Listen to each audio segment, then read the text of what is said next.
and unfaithful wife, a brutal murder. By John Glatt. Narrated by Sean Grindell. Prologue. As dawn broke on a brutally cold January morning, PSE&G maintenance workers Richard Archer and Chucky Black, who'd been working all night on a downed electric pole, decided to meet two other colleagues for breakfast. Outside, the temperature was just -10 degrees, as Black drove his 22,000-pound aerial lift truck along the single-lane Jacobs Creek Road in rural New Jersey, and Archer, an aptly named avid hunter in his late 30s, carefully scanned the snow-covered creek and ravines for deer. Suddenly, out of the corner of his eye, he spotted a dark green Toyota Land Cruiser lying in the icy creek below. It initially caught his attention because his wife had the same model in silver. It was first light, Archer recalled. The vehicle was running, and I could see steam from the exhaust. It was in the water. Thinking it was probably a deer hunter staking out the creek, he thought little of it, and they proceeded to Columbo's for eggs and coffee. An hour later, as the two returned along Jacobs Creek Road to complete the job, Archer noticed the Land Cruiser was still there. He asked Black to pull over by the side of the narrow road so he could investigate further. As he jumped out of the truck, the icy wind chafed against his face.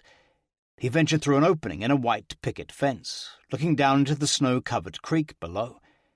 There he saw the green SUV lying at the bottom in 6 inches of icy water. Its headlights were not on. He could hear the motor still running and steam was rising out of the engine, like a ghostly apparition. He clambered down the steep 15-foot drop, carefully negotiating the trees and rocks on the way. There were tire tracks in the fresh snow and, to his surprise, there was a single set of footprints, coming from the passenger side of the vehicle. A few yards to the left was an abandoned campsite, with several upturned green lawn chairs, the remnants of a campfire and a discarded frozen apple in the water. Then, as he got closer, he saw fresh blood frozen solid in the ice next to the driver's door, and more on the outside of the vehicle. His spine stiffened as he shimmied out onto the Land Cruiser's running board to look inside.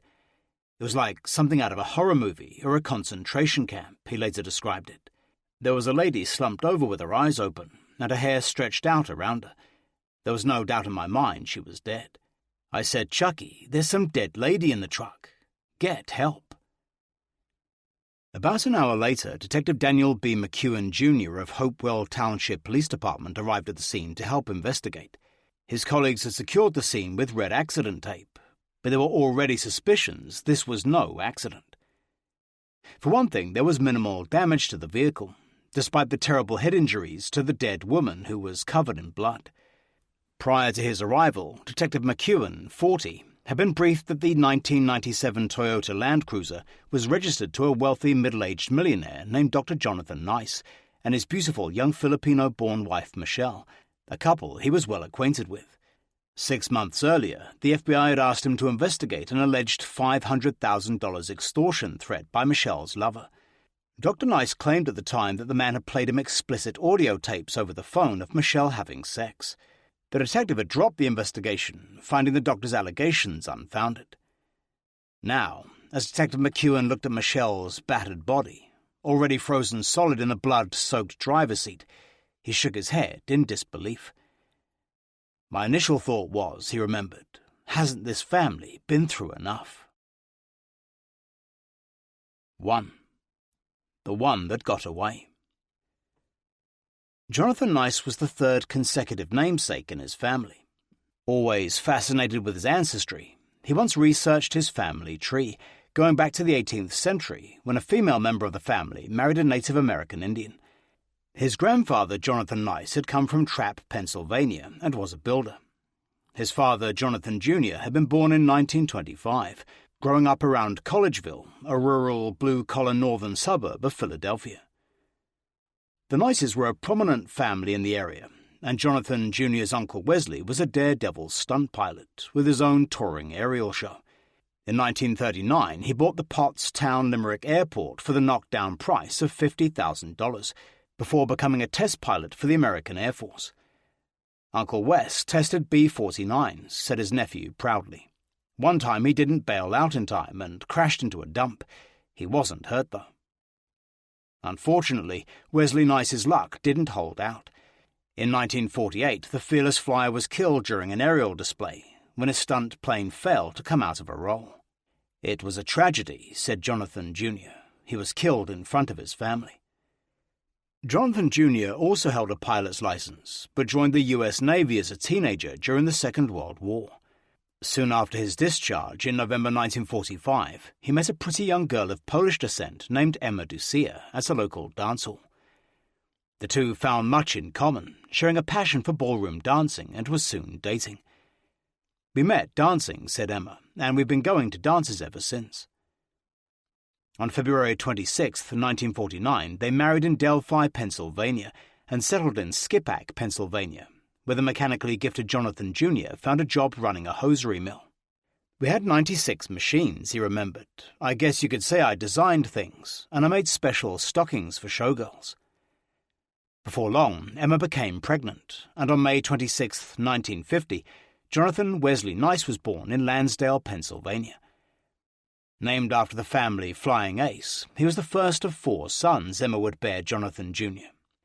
2 years later, David was born, followed by Michael in 1955, and their youngest son Richard came 2 years later. Money was tight in the Nice household, and Jonathan Jr. often had a tough time making ends meet on the scant wages of a stocking maker. So when Jonathan was 4, the family moved to Gettysburg, where his father found a better-paying job at another mill, as well as moonlighting at several others for extra money. Later, Jonathan would often tell a fanciful story of how, in 1953, his father narrowly missed making a huge fortune. "My father influenced me because of something he didn't do," Nice would cryptically explain to US 1 newspaper in 1999. He worked around the clock one night to design the machinery to knit the first pair of pantyhose, but because he had a new family, he was unable to capitalize on that discovery, whereas his partner was able to run with it. According to Jonathan, his father then gave him savvy business advice, which he had lived by ever since, that if he was ever in a similar position, he should capitalize on the opportunity, as there may not be another one. "I honestly think that's one of the things that later drove Jonathan," said his future mentor at East Carolina University, Dr. Wallace R. Walls. He wasn't about to make that mistake again. Today, his father, now 80, lays no claim to inventing the first pantyhose manufacturing machine. "I don't know," he says wistfully. "I doubt that I invented it." In 1955, the Nice family moved again, this time to Norristown, and Jonathan began first grade at St. Patrick's School, where he made his first Catholic communion. As a child, Jonathan was a loner, preferring his own company to that of the other children in his primary school. He had difficulty adjusting socially and was a serious, quiet boy who largely lived in his own make-believe world. But he had a vivid imagination and loved to write stories and poetry. "He wrote beautiful poems," said his mother, Emma. "He was very good." As a young child, Jonathan was fascinated by science and was always doing experiments of one kind or another. He dreamed of becoming a doctor. "I guess in our family, pilots and doctors are the main occupations," said his father, as his sons would later be split between both professions. In 1957, the Nice family finally settled down in a large ranch-style house on Mill Road in Collegeville, Pennsylvania, where Jonathan Jr. and Emma live to this day. "We moved here when Jonathan was 7, said his mother. "Our baby, Richard, was just born." Growing up, Jonathan and his brother Michael both suffered from acute asthma and were prone to attacks at any time. It was a terrible physical handicap for a child, making Jonathan feel vulnerable and insecure. "It's hard to imagine something worse than not being able to breathe," he would later explain. By the time he was 12 years old, Jonathan was 6 feet tall, standing head and shoulders above his grade school friends, but he soon put his height to his advantage on the school basketball court, where he discovered a passionate love of the game. Jonathan played center in grade school and also regularly played pickup games with his father and 3 brothers in their Mill Road backyard. "We'd play a lot of basketball," said Jonathan Jr. "We had a lot of fun." When the tussle-haired blonde boy started at Methacton High School, directly behind his home, he was as skinny as a beanpole. Jonathan was little better than average academically, according to his father, and his favorite subject then was English. The future medical pioneer displayed little obvious aptitude for the sciences at this point. He loved to write, said his father. He was always interested in the medical field, and then he got more interested as he got older. Methacton had a solid reputation as a quality public high school, with a flexible curriculum tailored to each pupil's needs. Jonathan's gigantic size, he would ultimately reach 6 foot 4 inches, set him aside from the other boys. But beneath his quick wit and geniality lay a sensitive, painfully shy boy who never truly felt comfortable in social situations. He was the biggest guy in the school, remembered Eugene Hallman, who became close friends with him in 7th grade when they took several classes together. He wasn't one of the most popular kids in school, but we got along. Jonathan was soon picked to play for the school's basketball team, the Methacton Warriors, where he proved an effective defensive center guard.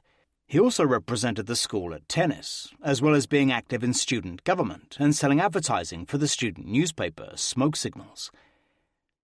His best friend at Methacton was Samuel Colville, who also happened to be the school's second tallest boy. According to their classmates, both boys vied for the attentions of a pretty girl named Sue Wessner, who briefly dated both of them. Samuel Ham, a fellow Methacton student, says Sue was as outgoing as Jonathan was introverted. Soon after the junior prom, where Sue was Jonathan's date, they split up, remaining close platonic friends until they left school. Jonathan Nice might have been tall and handsome, but there was also something awkward and ungainly about him. He was nervous around girls, seldom venturing outside the security of his small circle of friends. He wasn't what you'd call a ladies' man, said Ham, who was also on the Warriors basketball team. He just really wasn't. He remembers Jonathan as quiet, reserved, but a nice guy and difficult to get close to. I didn't party with him that much, said Ham. He wasn't considered one of the more popular kids. Eugene Hallman also remembers his friend as fairly backward when it came to dating girls. He was awkward, said Hallman, but we were the same in that way. All through his high school and college years, he never had a proper girlfriend after Sue, although he did manage to find a date for the senior prom. And while his friends went out on dates, he preferred to study and pursue his own scientific experiments. Jonathan was always interested in medicine as a teenager, remembered his father. He always did a lot of experiments. One day, when he was 17, his parents came home to discover an awful smell coming from the kitchen. He had a raccoon in a pot on the stove in Clorox, said his father. He decided he'd cook it and take the meat off because he wanted to see its skeleton. His mother explained that Jonathan had obtained the raccoon carcass from a furrier to study its anatomy. But that was nothing out of the ordinary, she explained. He was just learning. Jonathan and Eugene Hallman co-founded Methacton's Explorers Troop, an offshoot of the Boy Scouts. They recruited several other boys into the group, selecting criminology as their specialty. Twice a month the explorers would meet at Jonathan's house in Mill Road, where his mother would serve refreshments. Jonathan wanted to become an attorney, said Hallman. We would study cases the police were looking at, and there were some case histories the police would put together that we would all read and go through. The Explorers Troop also went on field trips, visiting several Pennsylvania state police barracks, where they attended seminars, occasionally going out on calls with the troopers. We would watch how they handled some of the cases, said Hallman, but we were really interested in the lawyers' side of it, not so much the police stuff. Jonathan's father also played a role in the Explorers Troop, organizing several weekend canoeing trips for them down the Delaware River. Both boys were also in the same advanced chemistry and algebra classes, where Nice was a straight-A student, and they often socialized after school and on weekends, when Hallman got to know the Nice family. Every Sunday, Jonathan and his family attended the visitation of the Blessed Virgin Mary Church on North Trooper Road, Norristown. They were devout Catholics, always dressed up in their best clothes for Mass. And, according to his parents, Jonathan and his brothers were all well behaved, never touching drugs or drink like some of the other children. We never had any problems with any of the kids, said Emma Nice. Jonathan was just there for everybody. In his senior year, Jonathan Nice played basketball for the Warriors against Ridley High School at the University of Pennsylvania's legendary 9,000-seat Palestra Sports Arena. He's a guy who understood the game, said fellow teammate Ham. He was a coachable guy who would do what was expected of him. He wouldn't throw himself around and played good defense. Eugene Horman was at the game as a spectator and remembers the stadium full to capacity, as several other high schools were competing that day in regional playoffs. Unfortunately, the Methacton Warriors were soundly beaten by Ridley, and it was the last game Jonathan Nice would ever play for them. In 1968, at the age of 18, Jonathan Nice became the first member of his family to attend college, when he was accepted to Philadelphia's Temple University. His parents couldn't afford the fees, so he put himself through college, doing a variety of jobs in local hospitals, and even taking a part-time job in a shoe store. He still lived at home. Every morning his father would take him to Norristown Station to catch the train to Philadelphia, and then collect him from the station at night.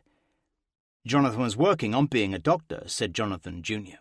He'd come home really late at night and make his own dinner.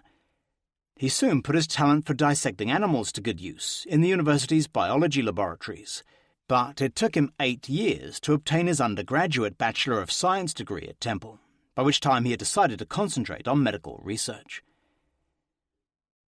In the early 1970s, Jonathan Nice started dating an Orthodox Jewish girl named Sylvia.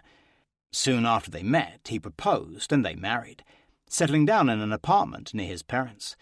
But there would be problems with their religious differences. Sylvia was nice, and she was very good, said Emma Nice. She was well educated, which we weren't, and she let us know that, more or less.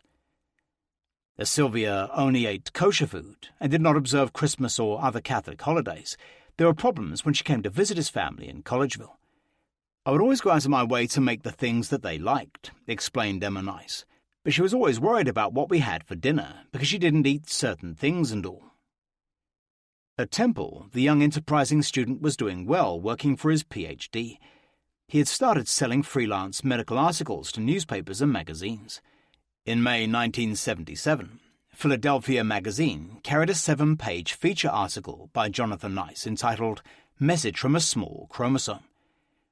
The well-written piece focused on the discovery of the Philadelphia chromosome, a genetic defect found only in patients suffering from a rare form of cancer called chronic granulocytic leukemia, CGL. The chromosome was discovered in 1960 at the University of Pennsylvania, and Nice interviewed several of his Temple professors. But the article also revealed Nice's keen sense of medical history, and perhaps how he already saw his place in it. Today, wrote Nice, solemn portraits of the University of Pennsylvania's past medical greats line the wide, polished corridors and lavish staircases of the old medical school.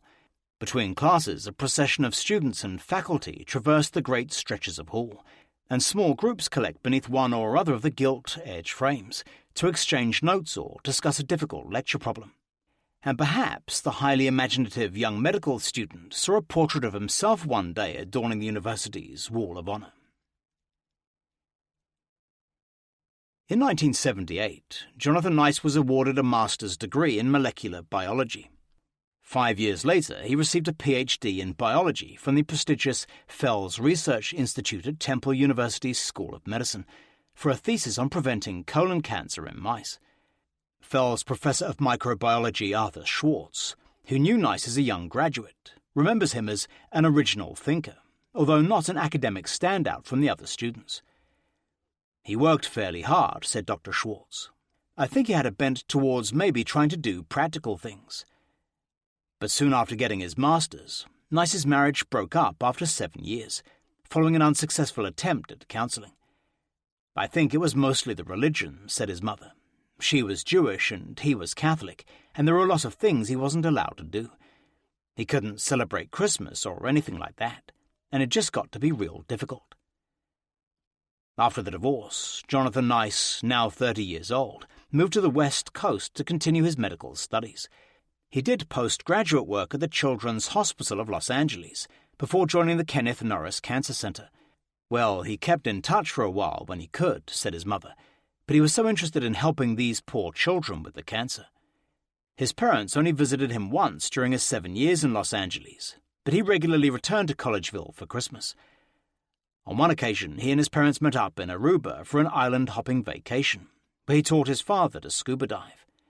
The year-round Californian climate was good for his asthma, which he no longer suffered from. While he was on the West Coast, Jonathan became something of a laid-back California beach bum, enthusiastically taking up water sports and excelling in surfing and scuba diving. He bought an inflatable dinghy, spending much of his leisure time in the water fishing. He loved the ocean, said his father. He had a little boat and he went out a lot. He also began dating a California girl named Linda Coe, who was divorced and had a young daughter. Emma Nice said she preferred Linda to his son's ex-wife Sylvia, but they had problems and soon broke up. He wanted to have children, said his mother, and she didn't want to have any more.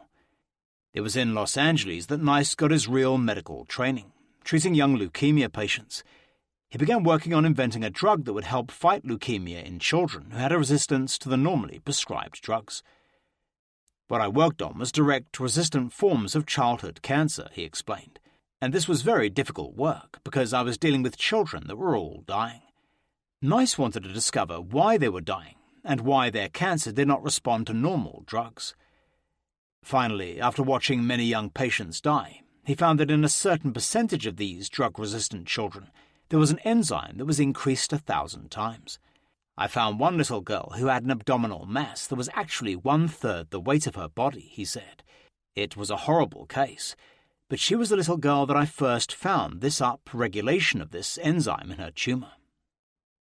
Over the next few months, he invented a new drug to treat child cancer patients that would be triggered by the enzyme. In order to get funds for further research to develop his drug, he gave 4 separate presentations to interested venture capitalists. I went to them and I said, I have a drug that is completely non-toxic, but is activated to a very toxic intermediate which kills the tumour.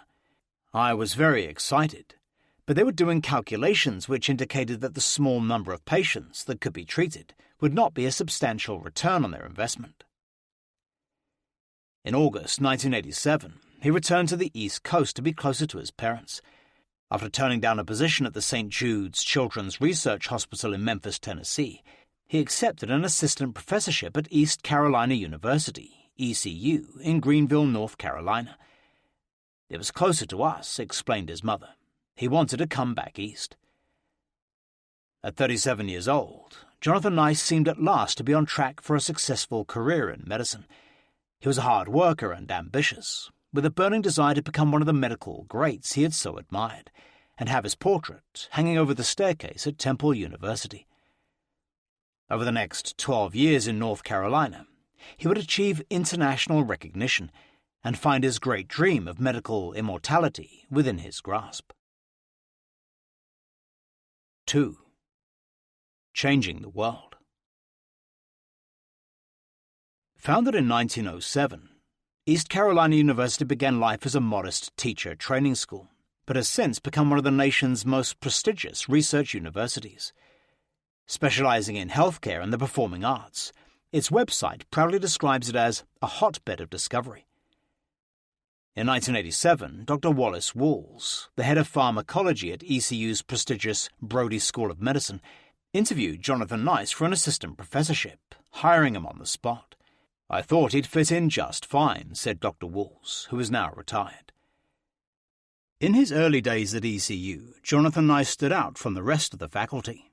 Dr. Walls describes him as a typical California beach boy, who initially came to work in Hawaiian shirts, shorts and sandals. But he soon fell in with us, explained Dr. Walls. He very quickly adapted to our way of doing things. Dr. Brian McMillan, who shared a laboratory with Nice in the Department of Pharmacology, liked him from the beginning. I would describe him as a gentle giant, said Dr. McMillan. He was quite affable and pleasant to be around, quick to smile and laugh. Now approaching middle age, Nice was starting to lose his hair and had put on weight during his time in Los Angeles, giving him the appearance of a teddy bear. Although he was popular with his new faculty colleagues, he was considered something of an enigma. He made no close friends, rarely socializing outside the obligatory round of ECU Christmas parties and other functions he was expected to attend. Jonathan was just as his name implies, said Dr. Walls. He was a nice guy. He was polite, very courteous, and very solicitous. Jonathan Jr. and Emma Nice was delighted to have their son within easy driving distance of Collegeville. They would often drive down to see him, said his father, and maybe he'd come up here. He liked it there. In his first few months at ECU, Nice specialized in genetics, refining the drug he had developed in Los Angeles to control cancer cells. In June 1988, he was awarded a $400,000 grant for cancer research, followed a couple of months later by his promotion to a full professorship. Professor Jonathan Nice was an exceptionally hard worker who impressed superiors and co-workers alike with his single-minded dedication and outside-the-box thinking. The hours didn't mean anything to Jonathan, said Dr. Walls. He'd stay until the work was done, or he'd come in if he had a good idea and work on it. He was as smart as a whip and always wanted to learn. Dr. Walls encouraged his staff to attend each other's weekly seminars so they could broaden their scientific outlook. I used to make all the new people attend the lectures, he explained, so they could hear how their colleagues were teaching. Jonathan was not a pharmacologist by training, but he'd ask all the pertinent questions and listen. One day, Jonathan Nice attended a presentation on asthma and blood pressure, and the role of adenosine receptors in triggering asthma attacks. The one-time chronic asthma sufferer had an epiphany, immediately transferring his research from cancer to asthma. At ECU, he started with leukemia and the drug that he invented, said his future friend and attorney Robin Lord, but the potential patients were very small. None of the drug companies he approached at this time were interested in a drug that could only treat the small percentage of children who were resistant to traditional methods. And so he learned that the same drug did wonders for asthma patients, said Lord. The drug companies loved that because the potential patients out there was large. Asthma kills an estimated 5,000 Americans every year, and many more worldwide, and Nice viewed it as his chance to succeed in business. So Professor Jonathan Nice joined ECU's Allergy and Asthma section, teaming up with the department head Dr. W. James Metzger. Together they concentrated their efforts on adenosine, a chemical messenger found in high levels in the lung fluid of asthmatics. The two doctors realized the vital role adenosines play in the disease by triggering muscle constriction in the lungs, leading to asthma attacks. So they decided the solution would be to reduce the lung sensitivity to adenosine by tampering with the cell receptors, binding them together.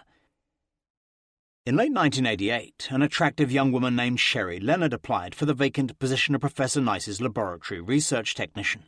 He interviewed her and offered her the job, and over the next 15 years the two would form a close professional relationship.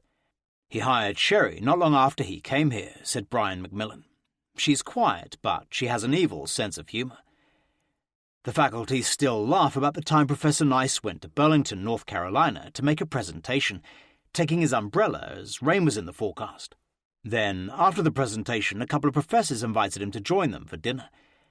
As they went outside, it started to rain, said Dr. McMillan. So he popped open the umbrella, which Sherry had filled with little dots from the 3-hole puncher. Although he wasn't happy at the time, when he got back here, he was laughing about it. Over the next 5 years, Professor Nice passionately devoted himself to asthma research. Before long, he had successfully synthesized human and rat adenosine receptors. At the same time, his partner Dr. Metzger was also making breakthroughs in asthma research with rabbits.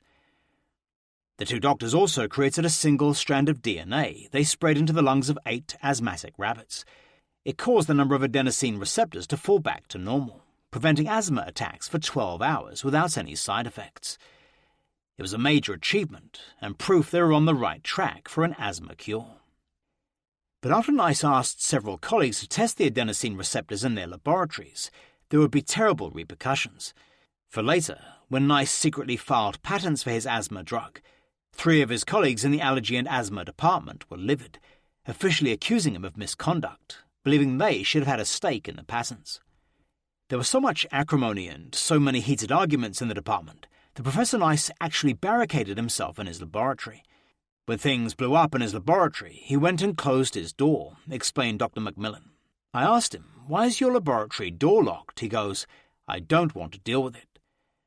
But he would never badmouth his enemies on the faculty, appearing almost meek and non-confrontational. He never said nasty things about them, said Dr. McMillan. He just complained they wanted everything he had, but never used 4-letter words or anything. He'd really never say anything bad about anybody. McMillan admired Nice for having the pins to run with his research, taking it to the next level. He advised him to unlock his door, walk up to his accusers and stare them in the eyes, telling them, "Top of the morning." He said to me, "You're right, remembered Dr. Macmillan," and he opened his door and left it open. As head of the pharmacology department, it was up to Dr. Wallace Walls to arbitrate the misconduct accusations, now officially lodged against his protégé. He soon determined they had no merit, drafting out a partnership between NICE and ECU for the patent, with both sharing in any future profits from the drug. "Jonathan just kept his ears open," said Dr. Walls. "We had one professor who'd been working on adenosine for 20-odd years, and he just felt anything with adenosine should be his. And then there were others that did some work with Jonathan, and they claimed he never said anything about using this data for a patent, but the data was as much Jonathan's as anybody else's." Approaching his 40th birthday, Jonathan Nice had everything going for him professionally, but remained a complete failure in his personal life. There was much speculation among his ECU colleagues about why such an athletic, handsome man apparently had such little interest in women. "I never noticed that he dated around," said Dr. Walls, "but I think there were a lot of women that wished he had." In 1989, Professor Nice decided it was time to settle down with a wife and children, but finding the right life partner presented a problem, as he always liked to be in complete control of all facets of his life. Perhaps he felt American and European women too intimidating and liberated for his taste after his unsuccessful first marriage, but then he met a Filipino girl in the hospital cafeteria and soon asked her out on a date. Actually, she was engaged to someone else, or she told me she was, Nice would later remember, so we didn't end up dating. But a few weeks later, he ran into her again, and she showed him a Lonely Hearts section in the Manila Times, with a picture of a beautiful 19-year-old Filipino girl named Michelle Riviera, who was advertising for an American pen pal. She said this was someone she thought I would be very compatible with, he said. Underneath her photograph was a brief listing of the kind of man she was looking for, as well as a thumbnail profile of her. Nice was captivated, carrying around Michelle's advertisement for a couple of days before summoning up the courage to reply. First, he wrote her a short letter, shaving more than 10 years off his age, and sending an old photograph of himself, taken when he was in his mid-20s. A few weeks later, she replied, and he began a weekly correspondence with the beautiful teenager, half his age and almost 8,500 miles away. The always secretive Jonathan Nice told no one about this, embarrassed to face his colleagues' probable reaction if they knew he was now courting and planned to wed what they would see as a mail-order bride. 3. Michelle. Michelle Riviera was born on November 18, 1969, 1 year after Jonathan Nice first walked into Temple University, the fourth of 7 children born to Teodoro and Trefisa Riviera. Michelle grew up in the tiny village of Depensa, Capunatan, just outside the Manila Bay port of Orion, a 3-hour ferry ride from Manila. A carpenter by trade, Teodoro lived in Manila before moving to Orion, which is in the Bataan province and has a population of 44,000. It was a tough life for the Riviera family, and Teodoro always struggled to make ends meet and feed his large family. Even as a young child, Michelle, or Michelle as she later Americanized her name to, always stood out for her exceptional beauty and perfect olive porcelain features. A highly intelligent girl, she soon set her sights on studying hard at school, hoping to make a better life for herself. Michelle was an honor student, said her father proudly. In high school, she always came first in examinations and was academically ahead of the other girls. With younger brothers, Robbie and Nelson, and sisters Margie and Melodia, Michelle helped with the housework and bringing up the younger children. Michelle was the one that cared for us and babysat me when I was very young, remembered her kid sister Melodia, 7 years younger. She was very responsible and a very loving person. At the age of 16, Michelle moved to Quezon City, enrolling in the National College of Business Administration, but after just 1 semester she was forced to drop out, as her father could no longer afford the fees. It was very expensive, said her father. I told her she would have to wait until we had money to continue her classes. But Michelle was restless, finding it hard to settle back to her tough life in Depensa, Capunatan. So she found a job on the former Subic Bay U.S. Naval Base near Olongapo City. Living with her aunt, Michelle found a job in a dress store, also working on improving her English. Before the Subic Bay base closed in the early 1990s, it had been notorious for decades as a den of prostitution, with an estimated 17,000 hospitality girls catering to off-duty US servicemen in hundreds of sleazy red-light bars. There is no suggestion that Michelle was ever involved in prostitution, but later she wanted to hide the fact that she'd ever lived in Longopo City. It was during the several years she spent there that she had her first glimpse of the affluent American lifestyle and decided she wanted to live in the States someday. At 18, she joined one of Manila's many pen pal agencies, which guaranteed to find their clients new male friends in the United States.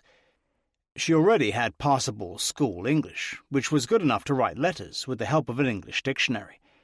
She was looking for a pen pal, said Larissa Seuss, who was also born in the Philippines before moving to America, where she later became Michelle's best friend and confidant. It was a big thing to be able to come to America and work, especially if you came from a small village like she did. It's not that she was so ambitious, but everybody wanted to come. When Michelle received her first letter from Jonathan Nice in the summer of 1989, she was thrilled. Not only did he describe himself as a wealthy, successful scientific professor, but she also loved his photograph, showing a tall, young, handsome blonde Adonis. She immediately replied, telling him about her life and her dreams, and sending another photograph of herself.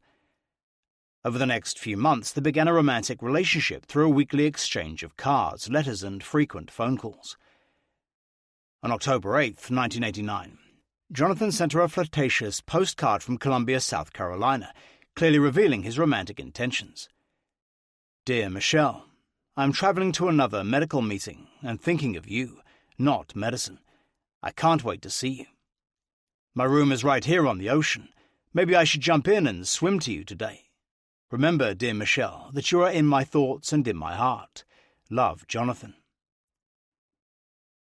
Slowly, the always secretive assistant professor began to bare his soul to Michelle, revealing his loneliness and how he wanted a family. We had very in-depth communication through letters, Nice would later explain. And over the next few months, he and Michelle developed a close relationship, regularly talking on the phone. It was not like he saw her picture in a catalogue and said, "Okay, I want this one," explained Larissa Seuss. There was no money exchanged, and it was a long-term thing. There had to be a relationship. In late May 1990, Jonathan Nice stunned Michelle. He announced he'd bought a ticket to make the 8,400-mile journey to the Philippines to marry her. He asked her to meet him at 10 p.m. on the night of his arrival, in the lobby of the Las Palmas Hotel in Manila. The reason that I was able to go, he said, was I had to attend a joint meeting of the American and Japanese Cancer Societies that was in Hawaii, and afterwards I was invited to give a lecture at the National Cancer Center in Tokyo, and the Philippines was in between. Michelle broke the news to her father, explaining that she had an understanding with the young American professor, but Teodoro Riviera wanted to know more about his prospective son-in-law before allowing his beautiful daughter to marry a complete stranger. Michelle said that Jonathan will come to the Philippines, said Riviera. I asked for what purpose, and she said he wants to marry me. They had never met except a picture and letters. So Riviera consulted a friend, who advised him to make sure his daughter's American suitor had a legal capacity to contract a marriage certificate, required by the Philippine government before a U.S. citizen can wed a Filipino national. I was very worried, admitted Riviera. This is the first time they would meet, and I told her to get Jonathan to bring the capacity to marry, so we can be sure that he's not married already. When Michelle relayed this to Jonathan Nice, he calmly assured her he would take care of everything through the American embassy. In early June 1990, Teodoro Riviera chaperoned his beautiful 20-year-old daughter by ferry to Manila, wanting to be there when she met her future American husband for the first time. During the 3-hour journey, Michelle was apprehensive, wondering if she was making a big mistake, but her father reassured her, saying she could always call the whole thing off if she didn't like Jonathan Nice in person. Finally, they arrived at the hotel and walked into the foyer and up to the reception, asking if Jonathan Nice had checked in yet. She was very nervous, said her father, especially when Michelle saw the logbook with Jonathan's name in it. Then the desk clerk phoned up to the room, informing Nice that he had a visitor, Jonathan said he'd be right down. A few minutes later, Michelle got her first look at the smiling, middle-aged American breathlessly rushing out of the elevator toward her. Her initial thought was there had to be some mistake. The stout, red-faced giant with receding blonde hair and obviously twice her age bore little resemblance to the youthful photographs he had sent her. Years later, Michelle would tell Larissa Seuss how shocked she was when she'd first set eyes on Jonathan Nice. When he first wrote to Michelle, said Seuss, he had attached a very flattering picture of himself when he was young. He didn't look anything like that anymore. For the next 2 days, Michelle and her father stayed at the hotel, filling up the necessary paperwork for the American service branch of the U.S. Embassy in Manila, and Jonathan and Michelle spent their first nights together, sleeping in his hotel suite while her father was in another room across the hall. She was the most beautiful woman I ever met, Nice later remembered, and when I saw her in person, she was everything and more that I had come to expect from her writing. At that time, I think she could tell that I was falling in love with her. Later, Nice would claim that it had been Michelle who had proposed to him and not the other way around. I think she was in love as well, explained Teodora Riviera. She was also very strong-minded. I was studying Jonathan because I worried, but Michelle was decided. They already had an understanding through the letters. 2 days after Nice arrived in Manila, Riviera gave his consent to the marriage, after seeing Nice's certificate of legal capacity to contract marriage. Then the three of them headed back across Manila Bay to Depensa Kapunatan to apply for a marriage license at the local civil registrar at the Orion Municipal Building. When Jonathan Nice arrived at the Riviera family home, his future mother-in-law Trefisa and Michelle's 6 brothers and sisters were waiting to welcome him into their family. Overcome by emotion, Jonathan hugged and kissed his new Filipino family, who greeted him like a conquering hero. A sense of family had always been important to Jonathan Nice. He was genuinely delighted to meet his future in-laws, making every effort to get to know them and win their acceptance. He immediately gave Riviera some American dollars to have a wedding dress made for Michelle, and matching bridesmaids' dresses for her sisters. "We all liked Jonathan," said Melodia, who was just 12 years old when she first met him. "We knew he really loved my sister." But even as the happy bridegroom showered his bride with presents, she began to get cold feet about marrying a virtual stranger from halfway around the world. Jonathan was like he'd hit the jackpot or something, said Larissa Seuss, whereas Michelle was scared and wondering what she had got herself into, and if she was doing the right thing. I know for a fact that the first time she met him, she wanted to do it, but she also wasn't sure. But she had to follow her heart. On June 11th, 1990, exactly 1 week after they first met, Jonathan Nice married Michelle in a civil ceremony conducted by Judge Antonio C. Quintos at the office of the local civil registrar in Orion. They were surrounded by Michelle's family, who had come from all over Bataan province for the great occasion. Michelle's father officially gave his consent on the wedding certificate, and her friends Lolita Guzman, Elizabeth Lopez, Manuel Santos Jr., and Antonio Mariano were listed as witnesses. "We were married by the Chief Justice in Orion," the bridegroom later recalled. Her father, who was the dentist in the area, was the best man, and the mayor was a witness, and they were enemies, so it was very interesting. Michelle looked stunning, wearing a figure-hugging white brocade wedding dress, white gloves, and a double string of pearls. Her long, silky black hair was tied back with a white floral headdress. The groom wore a baggy black suit, a white tie and brown sandals, a lock of blonde hair falling over his forehead like a kiss curl.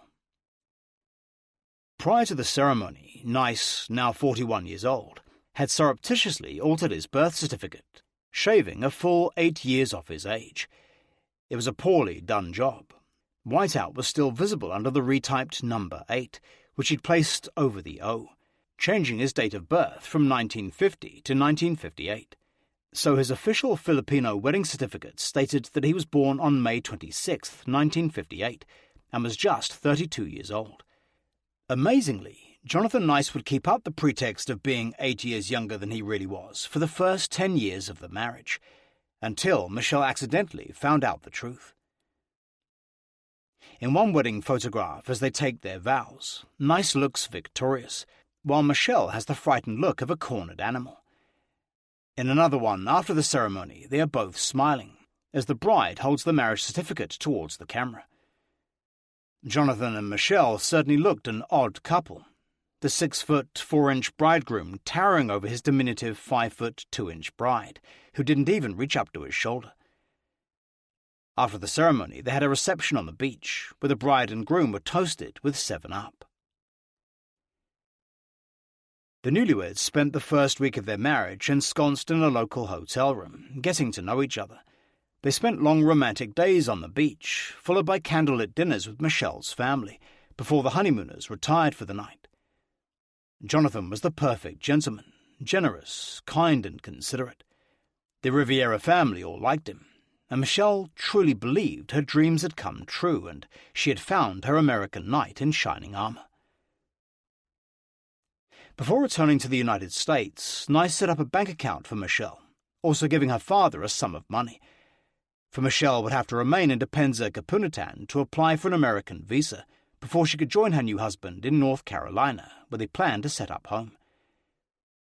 After Jonathan and Michelle said a tearful goodbye at the Manila airport, he flew home, resuming his life at ECU as if nothing had happened. He never told a soul he had got married, including his parents. He explained his absence to colleagues by claiming that he had attended a cancer conference in Hawaii, never mentioning his side trip to the Philippines. But it didn't go unnoticed that the strangely distant professor had a new gleam in his eye and a spring in his step. Some remarked that they had never seen him so happy. 4.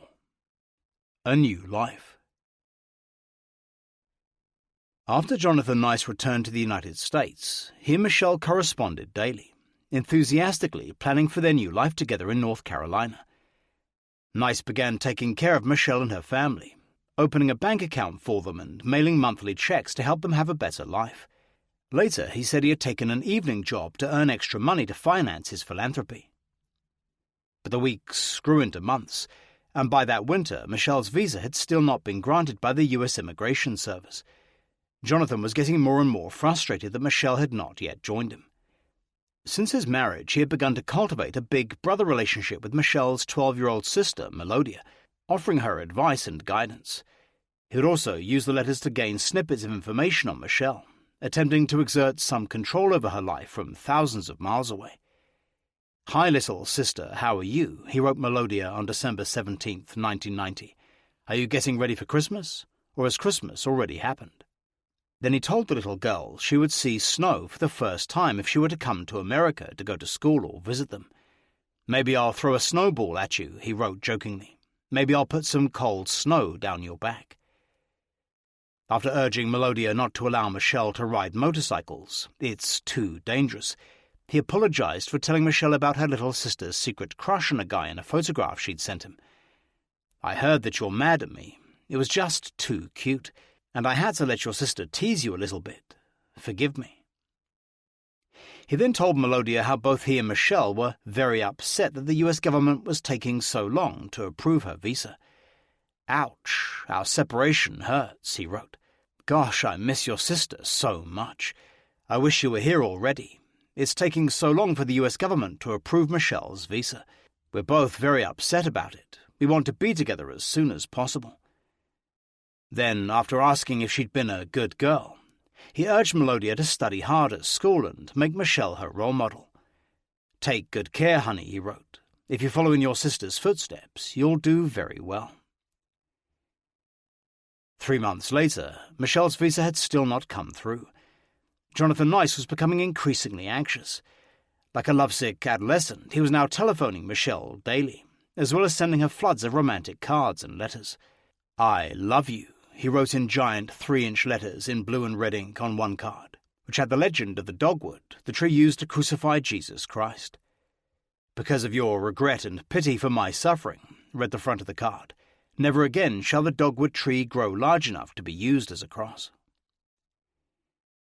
A few days later, on March 6, 1991, Jonathan sent Michelle a postcard while attending a Chapel Hill, North Carolina medical conference called Cancer Treatment in the 21st Century. "Hi, honey. How is my favorite darling wife today? My only wife, of course. Oh, didn't I tell you about my 6 other wives? I'm an Arab sheik with a harem. Just kidding. I only have eyes for you, my darling. Sure wish we were together right now. I really need to have you by my side. I love you with all my heart, Michelle. Love, Jonathan.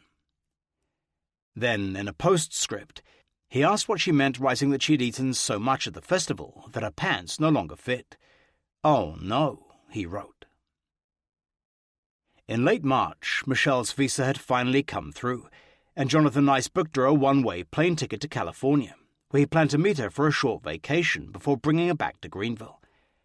"Hey, pretty girl," he wrote her, after getting off the telephone with his travel agent. "She said you must call her a week in advance of your flight so she can print up your ticket." He also told her he was wiring the Manila airport departure tax of 1,620 pesos, $28 to her immediately, and that he loved her very much. 3 days later, he sent Michelle a suggestive postcard, after apparently having shared a sexy telephone call with her the night before. "I'm too excited about you finally coming here," he wrote breathlessly.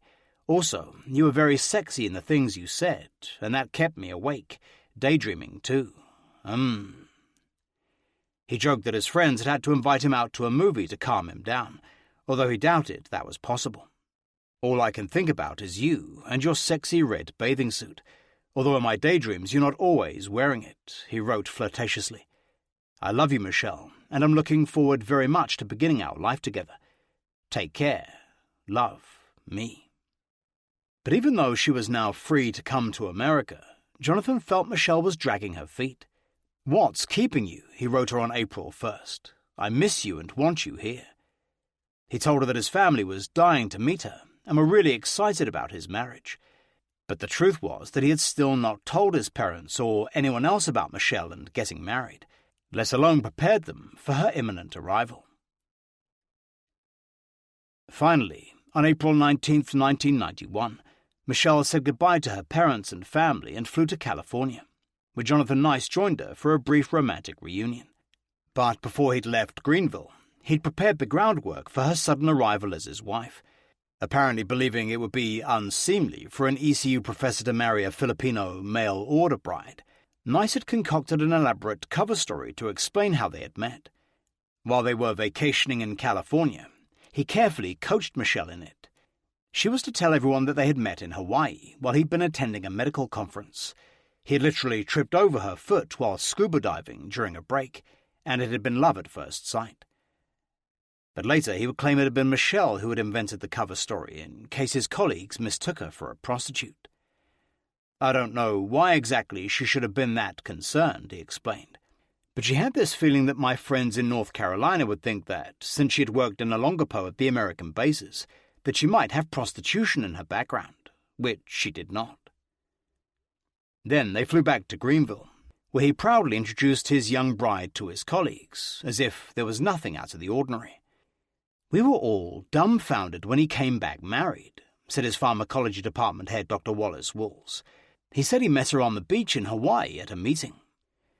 Dr. Brian McMillan was also surprised when his friend first introduced him to Michelle, and was somewhat suspicious of their story.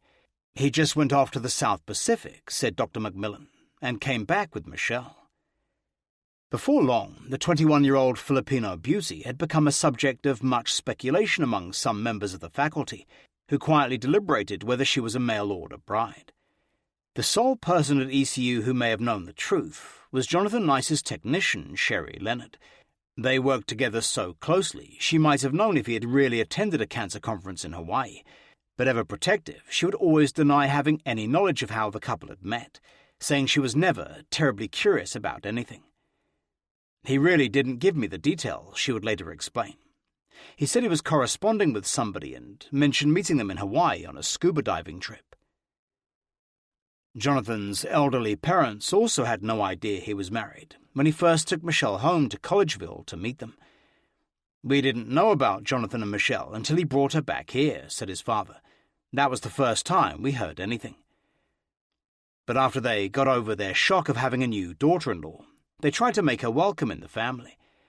"He was so happy when he got married," said Emma Nice. "He said, 'Now I'm family. I'm family.'" His parents immediately liked the beautiful young Filipino and had no qualms about how they had first met. "It's his choice, and he liked her, and that was all that mattered," said his mother. "She was very nice. We had no problems with her." Nice says his parents accepted his new wife into their family immediately. "My parents treated her just like a daughter," he said. "Because her parents were far away, they paid extra attention to her." Back at ECU, there was much discussion as to what the brilliant professor in his early 40s could possibly have in common with the stunningly beautiful but unworldly Filipino girl, barely out of her teens. Dr. Wallace Walls said he was puzzled by his protégé's unexpected choice of wife. "She was not the kind of girl that I thought Jonathan would pick out," he said.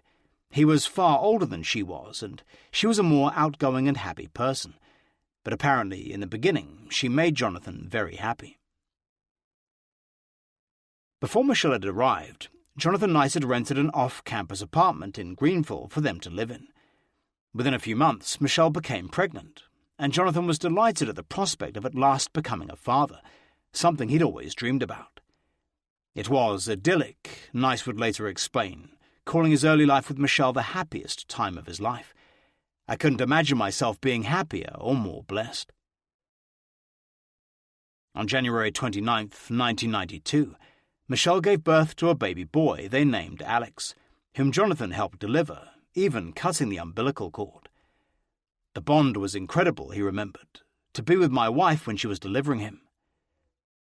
Alex was a beautiful, healthy baby, and his proud father delighted in showing off Michelle and his new son to the other ECU professors and their families at their annual retreat or the regular round of faculty social events.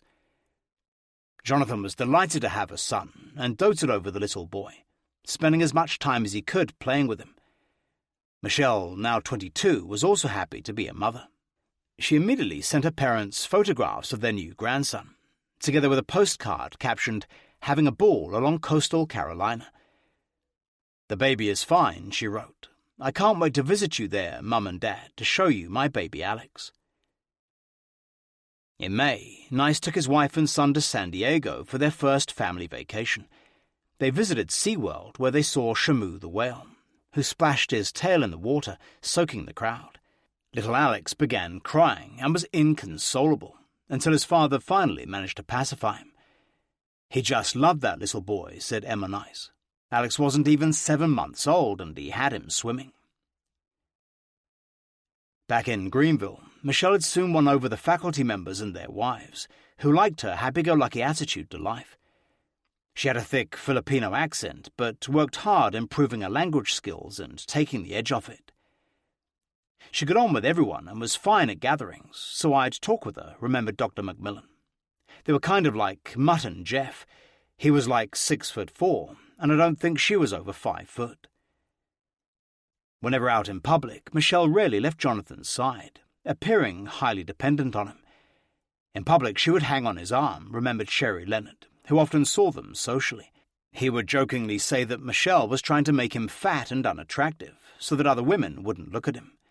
But Nice was also very possessive of his beautiful young wife, preferring she not become too involved in campus life, or too friendly with other male faculty members. Jonathan was very protective of her, said Dr. Walls, who hosted the faculty's annual Christmas party at his house. He was very solicitous of her, and they would come to all the parties. Ironically, Michelle would later tell friends that when they were first married, Jonathan had encouraged her to dress sexily in short, thigh-hugging skirts. In early 1993, Michelle became pregnant again. On November 8th, she gave birth to another son they named Trevor. Once again, Jonathan Nice was the proud, devoted father, spending as much time with his family as he could.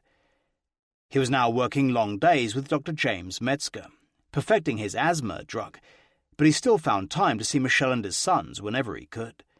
Between our apartment complex, which was quite huge, and the medical center, there was a duck pond, Nice later reminisced. Michelle would often give me a call on the phone, and we would meet at the duck pond and eat lunch. The kids would feed the ducks. It was great. I just couldn't imagine myself being a happier man. In the fall of 1993, the Nices attended a birthday party at ECU, where Jonathan introduced Michelle to a colleague named Shekhar Chekati and his wife Sandy. The two young women started talking, finding much in common as stay-at-home mums with young children. They began going out on playdates together with their children. "There was this place called Explorer Town where we used to take our kids," said Sandy. "It was an indoor play place, and we'd sit there and have lunch while the kids played." Michelle encouraged Sandy to join the Polk's Athletic Club gym, where she'd recently started daily workout sessions. Michelle had always been in excellent shape and now became fanatical about keeping fit. Every morning, after Jonathan left for work, she would take Alex and baby Trevor to the gym, depositing them in the creche while she did a strenuous workout on free weights and machines. Before long, she developed a close-knit circle of friends at the gym and started having a social life. "We were workout partners for several years," remembered Cooney Brothers, who became her best friend. "We weight-trained and we'd get together every day on a basis." Michelle and Cooney soon bonded, often discussing their husbands and children during their daily workouts. Like everyone else, Cooney and Sandy heard the apocryphal story of how Michelle had first met Jonathan. "She told me he was on a medical conference in Hawaii and they met on the beach," remembered Brothers. "I guess that she was ashamed to be a mail-order bride." Soon after they met, Michelle introduced her new friend to Jonathan when they went out to dinner. "He was very pleasant and so calm," Cooney remembered. "He was protective, but it was the age difference, I guess." Cooney also noticed how Michelle's exotic beauty turned a lot of men's heads, and was surprised when Michelle told her how Jonathan encouraged her to wear short skirts. "But then, longer into the marriage, he did not like those things," she said. "I always thought he was kind of odd. He was distant, I guess not the typical masculine man." During this period, Sandy Chikati was a frequent visitor to the nice apartment. Despite the age difference, and Jonathan being far more reserved than his outgoing wife, she thought that they were a happy couple. Although, when I think back, I did notice that if we walked across the room, his eyes would follow us, she said. "I thought it was just because he liked to watch her, as she was very pretty. But maybe I was wrong." 5. Epigenesis. In spring 1995, Professor Jonathan Nice took a leave of absence from ECU, setting up a company he would christen Epigenesis Pharmaceuticals. After years of hard research, Nice, now using the prefix Doctor, although holding a doctorate of biology, he was not an MD, proudly claimed that his revolutionary asthma drug, tentatively named Epi-2010, had already passed rigorous early trials with rabbits, with no adverse effects. One early article about the fledgling company in an ECU publication called Edge created a lot of buzz in the North Carolina medical establishment. "Teamwork leads Dr. Jonathan Nice and Dr. James Metzger to a new treatment for asthma," read the caption for the article, entitled "Breathing Easier." It was accompanied by a posed picture of Nice with arms folded, standing opposite his research partner, Dr. W. James Metzger. The article told how Dr. Nice and his team of researchers at the ECU School of Medicine had discovered a drug that appeared to prevent asthma attacks. Dr. Metzger was quoted as saying he believed Epi-2010 would help almost all asthmatics, however serious their condition. It went on to explain that the drug was being developed in partnership with ECU, under a licensing agreement with Epigenesis, a university spin-off company which retained the drug patent as well as an equity interest in the new company. Some large pharmaceutical companies have expressed interest in cooperating with Epigenesis on developing and marketing the drug, claimed Dr. Nice. He boasted his new company already had a 5-year, $5 million venture capital agreement with a yet unnamed investment banking firm, as well as peer-reviewed awards from the National Institutes of Health and the North Carolina Biotechnology Center. Nice hopes the Federal Food and Drug Administration will allow clinical trials to begin soon, ended the article. It will take at least 4 to 5 more years to get the drug to market. Years later, Jonathan Nice would look back at the mid-1990s as the time he believed he could change the world. "My work was going very well," he explained. "I was discovering a whole plethora of new drugs for a number of diseases. So well, in fact, that I was able to spin out a company called Epigenesis Pharmaceuticals, which began to take off." As Epigenesis looked set to become a successful and profitable company, there was increasing acrimony directed toward its founder. Spending more and more time with venture capitalists and presenting medical papers, Dr. Nice was now rarely in the ECU laboratory. He loved all the attention and was generally a good spokesman for his company, although he was not above embellishing the truth when he felt it necessary. One day, in the middle of an epigenesis presentation, he had an uncontrollable fit of coughing. Struggling for breath, he turned it to his advantage, telling the meeting that approximately 7,000 people die from the disease every year. His company was attracting money, explained Dr. Walls, now advising Nice on business strategy. He got the patents assigned to him, which was a pretty big deal. I think there were people at the university that wanted these patents to be sold so they could collect royalties. Walls explained how the agreement between ECU and Epigenesis was based on a standard agreed formula, where both sides split the stock shares. There were certain payments due to the university at different milestones during the company's growth. And it was kind of funny, said Dr. Walls. I told Jonathan that, when there's money involved, strange things happen. In late 1995, Nice attended a biotechnology roundtable meeting at the North Carolina Biotechnology Center, where he struck up a conversation with an ex-Johnson & Johnson executive named Dennis Burns, who specialized in biotech licensing. We hit it off, said Nice, who immediately offered Burns the newly created part-time position of Epigenesis interim president, having already appointed himself chairman and chief scientific officer. And when Epigenesis Pharmaceuticals began to take off, Jonathan and Michelle Nice's lives slowly changed, as all the venture capital beginning to come into the company raised their standard of living. When he finally received his patents for Epi 2010, Nice celebrated by telling Michelle she could either buy an expensive new car or send a large sum of money to her family back in the Philippines.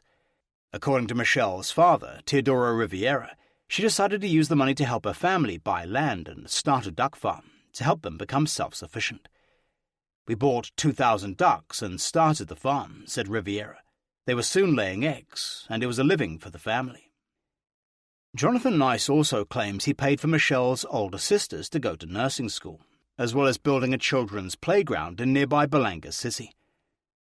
Later, when he became a wealthy man, Nice would contend he'd built a school and 6 houses for Michelle's parents and siblings, as well as supporting Michelle's extended family.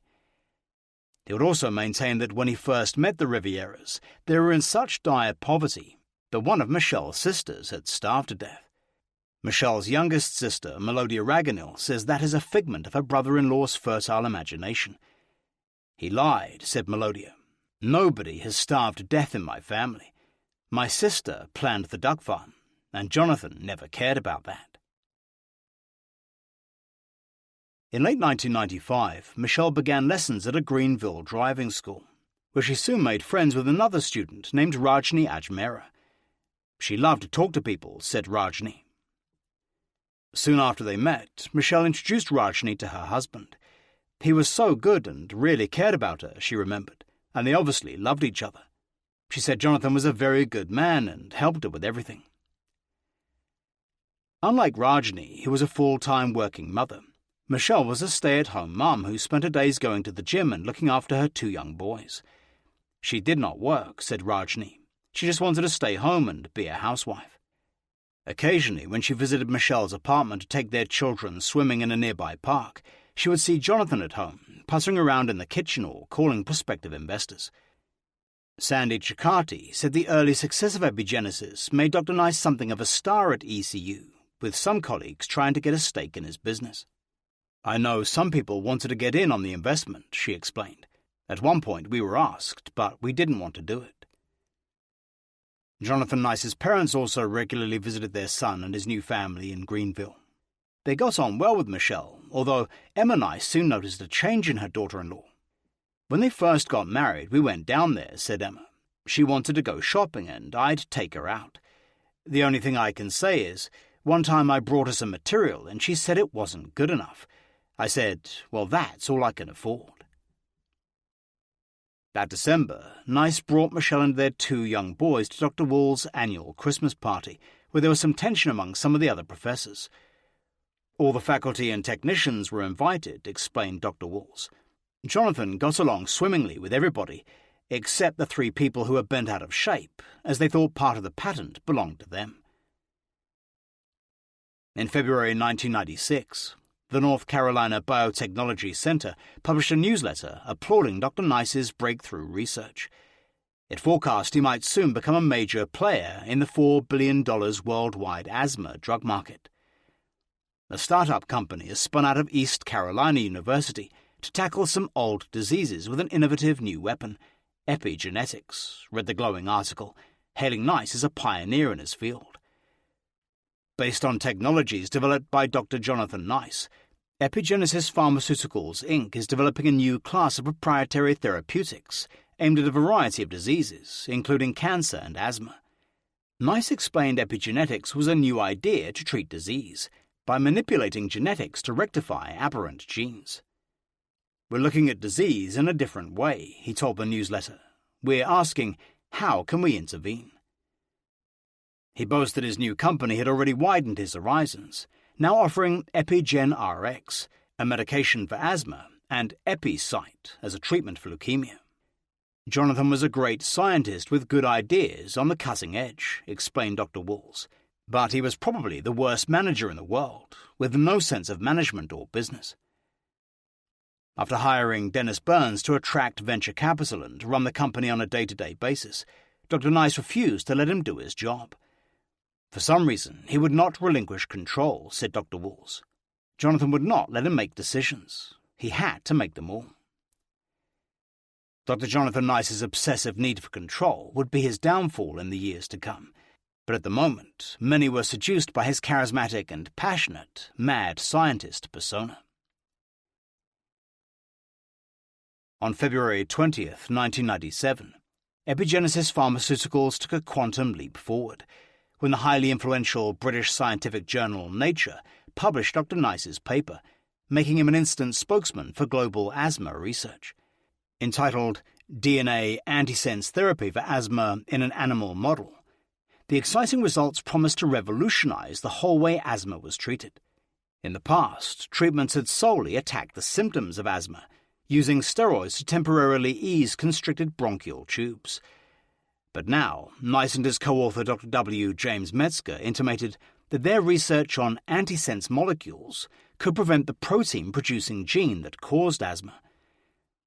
The implications were huge, and after Nature published the paper, the big venture capital money soon started rolling into Epigenesis.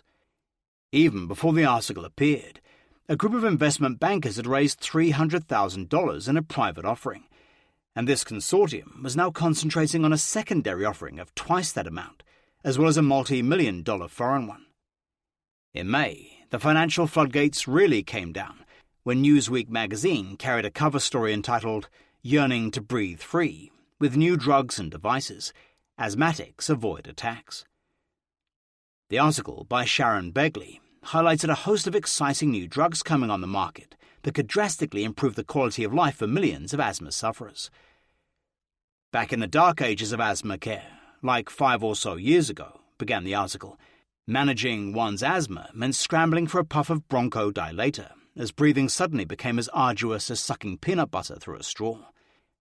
Millions of people all over the world would read the article, singling out Dr. Nice for his pioneering work in asthma treatment. Jonathan Nice of East Carolina University, wrote Begley, has created a molecule that strikes at the very core of asthma, the hyperactivity of the airways. It quoted the Epigenesis founder saying his Epi-2010 drug could be the first once-a-day asthma medication to treat the underlying cause of the disease. On March 8, 1997, 2 weeks after the Nature article was published, Jonathan Nice received a standing ovation during the ECU Founders' Day speech, celebrating the 90th anniversary of the university. The speech, entitled ECU and the 21st Century, was delivered by ECU Chancellor, the late Richard R. Eakin, who lauded Dr. Nice for his work. Jonathan Nice, a member of our medical school faculty, is succeeding at research that could truly revolutionize the treatment of asthma, he told the students. Just last month, the journal Nature, one of the world's leading medical publications, recognized the significance of the work of Dr. Nice and his colleagues. In the wake of the Nature and Newsweek articles, many leading pharmaceutical companies such as Merck and GlaxoSmithKline began to take note and actively courted Epigenesis. Things were moving so fast that in April, Dr. Nice opened a new office in Durham, North Carolina, hiring his first full-time employee. Vance Parker was appointed Epigenesis Vice President of Operations, working out of Durham with 3 part-timers, including Nice's longtime technician, Sherry Leonard. In the years since Leonard had begun working for Nice, they had forged a close professional brother-sister relationship, spending long hours together in the laboratory. Now less than a year away from human trials, Jonathan Nice publicly declared he was searching for a big drug company to finance his expensive tests in return for a licensing agreement. By late April, Epigenesis had been approached by no fewer than 25 companies and was in serious discussions with 4 of them. "We didn't have to get in the door," Vance Parker told Business North Carolina in July. "Our door was open, and they made an entrance." 6. The Big Time. By the summer of 1997, Epigenesis started to take off in a big way, and Michelle was feeling neglected. The demands of his fast-expanding company meant Jonathan Nice was often out of town, talking to prospective investors or giving speeches to scientific organizations. He was spending less and less time with his wife and children. Michelle was pregnant again, but never let up on her strenuous daily workout program, telling friends it kept her sane. "When she was pregnant with her 3rd child, we couldn't even tell," remembered Sandy Ciccati, who saw Michelle almost every day. "She was so tight that we used to joke that there wasn't any baby in there." With 2 young children and another on the way, the 28-year-old Filipino national was now applying for American citizenship. After 6 years in North Carolina, she was feeling lonely and insecure, but she never complained, always appearing happy and positive. Over long lunches at Explorer Town with Sandy and Cooney, Michelle was always playfully upbeat. "We loved to giggle," said Sandy, "and she'd talk about her baby and her belly, and we'd make jokes about it. It was just a fun time in the middle of the day." The only person who suspected anything was wrong with Michelle was her husband's faithful research assistant, Sherry Leonard. Her female intuition told her that Michelle was slightly hostile towards her.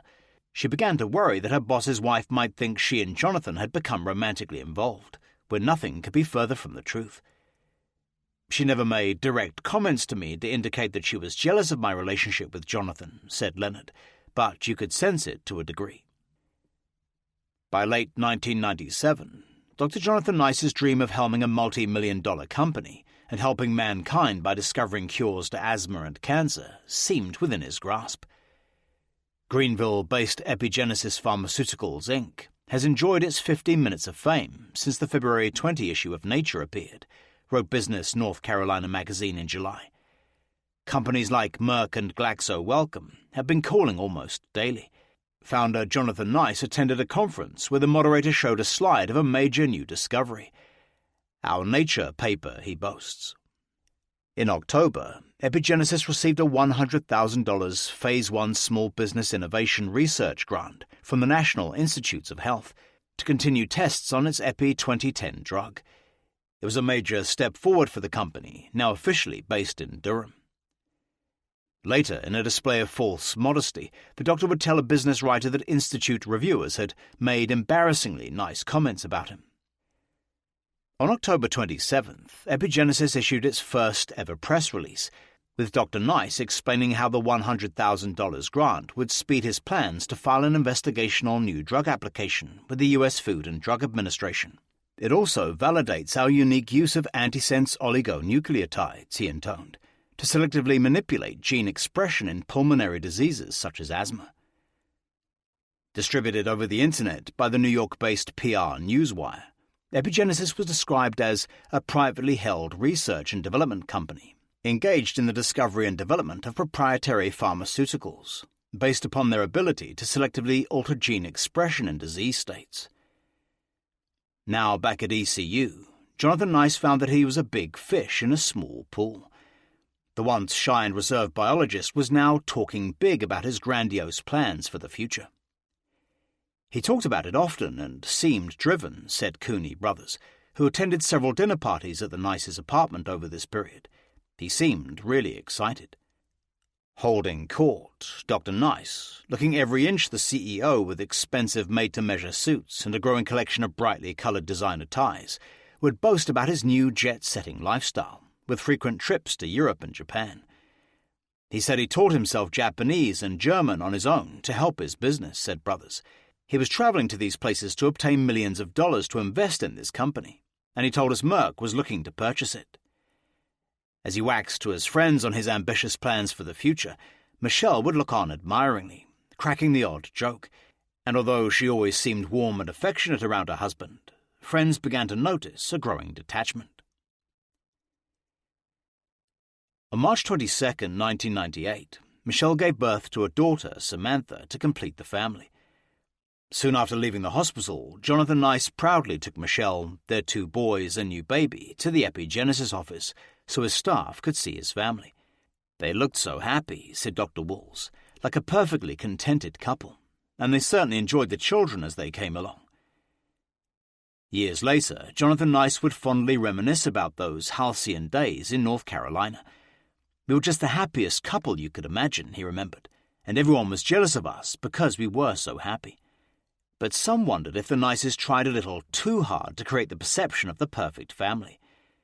Whenever I saw them, they were both smiling, said Dr. Brian McMillan. But you never know. Some people smile on the outside and bleed on the inside. In February 1998, Musenich & Co., Inc., a private New York-based institutional asset manager, pumped $5 million into Epigenesis, half in immediate cash and the rest to be exercised in warrants the following year. But the venture capitalists believed that the company had outgrown its small Durham office and limited laboratory space at ECU, insisting it now move into a bigger space. Well, the money was coming in and things were expanding, said Dr. McMillan. Jonathan told me that when word got out that he was looking for a space, cities all across America wrote to him, saying, "Come and look what we've got." And before long, Dr. Nice was wooed to Princeton, New Jersey, with an attractive low-tax package, all fully negotiated by his major new investor, Musenich. In June, Dr. Nice closed his small Durham office, announcing Epigenesis would be relocating to New Jersey. He now sought an additional $6 million in venture capital to hire up to 20 new employees, so he could advance to the next stage of Phase 1 human trials. "We love North Carolina, and we would really love to stay here," Dr. Nice told the Raleigh-Durham-based Triangle Business Journal. "We're all very upset at the prospect of having to move to the Northeast." Nice told the paper that, unfortunately, North Carolina was too small, offering too few opportunities for his growing company. Desperate to keep Epigenesis in the town, the Greater Durham Chamber of Commerce countered by offering Nice a large new space to become available in 1999. But after going through the motions of inspecting it, the Epigenesis CEO was unimpressed. "The time frame is a bit off," he explained. "If we don't move into new space rapidly, we'll lose valuable time with Epi 2010. I think we'll have to pull the trigger fairly rapidly." 7. New Jersey. In the fall of 1998, Epigenesis Pharmaceuticals moved to a brand new 5,100-square-foot shell space facility in Cranberry, off exit 8A of the New Jersey Turnpike. CEO Jonathan Nice was ecstatic, optimistically forecasting that the Turnpike corridor between New York and Maryland would soon become Carbonell Valley, the pharmaceutical equivalent of the West Coast Silicon Valley. Several of the original Epigenesis team moved to New Jersey, including loyal research technician Sherry Leonard, and Dr. W. James Metzger, who had helped him start Epigenesis and would tragically die of cancer 2 years later, was appointed to the board of directors. Other members of the board included representatives of Epigenesis investors Glaxo Wellcome and Musenich & Co., who now wanted to play a bigger role in company policy and protect their investment. "We started a company up there," Nice later explained. "Things were going very well." One of Dr. Nice's first New Jersey hires in July 1998 was Amanda Gillum, whom he appointed as vice president of operations. Gillum was introduced to Nice by his lead investor, Musenich, and had a Ph.D. in biochemistry from MIT, as well as a postdoctorate at Stanford. She had lived in nearby Pennington for 20 years and had 2 teenage daughters.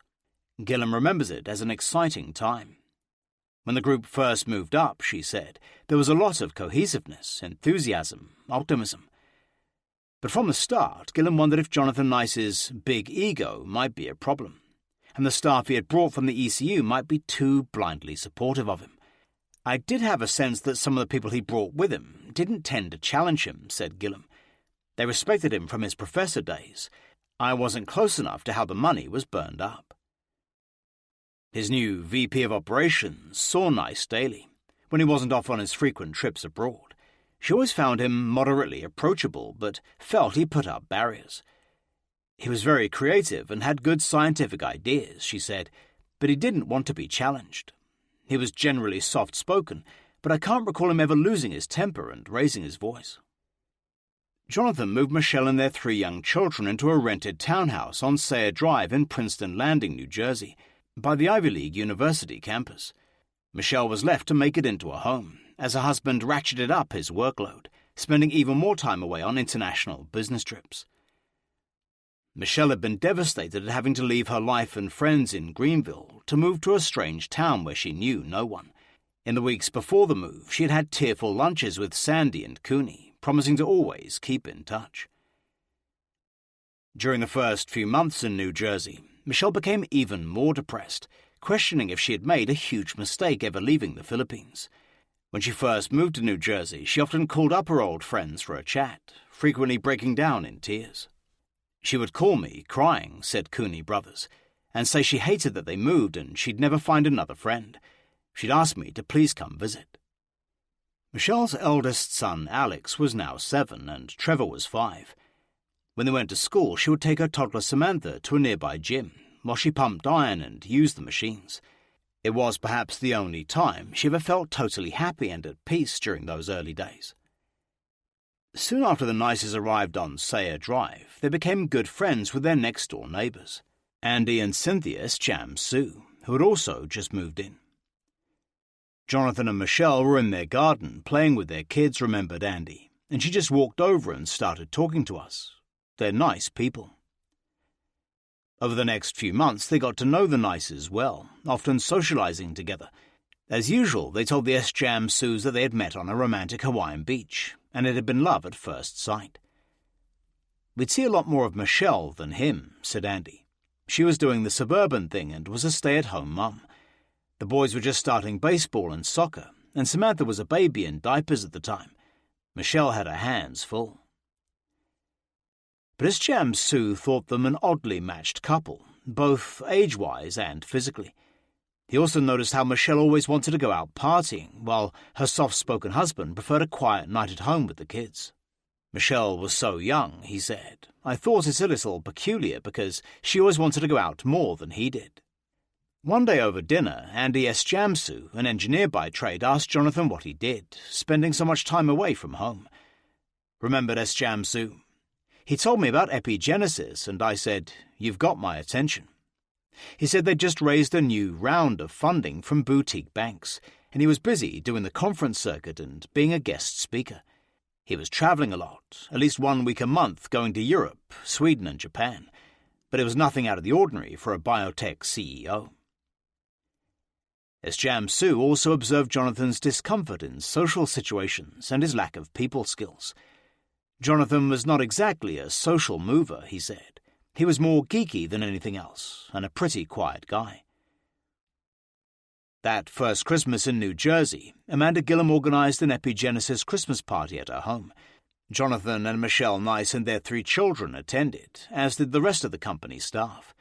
If you met Jonathan, said one member of the management team, you'd say, "Geez, what an intelligent, nice, personable man who founded this company." With his beautiful wife and kids, on the surface at least, it was the all-American success story. As Nice and his staff toasted Epigenesis' future with champagne, they believed the company was destined for biotech greatness, and everybody would soon be millionaires. On March 17, 1999, the prestigious US 1 business newspaper featured Jonathan Nice and Epigenesis in an extensive, wide-ranging cover article. The article effectively introduced the company to the prosperous New Jersey business community. CEO Jonathan Nice of Epigenesis hopes to be a player in the $9 billion asthma market, read the headline, alongside a large front-page photograph of a boyish-looking Nice with his arms folded. Behind him, a family snapshot of him and Michelle.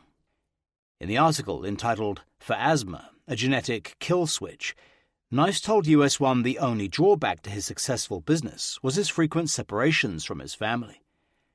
"My driving force," he explained, "is that I want to help sick people."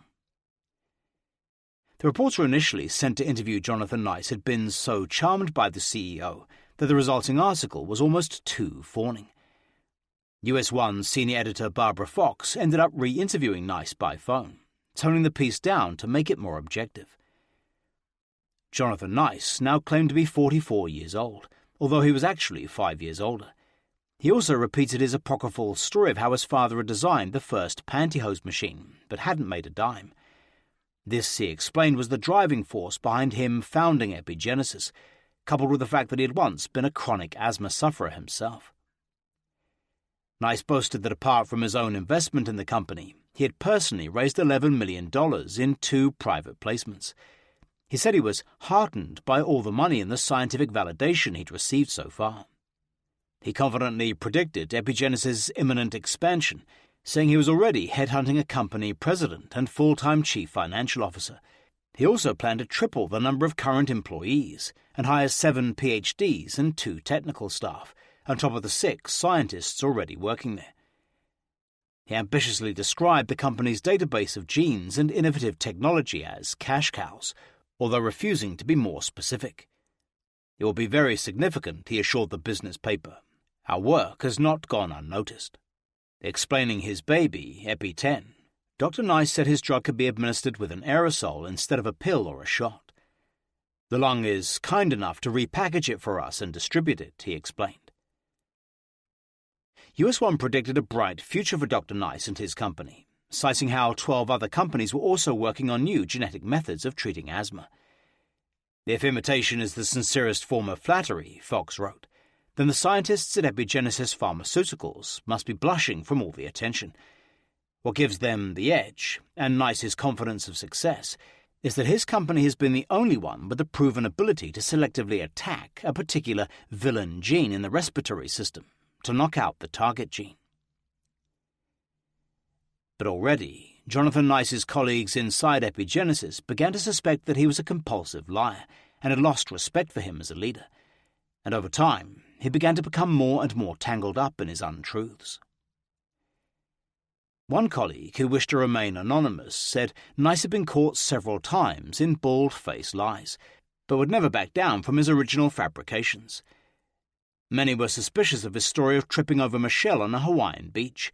If he had bought her family a duck farm, as he always told them, could her parents have afforded to send her on a Hawaiian vacation? Some of his major business decisions simply appeared to defy logic, and many wondered how he could afford to live like a millionaire when he was cash poor, with most of his wealth tied up in company stocks. While Epigenesis was riding the biotech wave, his faults didn't appear too dangerous, but that would change soon enough when the company started to unravel. That Easter, Cooney brothers took her 3 children to New Jersey to visit Michelle. During their brief stay, Michelle and Jonathan were the perfect hosts. Every early morning, Jonathan left for work and then returned in the evening, where he would often cook them a meal. Cooney spent the days with her old friend, who appeared upbeat. They were very hospitable, remembered brothers. One night they took us out to a Japanese restaurant. He talked about his work and the multiple millions of dollars the Japanese were going to give him. Over sushi, Nice told them how he often had to eat disgusting dishes in order to charm his Japanese hosts and not seem bad-mannered. "For instance," said Cooney, "he said he had to eat a uterus sushi in order to get the deal going. He said he was disgusted, but did it anyways, as they were going to invest in his company." With millions of dollars of new venture capital pouring into his company, including a $15 million licensing arrangement with Italy's Chiesi Farmaceutici, Jonathan now lived the high life, reflecting his new position as a captain of the industry. Later, he would claim that his business deals with multinational pharmaceutical companies had netted Epigenesis $65 million. But though he paid himself a salary, he was only a millionaire on paper, as his drug was still being tested and had yet to make a cent. Nevertheless, he and Michelle began shopping for a new $1 million home in New Jersey's ultra-exclusive Hopewell Township, and he bought himself an Audi 280i sports car and Michelle a green Toyota Land Cruiser. He also gave Michelle a generous allowance to buy anything she wanted, although she would send much of it back to the Philippines every month to her family. "We were doing very well," Dr. Nice later explained, "but the fortunate part of our relationship became the unfortunate part. Michelle saw all these numbers rolling in. She was becoming an American citizen, and somehow she developed the idea that, as an American citizen, she could pretty much have whatever she wanted." Samuel Jones, not his real name, a member of the epigenesis management team, was hired in early 2000 to oversee the clinical development program. By this time, Dr. Nice had completed his Phase 1 study, using 24 patients who were not asthma sufferers to test for possible side effects. Now they were ready to move on to Phase 2, to be carried out in England, this time testing mild asthma sufferers. Jones had first met Nice in North Carolina, where they'd attended the same professional meetings, getting to know each other. One day, Nice told him he was relocating his company to New Jersey, offering him an executive job managing his drug testing. Jonathan's expertise was not in the clinical process and how to manage trials, he explained. He needed to find somebody to do that. When he started working full-time at Epigenesis, Jones was most impressed with his new boss. "Jonathan's a very intelligent guy. Sincere," said Jones, "but he seemed to know his limitations." VP of Operations Amanda Gillum believes Nice spent too much of his time traveling the world, raising venture capital, instead of staying in New Jersey to concentrate on vital scientific research. "I could see that as the company was growing, the business development was taking more of his time," she said. "You can't do it all yourself." Part of the problem appeared to be Nice's inability to delegate, and his insistence on doing everything himself, and no one in the company would stand up and tell him he was wrong. "It was his baby," said Gillum. "People might have hesitated to challenge him." Jones also agreed that many of the problems facing Epigenesis lay with its founder. "You have very bright people who found a company," he explained. "The skills that make them an excellent researcher are not the ones that make them an excellent businessman. Jonathan wasn't unique in that regard." But as Epigenesis moved into the next century, there was only clear blue sky on the horizon, and no hint of trouble to come. 8. The billion-dollar player. In early 2000, Jonathan and Michelle Nice bought their $880,000 dream house in the exclusive Princeton suburb of Titusville, Hopewell Township. Perched on the top of a hill at the end of a cul-de-sac, one Keithwood Court looked down on its neighbours and was surrounded by more than 3 acres of land. When the Nices first saw the brand-new 5,600-square-foot, 21-room colonial with sweeping views, they made an offer on the spot. Jonathan Nice soon secured a $625,000 mortgage, and within a couple of months they had moved in, falling easily into a millionaire's lifestyle. "We had never owned a house," said Nice. "We'd lived in apartments for our entire time together, so for the first time I was earning enough that I could consider buying a house, and also my board was giving me bonuses for signing these big deals." Hopewell Township, which dates back to 1695, surrounds Hopewell Borough and is a rural 60-square-mile area of lush rolling hills, parks, forests, and historic landmarks. An old Presbyterian church still has a cemetery stone wall that the British troops used to practice jumping over with their horses before the Revolutionary War. Titusville is a village west of the Delaware River in the southwestern part of Hopewell Township. It was named in the early 19th century after a merchant named Joseph Titus, who owned the land on which the village was built and developed it into a thriving area. By the 1850s, it had a population of 300, boasting several large stores and hotels, 2 churches, a harness shop, a blacksmith, and a schoolhouse. There were also many gentlemen dairy farmers up till the Second World War, as well as acre upon acre of cornfields, which are now sprawling shopping malls. Keithwood Court was built on the site of an old dairy farm, and is just a short drive from Princeton and not far from Trenton, the New Jersey state capital. Room to grow and lots of space to enjoy boasted a realtor brochure for the house, the perfect combination for active lifestyles.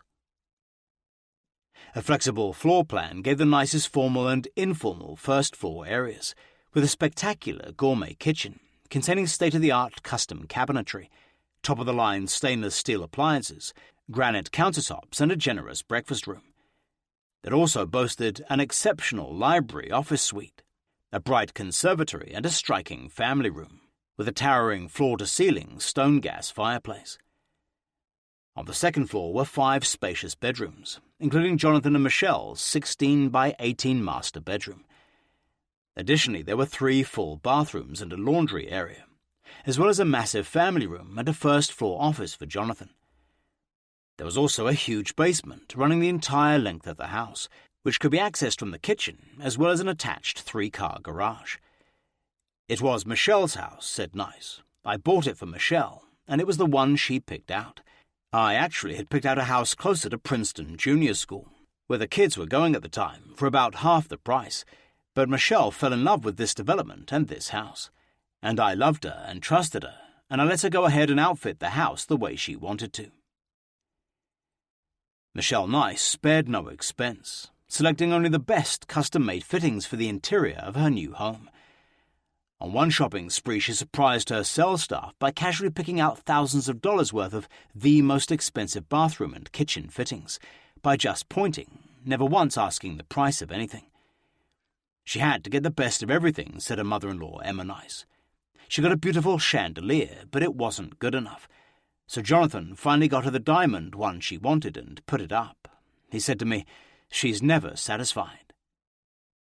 Michelle also embarked on a 2-year search to find a 5-tier water fountain, which was eventually placed in the middle of a circle driveway by the front door, alongside 6,000 freshly planted tulips. Somehow, Jonathan never seemed to be able to say no to his beautiful wife. "She got what she wanted," said his mother. "He just kept saying, 'She's the mother of my children, and I love her.'" Nice's outlay for the new house were massive. In addition to paying monthly installments on his $625,000 mortgage, the annual taxes alone were more than $25,000. Keithwood Court was mainly comprised of successful businessmen and their wives, who were always trying to outdo each other materially. "It's not a super close neighborhood," said one neighbor, Mary Gregg, not her real name. "It's the kind of neighborhood where the women try to get in your house and steal your stuff." Soon after the Nices moved in, a procession of their new neighbors came by to introduce themselves and peek around to see what they owned. Michelle was down to earth, a refreshing balm in stuck-up Keithwood Court, refusing to put on any airs. "It's full of stuffy, wealthy women, and Michelle was not one of them," said Greg. "She didn't care about keeping up appearances." Within weeks of moving in, Michelle had ordered the diamond chandelier and a grand piano for the living room, but the massive home, far too big for the family, would always remain sparsely furnished, with many rooms empty. "He lived very high," said Nice's old ECU mentor Dr. Wallace Walls, who was still in close touch with Jonathan as a scientific advisor to epigenesis, but his wealth was mainly on paper. Dr. Walls said Nice might have been drawing a good salary, but was living off venture capital comfort money, as epigenesis had never actually made any profits. So mostly his wealth consisted of all the stock that he had, and the potential, he said. When he left here, he started getting a bigger home, big sports cars. That wasn't the Jonathan that we knew. Dr. Walls blames Michelle for encouraging Jonathan to live well beyond their means. "Michelle was a very ambitious woman," he said. "She wanted the better things, and I think the age difference between them was just too much for Jonathan to handle." In early April 2000, on the 5th anniversary of his founding Epigenesis, Jonathan Nice signed a massive $100 million deal with Japan's biggest over-the-counter drug company, Taisho. The two companies would become partners in marketing Nice's Epi 2010 in Asia. It was a wide-ranging agreement which made Epigenesis a major international player and had the potential to make Jonathan Nice wealthy beyond his dreams. Epigenesis is a pioneer, declared Taisho's Executive Vice President Akira Ohira in an April 7th press release. "We are extremely pleased to collaborate." And Dr. Nice, the proud Epigenesis chairman and CEO, said how very pleased he was to be signing an agreement with Taisho, describing the Tokyo-based company as an exceptional partner. In the weeks leading up to the deal, Nice had been assiduously courting the huge Japanese company. To celebrate signing the agreement, he held a lavish, fully catered Japanese-themed party at his new home. It was an important time with Japan, said his mother, who babysat her grandchildren upstairs during the party. They had a sushi bar and there was a harpist playing before the band came on later. What a wonderful party. Soon after signing the deal, Epigenesis moved into a large new 20,000-square-foot facility at the Cedar Brook Corporate Center in Princeton, now needed to accommodate the growing company. I immediately started pushing for 50 employees, 52 employees, Nice would later explain. These were heady times. Dr. Brian McMillan says Nice told him his long-term plan was to eventually sell off Epigenesis to a major international drug company, such as Taisho or Merck, while he still had a large stake in it. His big hope was that it kept expanding and moving into critical trials, said Dr. McMillan.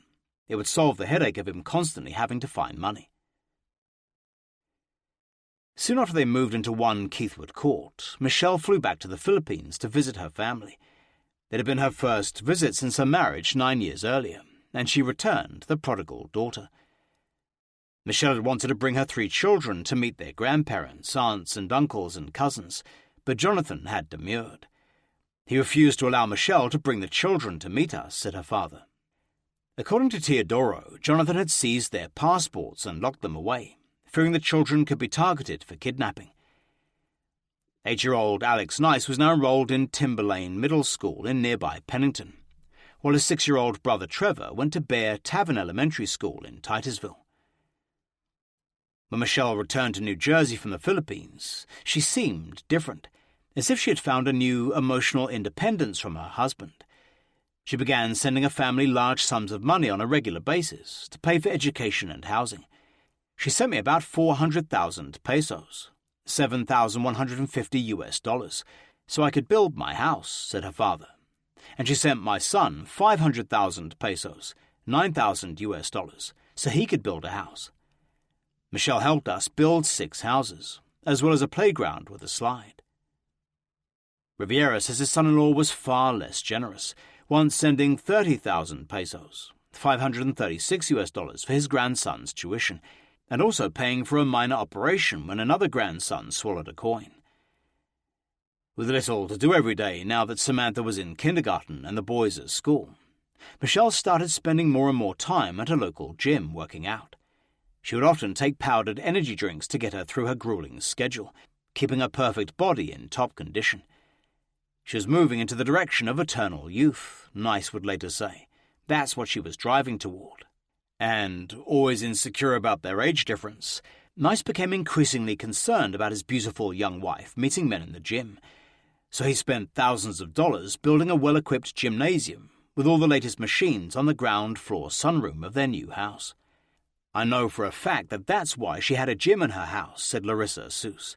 Jonathan did not want her to go to a local gym, because there are so many people there, and guys. She's beautiful. She's 20 years younger than him. He felt vulnerable. Once again, Michelle covered up for Jonathan, telling friends the gym was part of a new business she planned to start as a personal trainer. But it would be more than a year before she did anything further about becoming officially certified. On October 30th, 2000, Epigenesis began its first human trials for Epi 2010. Using a randomized, double-blind study, the Phase 1 tests were designed to assess the effects and side effects of the drug. This is extremely important, explained Dr. Nice in a press release. We feel strongly that we are on the threshold of major progress against asthma, a disease with a death rate that has rocketed more than 60% here in the US in less than a decade.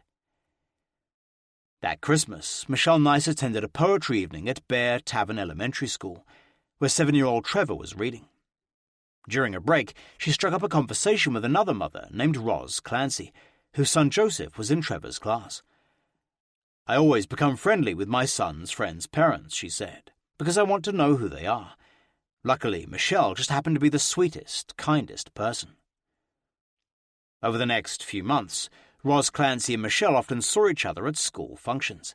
They began to socialize, getting to know each other around their children's Little League and soccer schedules. She was a very charming, genuine person. Nothing artificial, said Clancy, who ran a modeling agency in Trenton. It's funny because she always wanted to meet me at her house. It was like, why not my house? But it had to be there. Nevertheless, Clancy was most impressed with the nice home, especially Michelle's private gym. The inside of their home was immaculate, she said breathlessly. Exquisite furniture. Soon after they met, Michelle introduced her to Jonathan, who she felt was strange and the polar opposite of her gregarious, outgoing friend. I got to know him from a distance, she said. He was quiet and I couldn't read him. He was different. Whenever Roz and her husband were at a school function with the Nices, Jonathan seemed preoccupied, like he was somewhere else. Roz thought him cold and socially inept. It was hard for him to carry a conversation, she said. He didn't open himself up and didn't feel comfortable around me. That Christmas, Jonathan took Michelle to his annual family celebration at his parents' house in Collegeville, Pennsylvania. Once again, Michelle felt uncomfortable with her in-laws, telling friends they disapproved of her. She was convinced they believed Jonathan had married beneath himself. In summer 2001, Cooney brothers visited again, finding Michelle totally immersed in her new affluent lifestyle. It was a big change, said Cooney. They moved from a small rental here to a multi-million-dollar home. I thought maybe money went to her head. She seemed to be really into Jonathan's work, but she always wanted everyone to see the good side. I don't think she wanted anyone to know their dirty laundry. After they moved to Keithwood Court, Sherry Leonard noticed that Michelle would visit her husband at Epigenesis less and less often, even detecting a slight tension between them. Sometimes he would voice frustration regarding her spending habits, she said, and occasionally her irresponsibility with making sure the kids got to appointments on time. But Epigenesis VP Amanda Gillum thought the Nices still seemed a very devoted couple whenever she saw Michelle and the children at the laboratory or dropped off work at their home. They seemed fine, she said, quite affectionate. He was devoted and attentive to them. Epigenesis executive Anthony Sandra Sagra, who spent 2 years at the company, thought his CEO was a devoted family man. He'd go into his office where he'd have the picture of his wife and kids, said Sandra Sagra, and he spoke very positively of his family. Whenever Michelle visited Epigenesis with her children, she would take them to play in a little park next door. Then Jonathan would come out to meet them, and they'd all go to lunch. She was obviously very young compared to Jonathan, said Sandra Sagra. She seemed like a very nice person. Later, Jonathan Nice would pinpoint this as the time when his marriage began to spiral downwards, blaming it on his success going to Michelle's head. We moved into an expensive neighborhood, he later told police. As we settled, Michelle began to unravel psychologically.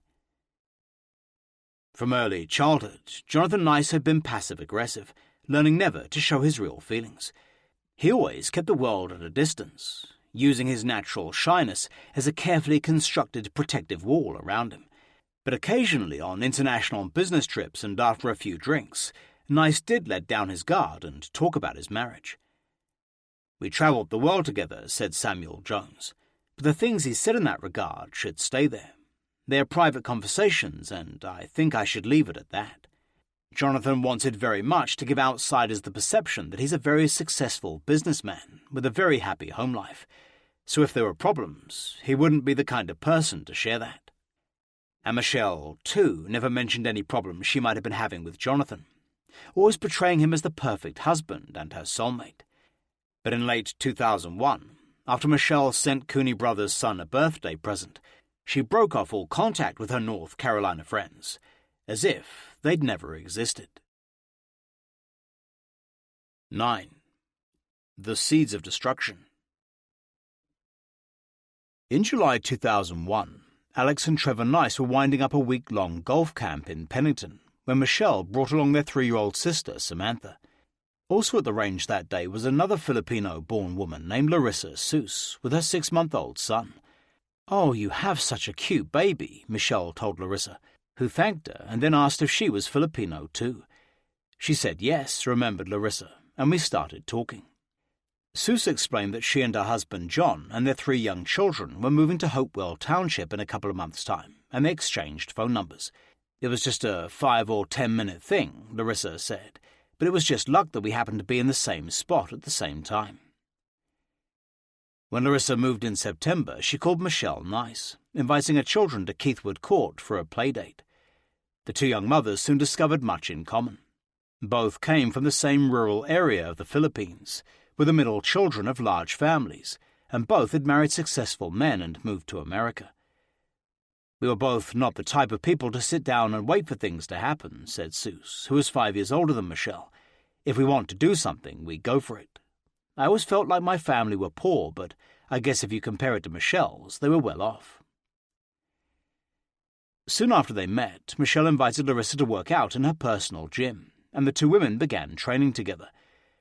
Michelle told Larissa she was studying to be a personal trainer and began whipping her friend into shape. She explained how her husband, Jonathan, had built her an expensive gym as he refused to allow her to join a public one. "There were guys there, so she had her own gym," said Larissa, "and she got bored working out by herself, so she would invite friends to come over. And she's pretty tough on people working out with her, I can tell you from experience." On other occasions, Michelle would visit Larissa's home, as all their children got on well together. While the kids played, the 2 young women opened up to each other about their lives. Once again, Michelle told the fabricated story of meeting Jonathan on the beach in Hawaii. The first time Larissa met Jonathan was at his 2001 Halloween party at Keithwood Court, but they hardly talked then, and it would be more than a year before they became friends. "I didn't really get to know him right away," said Seuss, "because at that time he was at Epigenesis, and he got home about 8 o'clock every night, and he travelled." As with millions of other Americans, everything changed for Jonathan Nice when the World Trade Center and the Pentagon were attacked on September 11, 2001. Up to that time, there have been plenty of venture capitalists, only too willing to invest in biotech startup companies or the proliferating .coms. But in the wake of 9/11, the cash well began to dry up, fast leading to an industry-wide recession. Just before 9/11, we had actually signed preliminary documents with one of the major pharmaceutical companies for $800 million, said Nice, and we thought that was going to propel us into the upper ranks of the pharmaceutical companies. The first week of September, Epigenesis had staged an ambitious cross-country roadshow, hoping to raise new venture capital funds, and then Al-Qaeda hit. "We call it the nuclear winter," said Samuel Jones. "After September 11th, markets shut down for 2 or 3 years. After that, the investor climate became very cold." The company roadshow soon ground to a halt, and the money men Nice was so assiduously courting were looking for investments much nearer market than Epi 2010, which was still in its test phase. Nice said that in the wake of 9/11, his $800 million deal fell through, and that caused huge repercussions, he said. Our funds became short, and the venture capital companies took advantage of that. US One newspaper's senior editor Barbara Fox believes that, in ordinary times, Nice's company and his technology might have succeeded, as clinical trials had already proved one of his therapies partially successful. But his company's main problem was having a small investor base, with much of its funding coming from Taisho, apart from a few government grants. This was during the .com bubble, she explained, when internet companies were sucking away money from biotech. And at the moment, when Nice needed to raise some serious money, the web bubble had burst. For the rest of the year, Epigenesis would limp along, but by early 2002, it would be in deep, deep trouble. In the fall of 2001, Michelle Nice decided to landscape the extensive grounds around 1 Keithwood Court. She hired the ostrich nursery in nearby Heightstown to plant $50,000 worth of trees she had personally selected. A few days later, a crew of 5 gardeners arrived at the house, led by a handsome 31-year-old Puerto Rican named Miguel de Jesus, better known by his nickname, Enyo. The gardeners worked hard through the day, planting saplings around the house and other shrubs. After they finished, Enyo knocked on the door and presented the bill to Michelle Nice. "That's how I met her," he would later remember. "My boss had sent me to plant trees."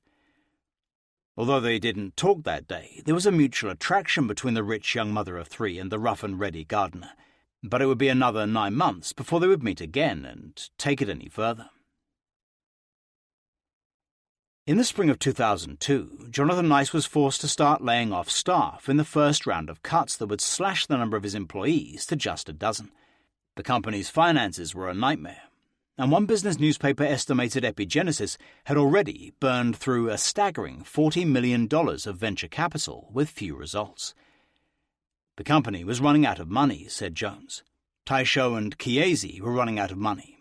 Was there pressure building at Epigenesis? Sure.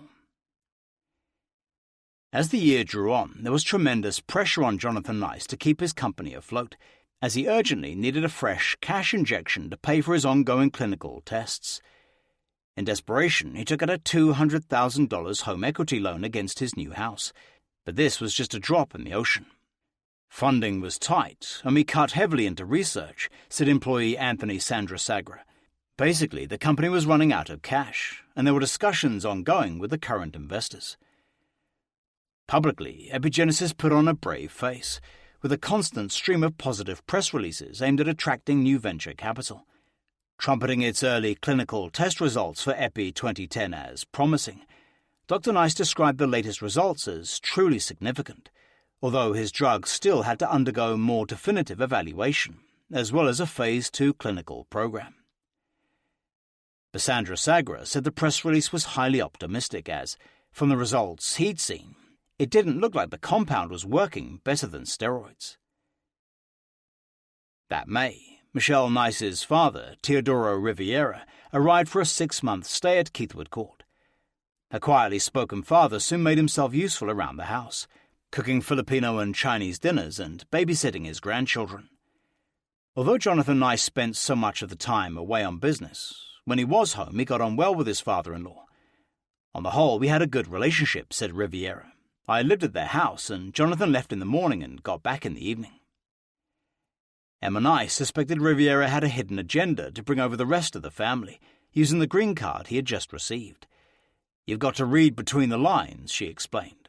But I'll tell you one thing, her father was her maid. He did the washing, the cleaning, the dishes and everything. Larissa Seuss arranged for Riviera to work for her father-in-law's company, installing radon gas fans. During his extended stay, he thought his daughter and son-in-law were getting on fine. Everything seemed to be okay, he said. They got on well because he was working. If there was tension in the house, nobody on the outside saw it. Larissa Seuss, who became sisters with Michelle that summer, had hardly spoken to Jonathan when they'd first met at his Halloween party, but when she did, she liked him. I didn't really meet him right away, she remembered. When I finally did, I didn't know how to deal with him, but then he opened up and started smiling and making jokes. After a while, I really felt that he was a nice guy. She was also impressed by Nice's obvious rapport with children and how well he got on with her kids. Soon after they met him, he organised a fossil hunt for the children as part of a birthday party.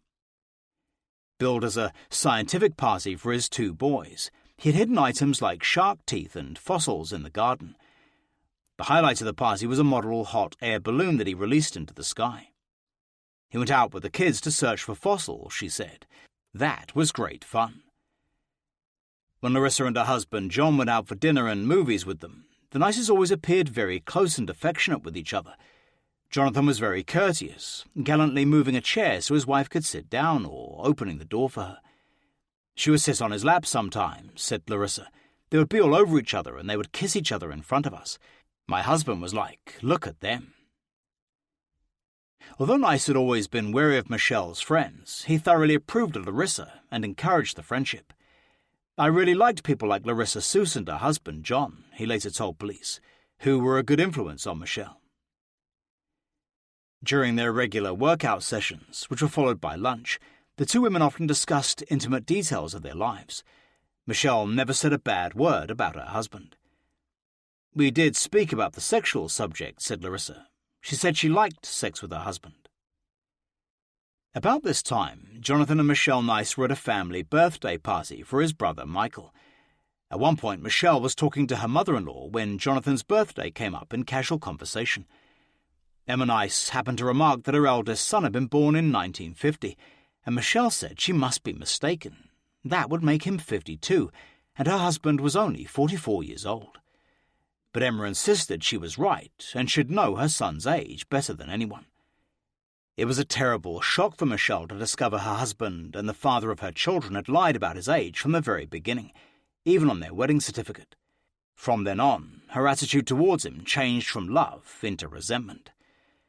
Now, little by little, she would try to get out of the marriage, but found herself trapped, as Jonathan controlled all the finances. But that would soon change. 10. Ennio. In July 2002, Michelle ordered more trees for her front garden from the ostrich nursery, and once again, Miguel de Jesus and his team arrived to plant them. They worked in the garden all day, and at about 5 p.m., before they left, Ennio walked up to the front door to question Michelle nice about the bill. "I wanted to ask if the balance was paid or not," said Ennio.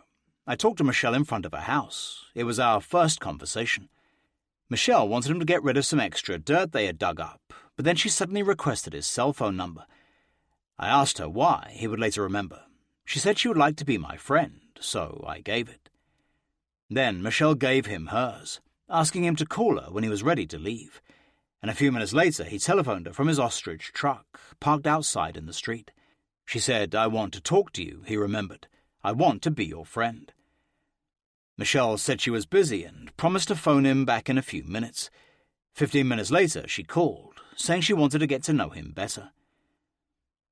Over the next few months, Michelle and De Jesus talked on the phone regularly, having long conversations and starting a friendship. Although he had been born in Puerto Rico, he told her he was from Guatemala and that his name was Alexander Castaneda, but everyone called him Ennio.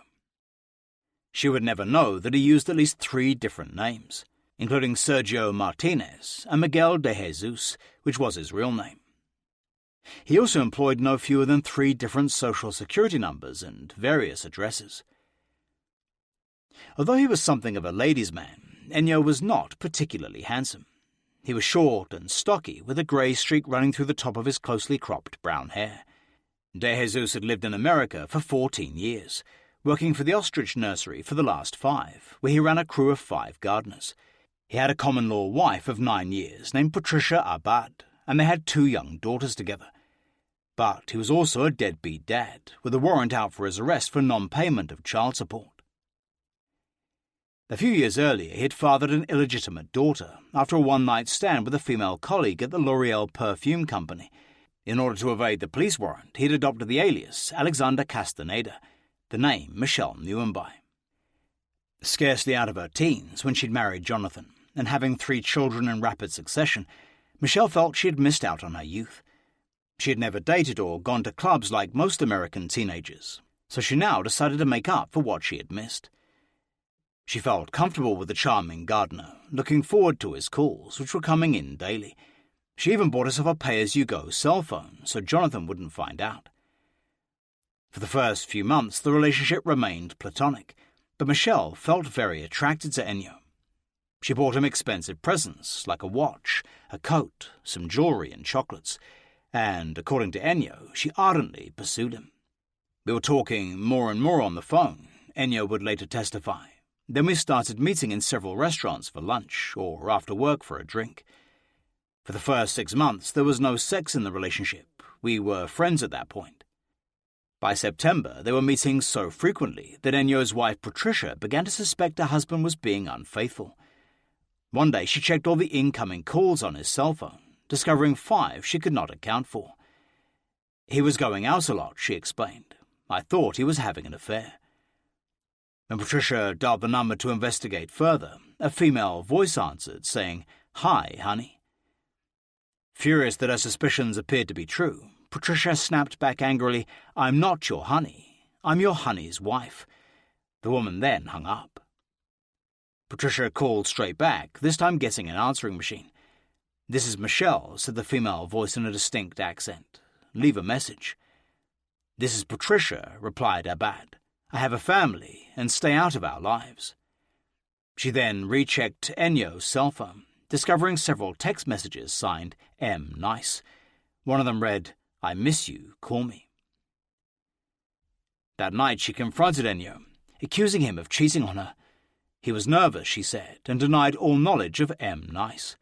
So from then on, Patricia regularly checked his phone, discovering he was still placing calls and texting the woman. Then, in a second attempt to persuade Michelle to leave her man alone, Patricia left a message on Michelle's cell phone, asking her to phone to discuss the situation, but Michelle never returned the call. A couple of weeks later, when Patricia had taken Ennio's cell phone to work, Michelle called. The two women then had a 30-minute conversation, during which she asked Michelle point-blank if she and Ennio were having an affair. Michelle denied the accusations, saying they were just friends. During the conversation, Patricia asked how they had met in the first place, and Michelle said he had seen her at a swimming pool, asking some friends to get her number. He was shocked by my beauty, Patricia claimed Michelle told her, before asking her for some personal details like her and her children's ages and where she worked. Abad said the conversation ended with Michelle complimenting her, saying she seemed like a nice person, and even hoping they would meet in person one day. In October, Michelle severed all ties with her old North Carolina friends, refusing to return their calls. Cooney Brothers spent months leaving messages on her answer phone, eventually resorting to telephoning Jonathan at Epigenesis and emailing him, asking him to have Michelle get in touch. When there was still no reply, Cooney wondered if he was deliberately trying to separate Michelle from her old friends. "We lost contact," she said, "and I still don't know why. We never had an argument. That's why I said it's not in her personality not to call me back. She's up to something." On January 15, 2003, Brothers was on the computer with her niece looking at obituaries when she had a strange premonition that something terrible had happened to Michelle. "I said to my niece, 'Jonathan's done something,'" she remembered. "He's the type of personality that would snap. It was scary, but I knew something had happened because she wouldn't return my calls." So Cooney asked their mutual friend Sandy Ciccati, who had recently moved to New Jersey, to check up on Michelle and make sure she was all right. "So I went and knocked on the door," said Sandy, "and she opened it and invited me in." But immediately, Sandy recognized the change in her friend and felt like a stranger. She was very standoffish, she remembered. She looked the same, but she was different. She seemed uncomfortable. Sandy noticed that when Michelle wrote down her phone number, she wrote it on a piece of paper at the back of her address book. "And she refused to give out her home number," said Sandy, "and gave me her cell instead." Michelle then took Sandy on a tour of her luxurious new home, making a special point of showing her the gym with all its expensive equipment. "I didn't want to see the house," said Sandy. "I wanted to see her." When she asked about Jonathan, Michelle was evasive. She said he was working a lot, recalled Sandy, but she didn't say how she was getting along with him. "I could tell that she was nervous about me being there." That would be the last time Sandy would ever see her friend. Over the next year, she called her cell phone and left numerous messages, but Michelle never returned the call. "I even went over a couple of times and knocked on her door," she said, but there was no answer. That October, Michelle Nice consummated her affair with Ennio in a seedy motel room off Route 1. After months of anticipation, they discovered an easy sexual rapport, which Michelle had rarely enjoyed with her middle-aged husband. "We came to a point where we both decided to have a sexual relationship," Ennio later testified. "We were both kissing each other." For the next 6 months, the lovers met once a week in either the afternoon or evening, having sex in motel rooms all over Lawrenceville, New Jersey. Once, according to Ennio, Michelle even brought him back to 1 Keithwood Court, where they made love while her father was in the house. During their time together, Michelle would discuss Jonathan and her 3 children, often showing him pictures of them. According to him, Michelle said she had grown bored in her marriage, but was reluctant to leave because of the children. Later, Michelle would tell police that 3 months into their sexual relationship, Ennio suddenly started asking questions about her husband's finances while they were sitting in Mercer County Park. "How much does your house cost?" Michelle said he asked her, adding that he also wished to borrow $3,000 for his family to buy property in Guatemala. "No," Michelle said she told him, "I don't have that kind of money." Michelle Nice was now leading a double life, and her husband was too busy keeping his company afloat to notice. but to all her friends she appeared the perfect wife and mother, telling no one about her secret romance. She never mentioned anything about the affair, Larissa Seuss later explained. I had no clue. Always more social and gregarious than her insecure husband, Michelle had also started throwing expensive parties for their friends and their 3 children. It was not unusual for her to invite a dozen of her children's friends and their parents out to an expensive meal to celebrate one of the kids' birthdays. Michelle always wanted to go out, said her mother-in-law, Emma Nice. They'd go to these big places where the kids would be catered to. It would cost them several $1,000s for a little birthday party for a 6-year-old. And Jonathan Nice had recently taken out 2 mortgages, totaling $825,000, paying off his initial one of $625,000. Although he was mortgaged to the hilt, he was still living well beyond his means. Concerned about her son's finances, Emma advised him to have the parties at home to save money, as well as making other cutbacks. I said, Jonathan, come on. Why don't you have them like we did? It's so much nicer. He agreed, even building a skateboard ramp in his basement, proving a big hit at Alex's next birthday party. The kids loved it, said Emma. They said it was the best party they had ever been to. In late 2002, a new consortium of investments began negotiating a deal to rescue Epigenesis, which was now sinking in red ink. Despite Jonathan Nice's optimistic claims in a December press release that recent results from clinical trials were intriguing, his company was sinking fast. A group of high-powered venture capitalists led by David Ramsey, a partner at Care Capital LLC, started talks to save the company. As Nice was no longer in control, having traded ownership for capital, he was soon in a very vulnerable position and fighting for survival. If you capitalize too soon, you end up losing control, explained his friend Dr. Brian McMillan. And that's what happened with Jonathan. There was another round of savage cuts in October, slashing the Epigenesis staff to the bare bones. One day, Samuel Jones was told he no longer had a job. With the writing on the wall, Jonathan Nice seemed to be breaking under the pressure. According to friends, when he drank, he would boast about his achievements and all the millions of dollars he had raised. It became clear as the new venture capital money came in that Jonathan would not be retained as CEO, explained Samuel Jones. The well had been poisoned. It's on those terms we left, and we haven't spoken since. I put my hand out. He wouldn't even shake my hand to say good luck. I don't understand what that was about. But clearly, the idealistic pharmacologist was out of step with the cutthroat world of big business in the new millennium. He is more of a scientist and a discoverer, explained David Ramsey, the man who would ultimately wrestle Epigenesis away from him. 11. You're fired. In February 2003, Michelle Nice flew to the Philippines to visit her family, with Jonathan planning to join her the following week. Once again, he refused to allow his 3 children to come along and meet the Filipino side of their family, saying it was too dangerous and they might be kidnapped. So his parents agreed to move into 1 Keithwood Court to babysit Alex, Trevor and Samantha while their parents were away. A few days before Michelle left, Ennio again asked if he could borrow money. This time she agreed, handing him $1,000 out of traveller's checks that her husband had given her to take to her family. Well, my husband gave me traveller's checks for spending money, she would later tell police. The $1,000 was to give my brothers and sisters back home, and Alexander paid me back soon after I returned.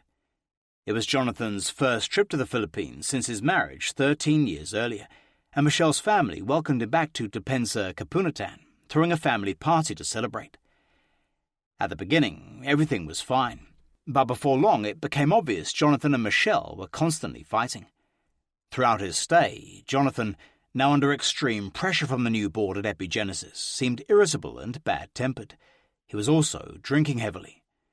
He always drank, said Nice's brother-in-law, Sonny Raganel. The highlight of their Philippine vacation was when Nice took all Michelle's nephews and nieces for a trip to Boracay Island, on the northwestern tip of Panay.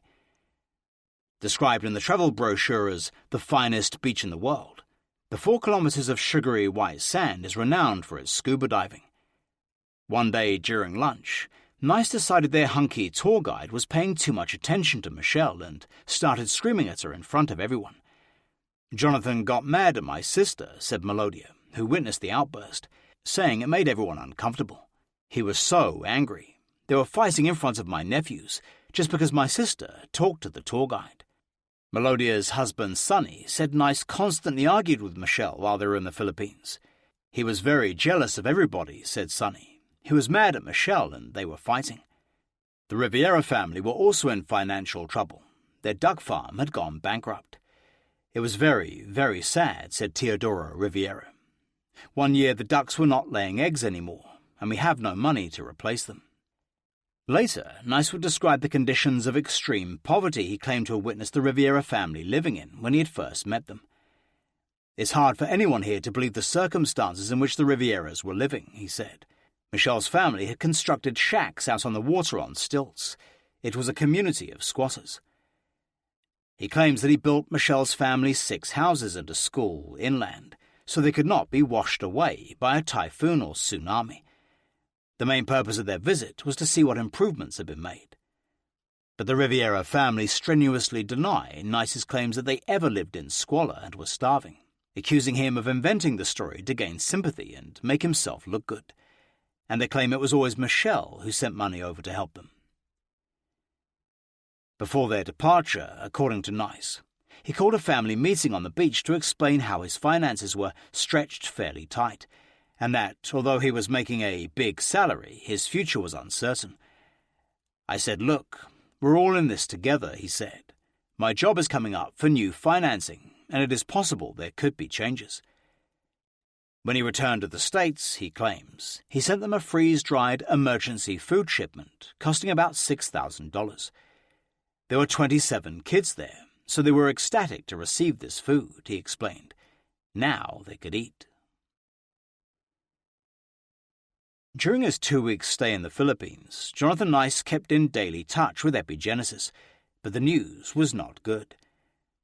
As the new board of venture capitalists moved in to take over his company, he felt his control slipping away. The company was restructured, explained Sherry Leonard, who had by this time been Nice's assistant for 15 years. Someone needed to take the blame for past failures, and it was Jonathan. On Friday, March 28, 2003, Epigenesis founder and CEO Jonathan Nice was summoned into the boardroom and summarily fired. All parties involved signed a confidentiality statement, agreeing never to reveal details of his financial severance package. But later, Nice told friends, "I was irritated by the way my being let go was handled. I was unhappy the way things ended, but I had 2 years of full salary and very good benefits." Joanne Leonard, no relation to Sherry, who joined Epigenesis in October 2002 as Chief Financial Officer, explained that Nice was no longer useful to the company, becoming expendable after its focus changed with the new board. 6 months later, she told US One's Barbara Fox that potential new investors were unimpressed with early-stage drugs like Epi 2010. Therefore, the company had halted any further development of Nice's platform technology. And, distancing itself even further from its founder, the new team announced plans to develop a completely new asthma drug. Now, with new financing and a new management team, enthused Joanne Leonard, new board members and new scientific advisors, we are excited about the new direction of the company. A year later, Jonathan Nice would attempt to put a positive spin on his dismissal, saying it was commonplace in the cutthroat world of big business. "I was trying to do a final round of financing for my company," he explained. Epigenesis was in clinical trials with 2 drugs, and I needed about $18 million to move forward with these drugs. So I hooked up with a big group who, immediately on signing the deal, fired me. It is not unusual. They replace CEOs all the time. The Thursday before he was fired, Jonathan Nice organized a lavish, no-expense-spared 5th birthday party for his daughter Samantha. The morning of the catered children's party, a large truck pulled up in front of 1 Keithwood Court, and several workers began inflating a huge 30-foot plastic castle in the garden.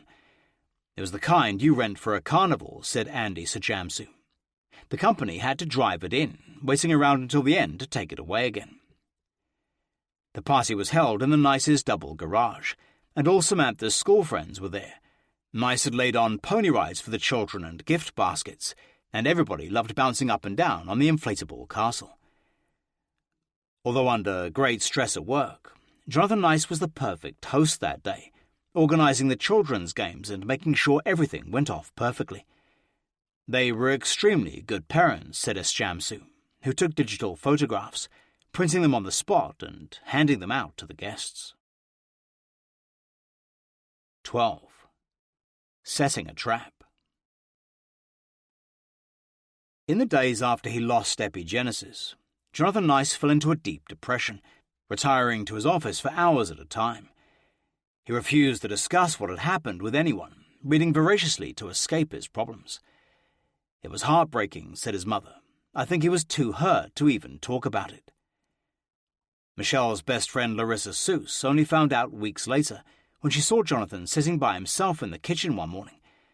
She asked Michelle why he was home early and offered to leave, but was told not to worry, as from now on he would be working from home. We never thought that he'd lost his job, said Larissa. They told me he sold his shares at Epigenesis and was getting 2 years' worth of pay. That's when I started seeing more of him. In an effort to put a positive spin on his situation, Nice announced he was taking a sabbatical to concentrate on his writing and developing a new cancer drug. I was being paid from Epigenesis for 2 years, he later explained. Full salary, full benefits. So I was going to use the first year to do something I always wanted to do, which was write. Working on his computer in his first-floor office, Nice began writing a children's book, entitling it Dr. Nice's Poems for Children and the Parents Who Love Them. He dedicated it to Michelle and his children. The first 6 poems were about my kids, he explained, and then I had a second section where I had a poem I had written recently for Michelle. Nice used his 3 children as characters and even hired an illustrator. There was one picture of him rocking Samantha to sleep and another of Trevor staring at the stars. But when his eldest son Alex complained he was not in the book, Nice promised to put him in the next one. It was like a love letter to my family, said Nice, and that made me feel good.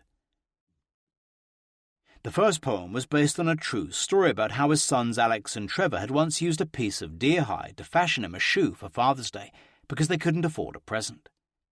Son 1 and Son 2 made Dad a new shoe. They didn't have quite enough stuff to make 2. But what would Dad do with only 1 shoe, said Son 2 to Son 1 and Son 1 to Son 2. But their dad was happy to get such a prize. He sat himself down to try it for size. It fits just so perfectly well, he exclaimed, that I think I shall never wear 2 shoes again. He hopped up and down. He hopped left and right. He hopped so fast he gave Mum a fright. He hopped all the day until it was night. Then he hopped into bed and turned off the light.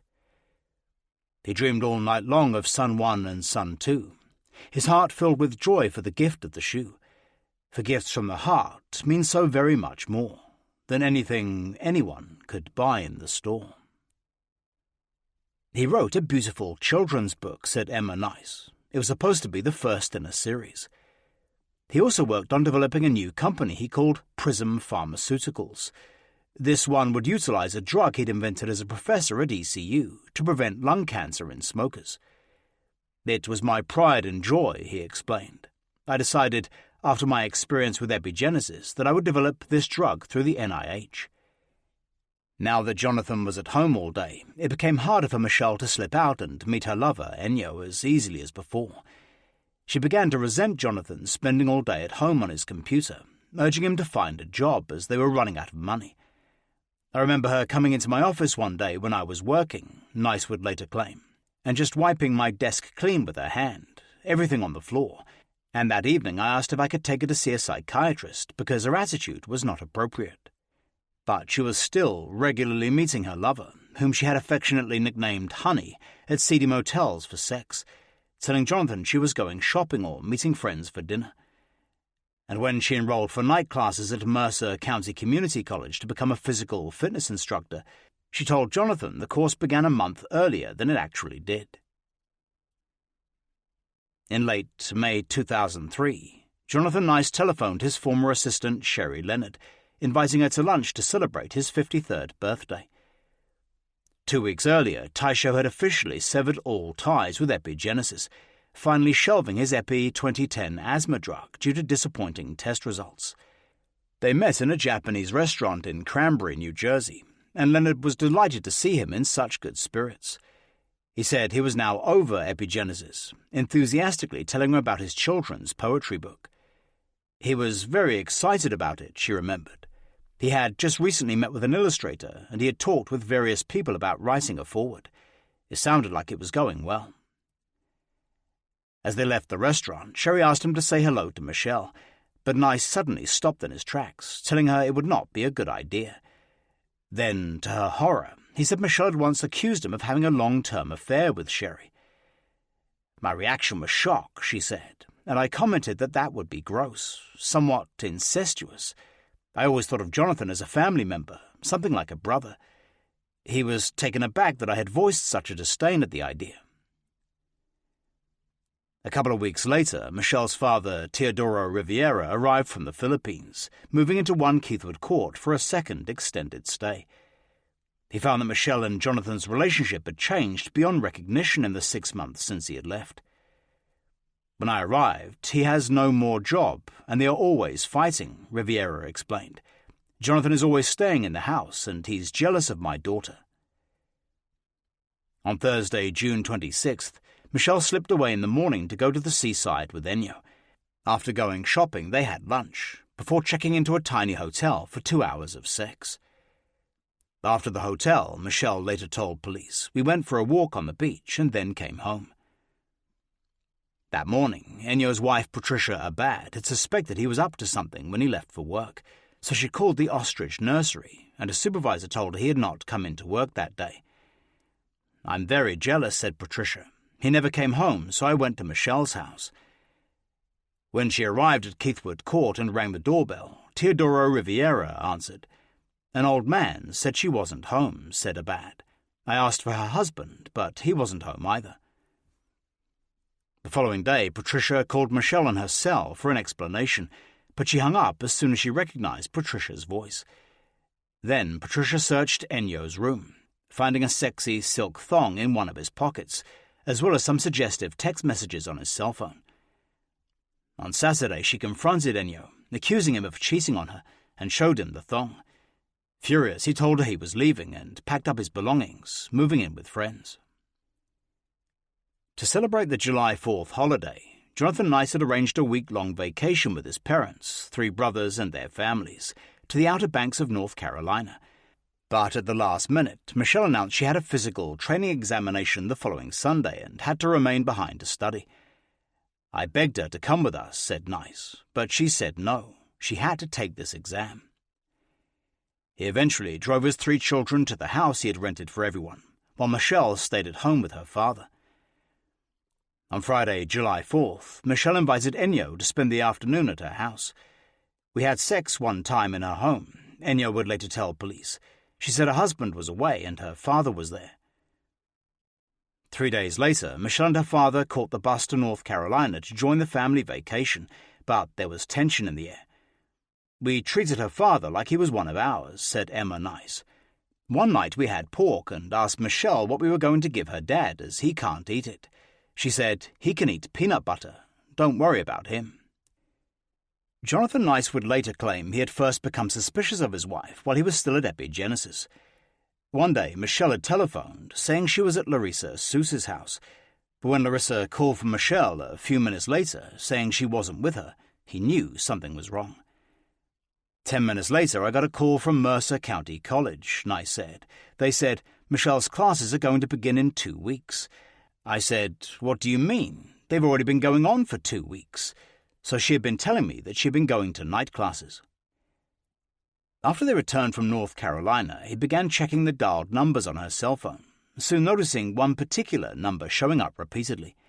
So he did a reverse telephone number search on his computer, coming up with the name Alexander Castaneda, but no address to go with it. He then signed up an internet detective agency to search Alexander Castaneda. I paid $75 for name, address, and cell phone number, Nice later told detectives. I needed confirmation because there were so many cell phone numbers on my wife's cell phone bill. On Thursday, July 10th, the agency reported Alexander Castaneda lived at the Windsor Castle Apartments in Cranberry.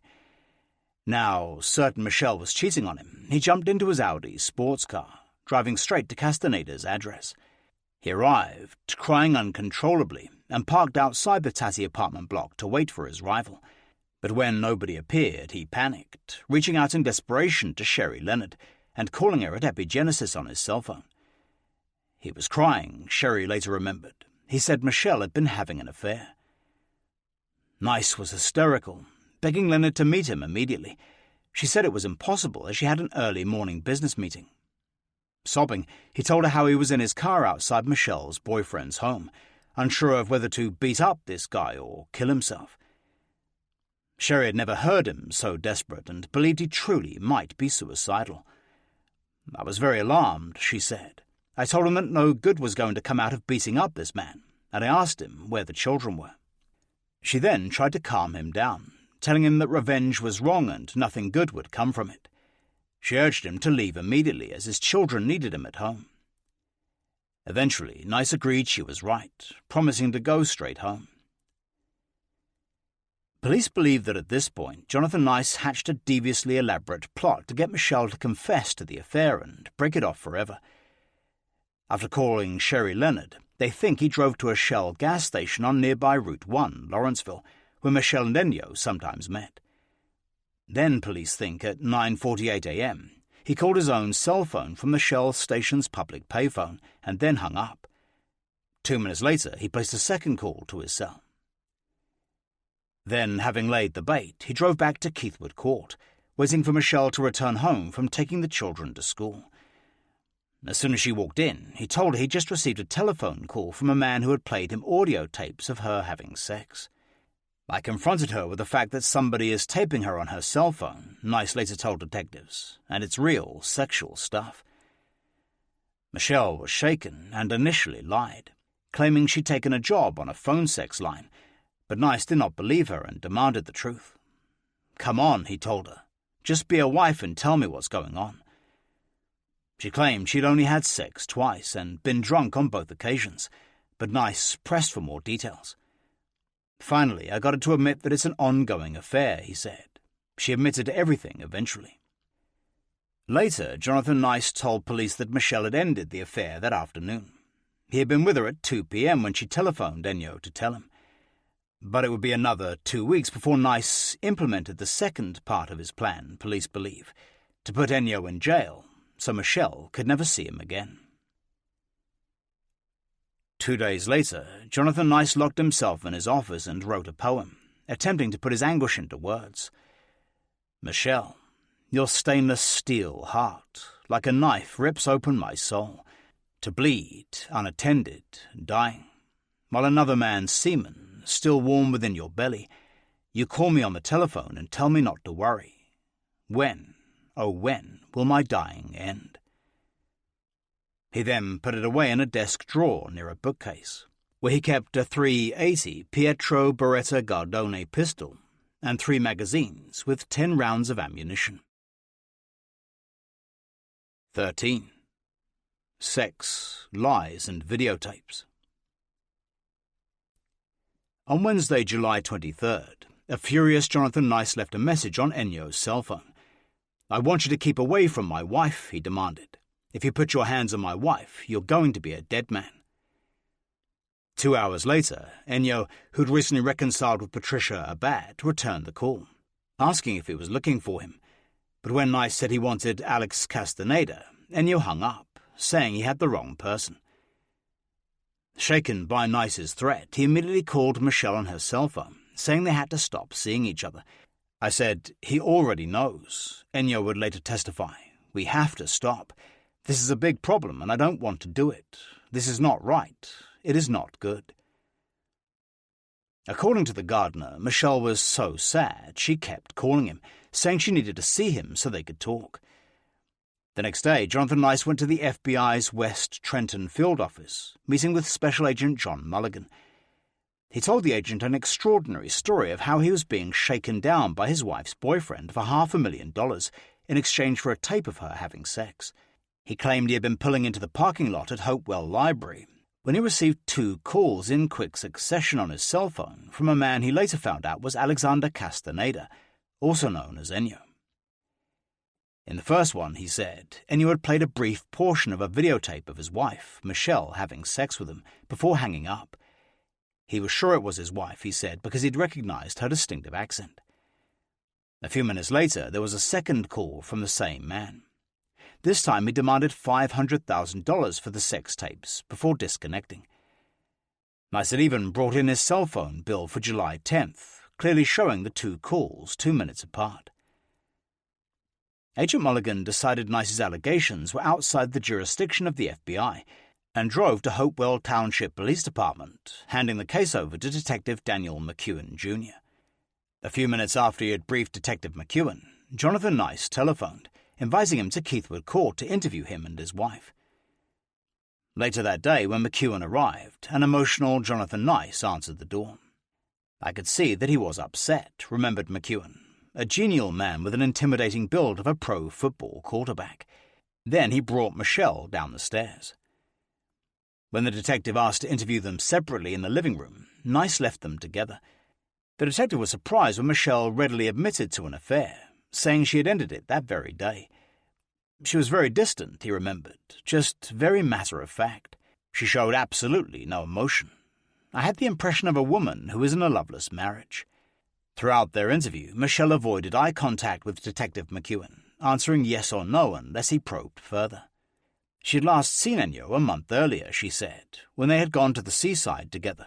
She had recently ended the affair after the gardener became too interested in her husband's financial affairs, asking how much the house was worth. But she admitted lending him $1,000 in February, which he'd paid back when she returned from the Philippines. When Detective McEwen asked Michelle if she knew about the $500,000 blackmail attempt against her husband to purchase explicit sex tapes she was in, Michelle denied any knowledge of it. She was then asked who might possibly make such a call to her husband, and for what reason. "No, I don't know who would do this," she replied, "but I guess they would want us to get a divorce, sell the house and liquidate it." Asked if she thought they should pay the alleged extortionists, Michelle replied, "I don't think we should pay it, but my husband does.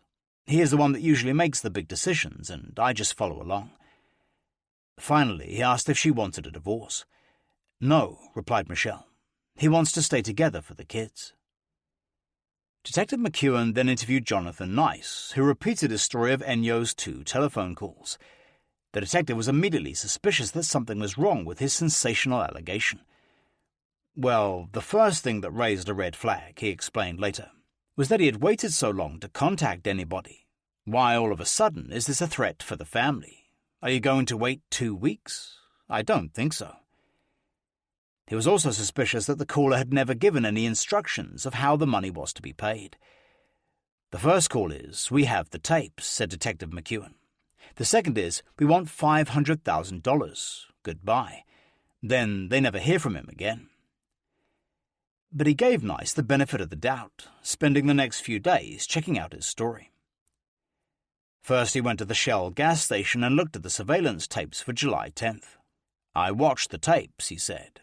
"I especially looked for any vehicles that matched Ennio's Nissan Maxima or the Ostrich nursery van.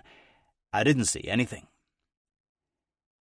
Back at Hopewell Township Police Department, when he ran the name Miguel de Jesus through the police computer, he discovered he had an alias of Sergio Martinez, who had a warrant out for his arrest for non-payment of child support. Several days later, McEwen drove to the Ostrich nursery and asked about Ennio, saying he was part of a routine investigation.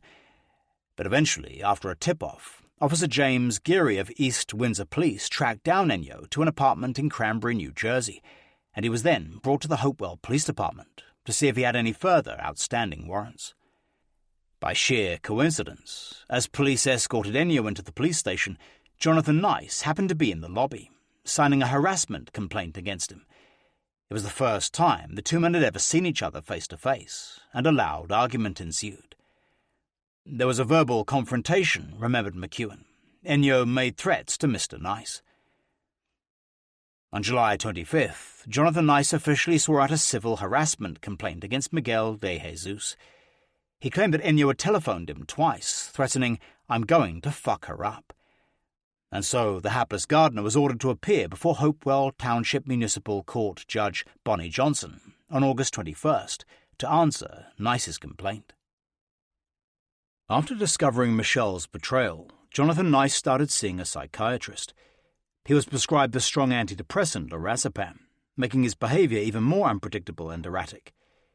He drove to his elderly parents' house in Collegeville, breaking down in tears on the living room couch as he told them of Michelle's betrayal. Then he made them promise never to reveal to her that they knew. "He said she had a boyfriend," said Emma Nice. "We couldn't believe it, and he was very upset. We told him to have her followed, but he wouldn't do that. He said, 'No, she's my wife. I can't hurt my wife.'" Shortly thereafter, in a bizarre display of controlling behavior, he started lavishing Michelle with expensive gifts, at the same time closing their joint bank account, denying her access to his money.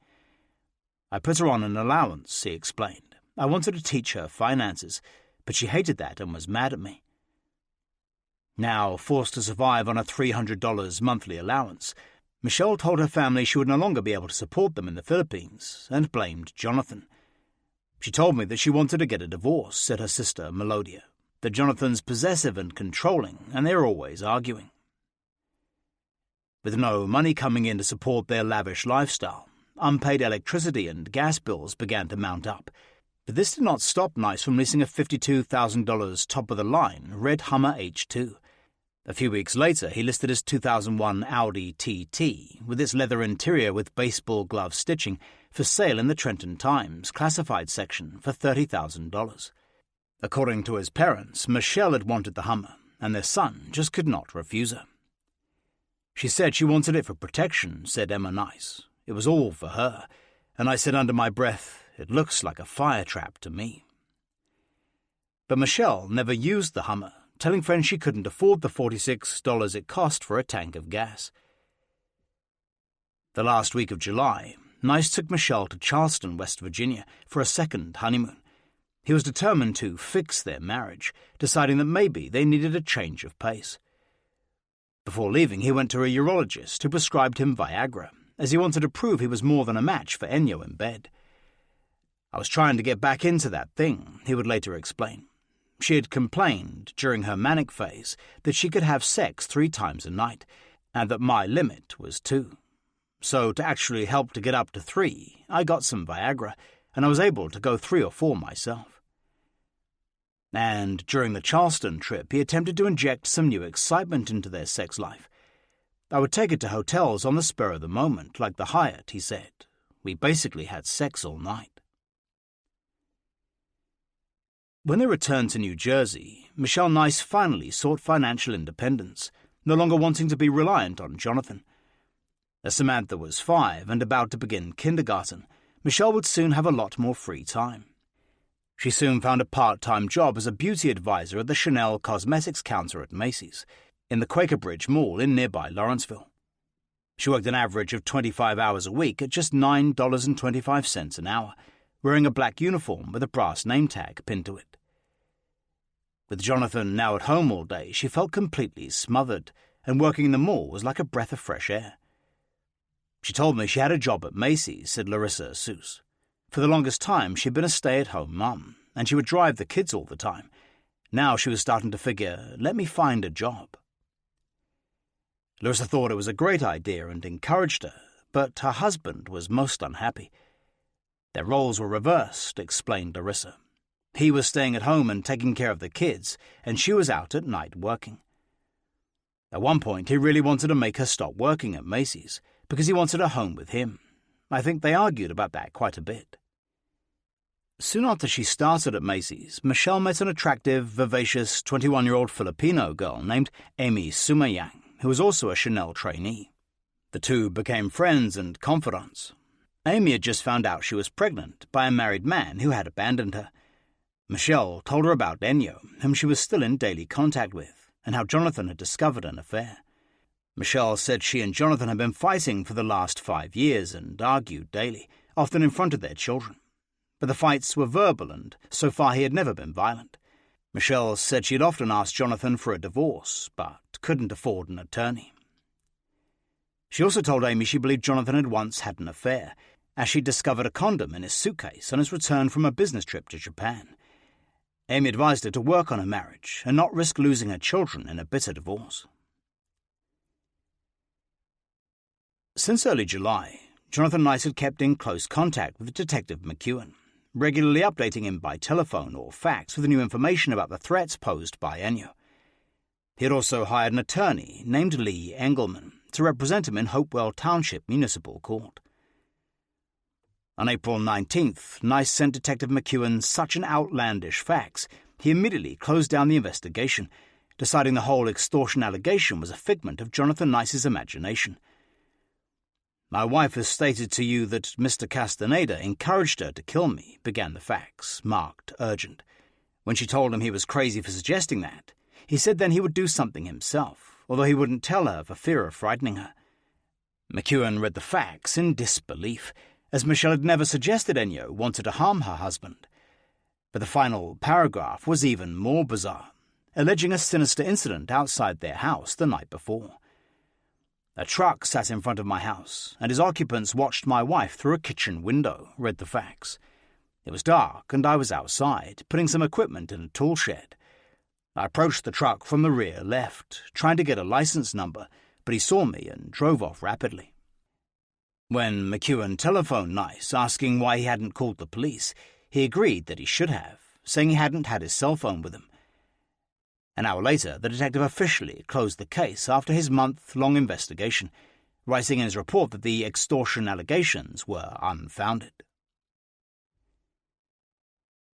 2 days later in Hopewell Township Municipal Court, Jonathan Nice came face-to-face with Ennio again. This time, Miguel de Jesus had hired an attorney named Gary Jodha to represent him in the civil action. "The real issue for me," Nice told Municipal Court Judge Bonnie Goldman, "is I want him to stay away from my wife and her place of business. That's the critical thing for me." Then the judge, Nice and Jodha began discussing the restraining order, asking whether Ennio should even be allowed inside the Quaker Bridge Mall. When Judge Goldman asked which part of the mall Ennio should avoid, Jonathan Nice turned towards Ennio, bristling with anger. "Just stay away from my wife," he threatened in a chilling voice. "That's all I ask. If he sees my wife, he turns the other way." Finally, Judge Goldman ordered a mutual restraining order, preventing all parties from having any further contact for 2 years. If they complied, it would be dismissed without prejudice.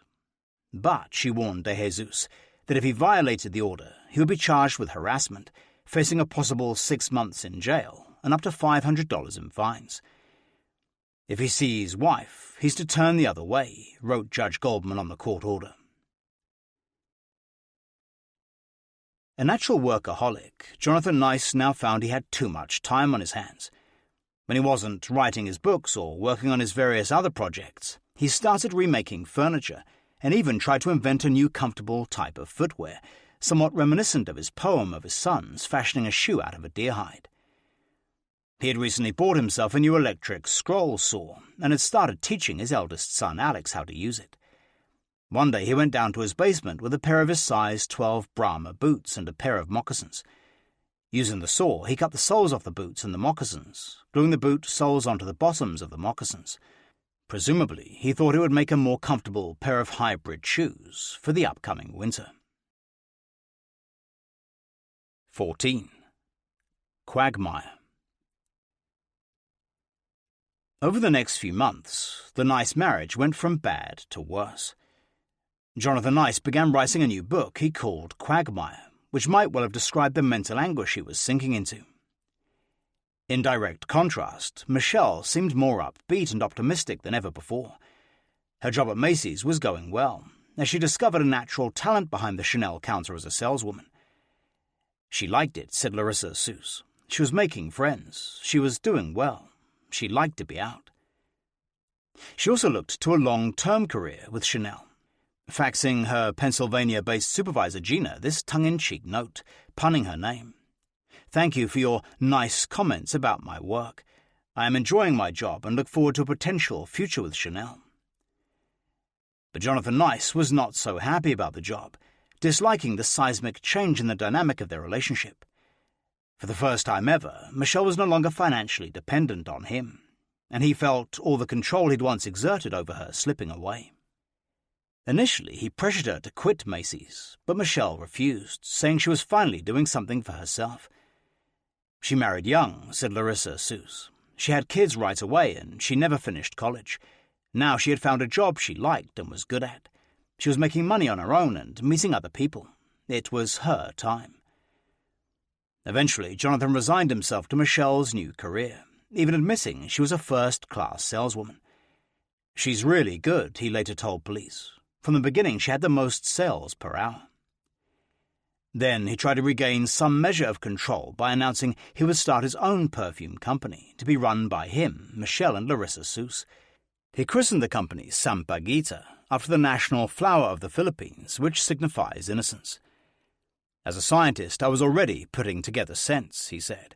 Michelle was very good at what she did at Chanel, so I suggested to her that she start her own business, and I would help her. Maybe I was trying to tell my wife that despite what she had done before, I had forgiven her. Now that we were back together, I still thought of her as innocent. The plan was for him to get a sample of the Sampaguita flower, buy the necessary oils, and chemically duplicate its fragrance. He began drafting a business and marketing plan, portraying his new fragrance as the innocent alternative to all the raunchy sexual images used to sell perfume that he so disapproved of. It was the big idea, said Seuss. He was going to start a business for her, and he told us he knows how to make perfume, so he and Michelle were going to work together. I guess he figured that because Michelle was doing well selling Chanel, she should sell her own. Larissa and Michelle enthusiastically started researching possible names for the perfume, while Nice started experimenting on mixing the right fragrance. He was going to make 50 types of scent, said Larissa, and me and Michelle were supposed to be this target group of women to do blind tests. Jonathan was now busy working in his office for hours at a time, only coming out to take the children to school or take care of them at night, when Michelle worked her Macy's shift. He was always on the computer, said Larissa. He was always surfing the internet. Most mornings, Larissa would arrive at Keithwood Court to work out with Michelle, now a certified personal trainer, and see Jonathan moping around the house. He'd say hi to me or goodbye. I have to work now, have a good workout, and he'd go upstairs into his office. Larissa also observed a change in their relationship, now that they were both home all day. Michelle had started complaining about Jonathan's possessiveness, and that he always wanted to know where she was.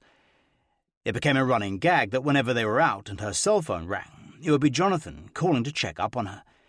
And she would hand it to me, said Larissa, just so he could make sure she was with me. It got a lot worse when she started working at Macy's. But Larissa knew nothing about her affair with Ennio, as Michelle had merely told her that she had reported a stalker to Hopewell police. That's about what she told me, said Larissa.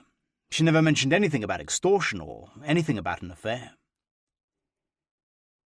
In September, things became even worse when Nice put the Keithwood courthouse up for sale at $1.6 million, announcing that he wanted to move the family to Pennsylvania to be nearer his aged parents. This was a bitter blow to Michelle, who loved her new life in New Jersey and did not want to move to the rural backwoods of Collegeville to be with her in-laws. Their frequent fights now became more and more heated, and Teodoro Riviera observed several instances of his son-in-law's violent behavior, sometimes in front of their children.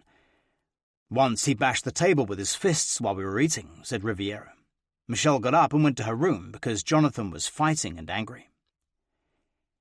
On another occasion, he went into their master bedroom, noticing a gaping hole by the side of the door. When he asked his daughter what had caused it, she said Jonathan had punched it out with his fist in a temper tantrum. Michelle told him she had threatened to call the police if he was ever violent again. I told her, "It's good that he doesn't bash you," said her father. "It's only a wall. I think Jonathan didn't hit Michelle because I was there." Later, Nice would accuse Michelle of deliberately picking fights with him. "Things were getting progressively bad," he said. "I told her on many occasions, it looks like, 'Honey, you're picking a fight, just so you can go out and do what you want.'" Often, after a bitter argument, Nice would tearfully go into his children's rooms, complaining about their mother. He would accuse her of being mentally ill, asking them to be patient with her. "He was a big baby," said Larissa. "He would be in tears. He would try and get sympathy from the kids." One night, Michelle came home from Macy's and went up to her father's room, saying she was fed up with all the arguments and wanted out of the marriage. She told me, said Riviera, "I am very tired. I have a problem." I said, "What's your problem?" She said, "I do not want to stay with Jonathan anymore." I asked why. She said, "Because we are always fighting. He's so jealous of me." So I said, "If you have no interest in Jonathan, why don't you file a divorce?" She said, "It's very hard as I have no money to pay the lawyers." At the beginning of October, Michelle's friend Roz Clancy offered her a well-paid assignment as a model in a 5-minute TV commercial for a home care company. Since they had met a year earlier, Clancy, who runs a model casting agency in Trenton, had promised to find her work as a model. Now, one of her clients needed a Filipino model to play a granddaughter in the advertising campaign for a new home care program for the elderly. "I told her I'd picked her," said Clancy, and she was overjoyed. Roz then set up a meeting with her client, who loved Michelle and immediately booked her for the project. But just 2 days before the scheduled photo shoot, Michelle called Clancy in tears. "I can't do it," she said. "Why?" asked Clancy. "Have you chickened out?" "Roz, you know me," said Michelle. "I'd love to, but Jonathan won't let me." Clancy was livid. She had a photographer and wardrobe already booked, as well as a studio. She even offered to personally talk to Jonathan, but Michelle said it would not help. Finally, Michelle suggested she use Larissa Seuss, who stepped in at the last minute and did the advertisement. "I asked my husband," said Larissa. "He said, okay, sure. It was a low-budget type of thing. They ended up filming it in my house." A few days later, an excited Michelle called the agent, asking if she could guess why she was so happy. Roz immediately speculated that Michelle was pregnant, but she said no. Jonathan had relented and given her permission to do the next modelling job that came up. I said, "I'm sorry," said Clancy. "I've booked people already."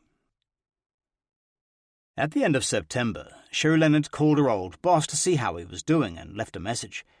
She hadn't spoken to him since July, when he'd called contemplating suicide. She also had a job interview and needed a reference. When Nice called her back a few days later, he expressed concern about Michelle's state of mind, even talking about committing her. He complained she now thought she was the head of the household and the main breadwinner with her job at Macy's.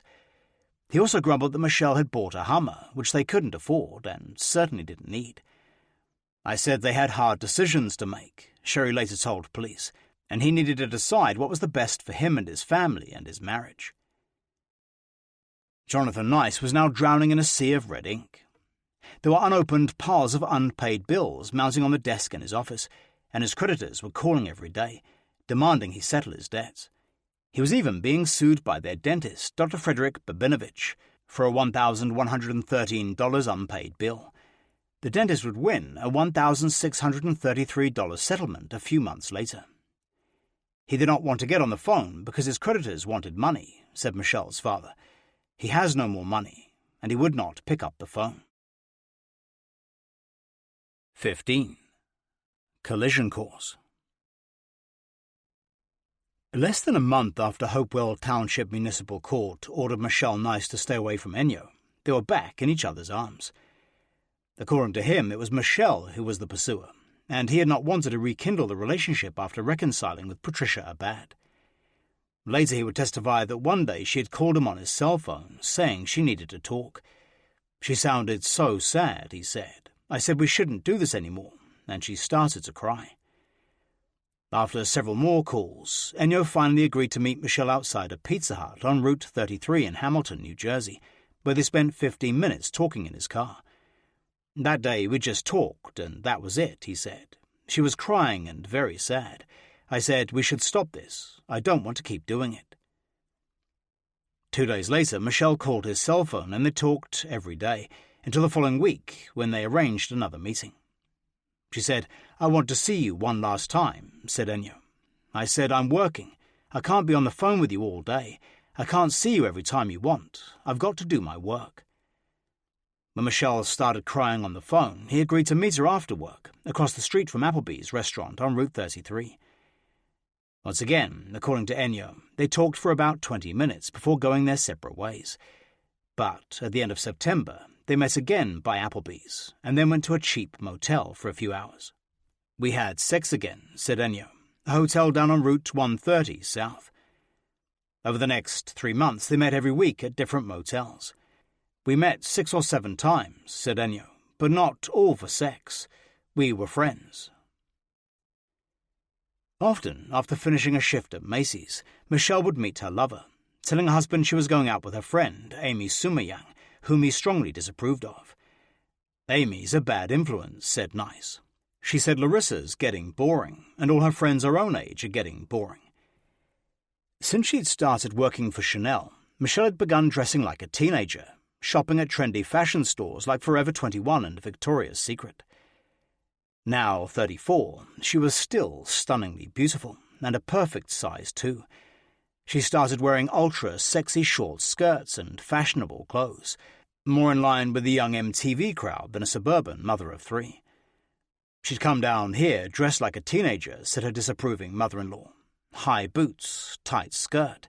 I couldn't believe it." She also started frequenting the fashionable Kathmandu nightclub in Trenton with her teenage friend Amy, often staying out until the early hours of the morning. She met a new set of younger friends whom her husband considered bad influences, going out dancing with them several times a week. On one occasion, Emma Nice remembers Michelle returning from a shopping expedition and proudly displaying what she had bought. "She came out with a miniskirt about this big," said Emma. Jonathan said, "What's that?" and he threw it. He said, "Take it back. It's not for you. She was just difficult, and that was it." Michelle was also flirting with men while she worked at the Chanel counter. One afternoon in November, 29-year-old Paul Everton was walking through Macy's when he spotted the beautiful consultant. "We made eye contact and she called me over," said the handsome trainee corrections officer. "You know that look." Michelle began telling the Colombian native about Chanel's special cosmetic offers. She was flirting, he said. She never mentioned she was married, and she wasn't wearing a wedding ring. That would have been a red flag to me. She came on to me as single as they come, and said she found me attractive. I guess she liked Spanish men. They agreed to go out on a date and play pool, with Michelle giving him her cell number and telling him to call her. "I think she was intrigued by my barbell tongue piercing," he said. She said she'd never met anyone with a pierced tongue before. Over the next 2 months, they often talked on the phone, with Michelle confiding that she was worried about a possessive, very jealous ex-boyfriend. "She told me that an ex-boyfriend instilled fear in her," said Everton. "He played head games, always telling her he knows who she is going to meet. Then she warned me that her ex-boyfriend might come after me, and he hoped he didn't have my number. That's why we didn't get together." That Thanksgiving, Jonathan, Michelle, and their children drove to Collegeville for their traditional family gathering. Earlier, they had dropped Michelle's father off at Larissa Seuss's house so he could play cards with his friends. But there was tension throughout the day. Later, Michelle told friends how everyone had totally ignored her during their 4-hour stay, never speaking to her once. Her in-laws had cold-shouldered her, never mentioning that they knew of her affair. "She's not really close to them," said Larissa. Once she said, "I can't believe you're so close to your mother-in-law." On Sunday, December 7th, Michelle and Larissa attended the annual American Filipino Association Christmas party at the Hyatt Regency Hotel in Princeton. During the meal, they struck up a conversation with a young Filipino woman named Jean Larini, and soon became fast friends. Jean came from the northern side of Manila and was also married to an American. "That was the beginning of our friendship," said Larini, who closely resembled Michelle with long, luxuriant black hair. "And from then on, we started calling almost every day, going out once or twice a week." Soon after they met, Jean and her husband Keith went out for dinner with the Nices. It was the first time Jean had met Jonathan, and she was surprised by how different they were. He was older and pudgy, she said, and she was young and beautiful. As usual, Jonathan Nice spent much of the evening holding court, with boastful tales of his glory days at Epigenesis. He talked about his brilliance, she remembered, about when he was in Japan and eating sushi. Nice also told them about his ambitious plans for marketing his Sampaguita perfume, recruiting Jean to join Michelle and Larissa as part of his development and marketing team. He told her he had now formulated 3 fragrances and was ready to begin testing. Through December, the 3 friends met regularly for lunch at each other's houses while their kids were at school. They'd often discuss their husbands, with Michelle constantly complaining about Jonathan's jealousy and possessiveness. One time they went to a party and she was talking to one of Jonathan's friends, said Larini. Suddenly he came up and grabbed her. He pulled her away from their conversation. Teodoro Riviera says his son-in-law became incensed whenever Michelle talked to a man. He was jealous, he said. She would say, "I don't care if a guy looks at me," but he would still be mad. He would say, "I don't want anybody looking at my wife." He didn't want a man to make a play for Michelle. On another occasion, Michelle was at Jean Larini's home when the conversation turned to divorce. "I told her my husband had a hard time during his divorce," she remembered. "I'm like, in the States, women get everything they want." So she's just listening very carefully and looking at me. And then she said, "What else?" During the Christmas period, Michelle worked as many shifts as she could at Macy's, at 1.5 times her normal $9.25 hourly wage. She often worked until midnight during the holiday period, and would then go out to meet Ennio or her other friends, coming home when it was getting light. During the holidays, she was working every day and the weekends, said Larissa, as much as she could.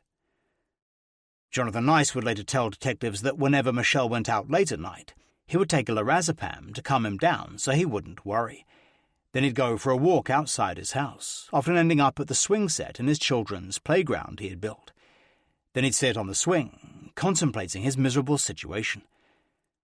When Michelle was having her affair, I was absolutely beside myself, he later explained. When Michelle goes out, and if she's going to be late, which she tells me as she is going out the door, I will take one. Then I don't care. On Saturday, December 27th, Jonathan and Michelle went to a Christmas party at Jean Larini's home in Princeton. It was a great party, and Michelle was having a fine time, singing Madonna songs on the Larini's karaoke machine. He wanted to go home early, said Jean. Michelle was still having fun, and she seldom goes out. When Michelle insisted they stay, Jonathan sulked, going over to the front door and standing there alone. A few minutes later, he returned to Michelle, demanding they leave immediately. When she refused again, he went back to the door, but Michelle looked sad and embarrassed. They finally left while the party was still in full swing. But on the drive home, they had a big fight, and when they walked in the door, Michelle told her father to go to his room. I heard them fighting, said Teodoro Riviera, over Michelle talking to guy friends at the party.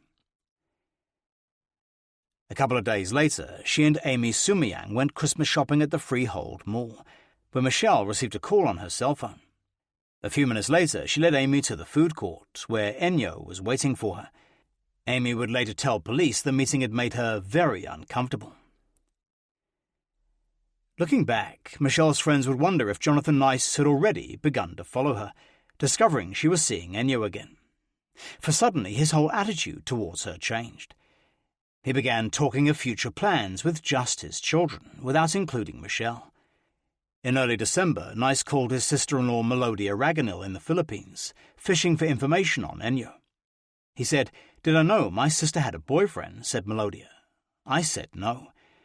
He then asked if she knew Alex, and Melodia said she'd only heard of him as one of Michelle's friends. "You know," Nice shouted accusingly on the phone before hanging up.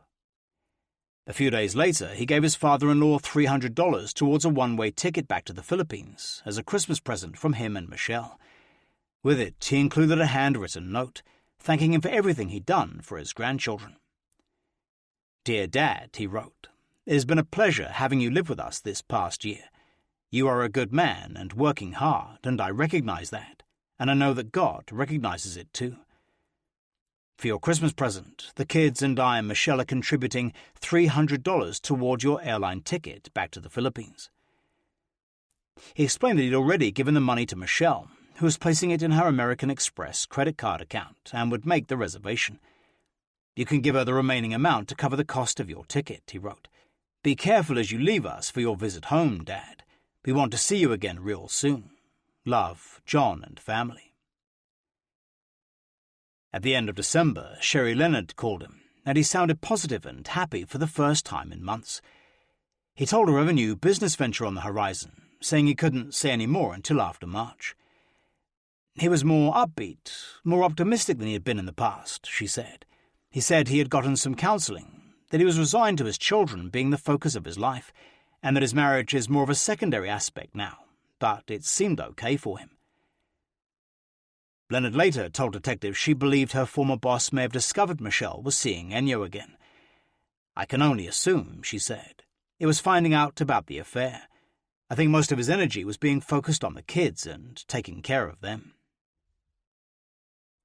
On New Year's Eve, Jonathan and Michelle threw a lavish party for all their friends. There was no hint that there were any problems between them. They appeared the perfect married couple, as the 24 guests arrived to find Jonathan mixing punch in the kitchen sink.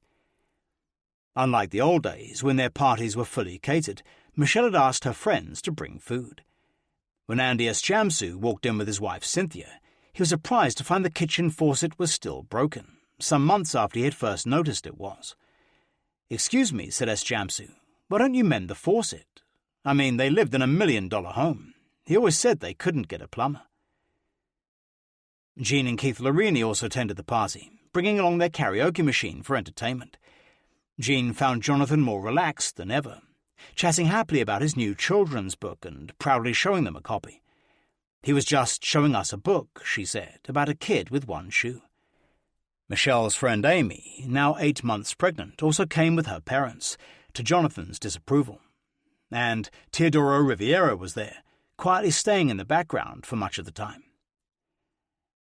As midnight approached, all the guests took turns singing karaoke.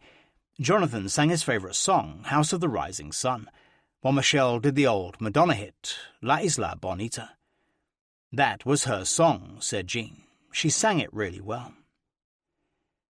Then later, after toasting in 2004 with Jonathan's Punch, Michelle returned to the karaoke machine to perform Gloria Gaynor's stirring hit, I Will Survive. "She was bopping around," said Andy S. Jamsu. Like all the other guests, S. Jamsu saw nothing out of the ordinary that night with the host and hostess.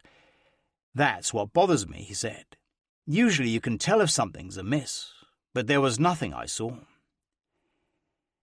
The Nices both seemed upbeat and getting on well, enthusiastically making future plans with their friends. They had scheduled a romantic St. Valentine's Day dinner in Philadelphia with the Larinis and the Seuses, and they also planned a summer vacation to Cancun, Mexico with Larissa and John Seuss and all their children. "We had long-term plans," explained Larissa, "so I didn't think they had a problem, or why they would want to commit to us if they're not getting along." On Friday, January 9th, Michelle's father returned to the Philippines after spending 6 months in New Jersey. The night before he left, Michelle came into his room, closing the door to have a father-daughter conversation.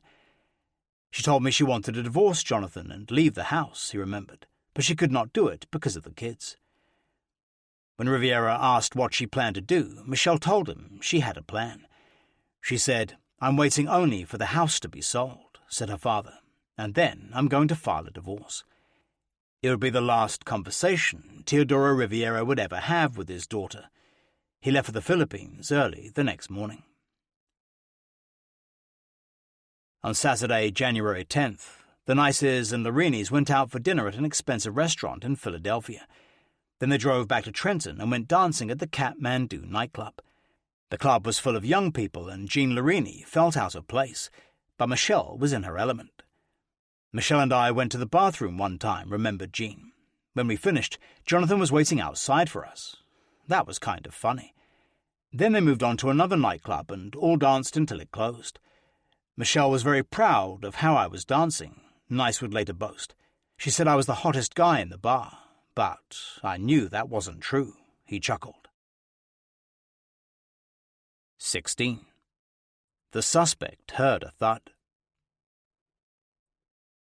On Thursday, January 15th, there was a heavy storm, and Hopewell Township schools were closed for a snow day. That morning, Jonathan Nice worked on a colour layout for his Sampaguita perfume, while his 3 children played computer games in the living room. Michelle had her first evening shift of the week at Macy's, and went out a couple of times to go shopping, coming home in the early afternoon. After making the children lunch, Nice took 5-year-old Samantha out sledding.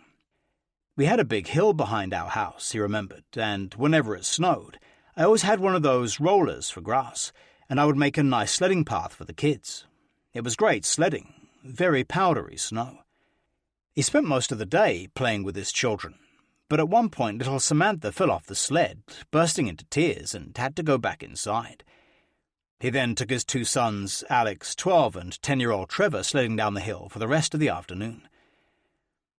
At 4 p.m, Michelle took a shower, preparing for her shift, which would begin in 2 hours. While she was in the shower, Nice dressed the children up warmly to go to Samantha's 4:15 gymnastics class. Michelle informed me that she had to work late at Macy's, he would later tell detectives. After, she was going to go to the Metuchen Mall with her friend Amy. When he told her the mall closed at 10 p.m, Michelle snapped, "Out!" During Samantha's 1-hour class at Motion Gymnastics on Route 31 in Pennington, Alex and Trevor played their computer games. Then Nice drove a few blocks along Route 31 to TJ's Trattoria, where they ate a pizza dinner. A little before 7 p.m, they arrived home to find that the children's much-anticipated Lord of the Rings model castle had finally arrived. "I was working on a project with them," Nice explained. "We were building one of the castles from the Lord of the Rings on the kitchen table, and we did that for a while. Then Samantha wanted to see a particular movie, and Nice started readying them all for bed. I started herding them towards the bathroom," he said. "Eventually everyone was in bed, all 4 of us, by 8 p.m. When they were all tucked up in his king-size bed in the master bedroom, Nice called Michelle's cell phone, but there was no answer. Then he put his phone on speaker so little Samantha could leave her mum a goodnight message. They then settled down to watch the new Jim Carrey movie, Bruce Almighty, on pay-per-view, which Alex wanted to see. Then, at about 10 p.m, Jonathan turned the light off, and they all fell asleep in his bed. Earlier that evening at 5:30, Michelle Nice called Ennio on his cell to arrange a rendezvous that night. He was ploughing snow when she called, telling her he was busy. She said, "Can I see you tonight?" said Ennio. I said, "I'll call you when I get back." Michelle said she would finish work at 9:30, so Ennio promised to call her at 9.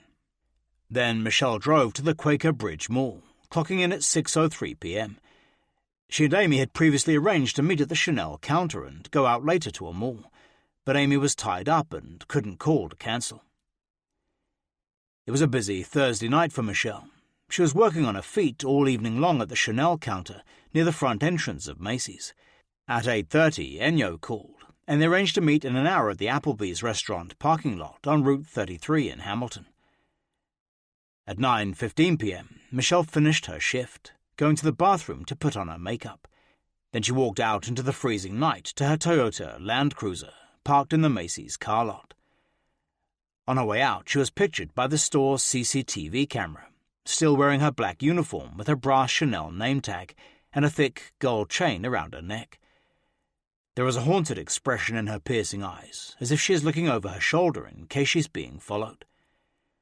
She drove out of the mall along Quaker Bridge Road to Hamilton Township, drawing into the Applebee's, where Ennio was waiting in his 1997 Nissan Maxima. Although she had dressed immaculately for the date, Ennio wore his regular work clothes, a t-shirt, green jacket, grey sweatpants, and his size 9.5 Wolverine work boots.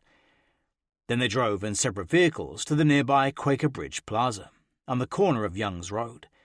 At 9:54 p.m, Michelle parked and got into Ennio's Nissan Maxima as her cell phone started ringing. It was her friend Amy, apologizing for not coming to see her in Macy's as arranged. Speaking Filipino, Amy asked about her plans for the rest of the evening. Michelle said she was going to Wegmans supermarket in West Windsor, but when Amy suggested they meet up there, Michelle said no. By the time they finished talking, Ennio was pulling into the car lot, outside the CD Mounts Motel on Route 1 in Lawrenceville, opposite the Quaker Bridge Mall.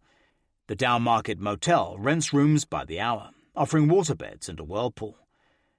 "Wait for me," Ennio told Michelle. "I'll go and get a room."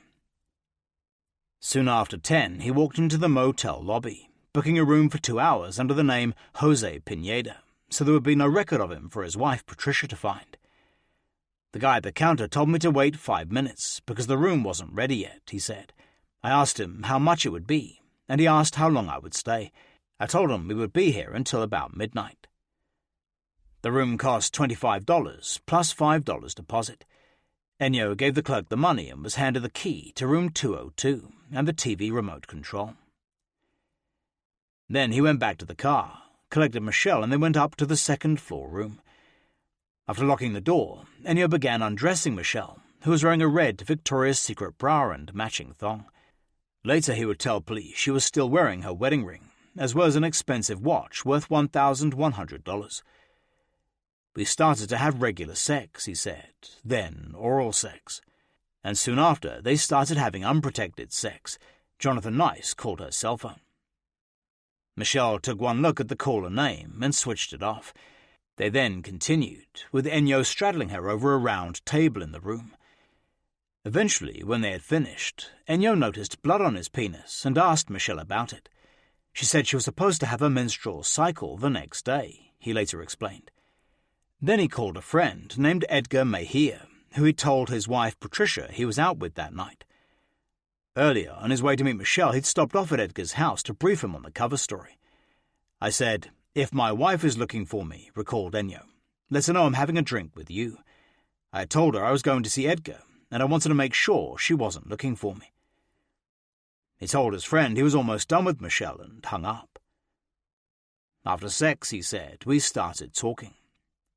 Michelle said she suspected a female neighbor might be following her, and then reporting back to Jonathan, and she showed him a cell phone photograph she'd taken of the woman. Ennio was concerned, asking if the neighbor knew they were seeing each other. Michelle said she did. Later, as they were taking a shower together, the motel phone rang and Ennio answered. It was the clerk telling them it was midnight and their time was up. While Ennio went down to the front office to get his $5 deposit back, Michelle freshened up to go home, spraying herself with her favorite Chanel 22 perfume so she wouldn't smell of sex. She put perfume on before we left, he remembered. We left the room and we went back to my car. He then drove back a different way to the Quaker Bridge Plaza, where Michelle had left her Land Cruiser. She said she was going home, he said. She got in her car, rolled down the window and gave me a kiss. Then she drove off. At about 12:30 a.m., Michelle Nice steered the Land Cruiser south onto Quaker Bridge Road, and from there to I-95 for the 13-mile journey home. Investigators believe that as early as the first week of December, Jonathan Nice had discovered Michelle had resumed her affair with Ennio. Although he remained calm on the outside, his seething rage had been rising to boiling point ever since. That night, after putting his children to bed at about 10, he had fallen asleep and then woken up a little later. At about midnight, he had tried to call Michelle again. When her answer phone message came on, they think he went downstairs to wait for her to come home.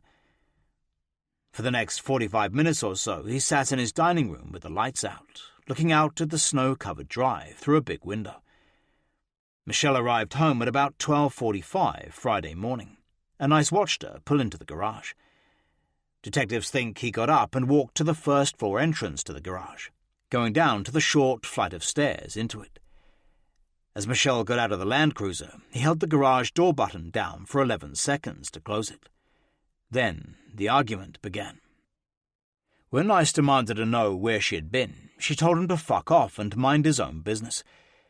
As she walked past him into the house, he smelled the Chanel perfume she had put on in the motel, confirming his worst fears that she had just come from her lover's bed.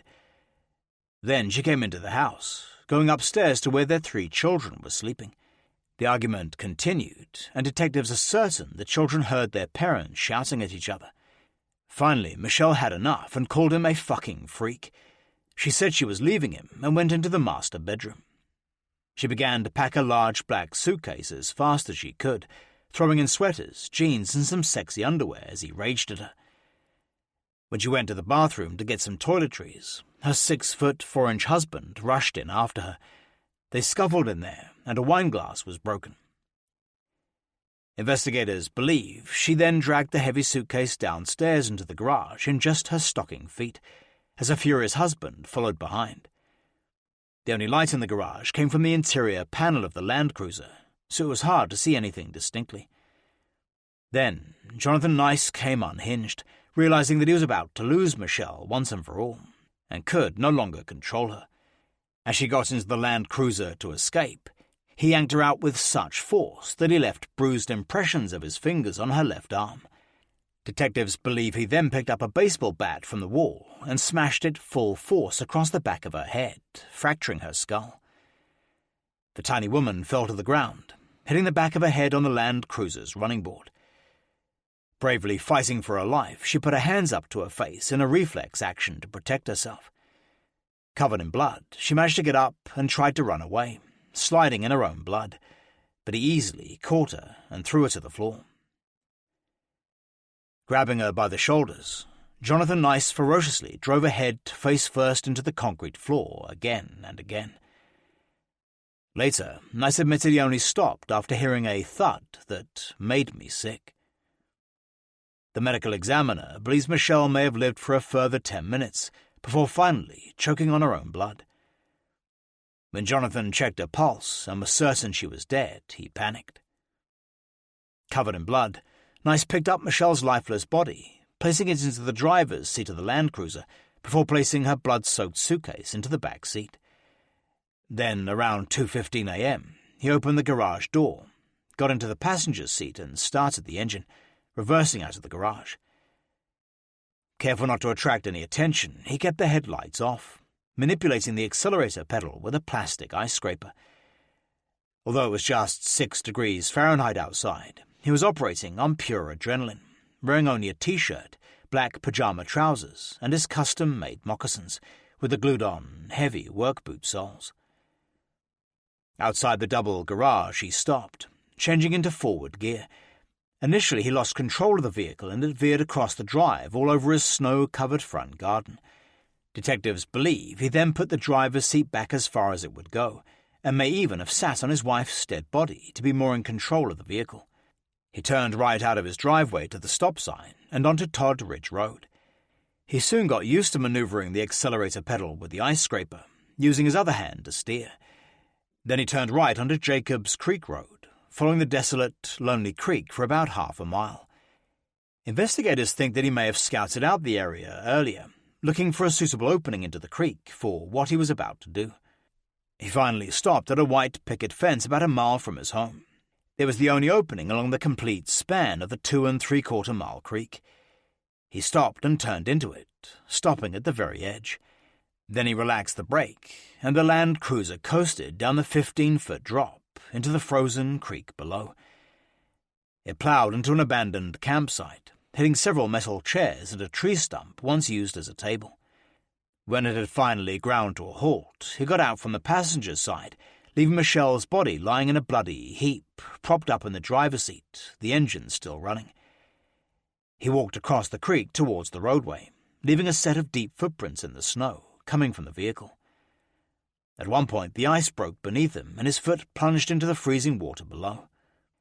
At about 3 a.m., he walked back along Jacobs Creek Road, but police believe he did not come straight home. Eventually, when he finally did get back to Keithwood Court, he began to clean up the garage, trying to get rid of all the bloody evidence. He cleaned up Michelle's blood using white paper towels and hydrogen peroxide, dumping them in white plastic trash bags.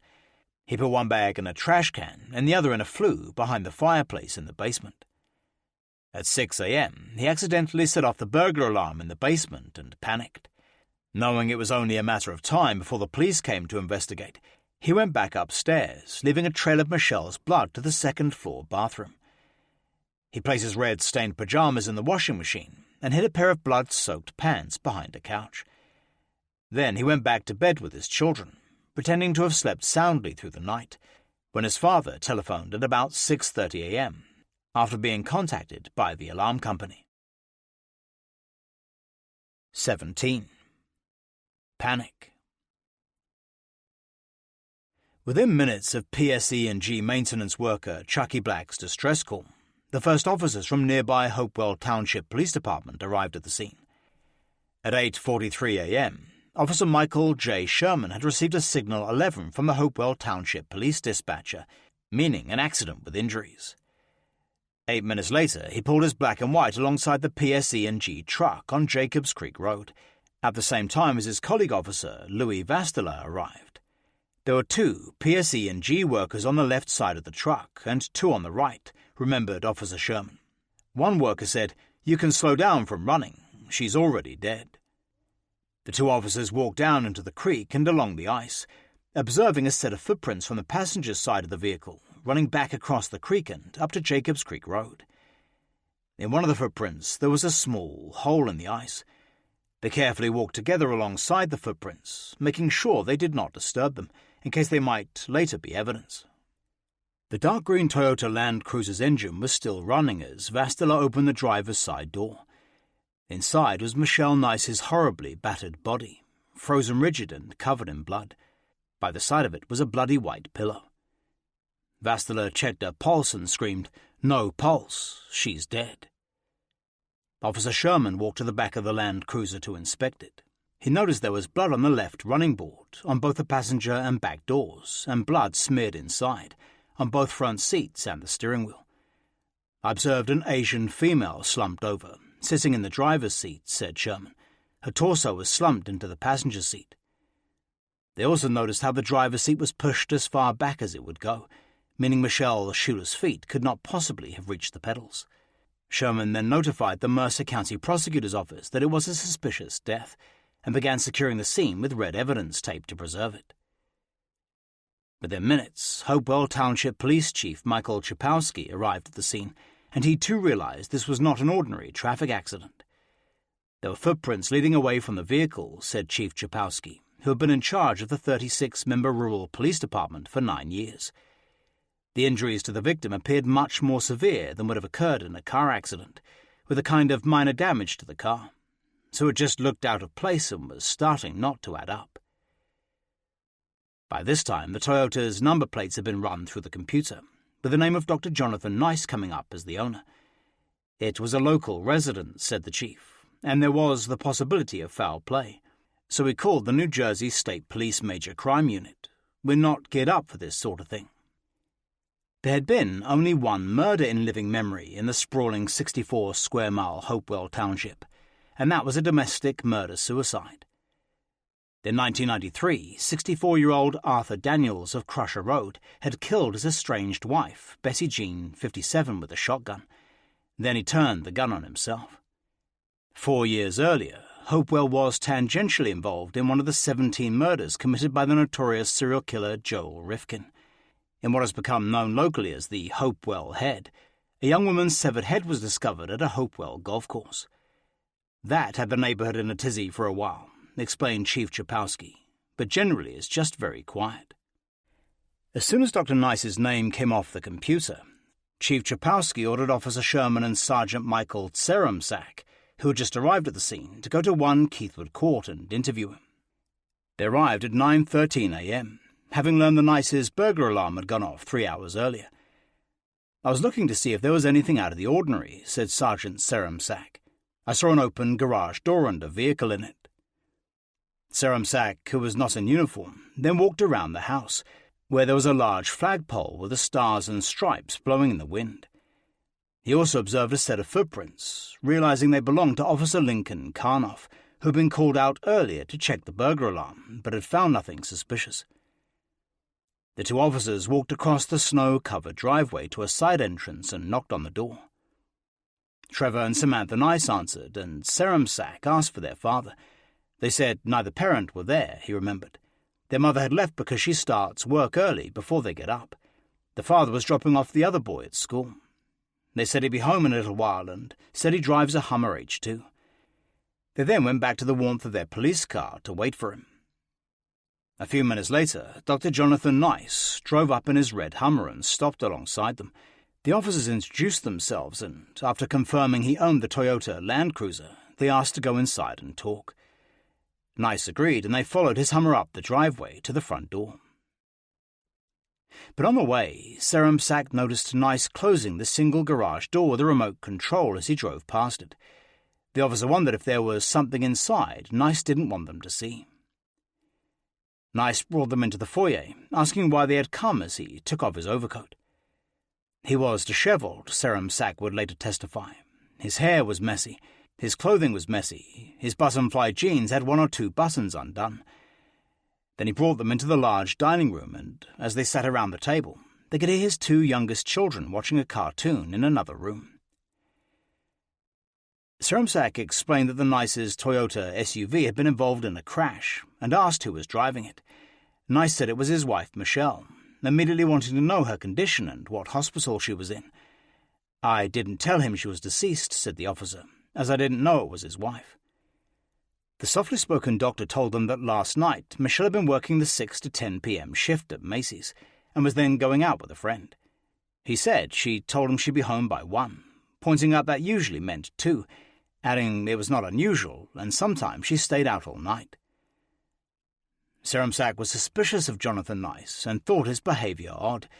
For one thing, his mood seemed inconsistent with his wife being in an accident.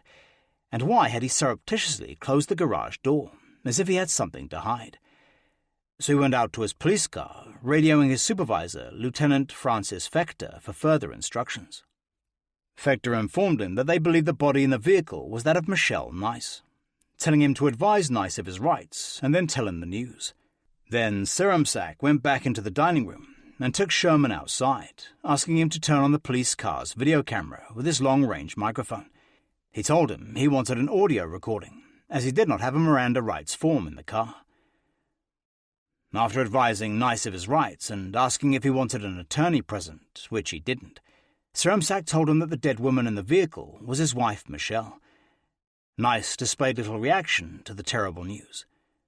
Minimal was how the officer would later describe it to a jury. He didn't seem to get upset. We went over her plans and routines, and then he talked of her extramarital affairs. Nice calmly spoke of the nights Michelle never came home. And when Serumsak asked if she was seeing anybody, he was only too willing to talk. He said she had been having an affair with a gardener and had broken it off, said the officer, but he believed she was seeing him again. Then 5-year-old Samantha came in, sat on her father's lap and began drawing a picture. To Serumsak's astonishment, Jonathan Nice continued discussing Michelle's infidelities right there in front of her. He said in the past the boyfriend had attempted to extort money, he remembered, and at some point he threatened the life of the family. As his daughter was on his lap, I didn't press him, but he just continued to talk about it. Nice said he believed Michelle had been cheating and was very worried she was back with this man. Officer Serumsak then asked if he could look at the basement and take photographs with a disposable camera, as the burglar alarm had been activated. Nice agreed and accompanied him into the basement before showing him the master bedroom, kitchen, bathroom and laundry room. In the foyer on their way out, Nice said he was concerned about how to tell his children their mother was dead and if they should go to school or not. "We were talking about his children getting counselling," said the officer, when he broke down and began to cry. Then Nice asked if he could call Michelle's best friend, Larissa Seuss, and after giving him a business card, Serumsak left, taking the drawing Samantha had given him. While Jonathan Nice was talking to the police officers, Larissa Seuss had telephoned. That morning she had arranged for Michelle and Jean Larini to come to her house at 10 for a scrapbook picture workshop. "Michelle's always running late," said Larissa, "so I thought I'd call and remind her." Larissa asked Jonathan how he was doing. "Not so good," replied Jonathan. "Oh, are you sick?" she asked. "No," he said. "Michelle's been in a car accident." Larissa was so shocked to hear this, she asked him what he meant. She could hear some voices in the background, as Nice asked her if she had been with Michelle the previous night. When Larissa said no, he asked her if she had Amy's cell phone number. Larissa said she didn't, but suggested it might be stored on Michelle's phone. "He was so calm," said Larissa. "I can hear the police in the background, and he just says, 'I'll call you back later.'" Then he hung up, leaving Larissa to wonder what could have happened to her best friend. "I was just shocked, shaking," she said. "Then I was waiting for him to call me back with more details." For the next hour, Larissa waited for his call, which finally came at 10:30. He was crying, she remembered. He told me that she was dead, that they had found her car on Jacobs Creek Road in the water. I was like, "What do you mean she's dead? Have you seen her? Maybe she's in the hospital." He just said she was dead, and he didn't know a lot about the accident. I was crying, and he was crying. Then he said he was going to meet the detectives that afternoon for an interview. After about 15 minutes, Nice said he'd call later when he knew more. Then Jean called to say she was running late. Without telling her about Michelle, Larissa asked her to come over as soon as possible. A few minutes later, Jean arrived at the Seuss's house, carrying snacks and a cake for the workshop. Larissa opened the door, and Jean asked where Michelle was and if she was late. "Michelle's dead," sobbed Larissa. In shock, Jean dropped all the food as the two friends hugged each other. For the next few hours, they kept calling Michelle's cell phone number, praying that she would answer, and it would all be a bad dream. Investigators believe that after talking to the two officers, Jonathan Nice realized that he had made a big mistake, leaving a perfect set of footprints in the snow at the scene. So as soon as they left, he went down into his basement, closing the door behind him. He then sliced off the soles of his adapted moccasin boots, cutting them up into 14 small pieces, using his workbench scroll saw. As he was hiding the pieces in a box of Christmas decorations and other places around the basement, his daughter Samantha came down to tell him 2 more detectives had arrived. 18. Lock him into a statement. Detective Daniel McEwen, Jr. had just come home from dropping his daughter off at school when his cell phone rang at 9:22 a.m.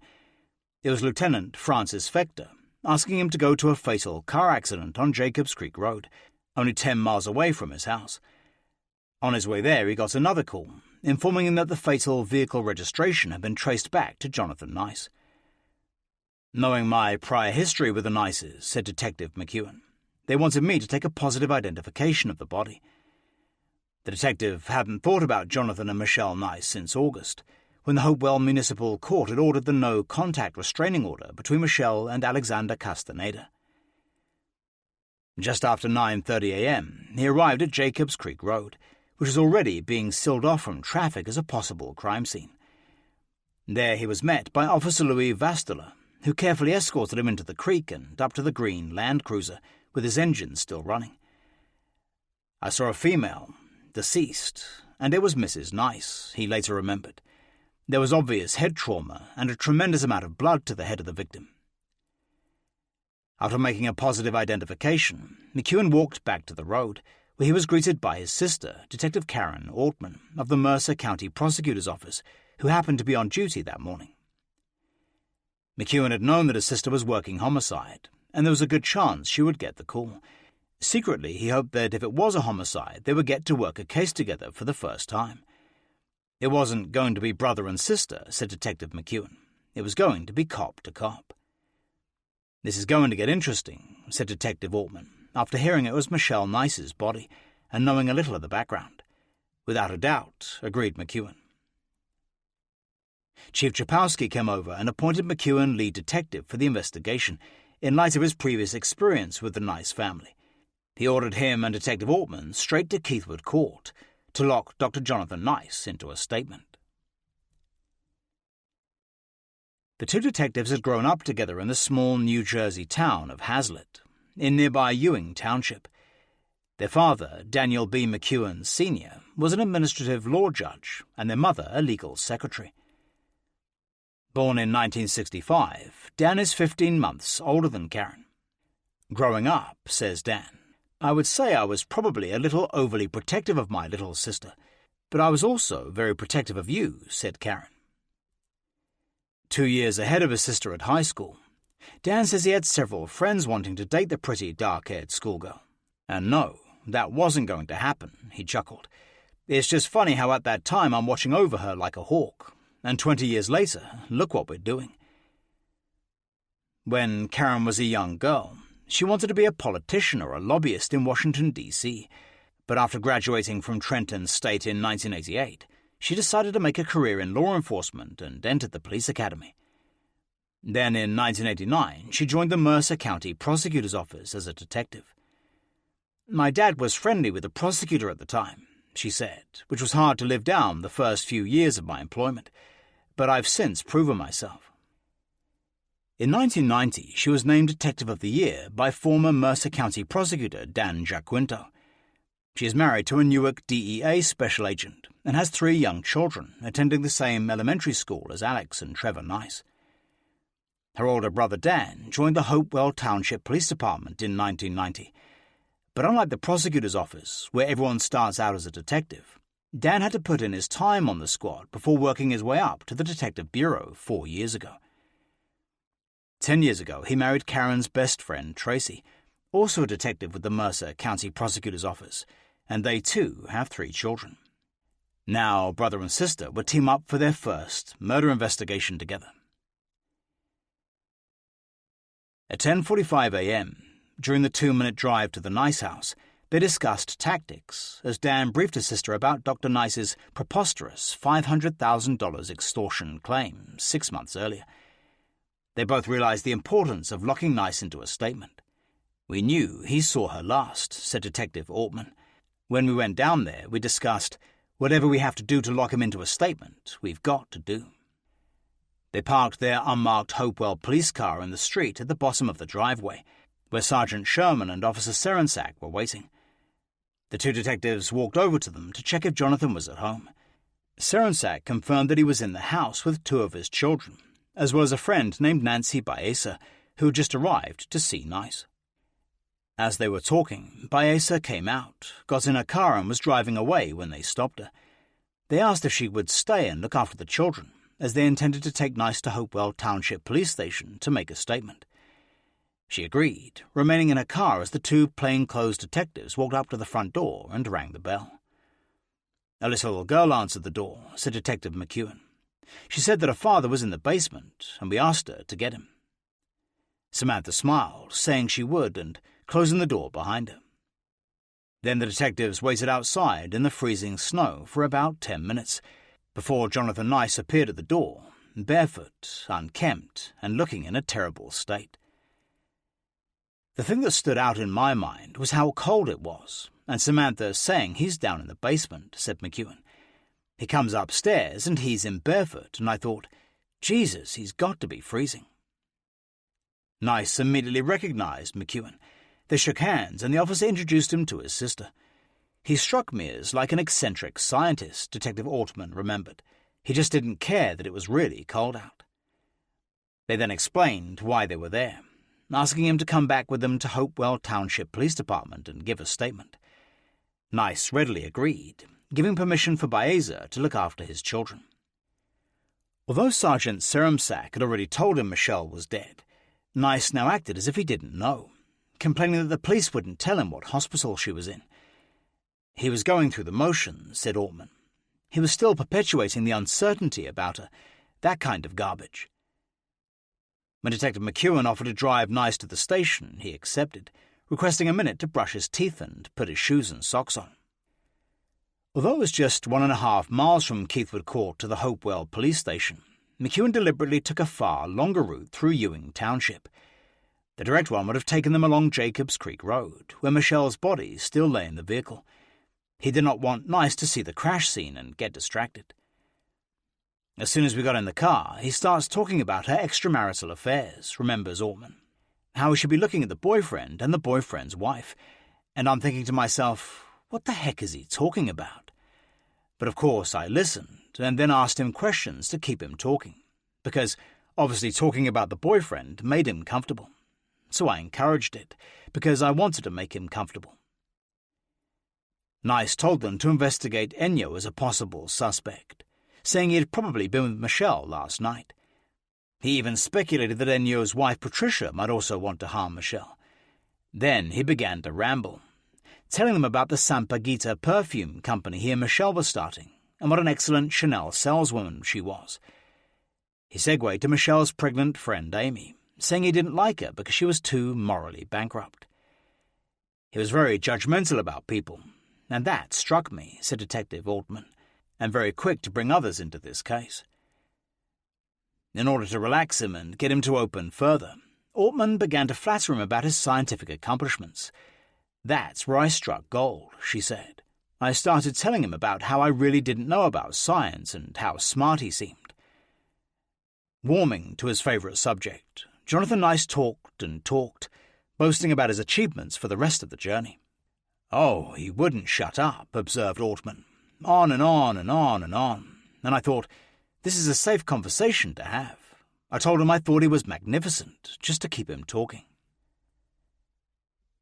At 11:15 a.m., they arrived at Hopewell Police Station, going straight into Detective McEwen's office. The detective sat around one desk, while Jonathan Nice was at the other, facing them. McEwen sent out for coffee, and while they were waiting for it to arrive, he explained the formal statement process to Nice. Their questions and answers would both be typed into a computer and then printed out for his review. If he was satisfied, he would initial the bottom of each page and sign the last one. They began taking the 10-page statement at 12 noon, and it took 2.5 hours to finish. Detective Altman asked the questions, which were witnessed by her brother. After confirming that Nice wasn't under the influence of drugs or alcohol, she asked what he knew about the automobile accident involving his wife. He said he had last seen Michelle the previous day, when she told him she had to work late at Macy's. She had then planned to go out to the mall with Amy. "Whenever my wife is out late, the kids sleep with me," he said. "My wife is a fairly unstable person and is out late frequently." He said he had been groggy just after 6 that morning, when his mother had called to tell him the alarm company had contacted her. Then he'd gone back to sleep, knowing there was a 90-minute snow delay that morning for schools. When he'd finally gotten up, he had driven his 12-year-old son Alex to Timberlane School. "I came home and started to get the other kids dressed when the police showed up," he wrote in his statement. "They told me they found Michelle's car." Finally, he said, police had come out and told him that Michelle had been found dead in the SUV. After they'd left, he'd continue getting Trevor and Samantha ready for school. "I didn't know what else to do," he explained. "I figured I'd send them to school, then ask my mum to come over." On the way to the police station, Nice had asked Detective McEwen if his wife had been wearing her glasses. Now asked to explain further, he said he would be mad at her if she hadn't been, as she can't really see at all. Then Detective Altman asked how he had first met Michelle, and Nice's mood suddenly brightened. "It's a real love story," he began, a thin smile coming to his face for the first time. "I was attending a conference in Hawaii, and she was there just lying on the beach with a cousin. I went to go surfing after leaving a meeting and literally stepped on her foot." Nice then told the detectives how he had started epigenesis in North Carolina. He also mentioned Sampaguita. Then Detective Altman asked what time he had last seen Michelle yesterday. "I last saw Michelle at about 4 p.m. exactly," he answered. "I found out that Samantha's gym class had not been cancelled due to snow, and the class was at 4:15 p.m. He described leaving the house with his 3 children, while Michelle was getting ready for her shift at Macy's. "It takes her 2 hours to get ready," he explained. "She has to be at work by 6 p.m. After the 1-hour gymnastics class, he had taken his kids for pizza at TJ's in Pennington before they returned home, settling down in his bed to watch Bruce Almighty. He was then asked if he had spoken to Michelle by phone during the evening. He said he and the children had left a message on her cell phone after they were all tucked up in bed. "I put the phone on speaker so everyone could talk," he explained. She never responded to the message. After the movie had ended, they'd all gone to sleep in the master bedroom. But when he got up after midnight to use the bathroom, he realized that his wife had not come home. "I got concerned," he said. "She's usually home by 1 a.m. He said he had called her cell phone, but it had gone straight to voicemail, so he went back to sleep. "My doctor prescribes me Ativan, known as lorazepam," he informed them, "which I take since Michelle was having her affair, and I was absolutely beside myself. When Michelle goes out, and if she's going to be late, which she tells me as she is going out the door, I will take one. Then I don't care. Michelle hooked up with a gardener," he said. "I know this because I was sitting in my car when I got a call on my cell phone from a man who played a tape of my wife having sex with another man." He then repeated how Ennio had tried to blackmail him, demanding $500,000 for some video and audio tapes of them having sex. Detective McEwen, who had concluded after his thorough investigation that it had never happened, sat there mentally rolling his eyes as Jonathan Nice began embellishing his story. "Also, I just remembered," he said, "that when we were eating at a restaurant one evening in July or August, Michelle told me that she remembered something that Ennio stated. He said to her, 'Don't worry, I'll take care of him, and I'm not going to tell you how I'm going to do it, or you'll be scared. Moving on, Ortman asked if he and Michelle had ever had physical arguments. Never, replied Nice. She would throw things at me once in a while, but I was pretty good at ducking. I never struck her in my life. She liked to pick at me. She always needed something to be angry about. Then he was asked if they had a normal sex life. Yeah, he said. We had a lot of sex. It was normal. Finally, the detective asked if there was anything he wanted to add to his statement.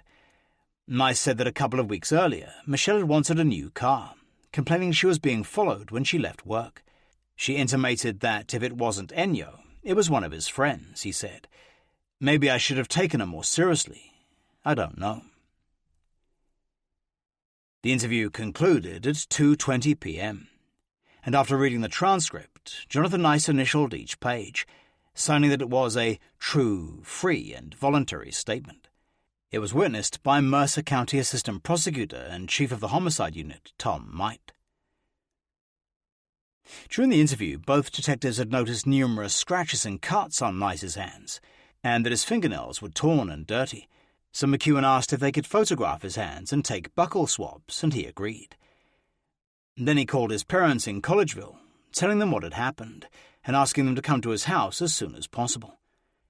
Jonathan Jr. and Emma Nice had just returned from lunch with their dance instructor after taking a class at a senior center. His mother told him she first had a 4 p.m. hair appointment, and then they would drive over. At 4 p.m., Detective McEwen drove Jonathan Nice to Timberlane School to collect Alex and bring him home. During the 2-mile journey to Pennington, the detective deliberately did not encourage any further conversation, and they rode in silence. And then, just out of the blue, he says, "You know, I really thought things were going to work out," remembered the detective. "Okay, John, why do you think that?" And he explained they only argued when she talked about moving out. He asked when Michelle had last threatened to move out, catching Nice off guard. "Last night," he said. But before McEwen could pursue it any further, they had reached the school, and Alex Nice was walking towards them. During the ride home, the conversation mainly focused on Alex's day. But at one point, Nice told his son that, when they got home, there was something they needed to discuss as a family, assuring him that everything would be okay. Alex had no reaction, noted McEwen, and nothing else was mentioned. After dropping them off at Keithwood Court, the detective returned to Hopewell Township Police Department, informing his sister about their conversation and how Nice said they had argued the night before. "I had already begun working on the search warrants for the house and the Land Cruiser," said Detective Ortman. "I said, make sure you put that in writing. That was completely inconsistent with him last seeing Michelle at 4 p.m. 19. Minimal damage. By mid-morning, Jacobs Creek Road was a hive of activity, as the investigation into Michelle Nice's death moved into high gear. By this time, detectives were certain it was not accidental and were treating it as a murder. 2 police cars sealed off a long stretch of the road, and a crime scene investigation (CSI) team from the New Jersey State Police were on their way. A police helicopter hovered over the creek, taking aerial photos of the whole area, and Hopewell Township police officers had already taped off the scene with red accident tape, placing bright yellow flags alongside the footprints coming from the Land Cruiser. At 10:30 p.m., Detective Jeffrey Noble of the New Jersey State Police Major Crimes Unit arrived at Jacobs Creek Road. "We had to set up a crime scene and assist the Hopewell Township Police Department," explained Detective Noble. "It was a very large crime scene." The bald, no-nonsense 10-year veteran would supervise, also acting as a liaison between the investigators and the crime scene officers, ensuring that all information was shared. When he arrived, Detective Noble was fully briefed on what was known so far, before making his own inspection. Certain aspects didn't make sense, he said. It was not consistent with a simple motor accident. "My first observation was that there was very little damage to the vehicle, compared with the terrible injuries sustained by the dead woman inside," he later testified. "And I've investigated many accidents. There was not significant impact to the vehicle." Detective Noble took careful note of the size 12 prints leaving the passenger side of the car. As he walked around the Land Cruiser, which still had the engine running, he noted it was covered in blood, inside and out. Then he looked into the open driver's side door and saw Michelle Nice's frozen body. The victim was slumped to the side across the center console, he said. There were significant amounts of blood from wounds to the forehead area. He also observed the driver's seat was positioned as far back as it could go, making it impossible for Michelle's feet to have reached the pedals. And although she was just wearing stockings, there was a pair of shoes nearby on the floor. Michelle was wearing a black suit jacket with her Macy's name tag still pinned on it, and a white Chanel ribbon affixed to it. There was a thick gold chain around her neck, and she was only wearing one gold earring. A blue ice scraper lay between her legs, and there was a large black suitcase lying on the back seat. At 12:15 p.m., Detective Sergeant James Molinaro and Detective Patrick Thornton from the Hopewell office of New Jersey State Police arrived to take over the investigation. Molinaro, a seasoned 23-year-old veteran, was in charge of the CSI unit. He immediately took charge of the investigation, with Thornton as his lead crime scene investigator. First, they met with Hopewell Police Chief Mike Chapowski and several of his officers before personally walking the crash site. "I conducted an overall assessment," explained Detective Sergeant Molinaro. "Then I broke down the assignments." As lead crime investigator, Detective Thornton would be in charge of photographing the scene and fully documenting it, writing up notes for a later investigation report. "I walked Jacobs Creek Road back and forth several times," Thornton later testified. "The Land Cruiser was located in the creek, partially submerged in the water." He noted the Land Cruiser tire track exiting off the road, through a dirt mound and down into the ravine. Where it had travelled, there were leaves visible, he said. "I could see the path down to where it finally rested." While the New Jersey police were collecting evidence at Jacobs Creek Road, the Hopewell Township Police Department began their own investigation. At 11:45 a.m., Captain George Meyer assigned Sergeant Thomas Puskas and Detective Pentel to interview Michelle's friend, Amy Sumiyang. At 1:30 p.m., Sergeant Puskas found her at the Post Office Remote Encoding Center in Princeton, where she worked as a data operator, and gave her the news of Michelle's death. Her reaction was very shocked, wrote Puskas in his report, and slightly emotional. Amy told the officers how she was supposed to have called Michelle the previous day, as they had planned to go out after she finished work, but she had been too busy to call, finally leaving a message on Michelle's cell phone at around 9:50 p.m. A few minutes later, Michelle returned her call, also leaving a message, but Amy had finally gotten through to her in person. She said Michelle had said she was going to Wegmans, but when Amy offered to meet her there, her friend did not want her to go. Amy said she thought Michelle was probably going to meet a male friend named Enyo. When Puskas pressed for more details about Enyo, she said she did not know where they'd met or where they'd gone on dates, but she was more forthcoming about Michelle's relationship with Jonathan. She said Michelle had complained they had been fighting for 5 years, now arguing almost daily, but Michelle had never indicated she had been physically hit by Jonathan. During the course of the fights, Michelle Nice always asked for a divorce, wrote Puskas in his subsequent report. Amy had no knowledge of any divorce filing by either person. She also said Michelle had once found a condom in her husband's luggage after a business trip and believed he may have been having an affair. Puskas asked Amy about whether Michelle had vision problems, as Nice had previously suggested. Amy said Michelle never wore glasses and had perfect sight.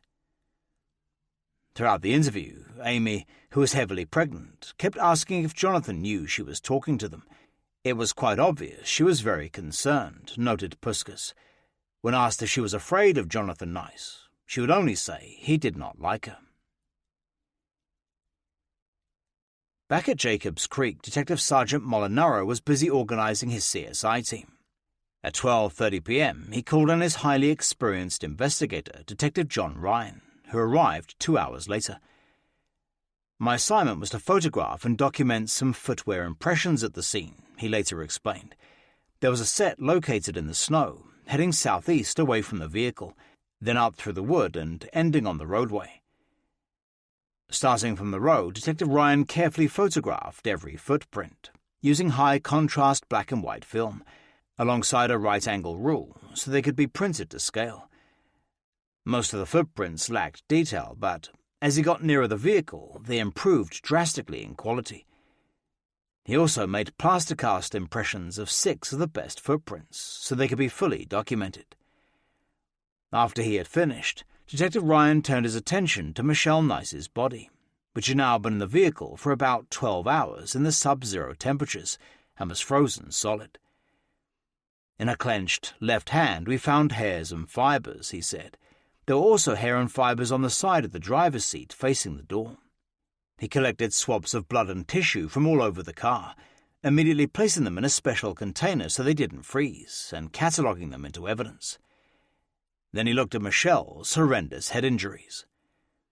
In my experience, due to her injuries, there should have been some type of damage to the windshield and the dashboard, he later testified. These were very deep injuries, gouges in the forehead area.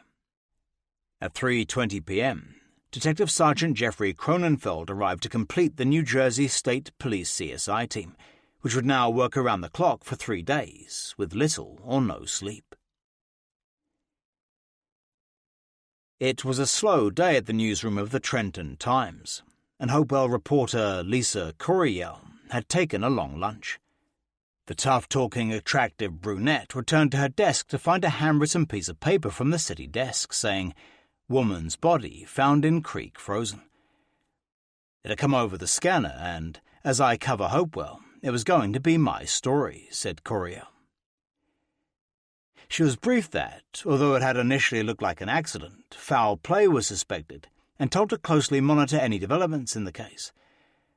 That night, Coriel had plans to leave town for a birthday party in the Poconos with her 13-year-old niece and her friends. But if it proved to be murder, she knew she would have to stay and work the story. First, she called up her police contacts to try to ID the accident victim.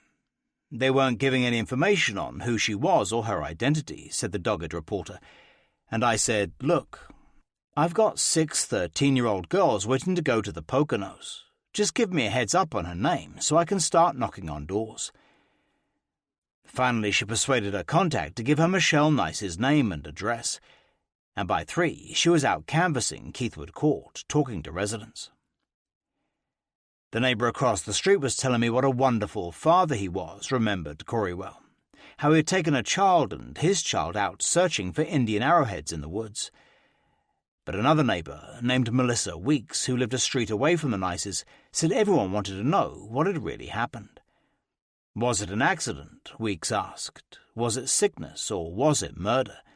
Everybody's nervous because this happened in our backyard. By afternoon, Larissa Seuss and Jean Larini were desperate for more news of Michelle, still not knowing what had happened to their friend.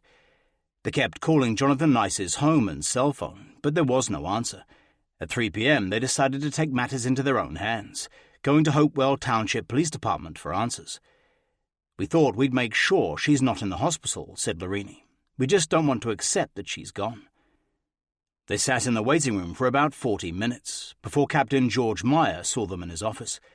"We really wanted to hear what was going on," said Larissa. "They really didn't tell us anything. They were asking us questions, and I'm like, where is she? What happened? They said they were looking into things." They asked Captain Meyer if they could go to the Nice home to take care of the 3 children, and were given permission. They arrived at about 4 p.m. and found Todd Ridge Road closed off, with several Hopewell police officers stationed at the bottom of the driveway. After explaining that they were friends of the family, they were allowed through. "Jonathan answered the door," said Larissa. "We were all crying and hugging each other.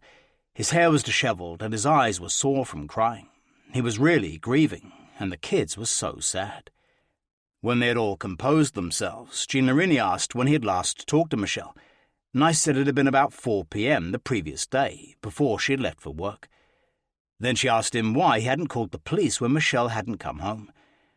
Nice just said he had not, refusing to elaborate any further. Larini became suspicious, wondering why he was being so evasive. "At that point, I'm thinking, he's the one that did it," she remembered. "We just asked him again why he didn't call the police and report she's missing or not home." He told them he had gotten up at 5 a.m. and begun getting the kids ready. He was hoping, said Jean, she'll pull into the driveway and have some excuses. Then Nice abruptly changed the subject, informing them that he planned to continue developing Sampaguita perfume as a tribute to Michelle. I thought, oh my God, said Seuss. It was just so surprising that he would be talking about tributes so soon. He wanted to carry on with it, although she was dead, as a tribute. I was too upset to think about it. I just thought about the kids. He also made the comment that he thought his life was perfect. I was just really concerned about the kids. Then he called the children into the living room, announcing that, as their mother was gone now, Larissa and Jean would be taking her place. They asked if the kids had eaten lunch, and Nice said he had cooked them macaroni and cheese after returning from the police station. And when they asked what they could do to help, he said the police were coming back, and his parents were on their way over to make funeral arrangements. So they offered to take the children back to Larissa's for dinner and to comfort them. And he said, that would be great. They need their motherly care, said Jean. That's what he said. Then Larissa took Alex and Trevor upstairs to pack some clothes, and Jean left Nice in the kitchen, going down to the garage to collect Samantha's winter coat and boots from a closet by the door. She was about to go into the garage when Jonathan Nice suddenly came up behind her, looking as if he had seen a ghost. Then he stood in front of the garage door, barring her way, with a strange look in his beady eyes. He was just staring at me, said Larini, who bears an uncanny physical resemblance to Michelle. He was so tall, and I had no idea what it was. I just said, "Oh, I'm sorry, John," and I started crying again. Later, when she discovered Jonathan had killed Michelle in the garage less than 24 hours before, she realized what a lucky escape she had had. I had goosebumps, she said. Michelle and I look alike, we're the same size, and we have long hair. Larini believes that if she had entered the garage and seen any evidence of the murder, her life might have been in danger. Or perhaps when Jonathan saw her by the garage entrance, he thought he'd seen Michelle's ghost. Then the two women took the three Nice kids back to Larissa's house, leaving Jonathan alone to wait for his parents to arrive. On the way, they drove along Jacobs Creek Road, passing Michelle's body, still lying in the Land Cruiser. It was already dark at 6:15 p.m. when Mercer County Medical Examiner Dr. Rafat Ahmed arrived at the death scene. Hopewell Township Fire Department had set spotlights around the Land Cruiser so the investigation could continue through the night. Dr. Ahmed's investigator, Chris Molino, had arrived 90 minutes earlier to start making preparations to remove Michelle's body from the creek and bring it to the ME's office for autopsy. Born in Pakistan, the diminutive forensic pathologist had been the county ME for 25 years, performing more than 3,000 autopsies in her career. I was told there was a body of a young woman found in Jacobs Creek, she remembered. I had to go to pronounce her dead and see if her injuries were consistent with an accident. It did not take long for Dr. Ahmed to determine that Michelle Nice had not died in an accident, and that it was homicide. It was inconsistent with a car accident, Dr. Ahmed would later testify. Her body was frozen rigid. It was 16 degrees. The doctor noted injuries to Michelle's forehead, as well as blood smears on the steering wheel inside and blood on both doors. There was also blood outside the car, she said. It looked like it was staged. At 6:30 p.m., Michelle was officially pronounced dead, and ME investigator Molino began preparing the body for removal. Then Detectives Thornton and Molinaro picked up Michelle's body from the driver's seat, carefully placing it on a clean white sheet inside the body bag. Michelle's hands and feet were then brown-bagged with red tape to preserve any evidence that may have been left under her nails. The detectives then zipped up the body bag and carried the plywood board supporting Michelle's body out of the creek and up the hill. It was then placed in the ME's vehicle and driven to Dr. Ahmed's office at Mercer County Airport for a viewing later that night in more suitable medical conditions. After the body had been driven away, officers secured the Toyota Land Cruiser and loaded it onto a flatbed truck.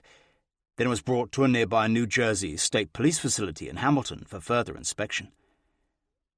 At 6:37 p.m., all the investigators convened at the Hopewell Township Police Station to discuss progress so far and how to proceed. By this time they were certain that Michelle had not died in Jacobs Creek, and that it was a secondary crime scene. Detective Karen Ortman was busy completing a probable cause affidavit for a search warrant for 1 Keithwood Court, now considered the primary crime scene. At the meeting, it was decided to go straight there and order Jonathan Nice to leave until a judge could sign the search warrants. "We believed there was something in the house," explained Detective Sergeant Cronenfeld, "and we wanted to make sure evidence was not destroyed." At 7:23 p.m., Detectives McEwen and Ortman pulled into the Mercer County Medical Examiner's office, located in shabby, nondescript Building 44 at Mercer County Airport in West Trenton, for a preliminary viewing of the body. Already there were Mercer County Assistant Prosecutor Thomas Might and most of the New Jersey State Police investigative team, led by James Molinaro. Michelle's body lay on a medical trolley in a black vinyl body bag, which was then unzipped by investigator Chris Molino. Her body was still clothed and had been wrapped in a white sheet to preserve evidence. Dr. Ahmed did a brief examination, pointing out to the investigators 2 deep open wounds on Michelle's blood-soaked forehead and another over her left ear. She also noted small cuts and lacerations all over her neck and under her chin. It was not a motor accident, Dr. Ahmed said. There were injuries on the head and the forehead. She had defensive wounds on the inside and outside of her hands. As the body bag was zipped up and placed in a freezer, Dr. Ahmed announced she would perform the post-mortem at 9 the next morning. That night, Lisa Curiel was still working the story, to the frustration of her niece and her friends, who were all packed and ready to go to the Poconos.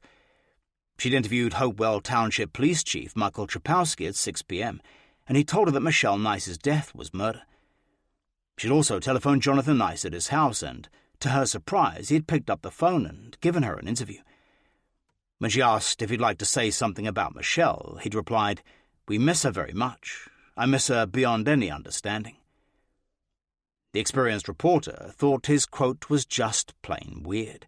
"I mean, how do you miss somebody who's only been dead a few hours?" she later asked. "Most people in a situation like that still refer to the person as if they're alive, and he's already talking about her in the past tense." 20. Michelle has a wild side. At 8:31 p.m., New Jersey State Police Detective Sergeant Jeffrey Cronenfeld and Sergeant Thomas Puskas of the Hopewell Township Police Department walked up the front drive of 1 Keithwood Court to evict Jonathan Nice from his home. They saw his brand-new red Hummer II parked in the driveway, as well as several other cars parked alongside it. Several hours earlier, Nice's parents, his brother Michael and sister-in-law Margaret, had arrived to look after him. "I didn't realize what was going on," his mother later remembered. "It just numbed me." When the officers rang the doorbell, Emma Nice answered, and they told her they wanted to speak to her son. Then a barefoot Jonathan Nice came to the door, wearing a blue and white striped shirt and white pants. He looked tired and his eyes were bloodshot. "We asked him to vacate the premises," said Sergeant Puskas. "He had some questions." Nice seemed in a daze, unable to comprehend what was going on, asking if he had to leave. When they repeated that he did, in anticipation of the search warrants, he started mumbling about Ennio, terrorizing his family. Then he wanted to call a lawyer and stepped into the kitchen, picking up a Yellow Pages directory and looking through the attorney section. He finally found the number for Lee Engelman, the attorney who'd represented him 3 months earlier at the municipal court hearing, and dialed the number. When there was no answer, he left a message. "I have a serious problem," he told the attorney. "My wife, Michelle, was killed in a car accident over the weekend, and although I was safe in my bed, the police are all over my house right now. They have a warrant. I may need your help as to how to proceed." Cronenfeld told him to collect clothes and essential belongings for him and his children, and so they could return to the house. He was then escorted upstairs by officers, making sure that he was never alone. He headed straight to the bathroom, but it was locked, so he couldn't get in. Then he went into the master bedroom, retrieving a metal key secreted over the doorsill. He took it, returning to the bathroom and opening the door. "As we entered, I immediately stepped on broken, clear glass," said Detective Sergeant Cronenfeld. Jonathan Nice advised that the kids were in the bathroom earlier and broke a glass. He advised that he locked the door so the kids would not step on the broken glass. As the detectives looked on, Nice cleaned his teeth and went to the bedroom closet, collecting a brown leather jacket, a pair of moccasins, and some toiletries. He also picked up a bottle of his antidepressants and waved it in front of the officers, explaining it was Ativan, prescribed by his psychiatrist. Jonathan Nice was escorted downstairs into the living room, where he told his family they all had to vacate the house, as the police were going to carry out a search. "I went upstairs to get clothes for the kids," said his mother, "and one of the policemen followed me. I said, 'You don't have to follow me.' He said, 'Oh, I have to.'" At 9:06 p.m., Jonathan Nice handed the keys to 1 Keithwood Court over to Detective Sergeant Kronefeld and drove off in his Hummer, followed by his brother and parents. For most of the next week, 2 Hopewell police officers stood guard outside the house, making sure nobody came in or out without permission. At about 9:30 p.m., Jonathan Nice and his family arrived at Larissa Seuss's house to collect the children. Larissa had just cooked dinner and was in her basement with a couple of friends, conducting a scrapbook workshop. "Jonathan's father said they can't stay in his house because they're looking around," said Larissa. "He said the word crime scene. They were looking for stuff." Nice said that he was taking the children back to stay with his parents in Collegeville. Then his brother Michael took the kids upstairs to pack, and Larissa's husband John came into the basement, saying Jonathan wanted to talk to her. "There was Jonathan, me and my husband in our family room," remembered Larissa. "The first thing he said was, 'I hate to tell you this, but your friend has a wild side.' I was like, 'What do you mean?' He then revealed that Michelle was having an affair with a gardener, saying he regretted not telling them earlier so they could have talked some sense into her. Larissa was stunned, saying she had no idea. Then Nice speculated that maybe Michelle had not confided in her because she respected Larissa too much and knew she would not approve. He told me that Michelle was bipolar and that she liked sex all the time. She was seeing a psychiatrist. She was coming home late. Nice also informed her that Michelle had been with her lover last night and had seen him every night that week, and that whenever Michelle said she was going to the grocery store, she was creating an alibi to see her boyfriend. "I was confused," said Larissa. "I don't know why I'm hearing this. My friend just died in a car accident. I felt like he was trying to convince me that Michelle was a bad person. He kept talking about this other life that she supposedly had. My friend is gone, and her husband is saying all this stuff, and she's not alive to defend herself." In retrospect, Larissa thinks the narcissistic Jonathan Nice, always so concerned how he came over to other people, was already attempting to portray himself in the best light possible. "I think, looking back," she said, "he's just trying to justify everything that will be unfolding in the next few months. Because at that time, I wondered why he was saying this. I was just so shocked." At the end of the bizarre conversation, Jonathan Nice asked Larissa and John Seuss if they would consider taking care of his children if anything happened to him. They told him this wasn't the right time to make such a major decision, suggesting they take it day by day. Then Nice got up from the couch, rounded up his children, and they all left to drive to his parents' home in Collegeville to spend the night. At 9 p.m., after handing in her story, Lisa Coriel drove the 6 young girls in her SUV to the crime scene on Jacobs Creek Road on their way to the Poconos. It was a freezing, dark night, and she was allowed through the police barricades, stopping by the edge of the narrow road so they could see the floodlit crime scene below.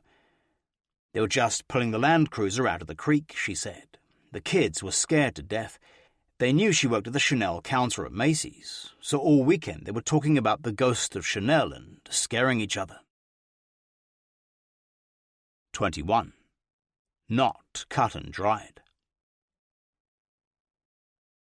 On Saturday morning, the Trenton Times ran the banner headline, "Woman Found Dead in Creek.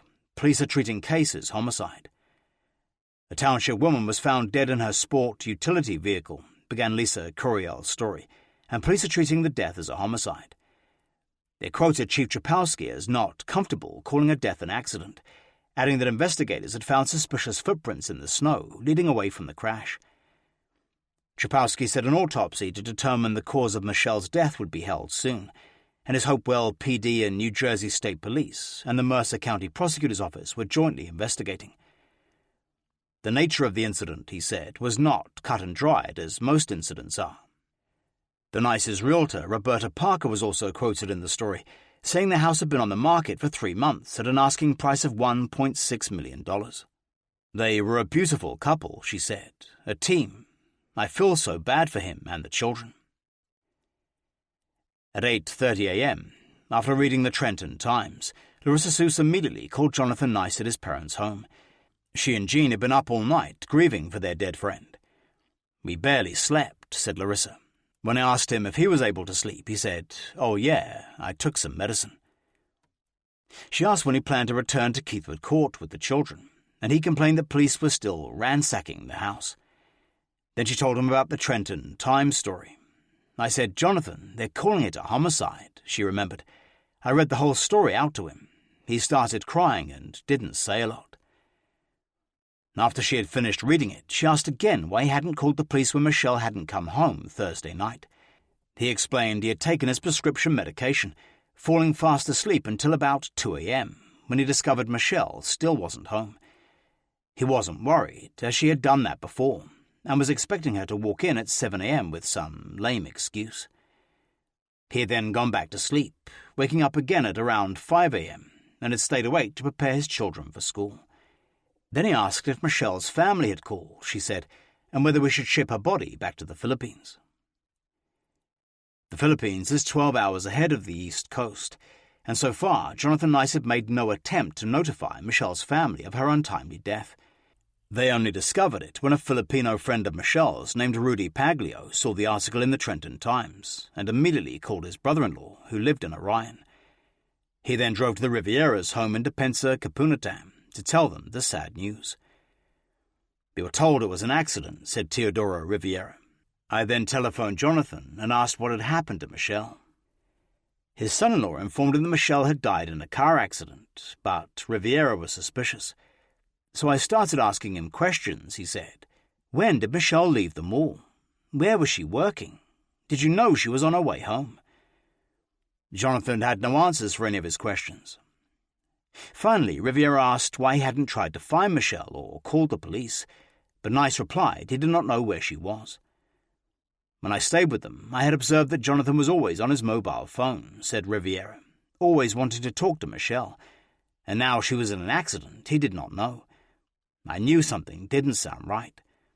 So I already suspected Jonathan and thought he might have done something to the car to cause an accident, but it was only in my mind."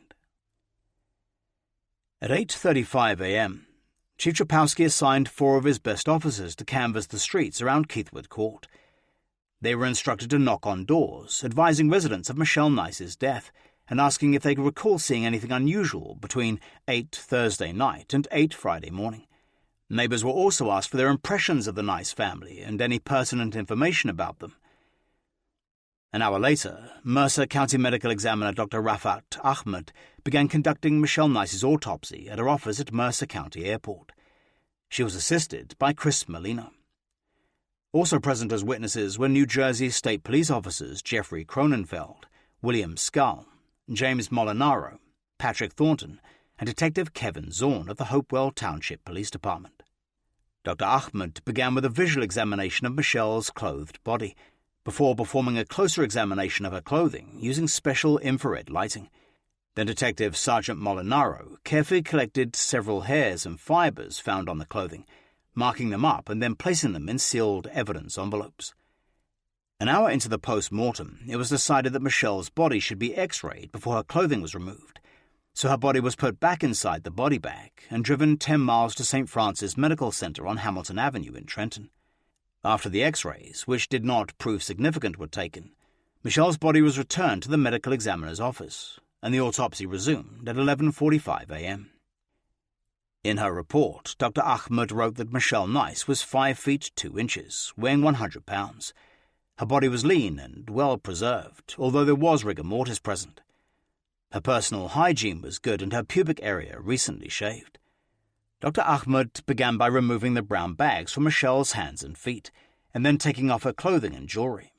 As each item was removed, it was photographed by Detective Thornton, before being placed in a sealed evidence envelope. Her clothing was taken as evidence, explained Dr. Ahmed.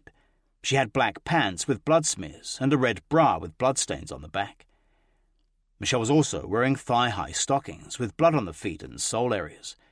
That was very significant, said the medical examiner, She was walking or running in the blood. Then the doctor cleaned up Michelle's bloodied face and body to make a closer examination of her terrible injuries. Her face was covered in blood, Dr. Ahmed later testified. There was blood to the hair, face and hands. There was blood everywhere. After we removed her clothing, we cleaned her up. The medical examiner found 3 lacerations to the forehead, so deep that a skull was visible. There was also a massive injury to the top of her head, which had caused a 13.5-centimetre skull fracture, going from the top of the eye socket to the base of the skull. This horrific injury, Dr. Ahmed would later testify, could have been caused by a baseball bat. Michelle had been brutally beaten, and her whole body was black and blue. There were multiple bruises on her left arm and contusions, said Dr. Ahmed. On her left hip there was a cluster of purplish bruises, contusions to her right knee and multiple bruising to her left and right elbows, and her nails were blue. Her right eye was swollen, and there were injuries present to the lips. She also found injuries on the inside and outside of Michelle's hands and wrists. She was protecting her vital areas from the assailant, the doctor explained. These were defensive wounds. It was a reflex action. When she was attacked, her hands went up to protect her face. She was trying to defend herself. Michelle had also suffered brain damage, probably caused by somebody beating or punching her, as well as heavy internal bruising to her spleen, pancreas, adrenal gland, and lymph nodes. I removed the top of the skull, said Dr. Ahmed. There was hemorrhaging underneath in the brain. Her brain was covered in blood, caused by massive blunt force trauma. There were 100 cc's of blood that leaked into the brain as a result of the injuries to the top of her head. But perhaps even more disturbingly, Dr. Ahmed found clear evidence that Michelle had not died quickly.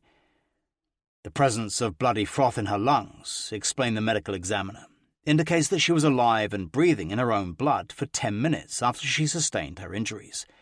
She was having difficulty breathing. Her brain was injured, her skull was injured, but her heart was still beating. Towards the end of the autopsy, Dr. Ahmed identified an additional deep head wound that had been hidden by Michelle's long blood-matted hair, in which her other gold earring had been found. At 3:59 p.m., Dr. Ahmed completed the post-mortem, recording in her autopsy report that Michelle Nice had died of massive blunt force injuries to the head, with fractured skull, contusions of the brain, and intracranial bleedings. The manner of death is homicide, she wrote. Brutally beaten.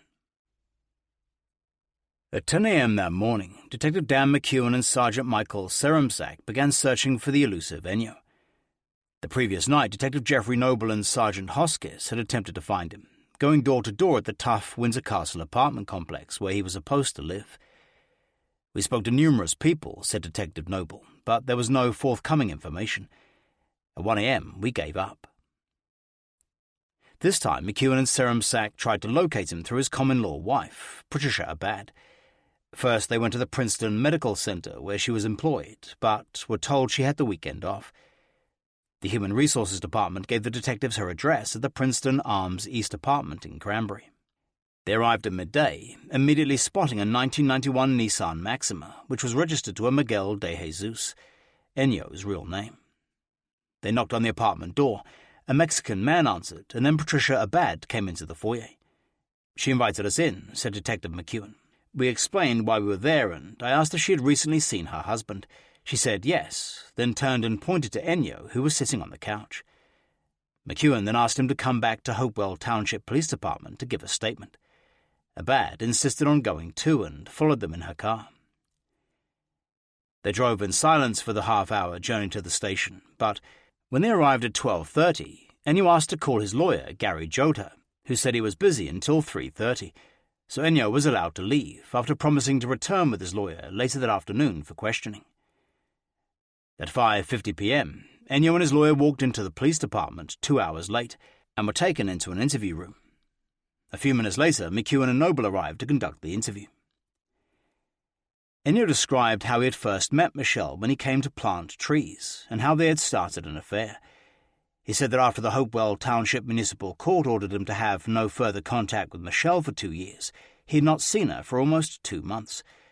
But then in October, she had called him, and they had soon started having sex again. He readily admitted being with Michelle Thursday night, explaining that she had called him for a date. He said they had met in the Quaker Bridge Plaza parking lot, going to Mount's Motel, where they'd spent 2 hours together in a rented room. After the encounter, he had driven her back to the Quaker Bridge Plaza at 12:30 a.m., where he kissed her goodnight before she drove home. Ennio told the detectives he then began to cover his tracks, so Patricia would not know he'd been cheating on her. "I called a friend, Edgar," he said. "I said, if my wife is looking for me, let her know I'm having a drink with you." Then he drove to the Jim's Diner on Highway 130 in East Windsor. "I stayed 20 minutes and drank 2 Heineken beers," he said, so she could smell the alcohol in my body. At about 1:15 a.m., he drove home, where Patricia and his daughter were asleep. But as he was getting undressed for bed, Patricia woke up, ordering him to sleep on the couch because he was drunk. "She doesn't like it when I drink," he explained, "because I snore." He said the first he'd heard of Michelle's death was that morning at around 10, when a friend arrived at his door with a copy of the paper. The friend told him the police were searching for him and he was scared, calling his attorney for advice. He was then asked if Michelle had ever mentioned her husband being violent towards her. "She told me that he used to chain her against the bed and beat her up," Ennio told the detectives.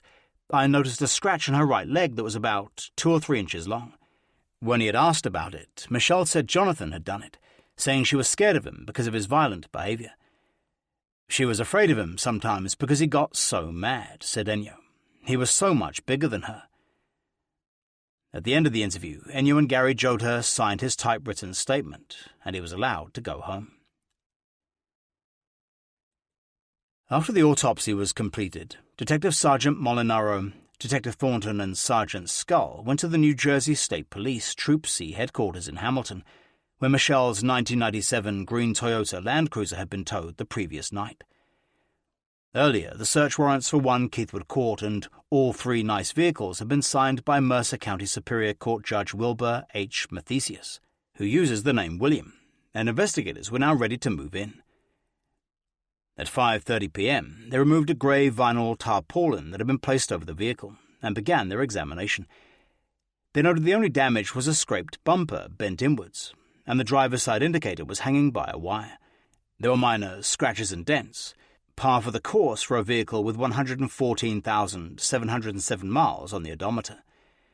"I saw no major damage upon this vehicle," Sergeant Scull later wrote in his report, "which caused me to believe it hit something and came to an abrupt stop, an element usually observed during investigation of a fatal motor vehicle accident."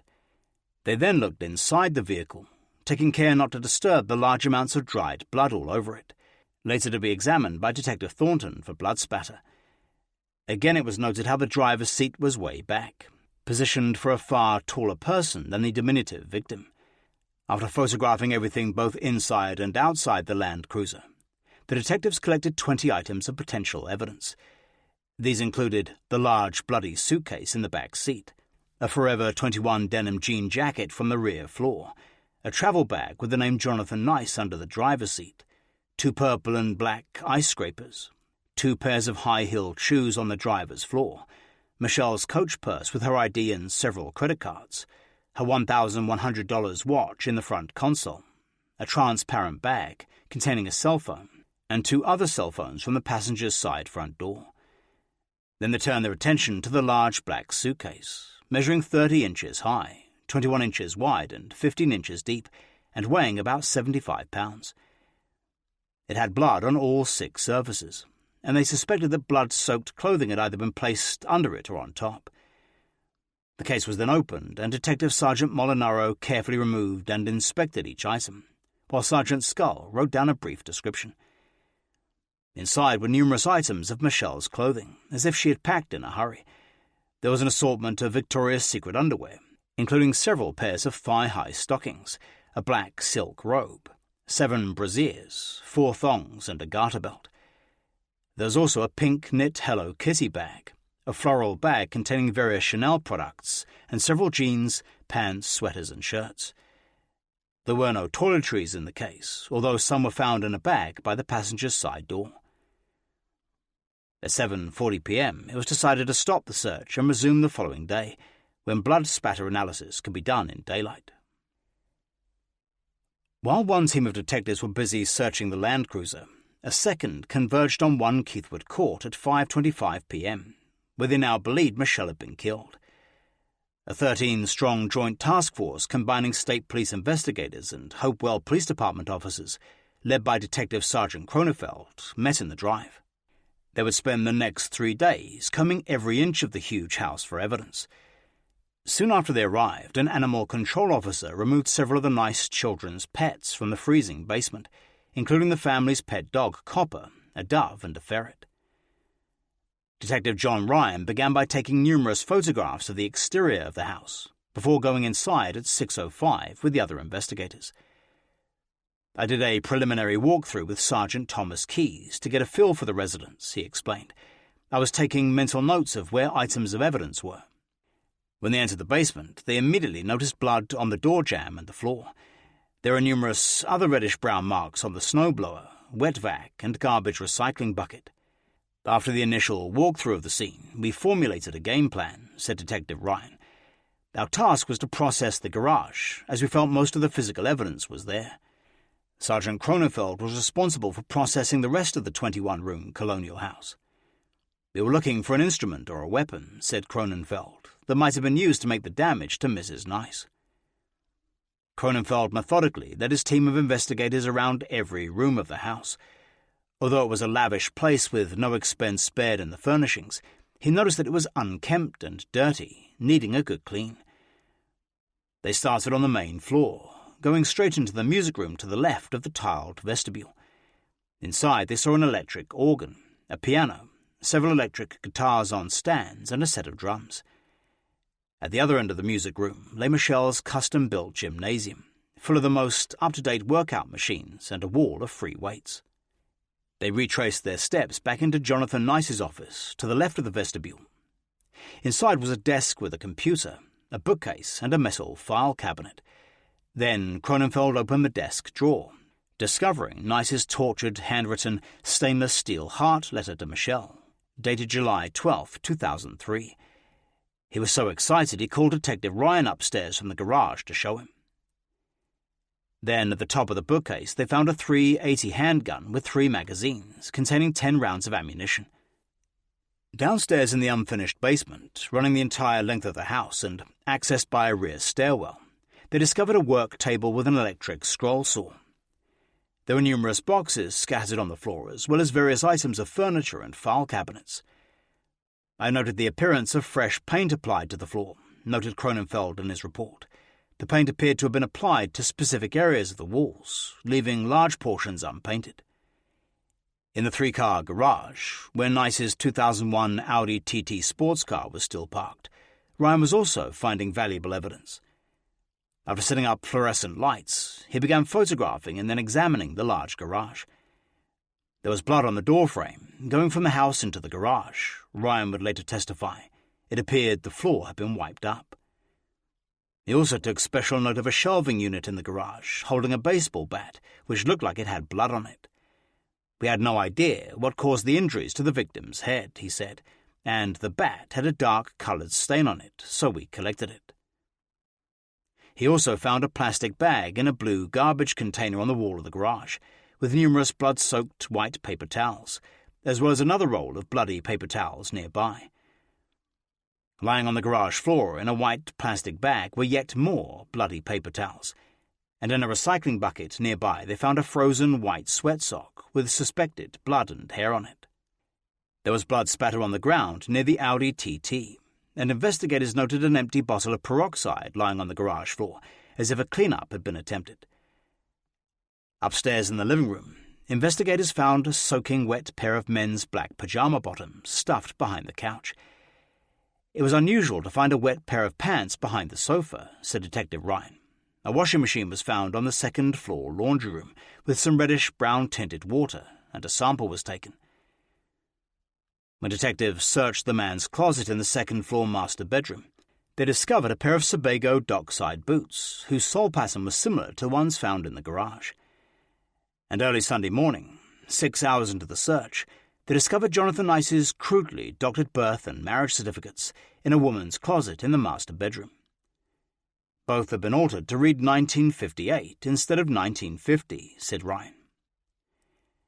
At 3:30 a.m., they halted the search. The investigators were exhausted, said Cronenfeld, and it was decided it was better to come back the next day.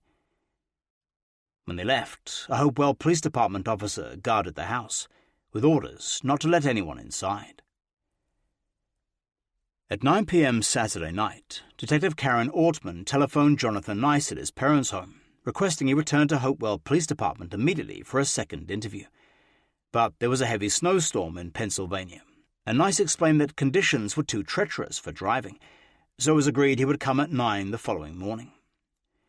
But Hopewell detectives were taking no chances that their prime suspect might make a run for it, or even attempt suicide, so they asked the Collegeville Police Department to place him under round-the-clock physical surveillance until he could make the trip back to New Jersey. 22. The Interrogation. At 8 Sunday morning, Detective William Scull arrived at Hopewell Township Police Department. His assignment was to interrogate Jonathan Nice and get a murder confession. The highly experienced interrogator in his late 30s had spent 2 days in meticulous preparation. On Friday, he had visited the Jacobs Creek Road crash site before attending Michelle's autopsy and then helping to process the Land Cruiser. Late Saturday night, he went to Keithwood Court, where he was walked through the scene by Detective Ryan, who pointed out all areas of interest. He had also met with Detective Jeffrey Noble, who had briefed him about the interview with Ennio, the last known person to see Michelle alive, and he had read Jonathan Nice's statement to Detective Ortman regarding the death of his wife. As a result of my direct observations and knowledge of ongoing investigative efforts, he wrote in his report, I was under the belief that Dr. Nice was a suspect in this apparent homicide, and that it was probable that Michelle Nice was murdered within her home. Before Nice arrived, Scull met with Dan McEwen, who would sit in on the interview and make the suspect feel more relaxed. The purpose of me being there was they were afraid Jonathan would go cold, said McEwen, and because he knew me, he was comfortable and I could add anything if needed. The interrogation was conducted in the Municipal Buildings Township Committee Room, across the lobby from the police department. In the center of the well-lit rectangular room was a round wooden table, which they would all sit around. Both detectives were armed with weapons, concealed in their business suits. At precisely 9 a.m., Jonathan Nice walked into the lobby of the police department with his father and brother, Michael. He was dressed casually in a well-pressed shirt, slacks, and a brown leather jacket. Detective McEwen greeted them and then led Nice down the lobby into the conference room, where Scull was already waiting. I made sure the table was clean, said the methodical detective. I introduced myself and we shook hands, and I thanked him for coming in to further discuss this investigation. Detective Scull seated Nice to his right with his back facing the door, while Detective McEwen was to his left. Then, after reading him his Miranda rights, Scull asked if he was under the influence of any drugs or alcohol. Nice, who made no secret of taking lorazepam, now appeared irritated by the question.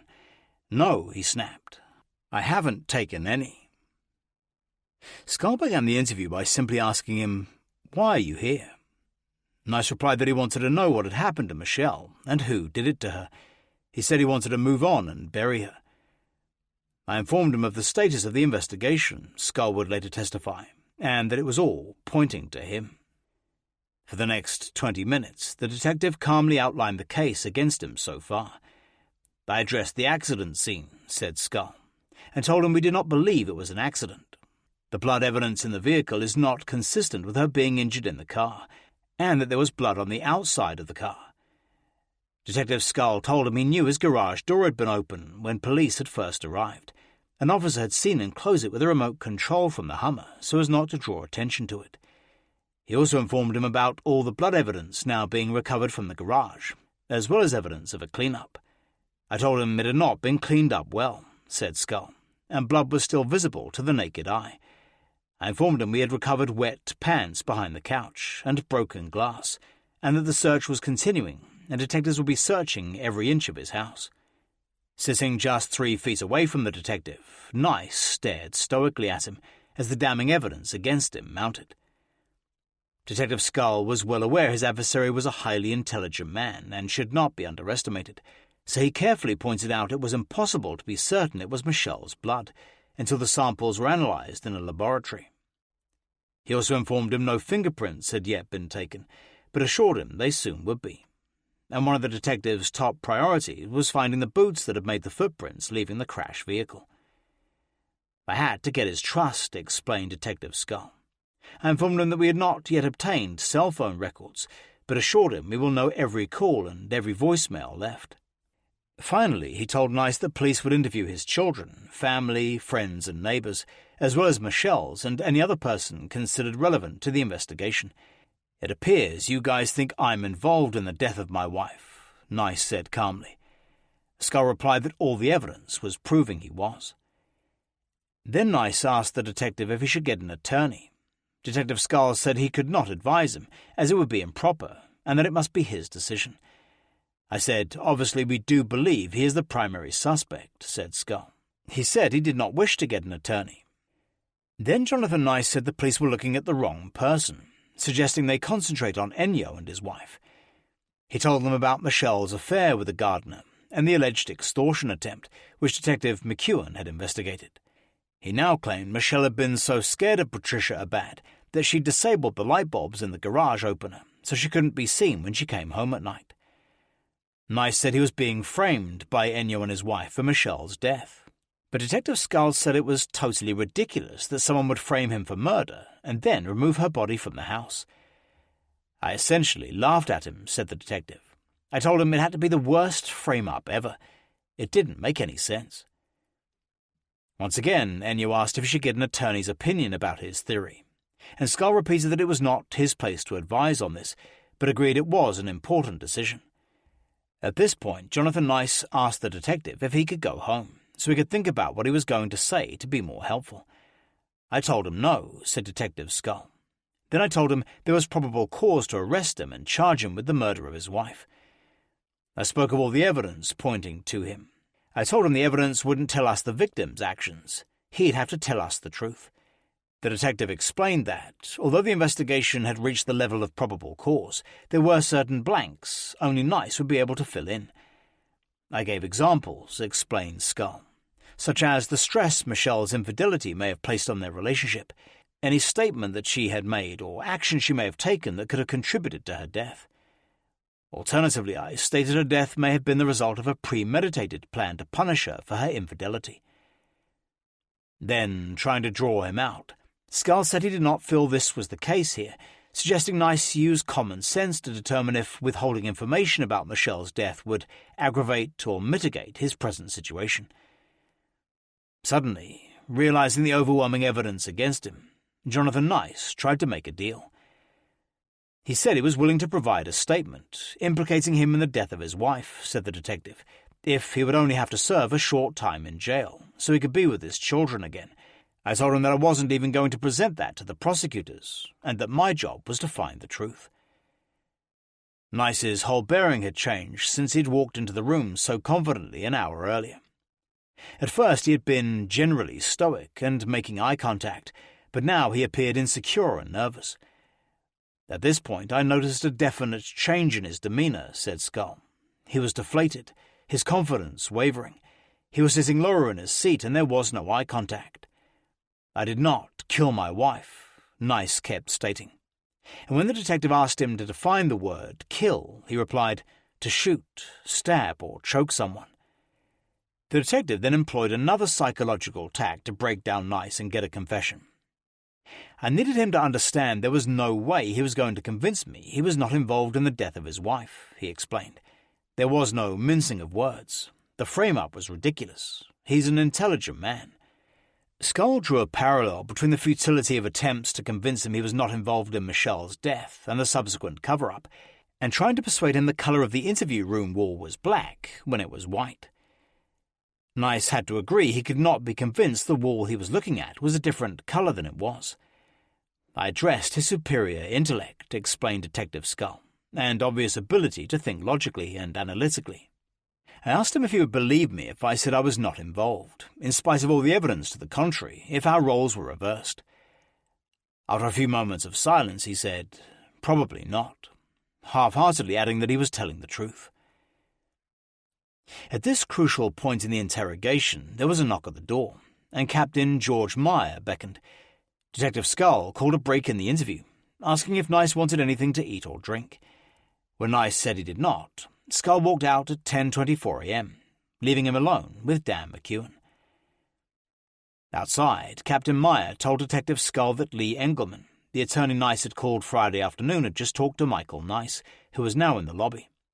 Engelman wanted to represent Nice and had sent a message advising him not to talk to the police until they had spoken. Captain Meyer then handed Skull a torn piece of white paper with Engelman's phone number on it. Realizing the potential legal pitfalls this could create at any future trial, Skull sought the advice of Mercer County Assistant Prosecutor Tom Might, who was also at the police station. Later, the detective explained that although he knew he had a legal obligation to inform Nice about Engelman's telephone call, he did not have to relay his instruction not to talk to the police. Might agreed with his analysis of the situation, and, after 10 minutes away, Skull returned to the interview. At 10:31 a.m., Detective Skull placed the piece of paper with the attorney's phone number on the table in front of Nice, telling him Engelman had requested he call. "I informed you," said Skull. "You have to make a decision, and, if you want, you'll be provided with a phone." He didn't want to call and pushed the paper away. He said he just wanted to be helpful. Then the detective asked him how Michelle's death would affect their 3 children in the long term, and didn't they have a right to know the truth. "It was my impression that he was a doting father," explained the detective. "I told him, if you're so concerned about your children, don't you want the truth?" Nice replied that if Skull was so sure he had murdered Michelle, he should arrest him now and learn the truth at the trial. The detective presented him with a hypothetical scenario. He asked Nice to imagine someone arrested for an unspecified crime resulting in a trial. The evidence introduced by the prosecution was very strong and supported a guilty jury decision. On the stand, the defendant testified to a version of events that downplayed his involvement in the crime, but unfortunately the defendant had not given his account to the police when initially questioned. Then Skull asked Nice if he would believe the defendant's statements if he was on the jury.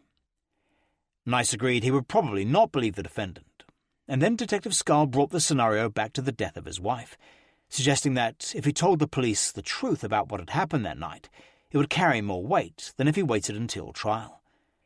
"I asked Jonathan Nice what was stopping him from providing his version of what happened that night," said Detective Skull. "He did not answer. I believe there was something stopping him from giving his version. I thought, what's the issue? What do I have to do to bridge the chasm?" There was a long silence as Nice sat there contemplating his situation. Then, almost in a whisper, he asked if Michelle had been with Ennio that night. "I did not answer immediately," said Skull. "Instead, I asked him if being provided with this bit of information was what he needed to speak the truth. He stated that it may be." Then the detective confirmed that Michelle had been unfaithful that night, and Nice asked if it had been with Ennio. The detective did not respond, instead turning to Dan McEwen, who had not said a word so far in the 2-hour interview. "And Jonathan looked over to me," remembered Detective McEwen, "and I said, 'Jonathan, I haven't lied to you since I've known you.' She was." Then he lost it. First he began to cry, and he started hyperventilating and sniffing, as if on the verge of a complete breakdown. After a couple of minutes, he asked how he could be sure they were telling the truth. Detective Skull said there was nothing he could say to convince him one way or the other. "I suggested that he draw upon his own feelings and intelligence," explained Skull. "I advised him to reflect on our time together and assess if we lied to him in any way." Then Jonathan Nice became extremely emotional. His eyes welled up with tears, and he started quietly sobbing without saying a word. It was a quiet time, remembered Skull. He was emotional in the room. Then I injected 2 other factors. In addition to Michelle Nice being with Ennio that night, we knew he had called his wife, and her response had been to turn off her cell phone. I also knew that Michelle had doused herself in perfume just prior to her returning home, and I believed he had smelled that perfume. I believe he wanted to talk about it. He wanted to be helpful. He needed to know what Michelle was doing that night. "I didn't mean to kill her," Nice suddenly said, and began mumbling incomprehensibly about what had happened in the garage that night. He was hysterical, remembered Detective Skull. His nose was running. He was sobbing. After allowing him to compose himself, I informed him that we needed to know what had led up to the murder of his wife. While detectives were interrogating his son, Jonathan Jr. also met with investigators on the other side of the municipal building. He was interviewed by Detective John Pizzuto of the New Jersey State Police and Sergeant Thomas Puskas of Hopewell Township PD about any relevant information he had about his son and daughter-in-law. He seemed uneasy and evasive throughout the 50-minute interview. It was obvious Mr. Nice Jr. was being cautious, Sergeant Puskas later wrote in his report. He was clearly uncomfortable and protective of his son while speaking to us. Nice's father was specifically asked about the burglar alarm going off at 6 a.m. Friday morning. He said his wife Emma had taken the call from the alarm company and called Jonathan immediately. She had told him their son was groggy and didn't know which zone in the house had tripped the alarm. When Sergeant Puskas asked if the alarm company had told them which zone it was, Jonathan Jr. said he was not sure. But a little later he remembered them saying it had been set off in the basement. For the rest of the interview, Jonathan Jr. was vague and unspecific. He denied ever discussing Michelle's death with his son, or his reaction to her affair and the alleged extortion matter. Finally, Sergeant Puskas asked if Jonathan was very upset about what had happened to his wife. No more than usual, his father replied. At 11:40 a.m., Jonathan Nice finished giving detectives his version of Michelle's death and how he tried to stage it as an accident. He started off giving few details, so Detective Skull tried to focus him, asking question after question until he elicited a clearer account. Now he claimed that he had acted in self-defense after Michelle had attacked him with a stiletto-like object. Her death had been unintentional, and he decided to make it look like an accident, to protect his children from discovering that their mother had tried to kill him. After putting her body in the Land Cruiser, he'd driven it to Jacobs Creek and over the edge into the water before walking home. He had then attempted to clean up Michelle's blood in the garage, using paper towels and rags dipped in hydrogen peroxide. Later, he admitted hiding a stuffed plastic trash bag of paper towels that he'd used to clean up Michelle's blood behind a chimney flue in the basement. And he said he had worn a pair of moccasins when he'd driven his wife's body to Jacobs Creek. But Detective Skull was certain he had still not gotten to the truth, and Nice was deliberately being evasive. All of my attempts to have Jonathan Nice walk me through his cleanup actions and decisions, step by step, proved futile, Detective Skull later wrote in his official report. He repeatedly attempted to redirect any questions by providing the reason why he chose to make Michelle's death look like an accident, dodging all attempts to detail his cleanup efforts. Now the detectives needed him to repeat it all on audio tape as a confession, which could be used in any future murder trial, and they also wanted to compare the two versions for any discrepancies, as they still did not believe he was telling the truth. Detective Skull called a short break and sent in for water, before briefing him about the procedure they would use to take the statement. First he would be re-read his Miranda rights, and then they would discuss how he had met Michelle, and details of their relationship to gain perspective. Finally, they would talk about how she had died and what he'd done afterwards. Nice asked for a piece of paper to make notes, to help him gather his thoughts. He was given a legal-size piece of white-lined paper and a pen. Then the detectives left him alone in the interview room, while they briefed the other investigators on the fast-moving developments, so they could resume searching the basement, armed with this new information. By himself in the interview room, Jonathan Nice began scribbling short notes on the paper. Some of them were indecipherable, but some were not, and highly disturbing. "I wish you were dead," wrote Jonathan Nice while the detectives were out of the room. Whether that comment was directed at Michelle, or the detectives, or even at himself, remains unclear, for he was never questioned about it. His other pre-statement jottings went as follows. Long disappointment. Home. School. Beautiful marriage for 10 years. 3 beautiful children, Alex 11, Trevor 10, Sam 5. NC to NJ. July 5th weekend. I can show you what. I can be. Marriage vow. Larissa equals wonderful friend. Amy equals terrible friend. Bought 6 houses and duck farm. Emergency food shipment. Vacation to Angola, Grand Cayman, San Jose, San Diego, Orlando. Threats by Ennio against me. Me to Michelle. When he left Jonathan Nice in the interview room to gather his thoughts, Detective Skull met with Detective Sergeant Cronenfeld and other members of his investigative team. He informed them Jonathan Nice had now confessed to killing his wife, revealing that he had hidden key evidence in his basement. He had also admitted that the shoes he'd worn during the crime were still at 1 Keithwood Court. At 12:06 p.m., Cronenfeld and 8 other investigators arrived at Jonathan Nice's house to continue their search. They immediately went down to the basement, moving a set of file cabinets in front of the chimney flue. There was a black metal trap door, Cronenfeld later testified. Inside was a plastic bag with paper towels, wet with blood. Detective John Ryan would later describe how the investigator discovered the hidden cache of evidence. "We found numerous paper towels with debris and staining in the bag," he said. It was a brown shelving unit placed in front of a metal trap door. The plastic bag was stuffed inside. After finding this, the team turned their sights to Nice's Hummer, which yielded no significant evidence. At 3:35 p.m., the detectives suspended the search once again, until they could bring in special detection equipment now required. The residence was then secured, with 2 police officers placed outside around the clock. 23. I didn't want to hurt her. At 12:03 p.m., Detective William Skull turned on his audio tape recorder, placing the microphone in front of Jonathan Nice, who, in a tearful, wavering voice, began recounting his version of Michelle's death to the 2 detectives sitting either side at the round table. It would take him 1 hour and 43 minutes to deliver his often emotional statement, during which he continually alternated between sadness, anger, and remorse. After getting him to sign the Miranda form, Skull attempted to put him more at ease by asking how he'd met Michelle in the first place. Even now, Nice maintained the pretense that they'd met in Hawaii, as well as embellishing the tale even further. "I was attending a meeting of the American and Japanese Cancer Societies," he told them. "I am a scientist. I develop new drugs.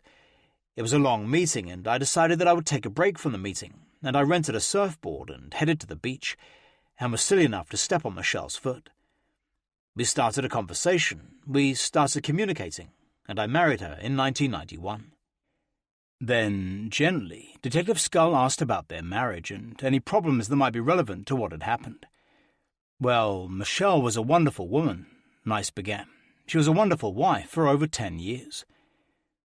He told how they had married overseas before settling down in Greenville, North Carolina, where he was an assistant professor. He described the early days of their marriage as idyllic, saying he had felt a blessed man. Then they had had 3 children, and he'd been a great success at East Carolina University, discovering a whole plethora of new drugs. He appeared to gain confidence as he told the detectives about epigenesis and his business prowess, boasting of raising $65 million and shepherding 2 drugs to clinical trials. He described himself and Michelle during that period as just the happiest couple you could imagine, with everyone jealous of their happiness." Warming to his subject, he described his company's move to New Jersey as part of a high-stakes business expansion. "Things were going very well," he declared. "I got very close to $1 billion deal with Glaxo Wellcome." Then he told how his marriage had started falling apart, blaming Michelle's growing greed. He said that when she applied for American citizenship and saw all these numbers rolling in, she thought she would be able to do whatever she wanted. "I said this wasn't true," he said, "but we moved into an expensive neighborhood, and Michelle began to unravel psychologically. In her quest for eternal youth, she made a new set of teenage friends to socialize with. He described how she had recently taken him to an 18-year-old debutante's coming-out party. And Michelle is 34, he explained, and I'm 53. It's not a place that feels comfortable for us." Then he turned to his philanthropy and how he'd helped Michelle's impoverished family back in the Philippines. He claimed he had built 6 homes, a school, a children's playground, and financed a duck farm business. He told the detectives how one of Michelle's sisters had starved to death, and how he'd personally seen the family's extreme poverty when he'd visited almost a year earlier. They were starving, he said, claiming he had sent a $6,000 emergency food case package on his return. He then told how a boardroom shuffle had led to his firing from epigenesis, and his new careers, writing children's books and developing a perfume company with Michelle and several of her friends. Then he turned to June 2002 when, he said, his and Michelle's relationship had begun to unravel. Michelle would pick fights about many things, he explained, and I told her on many occasions, "You know how it looks, honey, like you're picking a fight about nothing. Why do this?" Her father was living with us at the time. I had paid for him to come over. Michelle was not working. She chose to have free time with her friends. Then he recounted how her affair with Ennio and how he'd gone to the FBI after the 2 phone calls, demanding $500,000 for video sex tapes of Michelle. And he even tried to give the impression that Detective Dan McEwen, now sitting next to him, had sided with him against Michelle. Dan indicated to me at that time that he did not trust anything that Michelle said, he conspiratorially told Detective Skull. Then Skull asked if he felt he was a good husband and father. "I think I've been a wonderful husband to Michelle," he declared. "I feel I've been an outstanding husband, father to my kids, and they will tell you that." Exactly 40 minutes into his statement, Detective Skull changed C90 audio tapes, and they moved on to Friday morning's tragic events. Jonathan Nice began by reiterating his earlier statement to police. He had spent the day with Michelle and his 3 children, later going sledding with the children before taking them to Samantha's gym class. Michelle had been preparing for her Macy's shift when he'd left at 4 p.m., and when he returned home 3 hours later, she was gone. After watching Bruce Almighty in bed with his kids in the master bedroom, they'd called Michelle's cell phone, but it had gone straight to voicemail. He'd then taken a lorazepam and gone to sleep. Prompted by Detective Skull, he explained it was an anti-anxiety drug prescribed by his psychiatrist. He added that he always took some if he thought Michelle was out cheating, so he wouldn't care and could sleep. "I mean, that's how good of an anti-anxiety compound it is," he told them. "It lets me do almost anything else, until I'm asleep." At about midnight, he continued, he had woken up and realized Michelle had not returned home. He couldn't remember if he had made a second call to her, but then, dressed in a t-shirt and black pajama bottoms, he'd gotten up for a drink of water before returning to bed. At about 2 a.m., baby Samantha asked him to make her a milk bottle, and while he was preparing it in the kitchen, he'd heard the crunching sound of Michelle's Land Cruiser tires coming up the driveway in the snow. He walked through the connecting door from the kitchen into the garage to speak to her, as he suspected she might have been cheating. The garage door was shut, he remembered, and Michelle was still inside the vehicle. "She opened the door," said Jonathan Nice, "and she was dressed differently than in Chanel clothes. I mean, boots and things. The first thing I said was, 'Silly, where's your glasses?' And she told me, 'Fuck you.' So I said, 'Where were you?' And she told me, 'Fuck you' again. I said, 'Come on, honey. You know it's late. Just tell me where you were.' And I was on my lorazepam, so I'm not getting upset. She said something like, 'You know, I'll do whatever I want.'" Jonathan Nice then speculated that Michelle was high on ecstasy or some other drug, advising the detectives to test for narcotics. "Her eyes were really big," he told them. "She acted very different, although I have seen her act in a similar way in the workout room, when she has stoked herself on caffeine. Then, for some reason, she called me a fucking freak. I don't know why. I was just asking her questions about where she was." Then he came towards her to help her out of the Land Cruiser as the floor was slippery. Michelle took something out of her Chanel bag and lunged at his face and his neck. Pressed by Skull for more information about the weapon, Nice said it was in her right hand, describing it as sharp and shiny. He thought it may have been a stiletto or a letter opener. "If I hadn't moved," he said, "she would have gotten me all the way through. It would have gone through the middle of my throat, and she's very, very strong and fast. She's a physical trainer." Then, according to Nice, she prepared to attack him again. "I saw her bracing her legs and her feet for a lunge," she said, although the only light came from the interior of the Land Cruiser. "And again, her face is very different than I have ever seen it before. It's worse than I've ever seen her on a caffeine fix. She's got tight pants on, and I can even see the muscles in her legs. All this just seems to be in slow motion." Then as she lunged at him, again with a stiletto, he grabbed her shoulder and waist, hauling her out of the Land Cruiser onto the concrete floor. "I threw her down too hard," he sobbed. "She just flew out and hit with a sickening thunk of her head on the concrete floor. I mean, I gave her a good push, but I expected some defensive maneuvering. Nice said he saw Michelle's blood as she fell face down on the concrete, but she was still alive and mobilizing for yet another attack. She was still flailing with the knife, he explained, so I said, "Honey, just hold still." First I put one knee on top of her, and then I said, "Wait, I'll get bandages." I mean, I didn't know she was going to be hurt. I didn't. Nice said he ran to a nearby closet for bandages and tried to dress her wounds, but she kept flailing at him. He then pushed her head down hard into the concrete as he tried unsuccessfully to wrestle the knife away from her. "I didn't want to hurt her," he said, "but I'm trying to be effective at disarming her and being able to render assistance. I just wanted to try and control her." This time she lay motionless as he put his knee to her back and pushed down, driving her head into the floor. "I was kneeling too hard on her, so I got off," he said. "I started talking to her and trying to get the wound stopped." He then went off to get tissue paper to stem the bleeding, but it was too late. "I knelt down and felt her pulse," he said, "and she wasn't breathing. She was dead. I've done this before. I was at a couple of accidents where I've rendered first aid." He said he spent around 15 minutes trying to revive her. "I kept checking her pulse," he sobbed emotionally. "I checked it everywhere to make sure my hand wasn't warm, to make sure I wasn't missing it. We have a stethoscope somewhere. I was looking for it."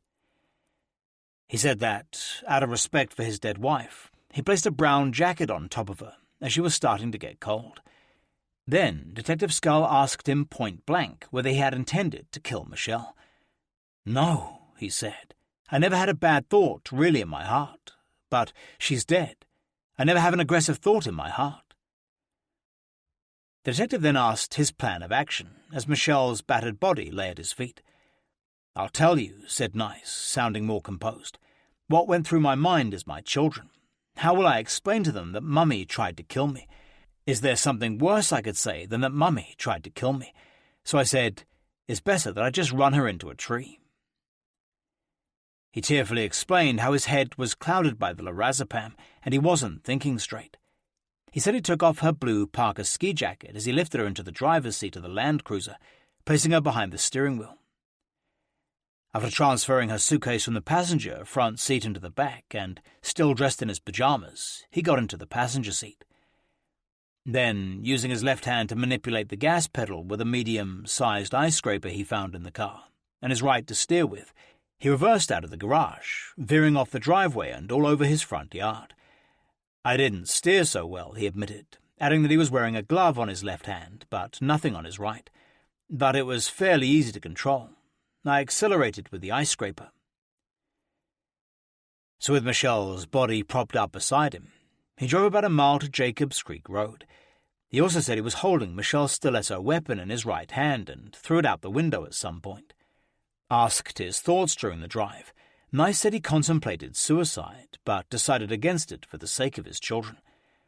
"I only had 2 thoughts," he explained. "Not to let my family know that my wife wanted to kill me. And the second one was, where do I have to crash the vehicle? My first choice was the Jacobs Creek area, and just die. Make it a hard crash and die there too. I almost did that, but then I decided my boys and girl needed me. I decided to go further on, and I just found a place where there were no side rails, and just went off. I thought while I was doing it I'd be killed, but I needed to know. I had to take the kids. I was not thinking." Then Jonathan Nice started crying uncontrollably, taking several minutes to compose himself. "The last thing I wanted is for my kids to know Michelle was becoming increasingly unstable," he told the detectives. "I want my kids to have good feelings about their mother, no matter what." He said that although he had not gone directly home, he couldn't account for where he'd been for the half hour it took him to reach Keithwood Court. But once back, he took 2 more lorazepam and began cleaning up Michelle's blood all over the garage with hydrogen peroxide. "I straightened up," he explained. "I cleaned up a little with a paper towel and put it in a white bag, put it in a blue plastic recycling bin. You know, I was in a state. I figured I would go back the next day and clean up the rest of it." Then he went upstairs, took a shower, and carefully sneaked back into bed with his children. When the alarm went off at 6 a.m. Friday morning, it was the real thing, he told the detectives, suggesting someone may have been following Michelle. Then Detective Skull pressed him for more details of his cleanup, saying investigators had already found dirty rags and blood-soaked paper towels in a white trash bag in the garage. "I'm surprised at being so stupid," he said, "but that would be consistent because I was in a pretty bad state." Skull said Nice had earlier mentioned 2 garbage bags full of bloody paper towels and wanted to know what he'd done with the other one. "I put it in the ash chute in the fireplace in the basement," he said. "I did a pretty crappy cleanup job, as you know. I put it in white plastic garbage bags and stuck it in the weekly trash. I mean, that's as stupid as you can get." Then he was asked what footwear he was wearing that night. "I don't believe I had boots," replied Nice. "I'm pretty sure I only had shoes on." Detective Skull then pointed out they had found a pretty good boot tread pattern in the snow by the vehicle, and asked if the pair that had made the tracks would still be in the house. "I suppose they would," he said, "because I didn't take anything off and discard it. I don't remember wearing boots, but, I was in a terrible state." He said none of his children woke up while he was cleaning up, or had any knowledge of anything that had happened. At 1:31 p.m., Detective Skull turned off the tape recorder and inserted the third and last tape, for the final 16 minutes of Jonathan Nice's dramatic confession. Now, Detective Skull asked Nice to tell him anything else that might be relevant to Michelle's tragic death. "All I can say is that I loved my wife completely," he sobbed. "I took the marriage vows very seriously, in sickness and in health. I felt she was in sickness, and I was going to stand by her. In practical terms, she had this lover. I felt that if she would only stop and come back to the family, I would put this behind me. According to her, Enya was the only second lover in her life, me being the first, and I've had more lovers than that back when I grew up. I had been totally faithful to her all the time we were married," he said, "but before the 4th of July excursion, I said, 'Look, Michelle, whatever you've done, you don't even have to tell me. Just stop it and I forgive you.' I said the same thing to her Thursday night. She just laughed at me, and that's about when she lunged at me with whatever it was she had. But the bottom line is, I have not a bad thought in my heart about her. I was more trying to catch her. I know I pushed her to the ground, but I was more just trying to control her so that I could be a loving influence. But I pushed too hard, and she hit the floor in a way I never expected. I never expected her not to put up her hands or catch with her feet or something. I never expected that she would hit the floor with her head like that. I'm sorry for this accident. I didn't mean it to happen. I love her still." Now, sobbing uncontrollably, Jonathan Nice said he wished he could spend the rest of his life with Michelle, and he'd fully expected her to pull through her sickness and return to normal. "She fell into a bad crowd," he said. "She had to be able to come home, just look at the faces of her children eventually and say, 'What I'm doing is wrong.' And we were all, 4 of us, waiting for that to happen. And then this happened. I just can't believe it." At 1:48 p.m., Jonathan Nice finished his statement, but before turning the recorder off, Detective Skull once again asked if he wanted to call attorney Lee Engelman, whose number was still on the table in front of him. Nice just pushed it away, saying he didn't want to. Then, after signing all 3 tapes, Nice asked for some time alone with his father and brother Michael, before he was formally arrested for Michelle's murder. Skull said he could, but only under police supervision. Detective Dan McEwen then conducted a body search in the interview room and led him out into the lobby where Nice's family was waiting. It was a highly emotional moment, as he told them he was being arrested for Michelle's murder. "I saw him lean forward," said Detective Skull, "speak to them for about 30 seconds. Then they all burst into tears and hugged." Jonathan Nice was then taken to the Hopewell Township Police Department processing room, where Detective McEwen fingerprinted him and took mugshots. He was almost in a trance, remembered Detective McEwen. Now he asked if he could talk to his attorney. The detective remained in the room as Nice called Lee Engelman, leaving a message on his answer machine explaining his dire situation. Then Detective McEwen and Officer Chris Kasich drove Jonathan Nice to the Mercy Counter Corrections Center in Lambertville, New Jersey, to spend his first night behind bars.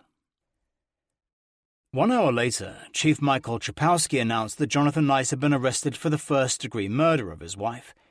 He congratulated his detectives for their diligent work, calling the arrest a quick conclusion.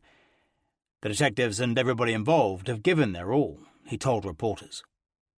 He said the 3 Nice children were staying at their uncle Michael Nice's home in Pennsylvania. It's unfortunate because now we have other victims, he said. These 3 children will have no parents. They're orphans. The press was then given a copy of the state of New Jersey's probable cause complaint warrant, signed by the Mercer County Superior Court judge on call, William Mathesius, who formally set Nice's bail at $2 million cash. It stated that there was probable cause to believe Jonathan Nice did, purposely and knowingly, cause the death of his wife Michelle Nice by forcefully removing the victim from the driver's side compartment of her automobile and throwing said victim face forward to the ground until such time that the suspect heard a thud that made me sick, thereby causing the death of Michelle Nice, a crime of the first degree. Mercer County Prosecutor Joseph L. Bacchini, Jr., whose office would prosecute Jonathan Nice, called the crime appalling. I vow that my office will prosecute this case as thoroughly as it was investigated, he declared. Investigators worked non-stop since this began. Late Sunday afternoon, Larissa Seuss finally got through to Michael Nice, who was back at his parents' house in Collegeville. She had been trying to reach Jonathan Nice all day to find out what was happening, and if she could do anything to help with the children when they came home. He told her Jonathan was still at the police station, waiting to be transported. Astonished, Larissa asked him what he meant, and Michael told her he had been arrested for Michelle's murder. He said that it was an accident, remembered Seuss. She was coming home late every night and was having an affair, and he snapped. They were arguing. They were on each other, and she fell down and hit her head, and he panicked. He drove her body to the creek, and Jonathan is waiting to be charged. He made it seem tamer than I later read. Larissa was stunned when she heard police had arrested Jonathan for Michelle's murder, and it would be days before she could rationalize it. When the brother told me about it, my life just went wild, said Seuss, and I was really crying. I'm like, well, how can he do it? Maybe he snapped and didn't know what he was doing. But then later, making it look like an accident, he had to know what he was doing. I guess I felt sorry for both of them. Right now I'm in the middle, trying to figure out why this would happen. Then Michael announced his family had decided to have Michelle cremated in America and would take care of all expenses. But Larissa knew it was customary for Filipinos to be buried in their hometown by their family, an important mark of respect. So after putting down the phone, she immediately called Michelle's father in the Philippines to tell him Jonathan had been arrested and warning him Michelle would be cremated in New Jersey unless he stepped in. She told me that it was not an accident, said Teodoro Riviera, and Michelle had been murdered. It was already in my mind that nobody else had done it but Jonathan, and after that I found out that he did kill my daughter. When Riviera heard about the funeral plan for Michelle, he was livid. They wanted to cremate Michelle, he said. I want her back here. Larissa told him to call Michael Nice immediately if he wanted Michelle's body returned to the Philippines, so he did. I told him, Michael, I'm Teodoro Riviera, he remembered. I ask you a favor for me. Don't cremate my daughter. In an emotional conversation, Riviera asked for his daughter's body to be returned home, offering to fly to the States to collect it.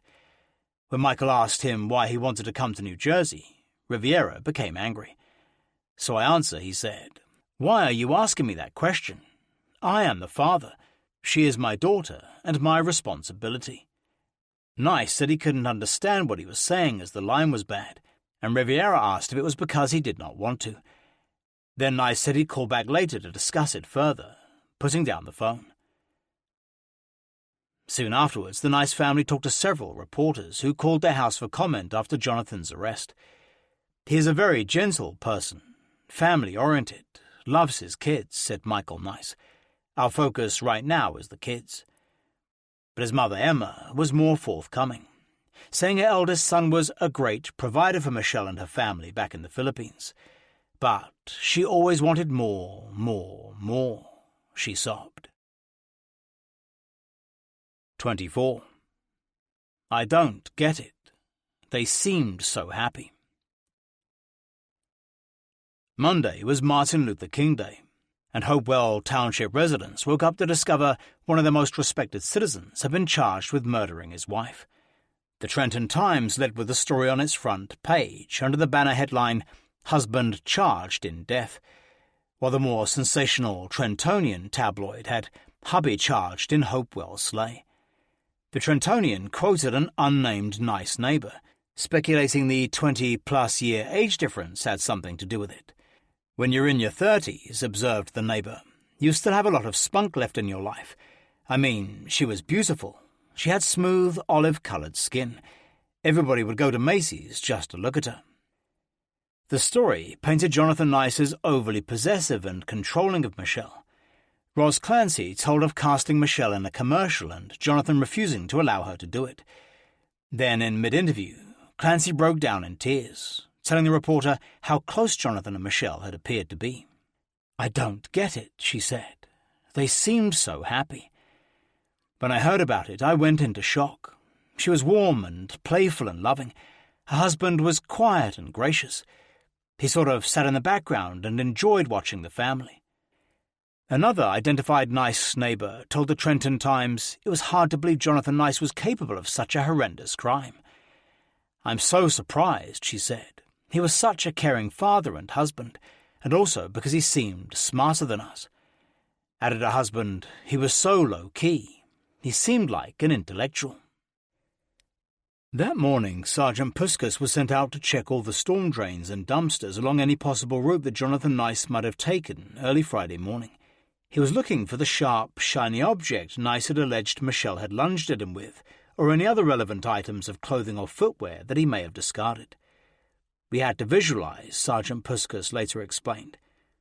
"There was still snow and ice on the ground, and I had a difficult time looking, as the drains were frozen and you couldn't lift the grate."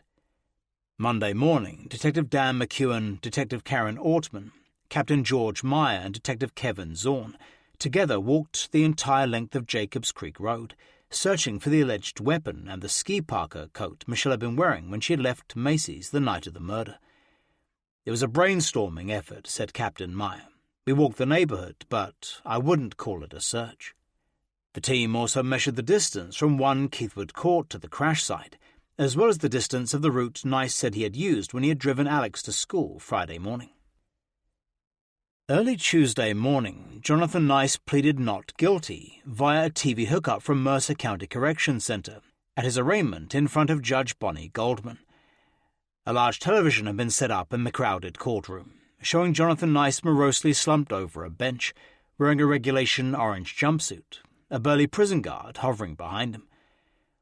After being advised of his rights, the one-time millionaire meekly told the judge, "I would like to apply for a court-appointed attorney," as he couldn't afford a lawyer.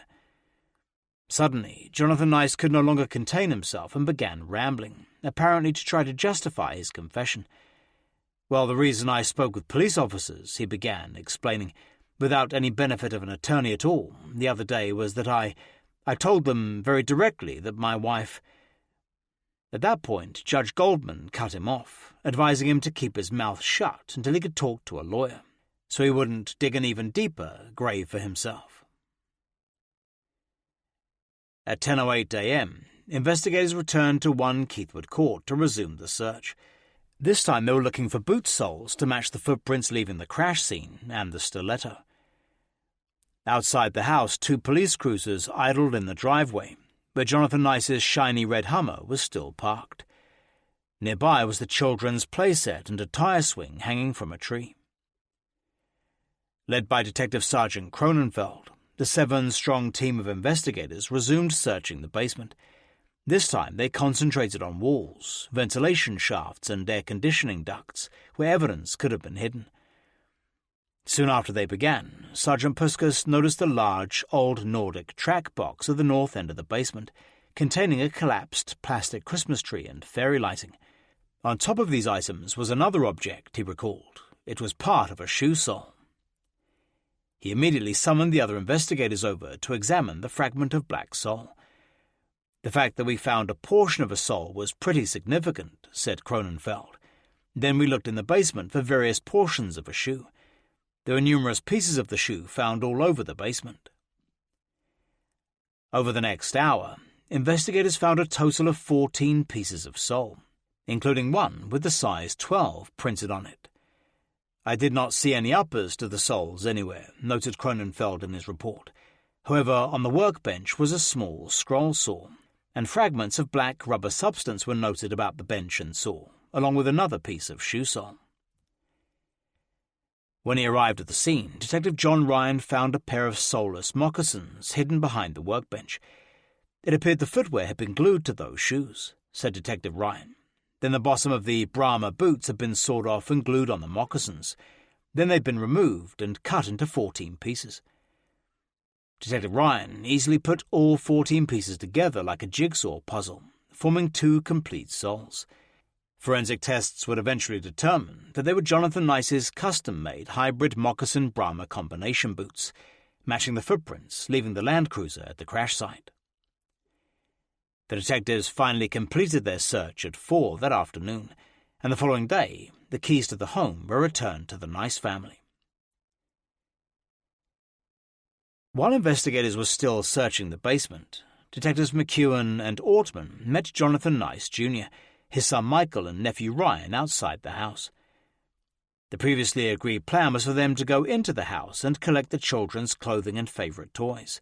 Then the detectives would follow them to Collegeville, where they could interview the 3 children about anything they might know about their mother's death. Jonathan Nice's father and brother remained in the driveway, while the 2 detectives escorted Ryan into the house to collect the items. Then they all drove to Hopewell Township Police Department to collect a Mercer County victim support counselor named Susan Meyer, who would accompany them. The detectives then followed the Nices' car south along the New Jersey Turnpike. But during the 1-hour drive to Pennsylvania, everything changed. Michael's attitude to us began to change drastically, explained Detective McEwen. Right now, we were becoming the enemy. After receiving their ticket at the Pennsylvania Turnpike toll booth, Jonathan Nice Jr. pulled over to the shoulder of the entrance ramp and stopped. McEwen and Ortman pulled up behind him, observing Michael having an intense conversation on his cell phone. And I said to Karen, "Remember, Detective McEwen, we're not taking the kids." About 5 minutes later, Michael Nice got out of the car and walked back to the detectives.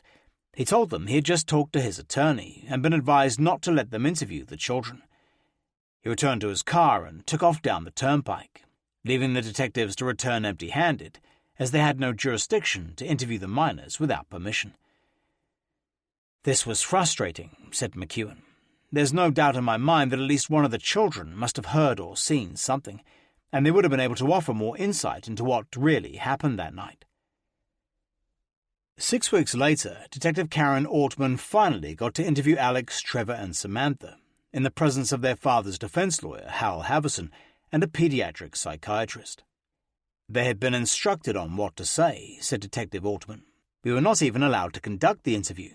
We had to have a psychiatrist do it." On Tuesday morning, grief counselors visited the Bear Tavern and Timber Lane schools to help Alex, Trevor, and Samantha's classmates cope with what had happened. As Monday had been a national holiday, it was the children's first day back at school since Jonathan Nice's arrest. Many of the children had known Michelle, as she had frequently attended school functions, and her children's friends often visited their home. That night, at a Hopewell Valley Regional Board of Education meeting, Superintendent Nick Lorenzetti paid tribute to Michelle Nice. "It is with a deep sense of regret and sorrow," he told the meeting, "that we are acknowledging the sudden and tragic death of one of our parents." The following day, the mayor of Hopewell Township, Vanessa Sandham, announced plans to establish a trust fund for the Nice children's education. Describing Michelle's death as a horrible, senseless tragedy, Mayor Sandham asked the town to pray for the children. "Whenever a family in our community experiences a tragedy of this magnitude," she says, "the entire community shares their grief. I know I speak for everyone in our community when I say that the Nice children are in our hearts and in our prayers."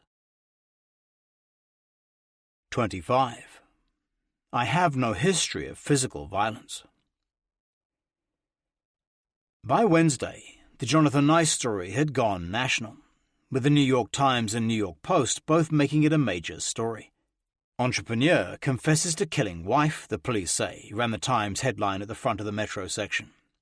The developer of a new asthma treatment, who was ousted a year ago from the research company he founded, has admitted killing his wife in the garage of their $1 million house, and then trying to make it look as if she had died in an auto accident, the police said on Tuesday. Breathlessly began the article.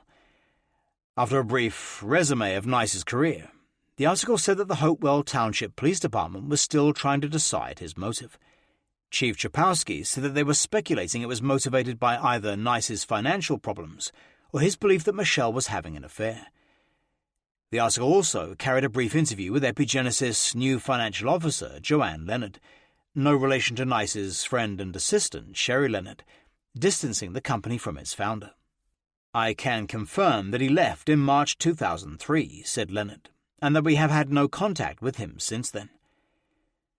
Predictably, the New York Post took a far more sensational approach, carrying the headline, "Deadly Jealousy. New Jersey Doctor Saw Wife as Cheat." The Post had interviewed Larissa Seuss, who speculated that Jonathan, convinced his wife was having an affair, had snapped. "If she was having an affair, she never confided it to me," Larissa told Post reporter Jean McIntosh. "But really, she's just very friendly and very naive."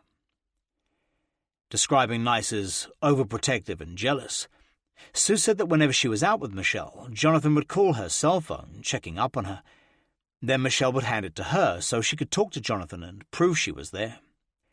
Larissa said that Michelle's friends first suspected Jonathan when they discovered he had not reported her missing.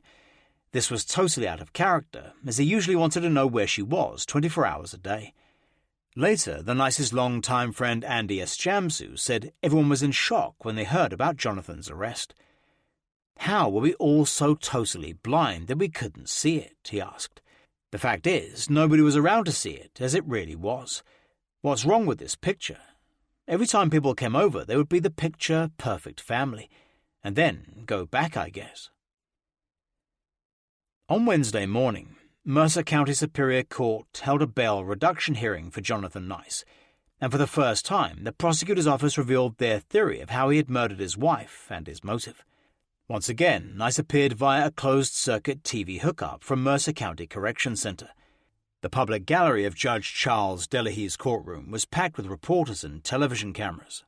Also in attendance were Jonathan Nice Jr., Michael, and Jonathan's other brother, David, who had flown in from his home in North Carolina. Assistant Prosecutor Tom Might told the court how Nice had accused Michelle of starting the deadly struggle by flailing at him with a stiletto knife. Initially, said Might, Nice had denied any involvement in Michelle's death, telling police about her affair and speculating that her lover was responsible. But in a second interview, he had admitted killing her, claiming it was an accident. He said they engaged in a struggle, the assistant prosecutor told the judge, and he ended up smashing her head on the garage floor. He said she continued to flail at him with a knife, and he continued to smash her head on the floor. Then, after killing her, he had put her in the driver's seat of the Land Cruiser, using an ice scraper to control the pedals, and driving the car with his other hand. The assistant prosecutor revealed that police had found blood all over the garage, as well as a bloody trail up to the second-floor bedroom, where they believed he'd showered after murdering his wife. Bloody paper towels and a sock had also been found in a recycling bin, as well as empty bottles of hydrogen peroxide. He also revealed that Michelle had been involved in an affair for more than a year, and had spent the hours before her death with her lover, Ennio. He also piqued reporters' curiosity by mentioning that Jonathan Nice had first discovered the lover and his identity 6 months earlier, when the couple had argued about it. After outlining the case against Nice, Tom Might urged Judge Delahaye not to reduce his $2 million cash bail, describing the defendant as a flight risk. This time, Nice was represented by attorney Lee Engelman, who denied Nice would flee. "The fact suggests self-defense," argued Engelman, adding that his client had no criminal record. "His children need him now more than ever. He will be the primary caregiver. In fact, he was before as well.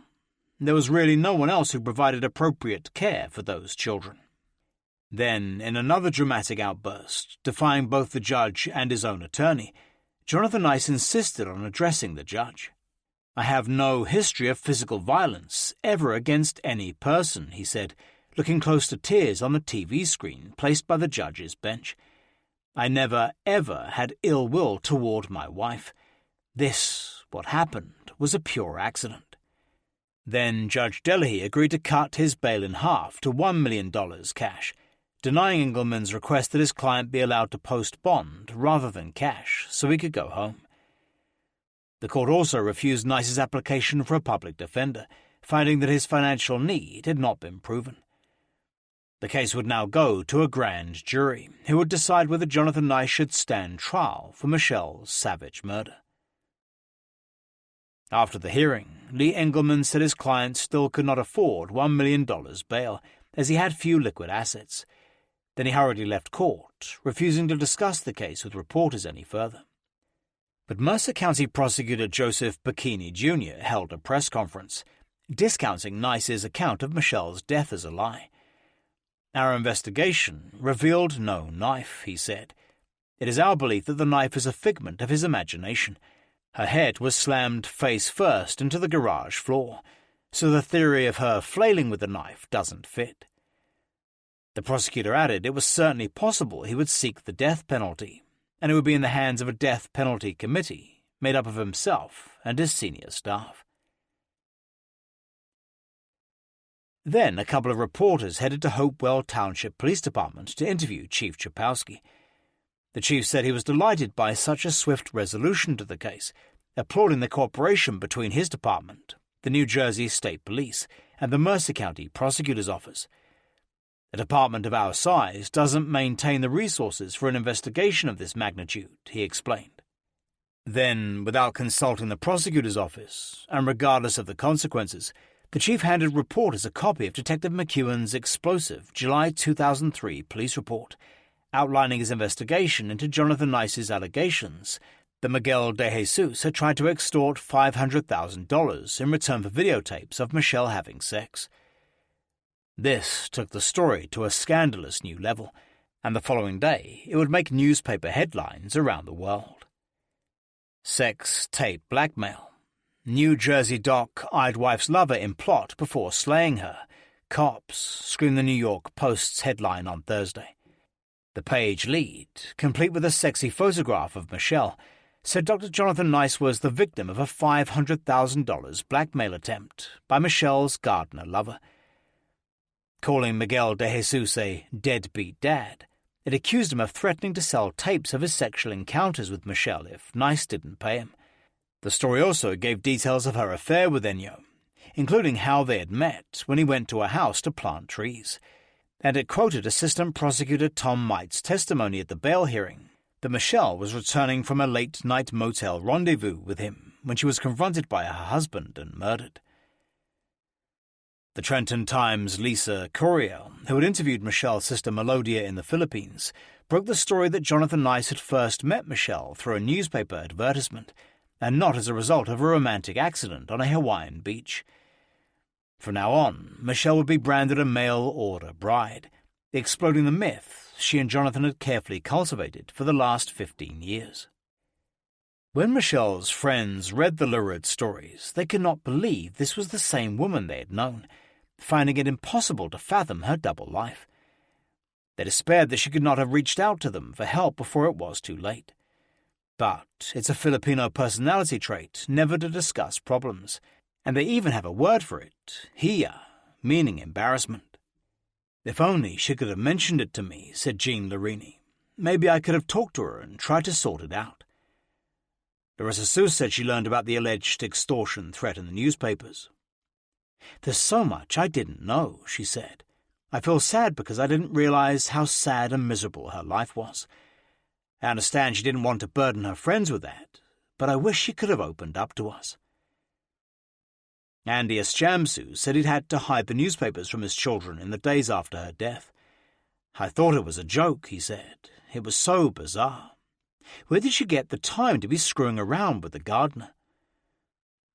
Back in North Carolina, her friends were shocked to learn about Michelle's adulterous affair. In hindsight, Cooney Brothers believes Michelle was ashamed, explaining why she'd suddenly dropped her old friends without explanation. "Maybe it was because she was having the affair and she knows that I wouldn't have approved," said Brothers. "This may be why she didn't let me know where she was. I think she probably was unhappy because Jonathan was so into his work, but a lot of foreigners don't like to discuss their unhappiness." And Sandy Ciccati, Michelle's former workout partner and friend in Greenville, said she was shocked when she heard about her murder. "I didn't try to pass judgment," said Sandy. "I think she was isolated up there and lonely. Somebody took a liking to her and it felt good, and that's what happened. Many people have affairs, but nobody deserves to be killed over it." Their friends were also hurt by the fact that Jonathan and Michelle had always lied about how they had really met. "I kind of think that's another shame thing," said Cooney Brothers. "I guess she was a mail-order bride, but she told me that he was on a medical conference in Hawaii and they met on the beach. And that's another thing I was angry about. It was really shocking." 26. Going home. Over the next week, investigators doggedly continued interviewing witnesses and pursuing new leads.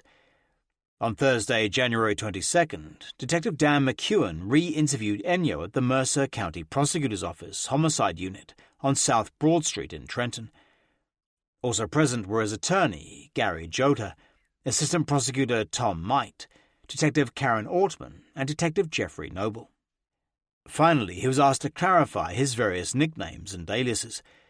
He explained that his real name was Miguel de Jesus. Michelle used to call him Ennio or Honey, and he employed the aliases Sergio Martinez and Alexander Castaneda to avoid paying child support. He also admitted procuring and using a New Jersey driver's license in the name of Alexander Castaneda. After completing his statement and signing it, Ennio was allowed to go home. At this time, there was no evidence to substantiate extortion charges, said a spokeswoman for the prosecutor's office. Everybody wanted to know more about the mystery gardener who appeared to have driven Jonathan Nice to murder. Reporters spent days trying to track him down, with little luck. They went to several addresses that had connections to Alexander Castaneda and his three alter egos, but the closest they got was to his attorney, Gary Jota.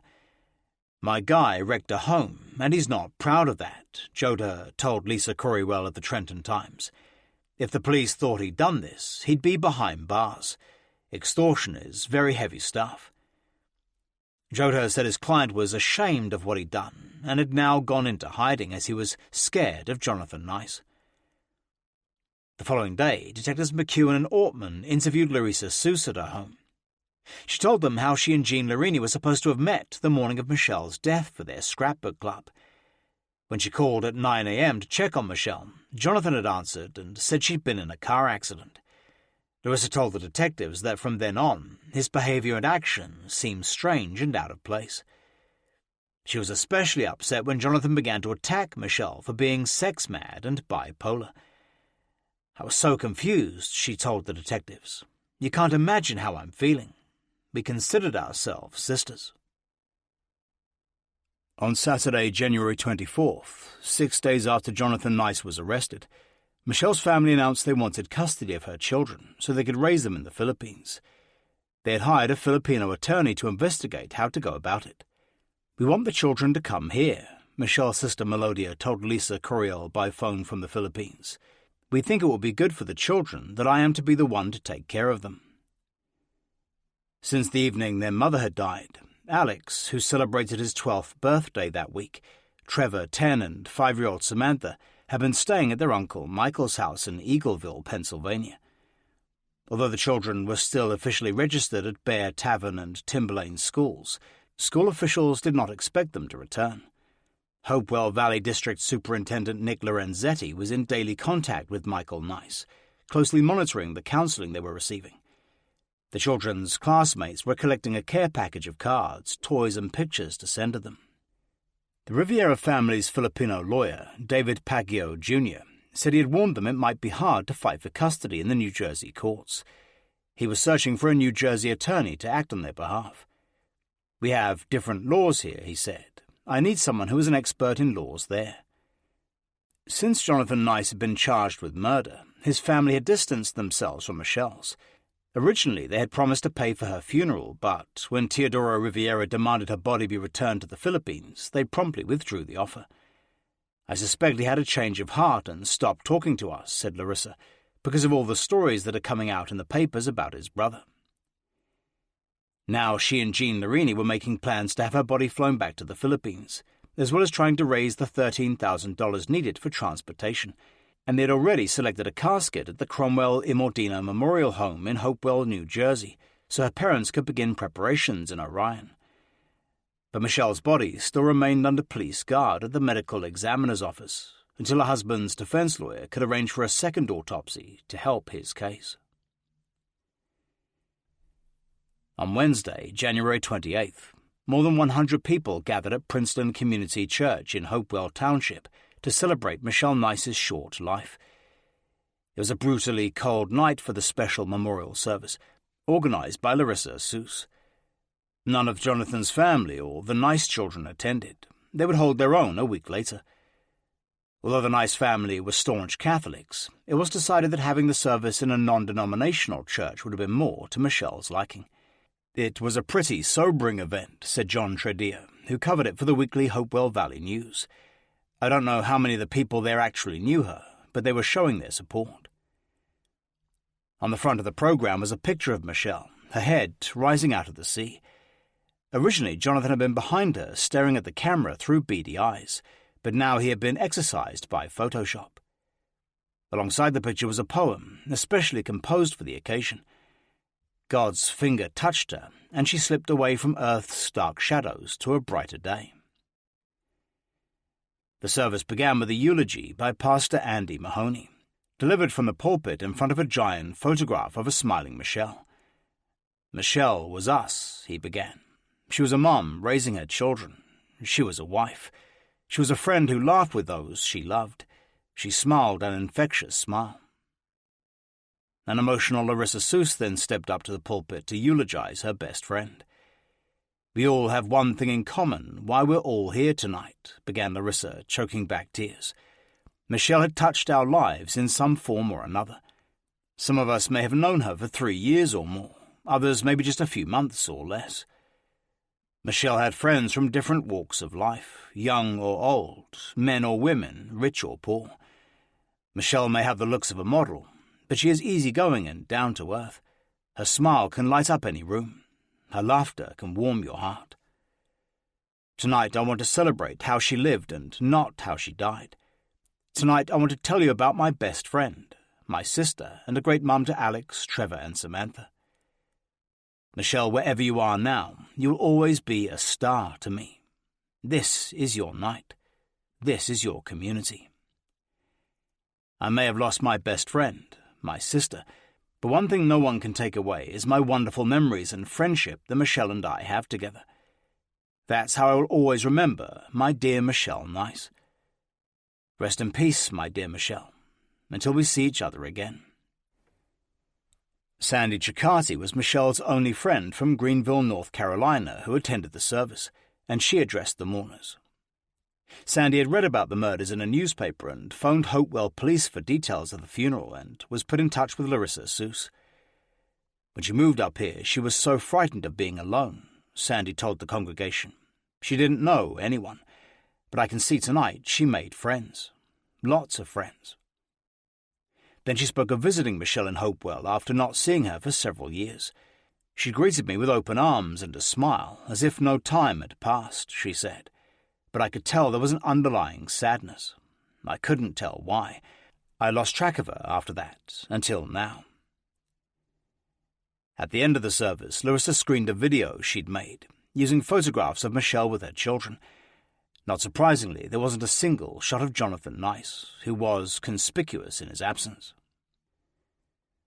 On Tuesday, February 3rd, the medical examiner finally released Michelle's body to Larissa Seuss, who had been given special power of attorney by Teodoro Riviera. She was now planning to have it transported back to the Philippines the following week. The previous afternoon, renowned forensic pathologist Michael Barton, the former chief medical examiner of New York City who stars in the HBO series Autopsy, examined her body. He had been brought on by Jonathan Nice's defense lawyers Lee Engelman and Hal Havison. Barden's examination was attended by Mercer County Medical Examiner Dr. Rafat Ahmed and 8 of the case investigators from the New Jersey State Police and Hopewell Township PD. They walked into the examination room to find Michelle's body covered by a white plastic sheet. Then Emmy investigator Chris Molina removed it, and it was photographed by one of the detectives. After that, Dr. Barden spent the next hour and 20 minutes examining the wounds, photographing them and describing them in detail to Attorney Havison.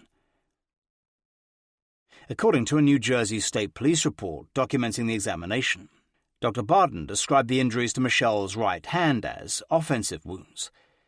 That same day, Larissa Seuss hired New Jersey Attorney Joel Mayer on behalf of the Riviera family as the first step in filing a wrongful death suit against Jonathan Nice. She had been asked by Teodoro Riviera to find an attorney to represent the family, and Mayer was recommended by the Filipino-American Association. He agreed to work on a contingency basis, immediately launching a search to assess all Jonathan Nice's financial and realty assets. Her family has retained me to file the wrongful death accusation, explained Mayer. One of the first concerns I have is the status of Jonathan Nice's debts versus his assets. He then planned to go to court to freeze them, so Nice wouldn't have the opportunity to hide them. Mayer was also working with another law firm in the Riviera family's upcoming battle for the Nice children's custody. He had tried to talk to Michael Nice about the children seeing their mother for the last time for closure. But so far, these efforts have been unsuccessful, he said. That's unfortunate. Michelle's body now lay in a casket at the Hopewell funeral home, and most afternoons Larissa, Jean, and several of their friends would go to visit her. We'd bring cake and coffee to the funeral home, said Seuss, and hang out around Michelle's casket. Later that week, there was a small private memorial service for Michelle at the funeral home, which was attended by Jonathan Nice's parents, brothers, and 3 children. The children spent more than an hour alone with their mother's closed casket in a private chapel, as they said their final goodbyes. Michelle's casket remained closed as her face was so badly injured, morticians could not reconstruct it. The injuries were so severe, especially in her face and forehead, said Larissa Seuss. The funeral director said it would be best that we remember Michelle the way she was, beautiful and lovely. Larissa and some of Michelle's other close friends attended the memorial service, and there was some tension between them and the Nice family. It was awkward, said Larissa. Michael Nice was supposed to be doing the funeral, but he never mentioned anything about shipping her body back. During the service, Emma Nice cried uncontrollably. The children spent much of it playing in the basement of the funeral parlor. The boys knew she was dead, said Larissa, but it didn't seem to have clicked with Samantha, who was running around the whole time. They were all very quiet, staring at the casket. Before they left, the children all kneeled down in front of their mother's casket and said a prayer. They left through a side door to avoid the press. A few days later, there was another private service for the Nice family and friends, presided over by a Catholic priest. On Friday, February 13th, her body was finally shipped back to the Philippines, paid for by donations from friends and well-wishers, as well as $5,000 from the Victims of Crime Compensation Board.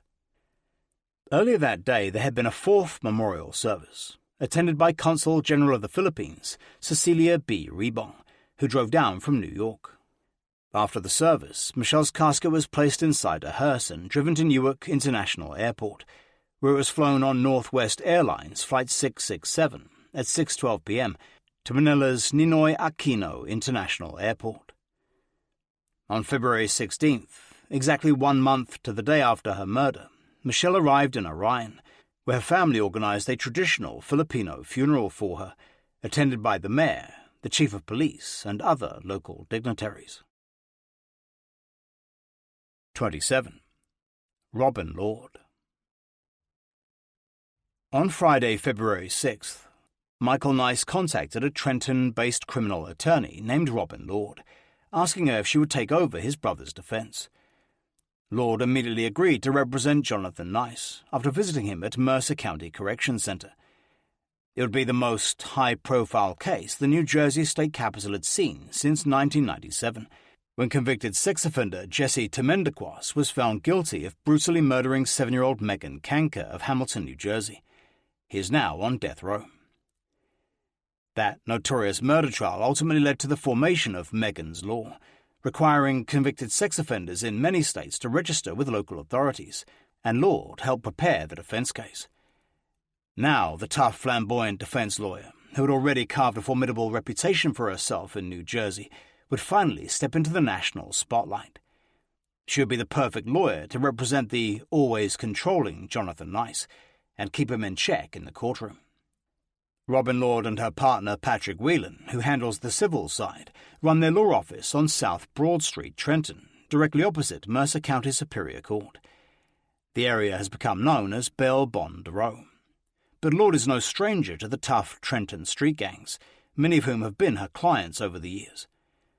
A Jersey girl right down to her bulletproof nails, read a recent profile of her. A leather-tough liberal, a defender of the dreadful, it continued. Petite and always immaculately dressed in designer suits, the redhead lawyer is controversial and larger than life. Hyperbole is central to the Robin Lord us-against-them philosophy, and the 40-ish mother of two is a mass of colourful contradictions. Vehemently anti-police, she almost sadistically delights in trying to humiliate them on the stand. Lord's husband Steve is a deputy Monmouth County sheriff, a former prison officer and an aspiring actor who has occasionally appeared on the soap opera One Life to Live. "He roots me on and hopes my clients go to jail," said Lord, who has a keen, often sarcastic sense of humour. Born Robin Kay in Hazlitt, New Jersey, as a little girl she dreamed of being an attorney and following in the steps of her heroes Clarence Darrow and William Kunstler, whose portraits hang over her desk. Her mother and biggest fan Janet Kay remembers her as a mouthy child who always spoke her mind. Even in elementary school, Robin was strong-willed and strong in her beliefs, remembered her mother, who was often in court to watch her in action. She'd argue those beliefs, just as she does now. As a child, her family nicknamed her Sarah Bernhardt because she was so dramatic, and if a teacher ever gave her a lower grade than she thought she deserved, she'd go and argue her case, often resulting in her getting a better grade. At 14, she ran away from home and was finally found by local police who brought her home. This, apparently, was the start of her dislike of police officers, who she then accused of harassment. At Raritan High School, she wrote an open letter to the police entitled "Rules to Follow by Police Officers, so that teenagers may look upon them as their enemy." The largely satirical letter won her an A when she presented it as a school paper. In 1979, she graduated top of her class, going to Syracuse University to major in legal studies, a major she claims to have largely tailored for herself. 4 years later, Robin headed west to Oklahoma City University Law School, finishing first in her freshman class. Then, after spending a summer working for the Brooklyn Legal Aid Society, she transferred her legal studies to the Hofstra Law School in Hempstead, New York, graduating a year early in 1985. After working as a law clerk in the office of the Monmouth County Prosecutor, she finally landed a job with the County Public Defender's Office. It was a dream come true, she remembered. I was representing those who couldn't afford to hire someone to defend them. There, Lord found a great champion and mentor in the late veteran attorney Barbara Leppendorf, who unsuccessfully defended Temendekwas for the murder of Megan Kanker. "She's not always as diplomatic as she might be," Leppendorf once said about Lord. "She comes on like gangbusters, which sometimes offends people. She puts a lot of judges on the defensive." In the early 1990s, she left the public defender's office to go into private practice, and has had a string of sensational victories, becoming known locally as the patron saint of lost causes. She is obsessively thorough in her prep work for a trial, often knowing the scientific textbooks better than the experts. Her MO of finding weaknesses in the prosecution case and then exploiting them has made her the bane of Mercer County law enforcement, who have often accused her of unethical behavior. "The majority of police officers lie," she told Lisa Curiel for the Trenton Times 2002 profile of her. "They lie on police reports. They lie when they testify. They do it because they have to lie to get convictions. That's their perception of justice. It's not mine." Lord is also the consummate performer in the courtroom, providing juries with many a Perry Mason moment. In one notorious 1995 episode, she gave the finger to a Superior Court judge after she disagreed with one of his rulings. "My job is not to judge whether people are guilty or innocent of the crimes they are charged with," she once said, "but to make sure justice prevails. And justice prevails when people are given a fair trial." She has also said that many clients don't tell her if they are guilty, as they mistakenly believe she won't fight as hard for them. Now that she had joined the NICE defense, the Mercer County prosecution team knew they had a formidable opponent who would stop at nothing to get her client off. On Wednesday, February 11th, Robin Lord asked Superior Court Judge Maria Sipek to release her client on a $1 million bond, saying he had no prior convictions and was not a flight risk. Judge Sipek, in her position as the presiding judge of the criminal division of the courts, would be handling all the preliminary hearings in the case. In the event a grand jury handed down a murder indictment, it would be turned over to Superior Court Judge Wilbur Mathesius. "I want Dr. Nice to have the opportunity to post a $1 million bond and go home to his children," she told the judge in her first appearance on behalf of Jonathan Nice. "I believe the cash-only stipulation is a misapplication of the law." Judge Sipek denied her request, but agreed she would reconsider. If Lord could prove there was no danger, Nice would make a run for it. Soon after taking over the NICE defense, Lord embarked on a public relations campaign to reverse the negative perception of her client in the media. She told reporters that he speaks to his 3 young children by telephone from the Mercer County Correctional Center every single night. And every conversation ends with the kids asking, "Daddy, when are you coming home?" she said. They send him pictures and notes. Lord also announced that Dr. Michael Barden, who was part of the O.J. Simpson Dream Team, as well as working on the John Benet Ramsey and Chandra Levy cases, had joined her defense team. She had told reporters that he had already conducted his own examination of Michelle Nice's body. "He has not formulated an opinion yet," said Lord, who is friends with Dr. Barden's attorney wife Linda Kenny. "He's awaiting additional evidence to evaluate." 1 week after Judge Sipek denied Jonathan Nice's bail, Robin Lord was back in court, arguing his case. She appealed to the judge to release him on a bond, saying he could not come up with $1 million in cash. "They have his passport, Judge," she declared. "Where's this man going? He's going nowhere." Lord said if he were to be released, Nice would stay with his family in Pennsylvania and be willing to wear an electronic surveillance device and meet any other stipulations the court set. "We just want out," she said. "He has no assets that would give this court cause for concern that he is a flight risk. He is a responsible father." But Assistant Prosecutor Tom Might disagreed, saying Nice has business contacts all over the world and might flee the country if he were released. He said he pounded his wife's head into the concrete floor of the garage, Might told the judge, took a break to get bandages, then came back and further pounded her head onto the floor. Lord reiterated that Nice's statement had said Michelle's death was an accident, and he was defending himself after she'd attacked him with a knife. "At worst," she said, "it's a crime of passion, which is manslaughter." 6 days later, Judge Sipek handed Lord her first victory in the case, agreeing to allow Nice to post bond and be released on bail until his trial. But in her decision, Judge Sipek doubled Nice's bail to $2 million, also ruling that if he ever made bail, he should have supervised contact with his children. "My concern is that he might want to take them," she said, "be it abroad, to be with them evermore." Lord said her client couldn't afford to make bail right away and would be asking for a reduction. She also announced that she would be beefing up her defense team, adding Maria Noto as her co-counsel.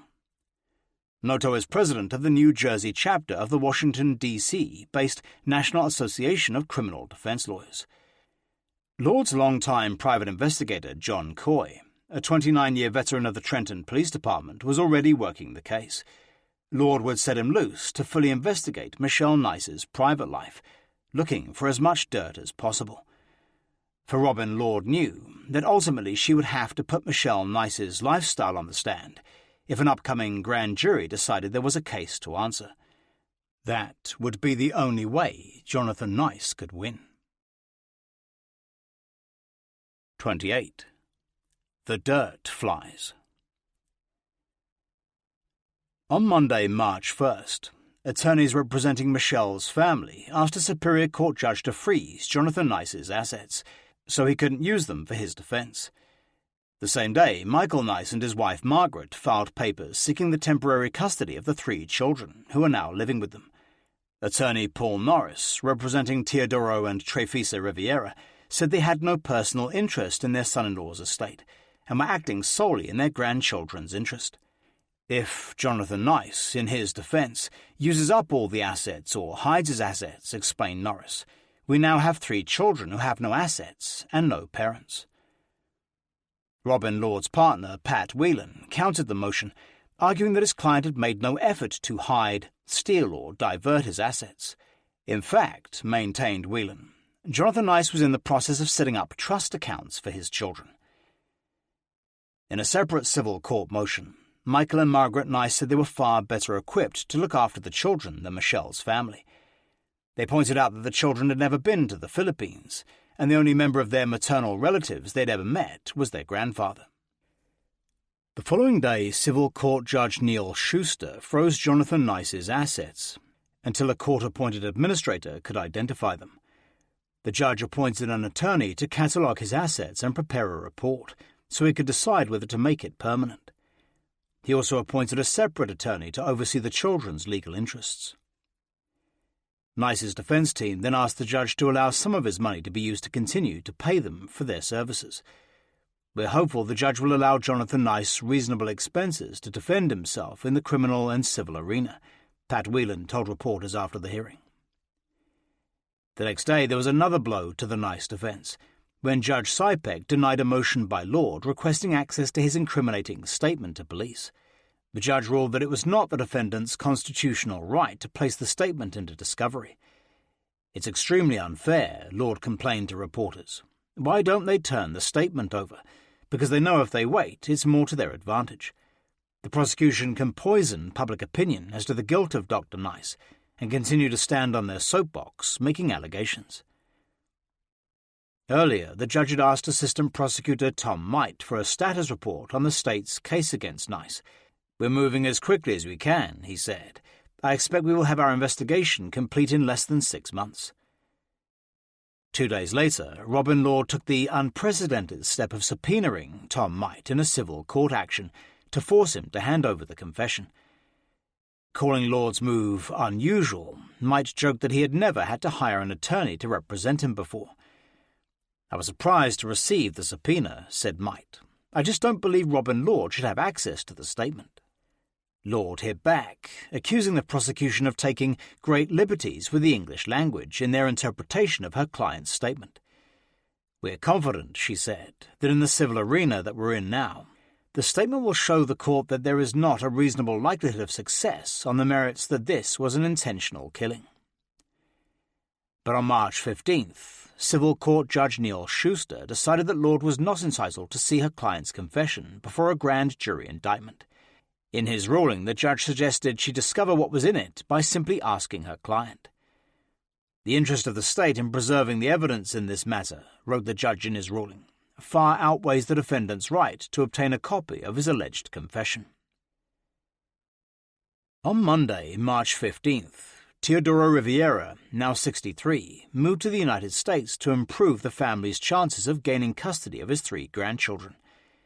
He arrived at Newark International Airport with just $6 in his pocket and was met by Larissa Seuss, who had found him a small studio apartment on East Broad Street in Hopewell Borough to live in. I came here to get justice for my daughter, he said, and the custody of her kids. I am very poor, but I will find a job. I will provide for them. Riviera said his wife Trefisa planned to join him as soon as he could get her necessary immigration papers, and together they planned to set up a proper home for the children. He strongly denied Robin Lord's accusation that he was only interested in his son-in-law's money. It's not that I want money, he said. I want the kids because I love the grandkids. Riviera claimed that he had difficulty reaching his grandchildren by telephone from the Philippines, as the Nice family were reluctant to let them talk. Finally, Michael Nice had agreed to put them on the telephone, after first making him promise not to discuss their mother's death. Apparently they had still not been told their father had been charged with her murder, but only that he was helping the FBI solve it. He said to me, said Riviera, "Do not talk to them about who killed their mother." When I talked to them, they were crying, and Samantha said, "Grandpa, do you know that my mother is dead?" I told her I knew, and I said, "Don't worry, Sammy, I will come to America." Riviera said he believed Alex, Trevor, and Samantha were being brainwashed by the family, who were trying to turn them against Michelle. "They're telling them their mother was a bad mother," he said. Michelle's softly-spoken father said he now planned to take an active part in both the civil and criminal cases against his son-in-law. He denied Michael Nice's accusations that the children didn't know his side of the family and would not be happy in the Philippines. Michelle wanted them to visit the Philippines, he said, but Jonathan said no. He took their passports and hid them. "My family is not here, but the children know them through pictures." 1 week after he arrived, Teodoro Riviera went to the Hopewell Township Police Department's Detective Bureau, where he was interviewed by Dan McEwen and Karen Ortman. He told them how he had personally witnessed Jonathan Nice's explosive temper and how Michelle had desperately wanted a divorce. He said everything was fine until 2002, when he first moved in for 7 months. But when he returned in June 2003, 2 months after Nice was fired from Epigenesis, everything had changed. They were always fighting, he told the detectives, saying the recurring themes of their arguments were jealousy, and Nice being at home all the time and not looking for work. He also told them the real story of how Jonathan had pursued his daughter through correspondence and then flown to Manila, marrying her 1 week later. He complained that his son-in-law had exaggerated everything he claimed to have done for the family, and it had been Michelle who had sent the money out of her own allowance. "All I know is Michelle sent the money," he said. "Michelle helped us build 6 houses." He also claimed he knew nothing about his daughter's affair, although he said in 2002 she had introduced him to a man called Alexander Castaneda, and they'd all dined together in a Japanese restaurant. He also told the detectives about his son-in-law's temper tantrums, and how Michelle had once shown him a hole in the wall outside the master bedroom. "Jonathan hit the wall," said Riviera. "When I left in January, the hole was still not fixed." On Wednesday, April 14th, 3 months after Michelle's death, a Mercer County grand jury indicted Jonathan Nice for first-degree murder and a second count of tampering with evidence. If convicted, Nice could spend the rest of his life in prison. The indictment was announced by Mercer County prosecutor Joe Bikini, who said his office was now ready to take the case to trial. The state's case to the grand jury was presented by Assistant Prosecutor Tom Might, who called just one witness, Detective Dan McEwen. After Detective McEwen's sworn testimony, Might proposed that the grand jury indict Nice on first-degree murder and fourth-degree tampering with evidence offences, but he emphasised that the indictment was just a proposal, instructing them on the different levels of homicide they could select. The function of the grand jury is to determine, he told them, whether based on the nature of the injuries inflicted, the acts afterwards, and all the evidence that was presented to you, whether it's murder or passion provocation manslaughter. The proposed indictment right now is murder. Robin Lord welcomed the grand jury indictment, saying she could now start preparing Jonathan Nice's defence. "We're very excited that the prosecutor's office finally decided to move this case forward," she declared. "Now we will have the opportunity to have all the discovery and the police reports and conduct a more intelligent and thorough investigation. Once that is accomplished, we are confident the state will not be able to prove that Dr. Nice is guilty." Michelle's father said he was also pleased with his son-in-law's indictment. "I feel good," he told a reporter. "This is what we need. We need for Jonathan to be found guilty of killing Michelle." The following day, Jonathan Nice was arraigned in front of Mercer Superior Court Judge Maria Sypek, where he pleaded not guilty to first-degree murder and tampering with evidence. Shackled and handcuffed with a padlock chain around his waist, the once stout man appeared to have lost a lot of weight in the 3 months since his arrest, and his baggy grey suit looked several sizes too big. During the brief arraignment, he stood silently, as Robin Lord officially entered his not guilty plea. But he seemed in good spirits, often conferring with her and even sharing a joke at one point. At the hearing, Lord said she planned to ask the court to suppress Nice's confession on the grounds that police contravened his Fourth and Fifth Amendment rights. The Fourth protects citizens against illegal searches and seizures, and the fifth protects people from incriminating themselves. When asked outside the courtroom why she wanted her client's statement ruled inadmissible, Lord replied, "Because it's not true." A week later, Robin Lord went on the attack, attempting to discredit Michelle and her father during her fourth attempt to have bail reduced. The hearing, once again in front of Judge Maria Sipek, began with Tom Might explaining that Nice had yanked Michelle out of the Land Cruiser with such force he had left bruised impressions of his fingers on her left arm. He revealed for the first time that Michelle had tried to defend herself and had abrasions and bruises on both hands to prove it. He also divulged that she and Jonathan had argued about her plans to leave him the day before she died, and police had found a packed suitcase of her clothes in the back of her SUV.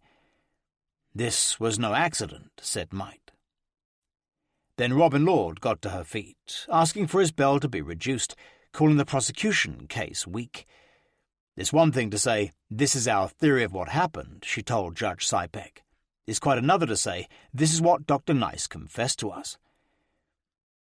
She denied Nice had ever said in his statement that he had repeatedly smashed Michelle's head on the concrete garage floor. "It was a horrible, horrible accident," she declared. Dr. Nice tells of how his wife pulled into the garage, how he went up to her car and Michelle had a crazed look in her eyes as if she were on drugs. She started cursing at him. She reached into a bag, took out a sharp, pointed object and started to lunge at Dr. Nice, and, as a reaction, he grabbed a hold of her and she went to the ground, possibly hitting her head on the car on the way down. Lord also questioned the admissibility of his statement, claiming her client was on prescribed antidepressants when he made it.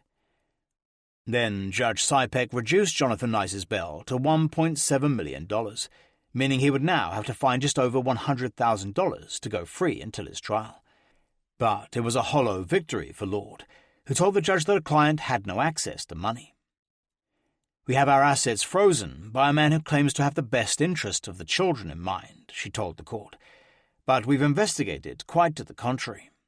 Our investigation has shown that Mr. Riviera is hardly a fit parent. There is evidence that he was involved with a mail-order bride scheme involving 15-year-old girls." At this point, Tom Might stood up to object, and Judge Sipek cut her off in mid-sentence. "I'm bringing it to the court's attention," said Lord defiantly. Later, outside the courtroom, reporter Lisa Curiel asked Lord to elaborate on what evidence investigator John Coy had uncovered. "We'll have our opportunity in court to try this case," she replied. The following day, Teodoro Riviera defended his good name, calling Robin Lord a liar. Speaking from Larissa Seuss's house, he said he had come to America to get justice for Michelle, and it had nothing to do with money. "These allegations that I was involved with the mail-order brides," he said, "where did they get the evidence? I arrived here on March 15. Now, if I was involved with 15-year-old girls, do you think I'd come to America? No, I'd be in prison now." He said his civil attorney, T. Sanford Durst, who was representing the family in the child custody battle, called him on his way to work after reading Lord's accusations in a newspaper. "I felt hurt," he said. "I could not understand why this is happening after everything I've been through."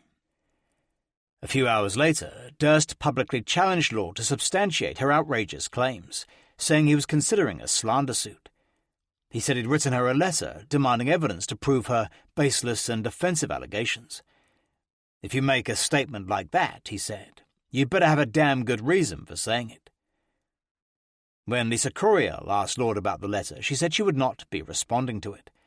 "I have nothing to say to them," she snapped. "I'll try my case in court, where I try all my cases."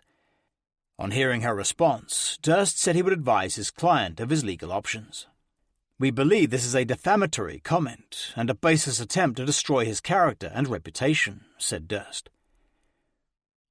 On Monday, April 26th, Sandy Durst organized a press conference for Michelle's father so he could set the record straight. Speaking quietly in halting, broken English, and often emotional, Teodoro Riviera publicly denied any involvement in trading mail-order brides or being a gold digger. He told reporters that he had immigrated to the United States to fight for the custody of his 3 grandchildren. He also denied Robin Lord's claim that he and his family had been destitute when Jonathan first met Michelle. He said his son-in-law was not the savior of his family, and Michelle had sent money, allowing them to have a better life. Then Durst produced the affectionate letter Jonathan Nice had given Riviera the previous Christmas, prior to his return to the Philippines. Referring to him as Dad, Nice had told him what a pleasure it had been having him live with the family, inviting him to come back whenever he liked. The following day, Pat Whelan countered, claiming Riviera was too angry and bitter to care for his grandchildren. Although Mercer County Family Court Judge Jan Grau had sealed all the papers relating to the custody case, the Trenton Times apparently were leaked a letter from Whelan to the court. In the letter, Whelan claimed that before her death, Michelle, as well as Jonathan, had sought to limit their children's contact with her family in the Philippines. He wrote that his client would never consent to Teodoro Riviera having any legal authority or unsupervised access to his children.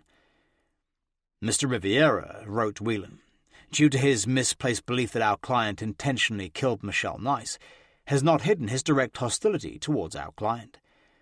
The court should be concerned that Mr. Riviera, due to his anger and bitterness, will not be sensitive to the needs of the children. Whelan maintained that the children's Uncle Michael and Aunt Margaret, who had been appointed temporary guardians, were uniquely qualified to raise them permanently.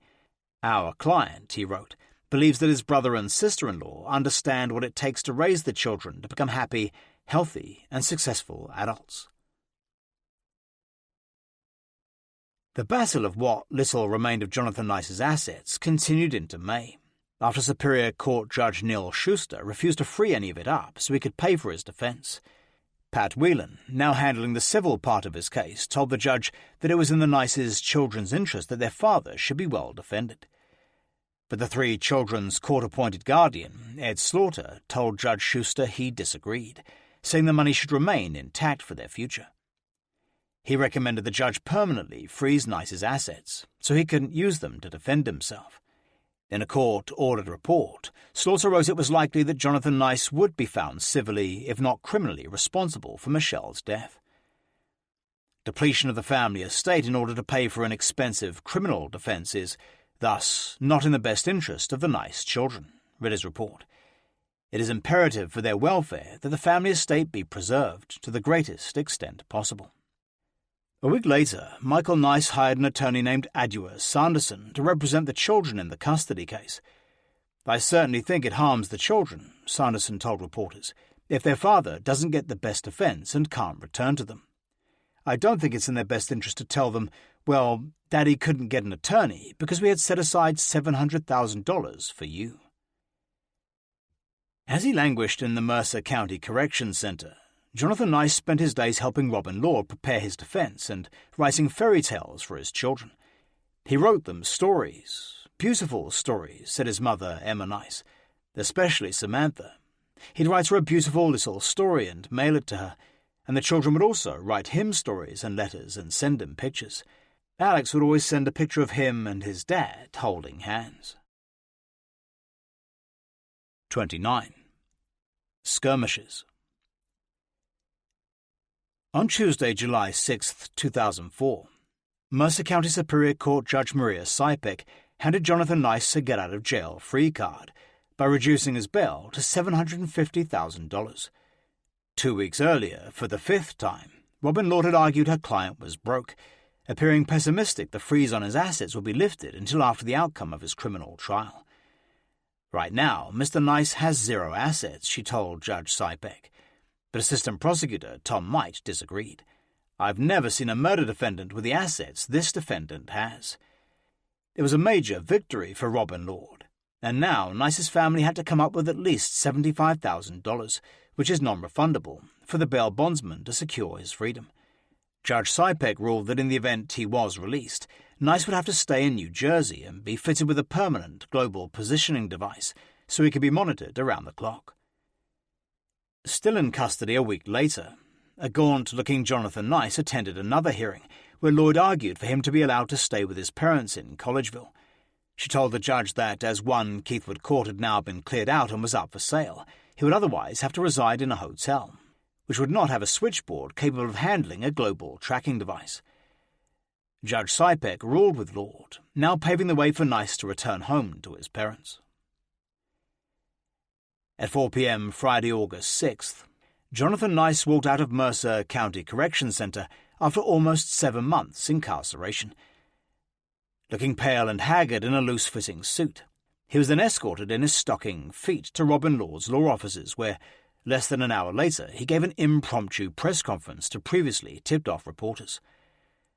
"I'm relieved to be out," he said, sitting in the cramped front office, sipping a Diet Coke and eating a nutrition bar. "The first thing I'm going to do is go home and hug my children." When asked why he was not wearing shoes, he explained that the jail had misplaced them. Robin Lord said she was delighted the judge had set him free so he could see his children again. "This is the beginning of the end of his nightmare," declared Lord optimistically. "He's innocent, and innocent people don't belong in jail."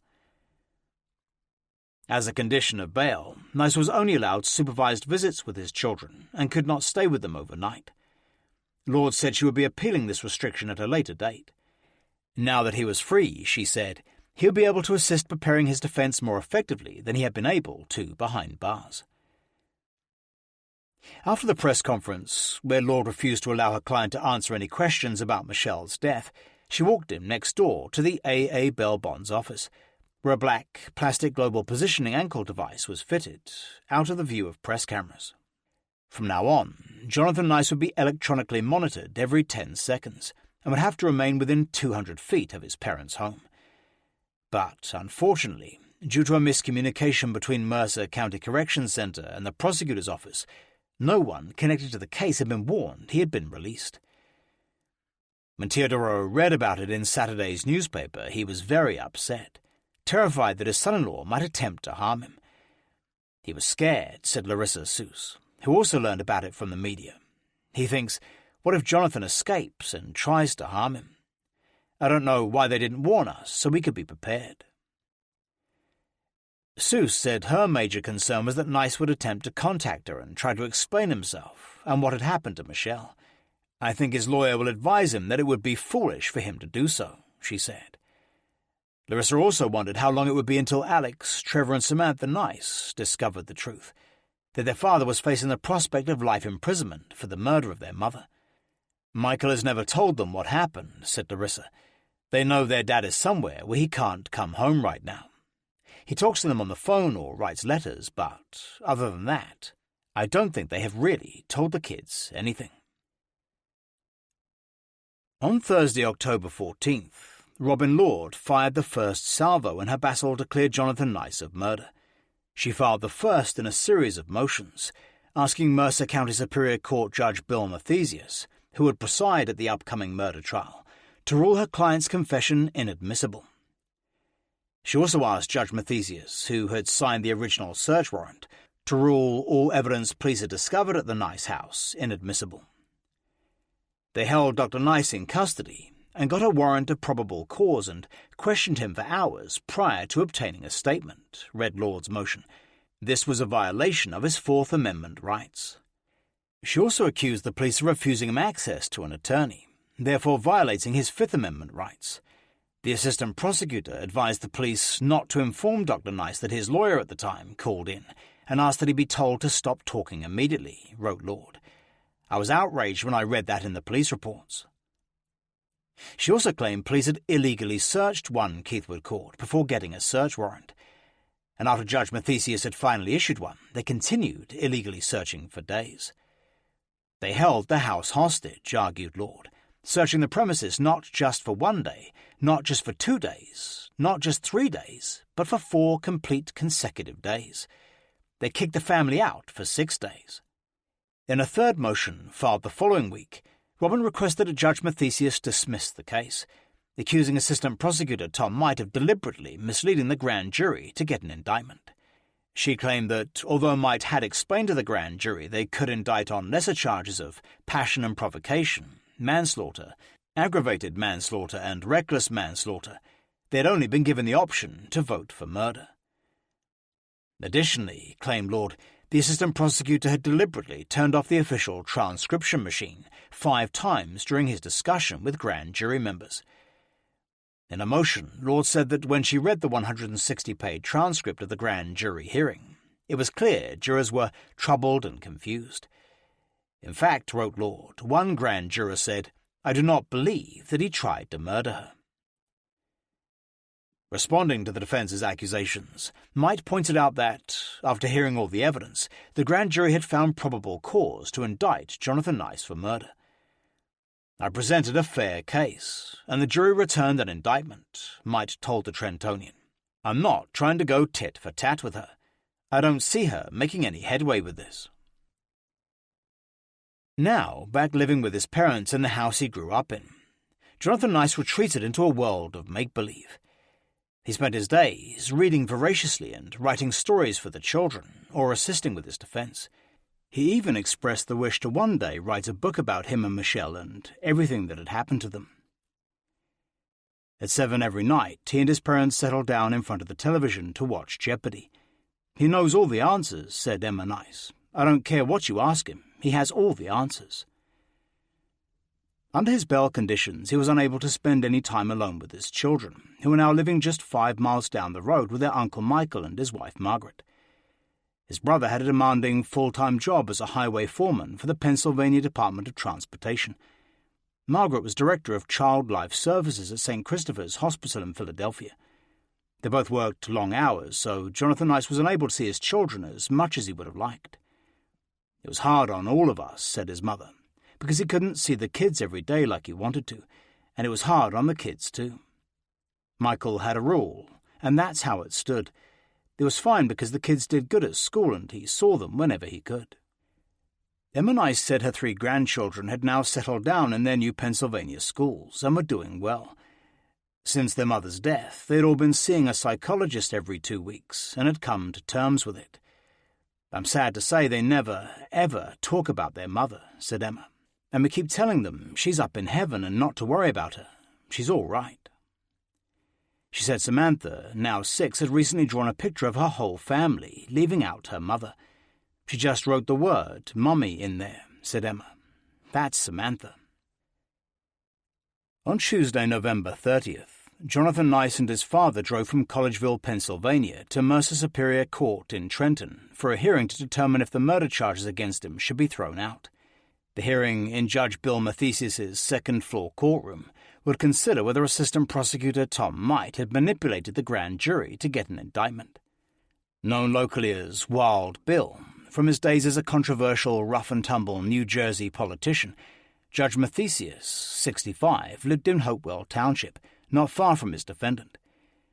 He began his career working for the FBI in 1961, and after a short spell as a clerk to a U.S. District Court judge, he became Assistant United States Attorney for the District of New Jersey, heading up the Trenton office.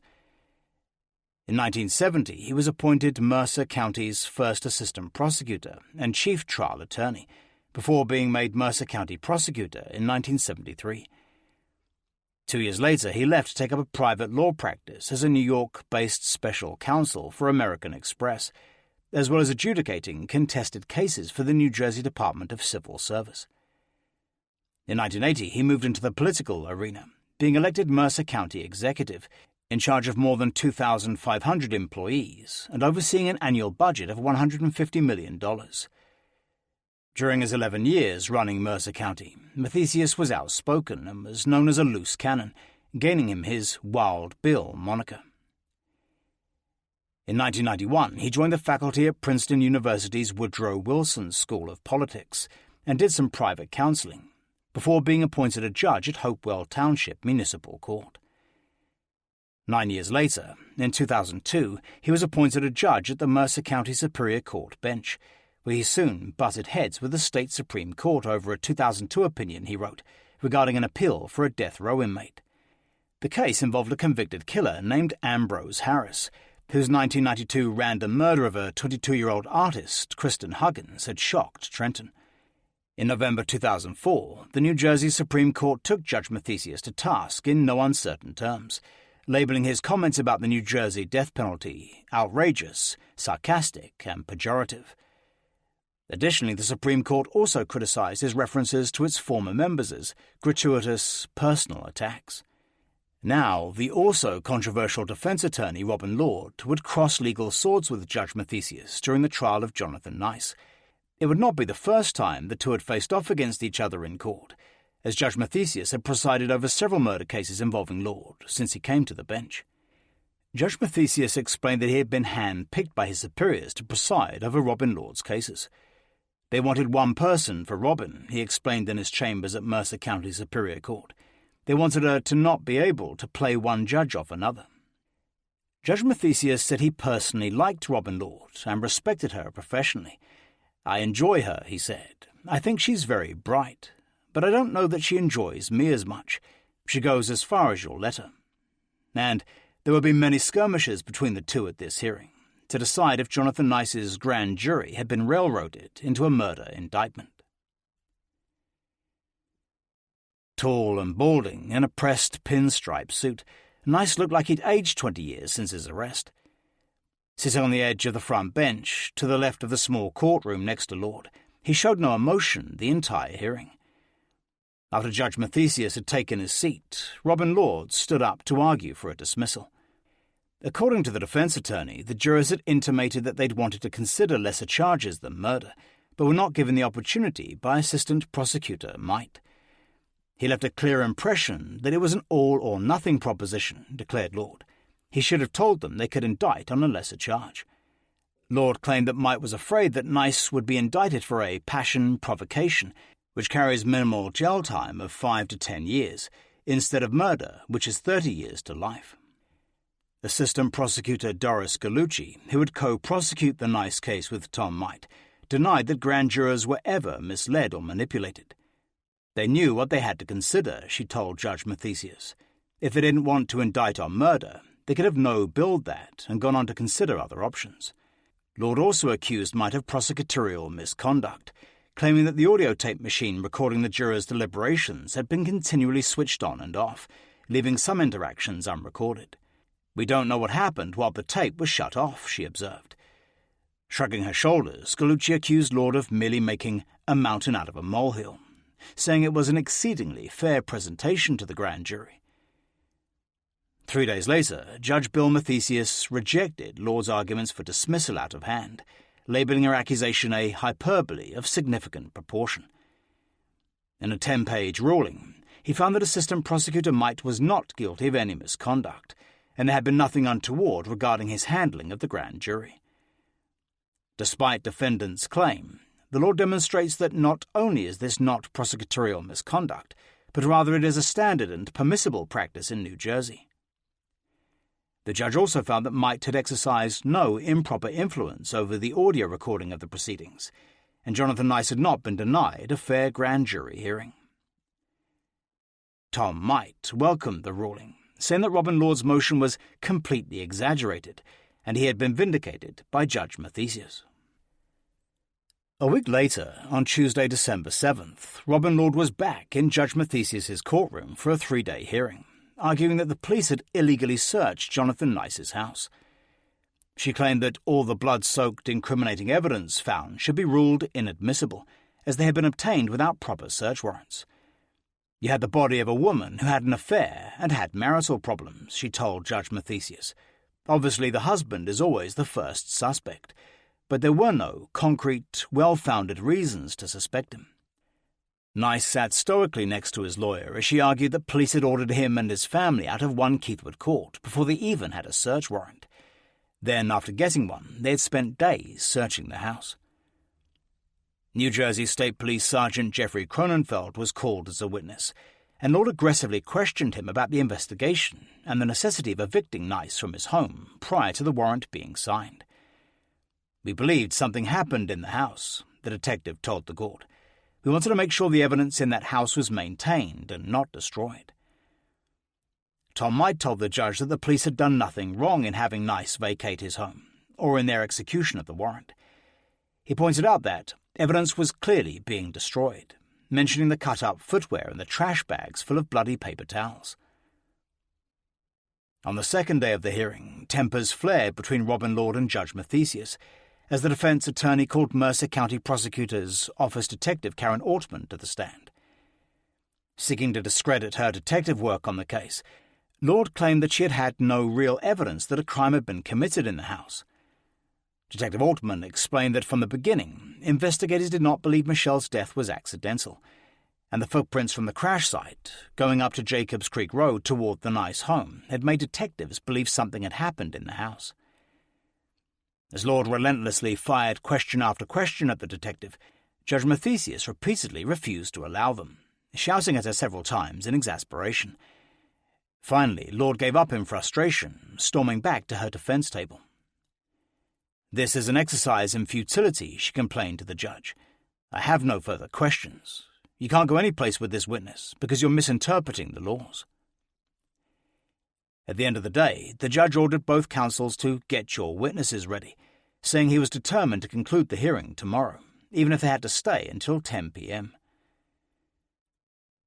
On Thursday morning, Robin Lord argued that police had violated her client's rights by ordering him out of his house, and that the fact they had found his wife Michelle's body less than a mile away and discovered the Nices had serious marital problems was not enough probable cause for a search.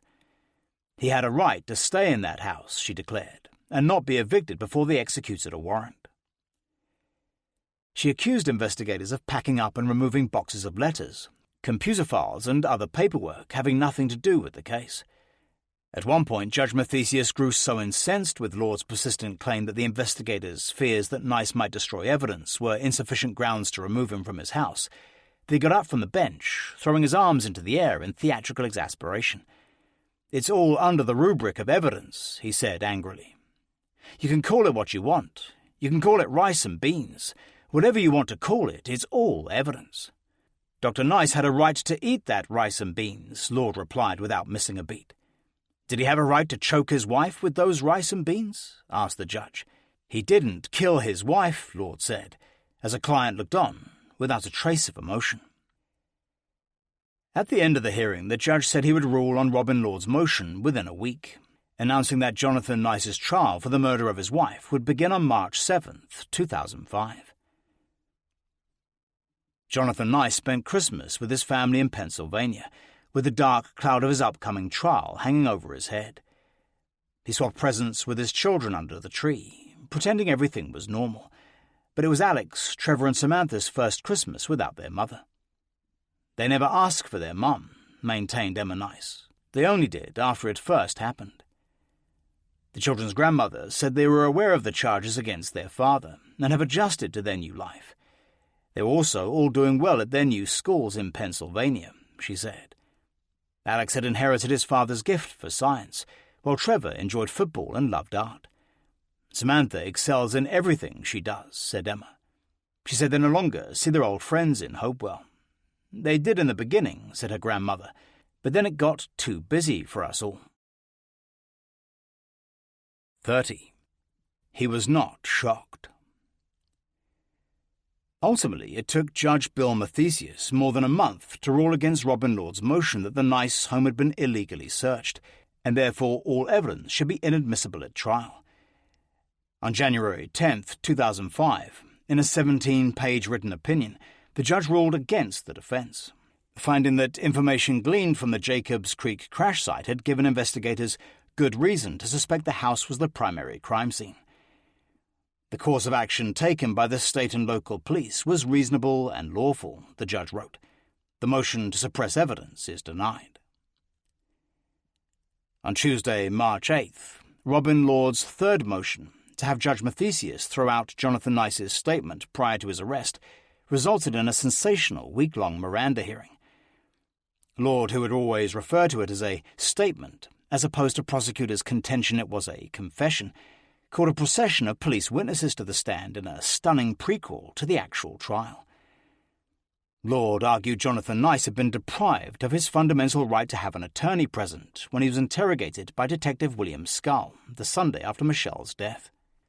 Her first witness was Hopewell Township Police Department Sergeant Mike Serumsak, who described how he had been sent to Keithwood Court after Michelle had been found dead in her Land Cruiser.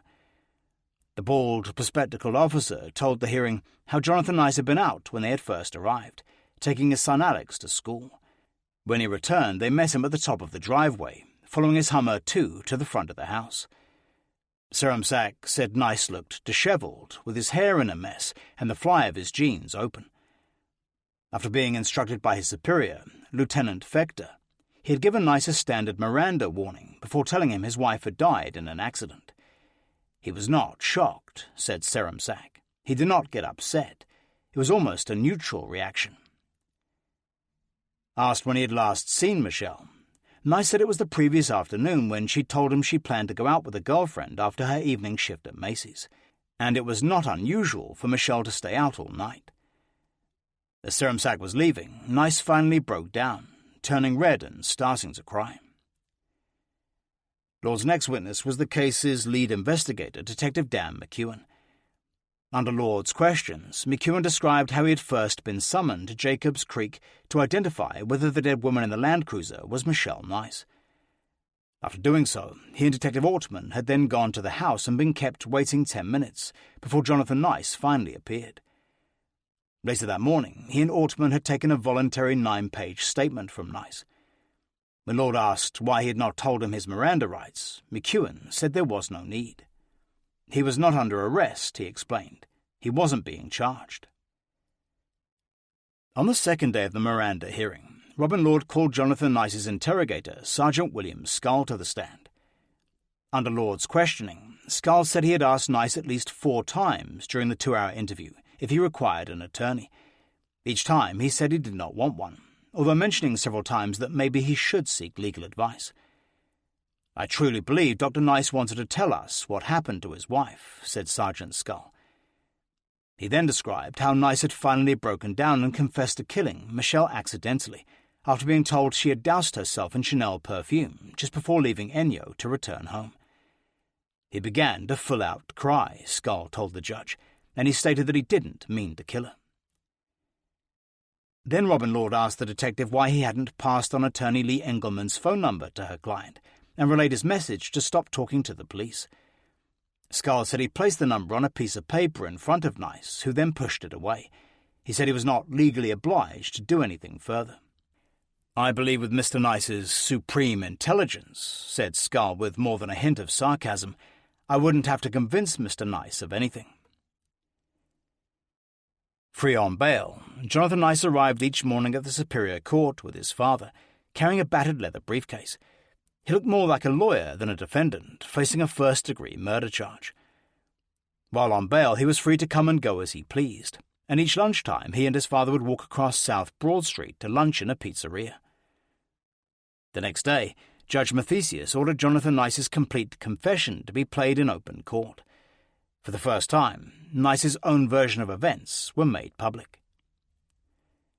While the 3 cassette tapes were being played, Nice often became emotional, turning red and holding his head in his hands. "I wish she was alive," the judge heard him sobbing. "I wish everything would have stayed the same.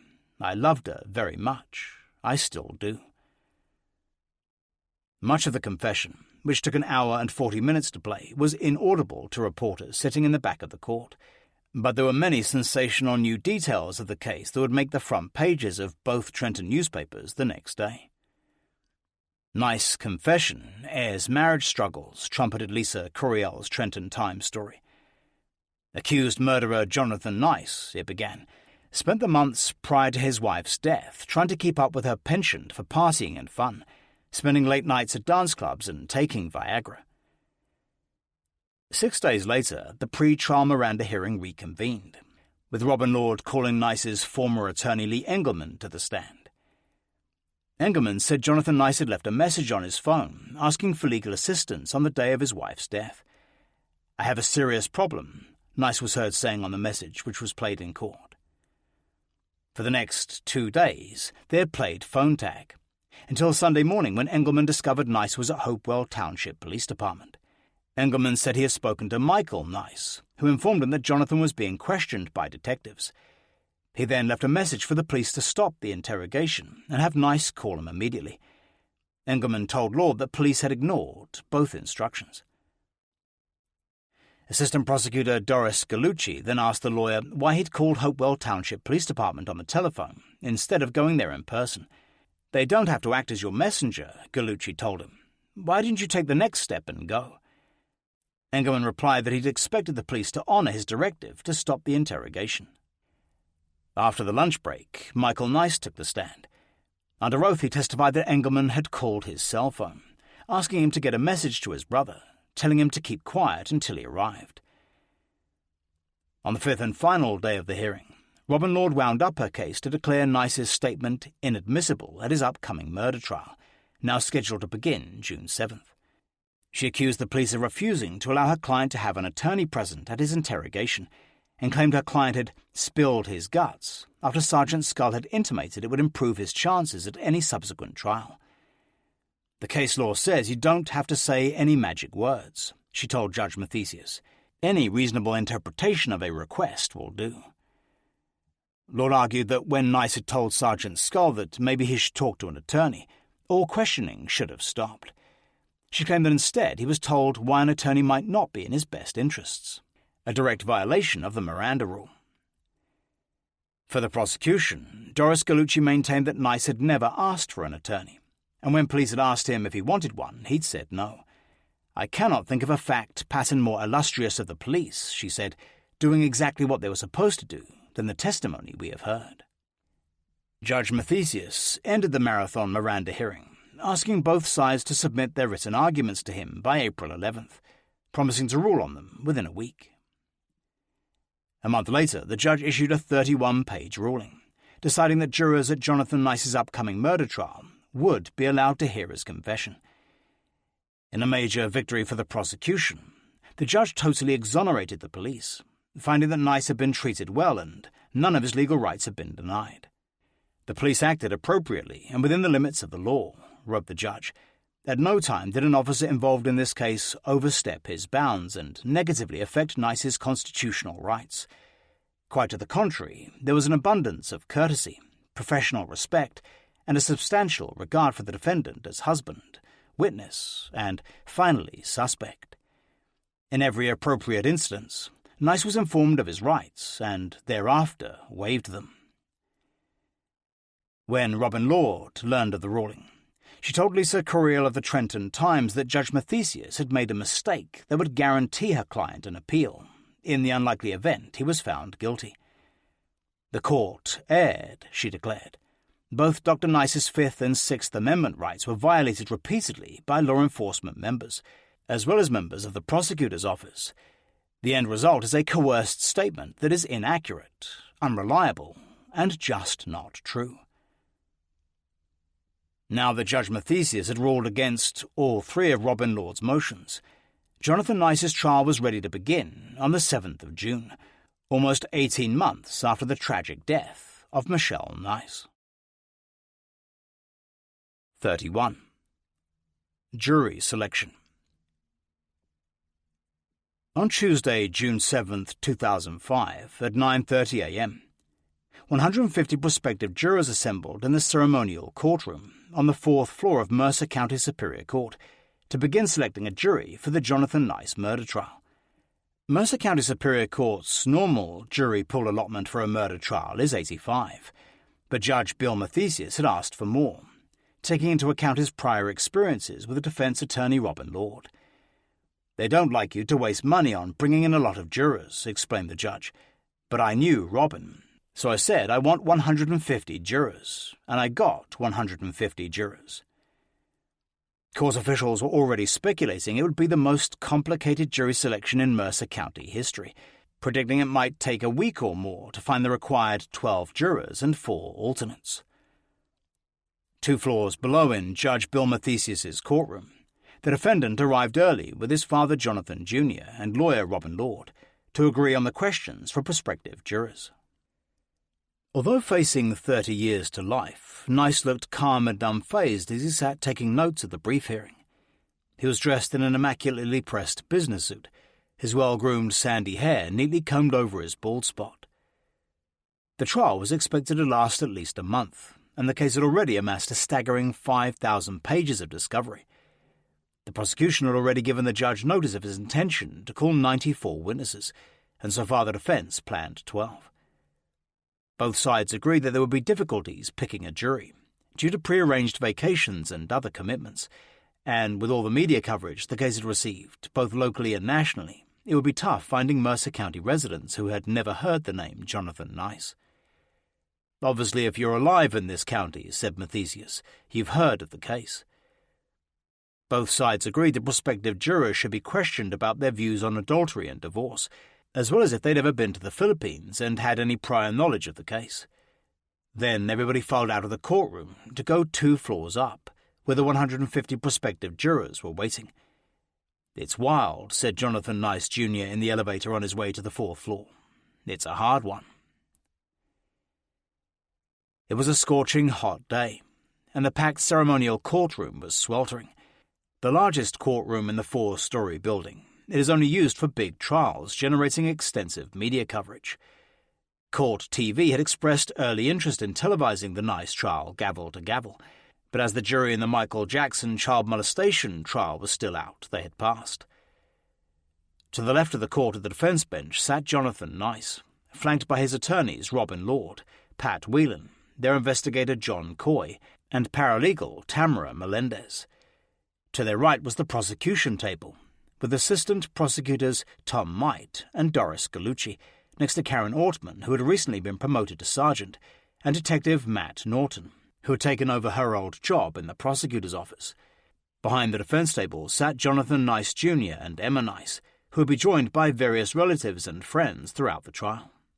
And at the front of the courtroom, with the large Stars and Stripes flag to his left and the yellow New Jersey state one to his right, was Judge Bill Mathesius, presiding over what would be his final criminal case. The 65-year-old judge bore more than a passing resemblance to Warren Beatty, with his carefully blown-back grey hair and black robes. He first thanked the prospective jurors for coming to this 60-year-old annex in a 100-year-old ancient building, and then he advised them, if selected, to bring warm clothes, as the ceremonial courtroom had its own climate, bearing little relation to the temperature outside. Then the judge asked who had heard of the Jonathan Nice case, and almost half the jury pool raised their hands. Selection then began as the court clerk called each of their numbers.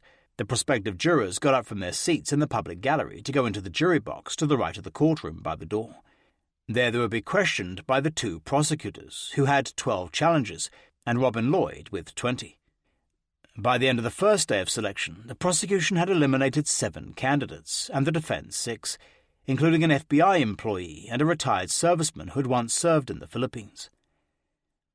The next morning, when the remaining potential jurors were seated, Judge Mathesius admitted forgetting to instruct them not to read newspaper accounts of the case, and when he asked how many had read media coverage of the previous day's selection process, the majority admitted they had.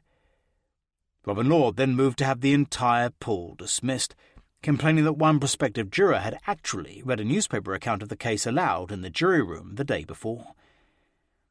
To repair any damage, the judge had to spend additional time questioning each member of the pool to see if they'd been prejudiced by exposure to trial coverage. "I'm kind of kicking myself in the rear for not mentioning this," he told the court. By 5:30 that afternoon, both sides had agreed on a jury. Ironically, the final juror selected was the very last one left in the original 150-strong jury pool, who, like Jonathan Nice, happened to be a biophysicist with a PhD.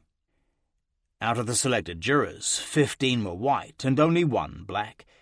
They included a retired civil engineer, a construction superintendent, a juvenile corrections officer, a commercial pilot, and a nurse's aide. Before dismissing them, Judge Mathesius ordered the 16 jurors to be back in their seats at 10:30 the next morning for opening statements. 32. What is the price of infidelity? Jonathan Nice's much-anticipated trial began with an explosion of legal pyrotechnics in both the prosecution and the defense opening statements.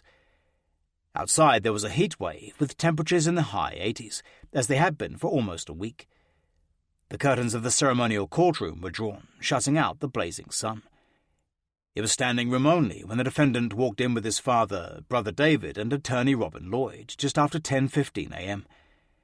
Looking gaunt and apprehensive, Nice carried a shabby old leather bag, while Lord, totally focused on the daunting task at hand, wheeled in several boxes of legal papers she'd brought from her law offices. The genial sheriff's court officer, James Freeman, who was in charge of the courtroom, checked everybody coming in at the door with a metal detector. The front row of the public gallery was packed with television and newspaper reporters. In front of the jury box, by the entrance to the court, were TV cameras and crews from Channel 6, the Philadelphia ABC affiliate, and a local New Jersey cable news channel. At exactly 10:30, there was a hushed silence. Then everybody stood up as Judge Bill Mathesius walked into the courtroom, taking his seat on the proscenium overlooking his court. After attending a few minor matters of court business, he sent for the jury, who filed in, taking their numbered seats in the jury box. Then the judge asked Assistant Prosecutor Doris Gallucci to proceed with her opening statement. Dressed in a smart suit and glasses, her short hair brushed back, the bookish-looking Gallucci stood up from the prosecution bench and walked towards the 16 jurors, already giving her their full attention. "What is the price of infidelity?" she asked, looking straight at the jury. "What is the cost of betrayal? What penalty is imposed when a wife is caught cheating on her husband?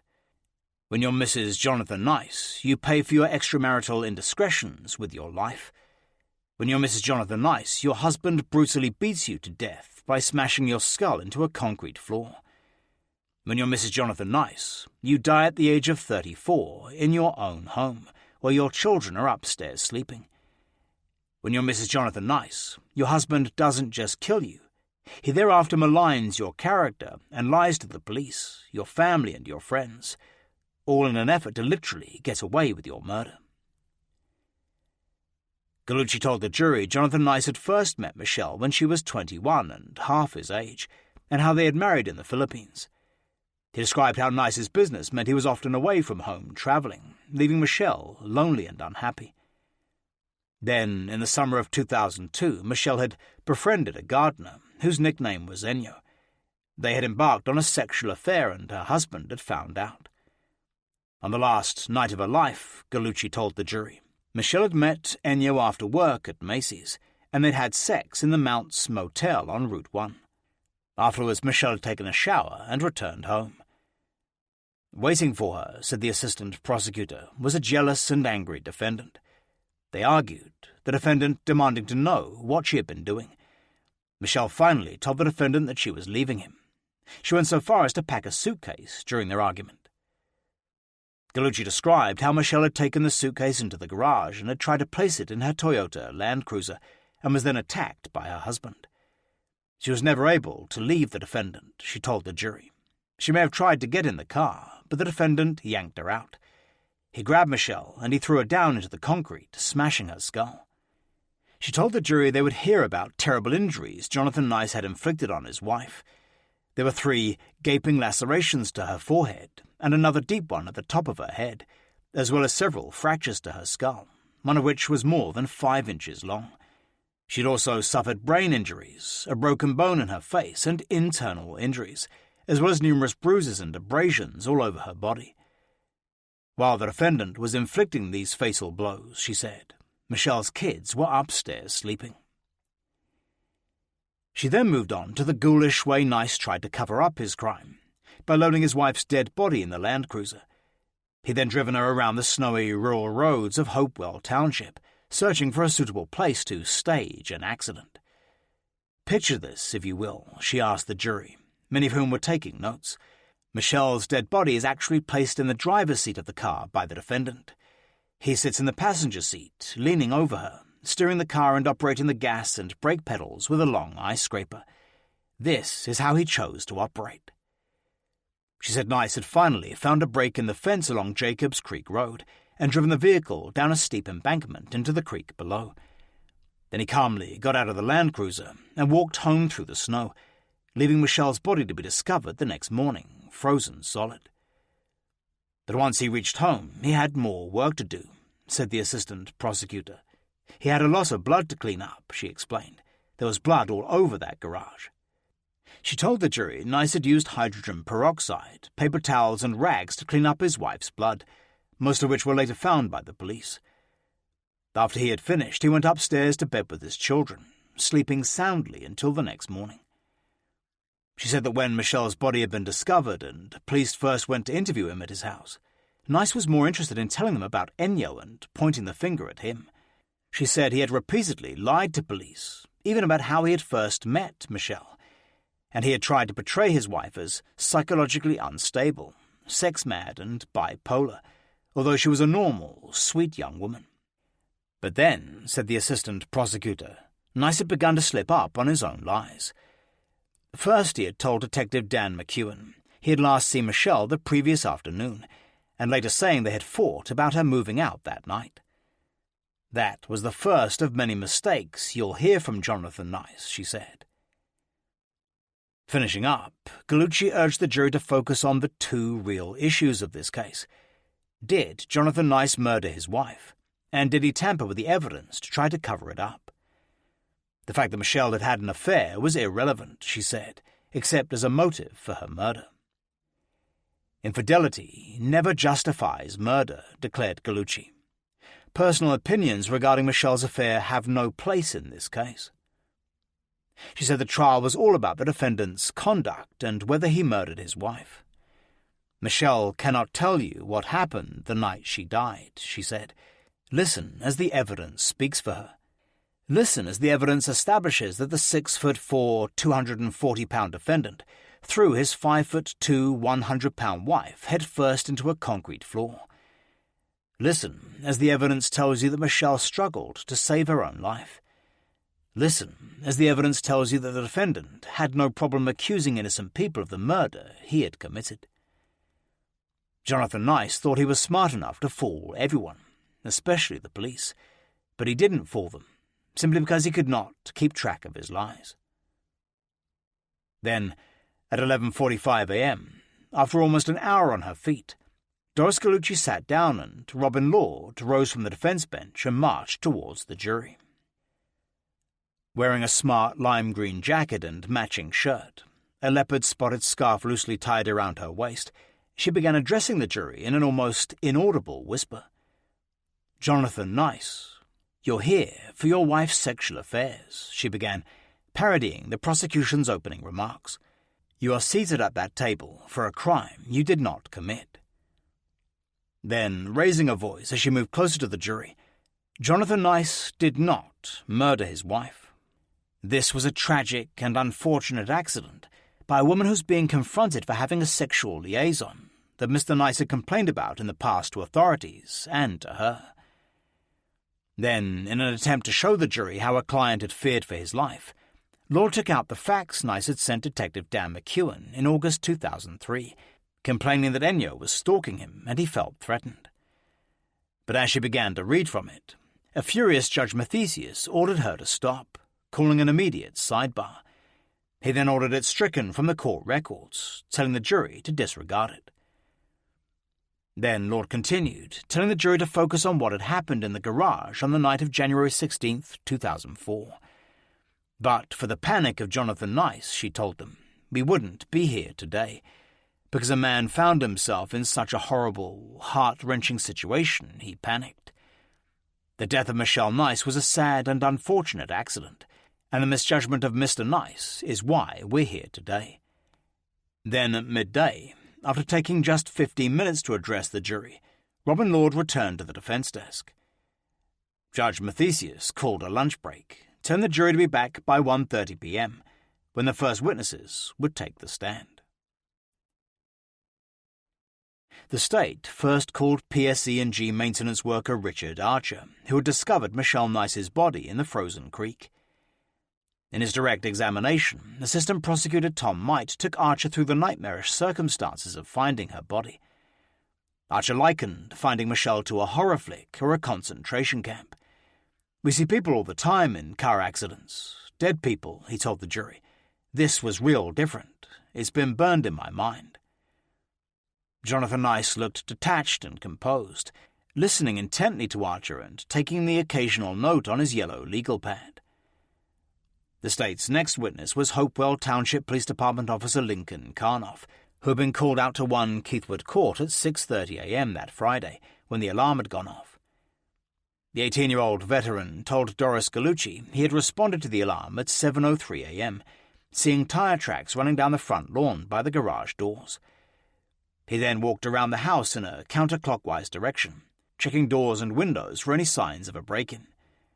When he was satisfied everything was fine, he had left. "I made no attempt to gain entrance to the house," he said. "I didn't ring the bell." Then Lord stood up to cross-examine him, asking the prosecution for the original police report, explaining that 5,000 pages of discovery were too much to lug into court. She asked Officer Karnoff why he hadn't mentioned seeing the tyre tracks in his report. "I didn't recall seeing tyre tracks in the report," the officer explained. "Then I recognized I did. I had seen them, but did not make a mental note." Lord asked if he had checked to see if there were any windows open. When he said he hadn't, Lord bared her claws to the jury for the first time.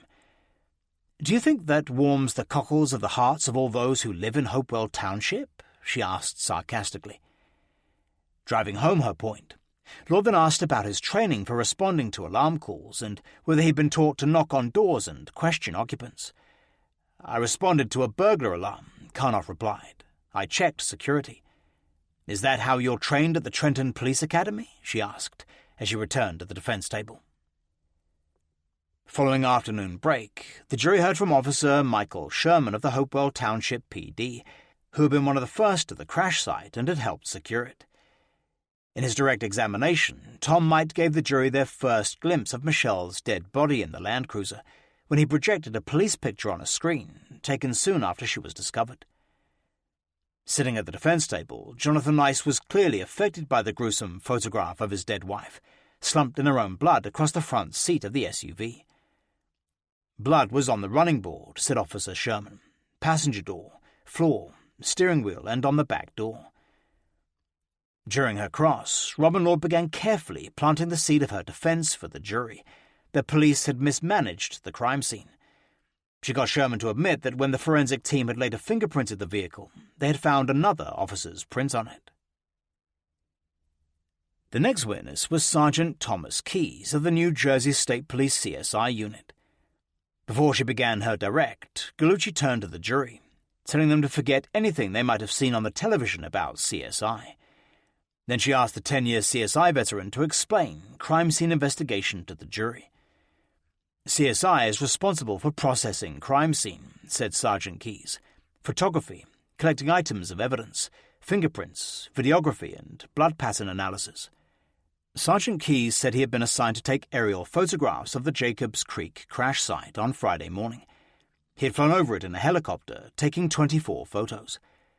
After landing, he'd visited the site, using a surveyor's impulse laser rangefinder to measure the crime scene, as well as making rough sketches. At 3:50, after Sergeant Keyes was dismissed, the prosecution had no further witnesses ready, to the obvious annoyance of Judge Mathesius.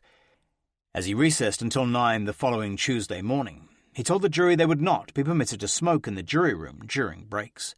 "I may add a day or two to your lives," he said. "At lunchtime you can roam free." A few minutes later, a forlorn Jonathan Nice was waiting by himself outside in the corridor for the elevator, and was asked how he was holding up. "My spirits are good," he said almost meekly. The record heat wave raged through the weekend. By 9 a.m. Tuesday, when Tom Might and Doris Gallucci arrived at the ceremonial courtroom, it was already near 90 degrees on South Broad Street. 15 minutes later, an agitated Robin Lord walked in with Jonathan Nice, taking their places at the defense table. Judge Mathesius entered court as Lord was still sorting through her papers, and he admonished her for being late. "The court is 18 minutes late," chided the judge. "I'm a little bit irritated you should be as late as you were. It's not the defendant's fault, as he was standing outside your office at 8:30 a.m. when I saw him. I hope this is the last time counsel causes complications for the jury."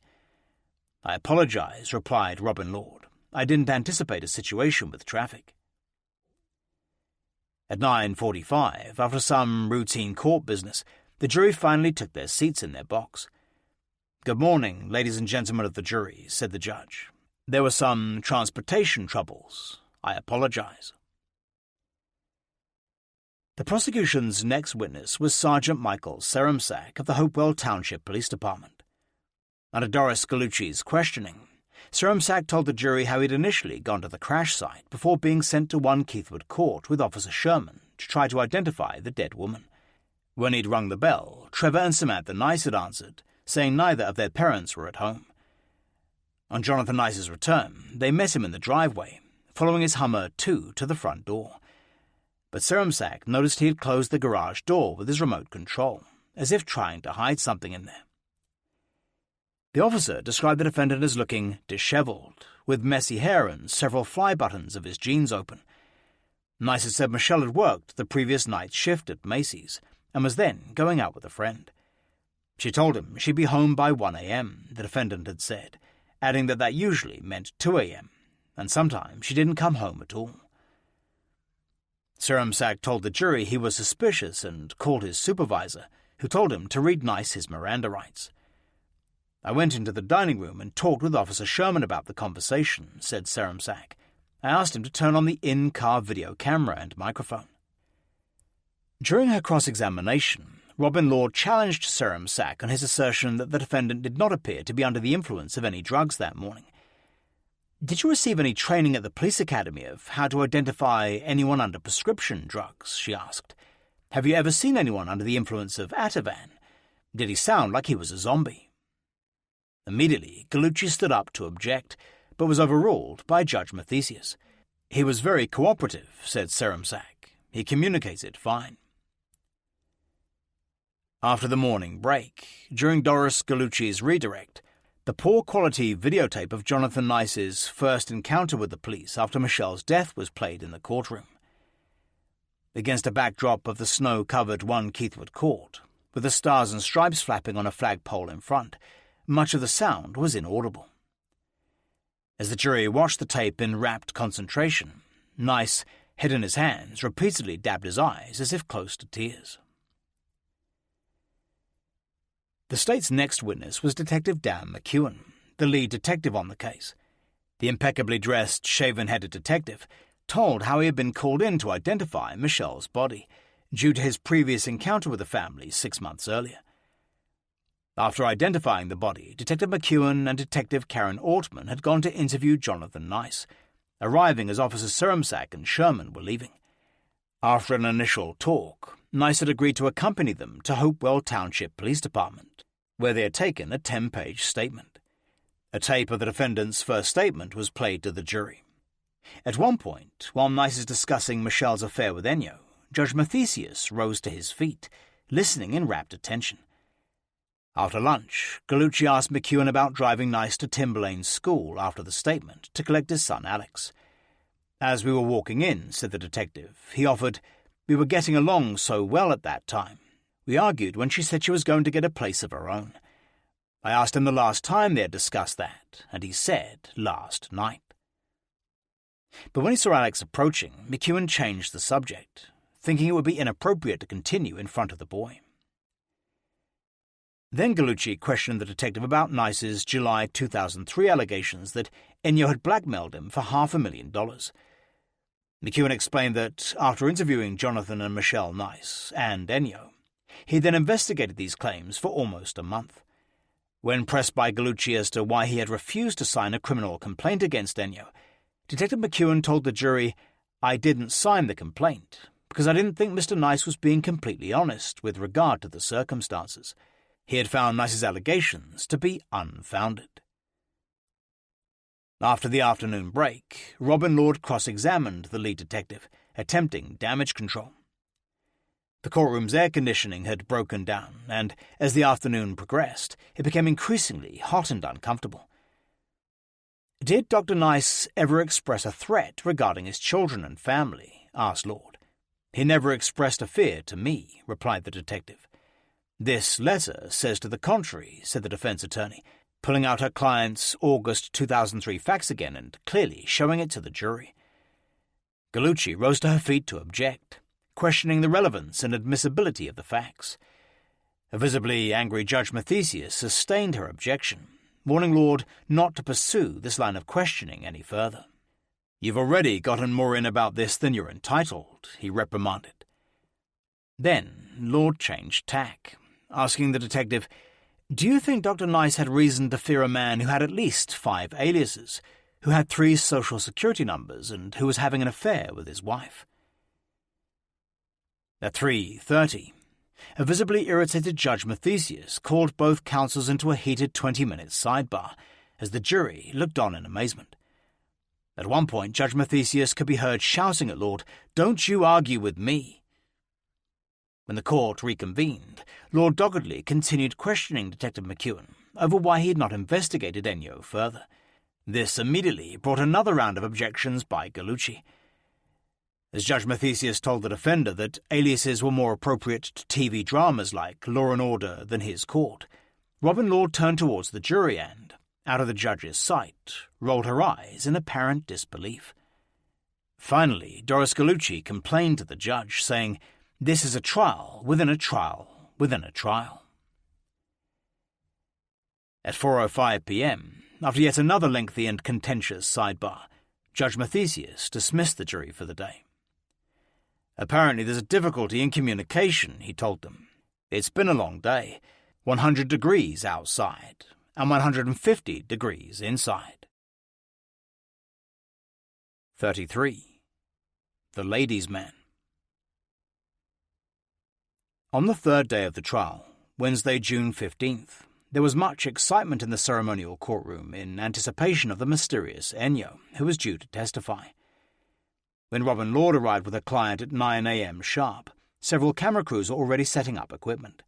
There were twice as many reporters as the previous day, including the New York Times, and the National Enquirer had sent ace reporter Richard Gooding.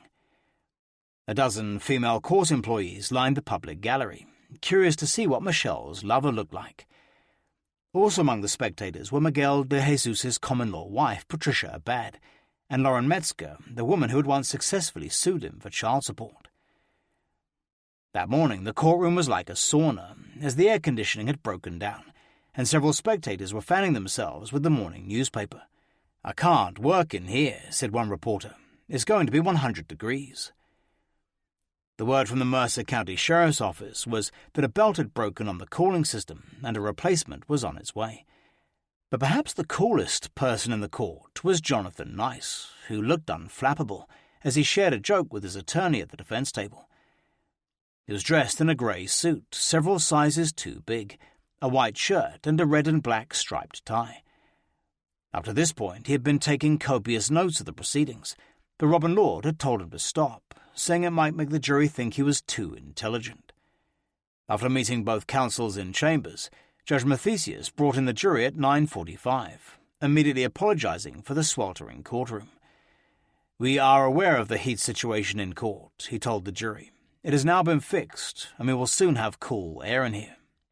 Then Detective Dan McEwen was recalled to the stand, and Robin Lord continued her cross-examination. Resisting the temptation to continue chipping away at Ennio's credibility, she began trying to demean McEwen's detective skills, as she would do with many detectives over the course of the trial. Robin Lord questioned McEwen about specific aspects of the investigation he was not involved in.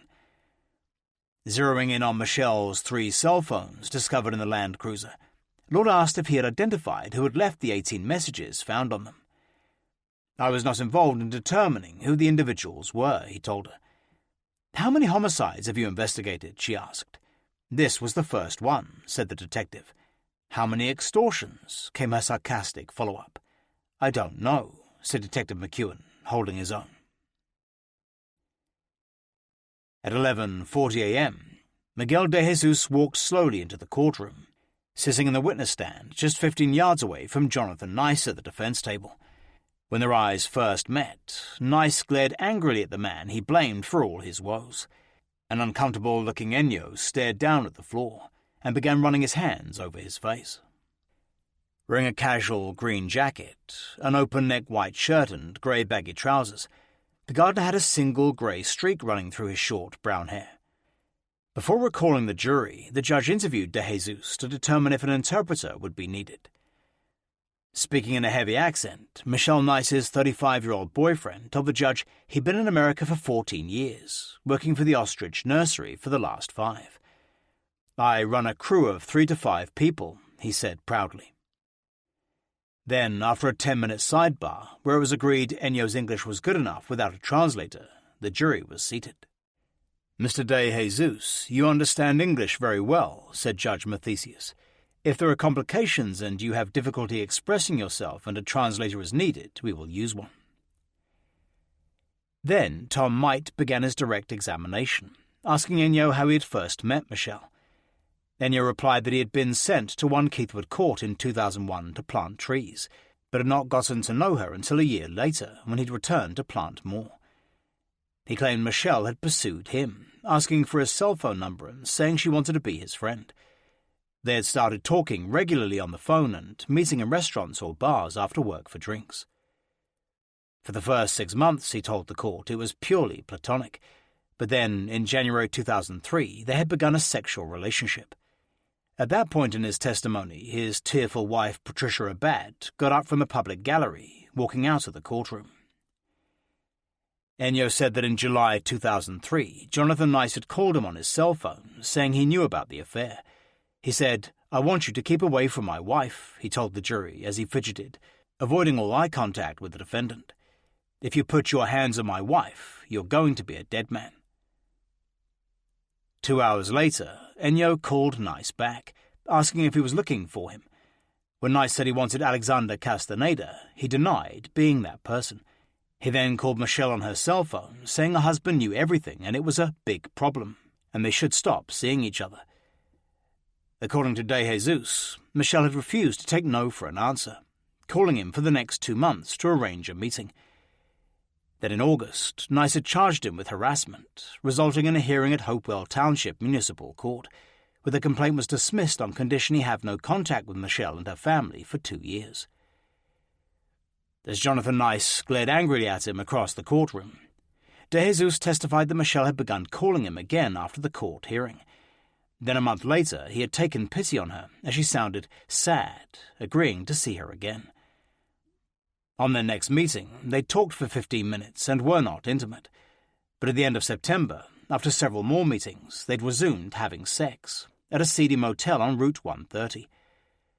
Over the next 3 months, they met 6 or 7 times, he said, emphasizing that they did not have sex every time, as they were friends. Tom White asked Ennio about the evening of January 15th, 2004, and his last encounter with Michelle. The gardener said he'd been ploughing snow when she called at about 5:30 p.m., asking if they could meet that night. He told her he'd call her later and telephoned about 9, arranging to meet her in the parking lot in front of Applebee's restaurant. Then they had gone to Mount's motel and had sex. As he described renting the room by the hour, Jonathan Nice's face flushed red with anger, looking like he might get up and attack Ennio at any moment. "Did you cause any marks on her body or hurt her?" asked Mike. "No," replied De Jesus. Then the assistant prosecutor showed Ennio 18 pictures of different areas of Michelle's naked body, displaying her injuries. As each came on the screen, he asked if she'd had that injury when he'd last seen her. He said she had not, to every one. "Did Michelle get a phone call while you were in the motel?" asked Mike. "Jonathan called her on her cell phone," said Ennio. "She didn't answer. Then she turned it off." He said that after, the motel manager had called at midnight, saying their time was up. They had taken a shower together and Michelle had put on perfume, before leaving to drive home in her Land Cruiser. "We said goodbye and she left," he told the jury. "We parted at 12:30 a.m. It was late afternoon when Robin Lord began her cross-examination. Another belt had broken on the air conditioner. It was becoming increasingly warm in the courtroom and would soon get even hotter, as Lord went straight on the attack. "Did you attempt to extort $500,000 from Jonathan Nice in July 2003, was her first question. "No," said De Jesus, tugging at his shirt collar and looking uncomfortable. "You had a particular interest in the Nices' financial situation, did you not, sir?" was her follow-up. "No." "You were aware that their house was on the market for $1.6 million. You knew about the jewelry Michelle was wearing. You even knew the purchase price of a watch she wore on her wrist, that being $1,100. "No," said Ennio, running his hands over his face and looking even more ill at ease. "Are you Puerto Rican?" Lord asked next. "Yes." "Do you admit telling others that you were born in Guatemala, and you even lied to police about where you come from?" "I never told people I was from Guatemala," said the landscaper defiantly. Then Lord cornered him, saying that he had told this to Judge Bonnie Johnson when he had appeared at Hopewell Township Municipal Court. "I lied, yes," he conceded. She then began attacking him for his use of several aliases, pointing out that Michelle only knew him as Alexander Castaneda. "That's not my name," he said. When prosecutors objected to her line of questioning, An angry Judge Mathesius ordered both counsels to a sidebar, and could be heard telling them that he did not want to create 1,000 little trials. Returning from sidebar, Lord continued questioning Ennio about his use of aliases, further infuriating the judge. "What do you care why he uses different names?" the judge chastised Lord in front of the jury. "Is not relevant to this case. Was I speaking to myself, Miss Lord? The Supreme Court, the World Court in The Hague might think differently, but that's my rule." Lord passionately argued the witness's history of aliases was important, as her client believed he posed a real threat to him and his family. She then repeated for the jury's benefit his use of several different social security numbers and dates of birth. "Come to sidebar," screamed Judge Mathesius, hurling his pen down on his desk in a fit of pique. The jury looked astonished as Judge Mathesius and Robin Lord continued the argument at sidebar. Finally, when they retook their places, Judge Mathesius turned to the defense counsel, curtly saying, "Next subject, thank you," as if daring her to defy him. Lord then moved on to the night of Michelle Nice's death. "The incident at Mount's Motel," she asked. "You paid for 2 hours. It's by the hour?" But she got no further, as her question was punctuated by the sound of a cell phone going off in the courtroom. "Next time that happens," said the irritated judge, "is going to cost the person $50. "In your statement," continued the defender, "you said you got blood on your penis." After he agreed that he had, Lord asked if Michelle had been wearing her wedding ring that night. "Yes," he said. "We showered together. Michelle was wearing her wedding ring. I remember seeing rings." On redirect, Tom might ask De Jesus whether the blood on his penis had come from Michelle's period, and he said it had. But then, just as Judge Mathesius was about to dismiss the witness, Robin Lord's partner Pat Whelan had a word in her ear. "Did you wear a condom?" she asked, rising from her chair. "No," said De Jesus, who was then allowed to step down from his ordeal and leave the courtroom, managing to avoid reporters. That night, the 13-day heatwave finally broke, and Thursday morning, the 4th day of the trial, was comfortably cool, in the 70s. Soon after 9 a.m., Jonathan Nice strolled into court with his father and 2 aunts. He appeared to have had a haircut, and his shortly cropped, greyish-blonde hair only made his bald spot more pronounced. Then Robin Lord, wearing a black jacket with a silver star-shaped brooch, wheeled her large boxes of discovery up to the defence table, apparently recovered from the contentious day before. That day, the prosecution would call 3 detectives from the New Jersey State Police, who played different roles in Jonathan Nice's investigation. First up was Detective Jeffrey Noble of the Major Crimes Unit. The squat, bald-headed 10-year veteran told Doris Gallucci how he'd been assigned to liaise between all the different agencies, ensuring information was shared. "I managed the scene," he explained. "I kept up constant communication with all personnel and relayed information." He had also been given the assignment of investigating Miguel De Jesus, interviewing him with Detective Dan McEwen late Saturday afternoon. Afterwards, he'd gone and retraced Ennio's route the night of Michelle's death, which all checked out. After morning break, Robin Lord questioned Detective Noble about his investigative visit to Mount's Motel.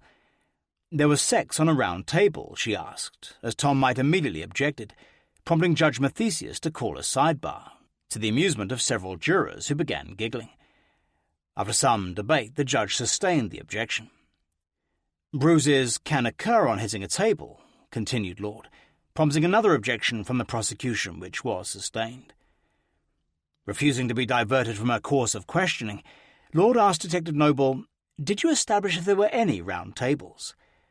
Once again, Might stood up to object, and the judge again refused the question. Then, Lord focused on the crash site, projecting graphic colour photographs of Michelle's injuries on a large white screen across from the jury box. In what would become a pivotal part of the defence, Lord endeavoured to show the jury that many of Michelle's bruises might have been caused by something other than Jonathan Nice. It was a theme she would return to again and again, in an attempt to mitigate the injuries caused by her client in the garage. She asked the detective about the Land Cruiser's descent down the embankment into the creek, and whether it had struck anything. "It appeared the vehicle hit objects on its way down," said Noble. 3 green metal chairs, One was on his side, and there was green transfer paint on the vehicle. Then she asked Detective Noble if Ennio had mentioned having sex with Michelle once in her home. "Yes," said the detective, reading his interview notes. "He said he had sex one time in her home. He said her husband was away. Her father was there. I spoke to her father." At the end of her cross, Robin Lord relentlessly questioned Noble about Ennio's alleged interest in Jonathan Nice's finances, to a flurry of successful objections by Tom Might. Lord finally threw up her arms in frustration at the judge's repeated rulings against her. "The jury is seeing pathos appearing on your face, Miss Lord," chided Judge Mathesius. "Be a little more stoic. This is not Drama 101.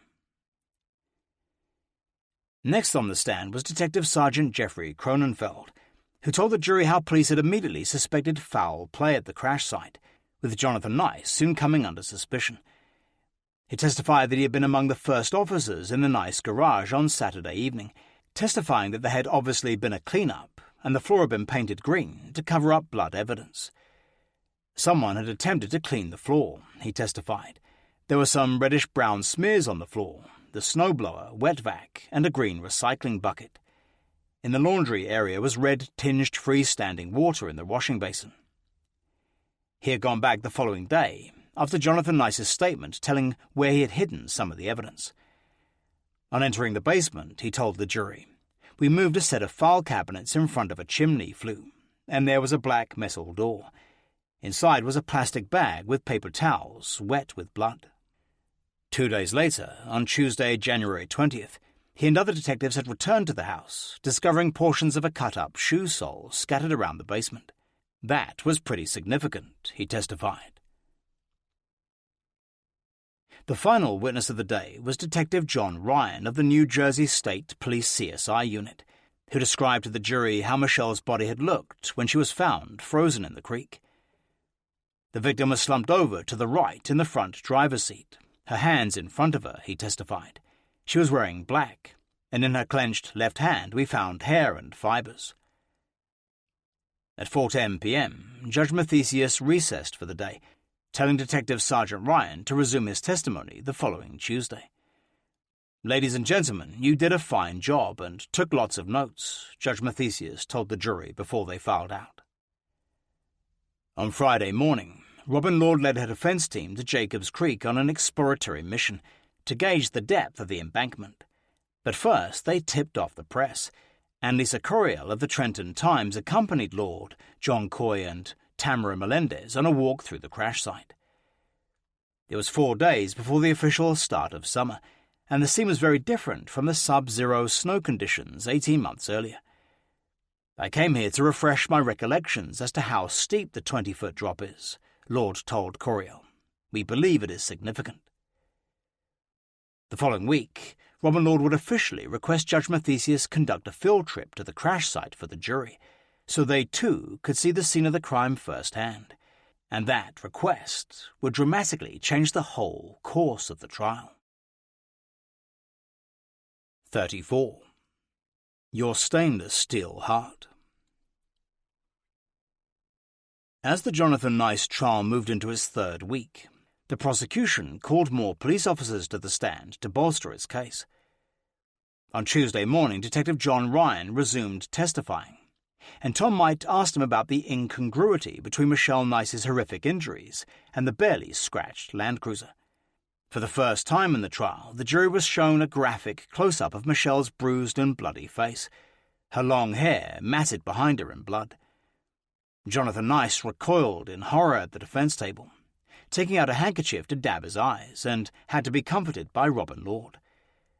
Then, in one of the most dramatic moments of the trial so far, the assistant prosecutor asked Detective Ryan about a wooden baseball bat found in the garage, attempting to introduce it as evidence. "We had no idea what caused the injuries to the victim's head," Detective Ryan explained, "and the bat had a dark-coloured stain on it, so we collected it."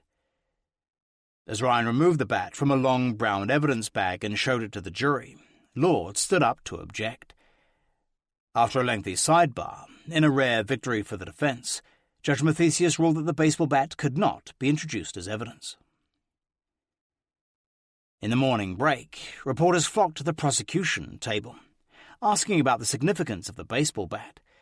But though both prosecutors refused to discuss it, they hinted that its importance would become clearer as the trial progressed. After a 20-minute break, Tom might question the detective about evidence found at the Nice house, and he was asked about a poem Jonathan Nice had penned for his wife 2 days after he first discovered her affair with Ennio.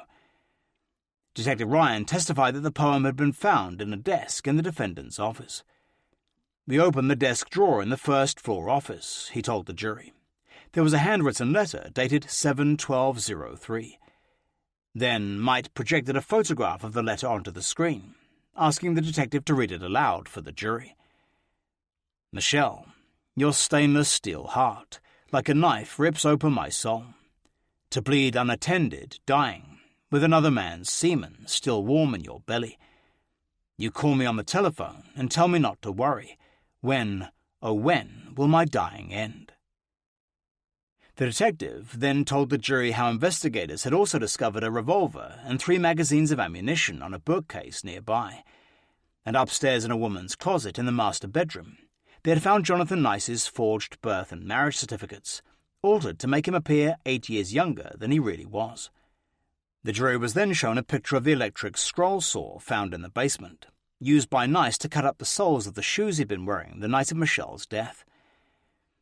As a result of Mr. Nice's statement, Ryan told the jury, "We had continued searching for footwear which could have made the footprints at the crash site. There were 14 separate cut-up pieces scattered all over the basement. 2 of the sections were found in a toy box also containing Christmas trees and Christmas lights." Detective Ryan also explained that the soles had apparently been removed from a size 12 pair of Brahma boots, and then glued to a pair of moccasins, also found in the basement. Then the soles had been removed a second time and cut up and hidden. After lunch, Robin Lord cross-examined the detective, attempting to pick holes in the police investigation. She asked Ryan about a white residue found on the garage floor which investigators had thought was connected with the cleanup. Lord asked why it had not been analysed, suggesting it may have simply been street salt. Then Lord repeatedly asked the detective if the Land Cruiser had been airborne during its 20-foot journey into Jacobs Creek. The detective said he couldn't be certain, but a key point of the defence, that Michelle's injuries could have been caused outside the garage during the drive, was reinforced to the jury. On Wednesday, June 22nd, Detective William Scull took the stand as the prelude to the playing of Jonathan Nice's controversial confession to the jury. Smartly dressed in a brown suit and blue floral tie, the youthful New Jersey state trooper was an important witness for the state. During his 2 days on the witness stand, Detective Scull would often talk directly to the jury, as if taking them into his confidence. He told Doris Gallucci he had been assigned to interview the defendant soon after he became the prime suspect. In preparation for the interview, Scull had visited the crash site, attended Michelle Nice's autopsy, and spent time at 1 Keithwood Court during the first Saturday search. On Sunday, January 18, 2004, he had arrived at Hopewell Police Station early, speaking with the detectives Ortman and McEwen, and reading Nice's first statement, which they had taken 2 days earlier. At 9 a.m., Nice had arrived with his father and brother, Michael, and Detective McEwen, who sat in the interrogation, had introduced him to Detective Scull. Then Nice was led into a conference room where he was read his Miranda rights. Then the detective had asked him if he had taken medication or consumed any alcohol, and Nice said he had not. The detective said his main priority at the beginning had been to win Nice's trust. He did so by being honest with him about the current state of the investigation and how it would proceed to uncover what had happened to Michelle. Scull said that several times the defendant had mulled over getting an attorney, but after Scull had said he couldn't advise him, Nice decided against it and continued talking. Eventually, when he told him there was probable cause to arrest him for Michelle's murder, Nice asked him if he would be able to go home if he gave a statement, implicating himself in Michelle's death. The detective said no, and that he would have to provide the truth. Then, when he'd realised his arrest was imminent, Jonathan Nice had naively offered to make a statement, on the condition that he only spent a short time in jail. Scull told him he would not even present that proposition to prosecutors. At this stage of the interrogation, Nice had looked deflated and insecure, unlike when he had first walked in, brimming with confidence. When Captain Meyer had knocked on the door, informing him that his attorney, Lee Engelman, had telephoned, instructing Nice not to say anything further, he had first checked with Tom Might, and then returned to the interview, placing Engelman's number on the desk. Nice had pushed it away. Were there two factors that led to the confession? Doris Colucci asked the detective. Skull said there were. The effect of Michelle's death on his children, and whether Michelle had been with Ennio that Friday night. At this point, Detective Skull told the jury Nice had broken down in tears, asking how he could be certain he was not being lied to. The detective then told him police knew that his wife had doused herself in perfume before returning home, and he believed he had smelled it too. Detective Skull told the jury that Nice had then broken down sobbing. I didn't mean to kill her. While the jury was at lunch, the ceremonial courtroom was prepared for the playing of the confession. Jonathan Nice waited nervously in the public gallery with his parents, as court officers distributed wireless headphones and transcriptions of the 3 tapes to the jury and both counsels. Once again, a television crew from ABC's Channel 6 was setting up a camera, and a sound feed from the recorder. The press bench was packed, and there was much speculation among reporters about whether or not the defendant would break down during the playing of his confession. Finally, at 1:05 p.m., as court officer James Freeman prepared to bring in the jury, Jonathan Nice shook his father's hand, saying, "See you in a bit." He then walked over to the defense table, put on his glasses, and began reading the transcript. 15 minutes later, the jury filed in, taking their places in their box.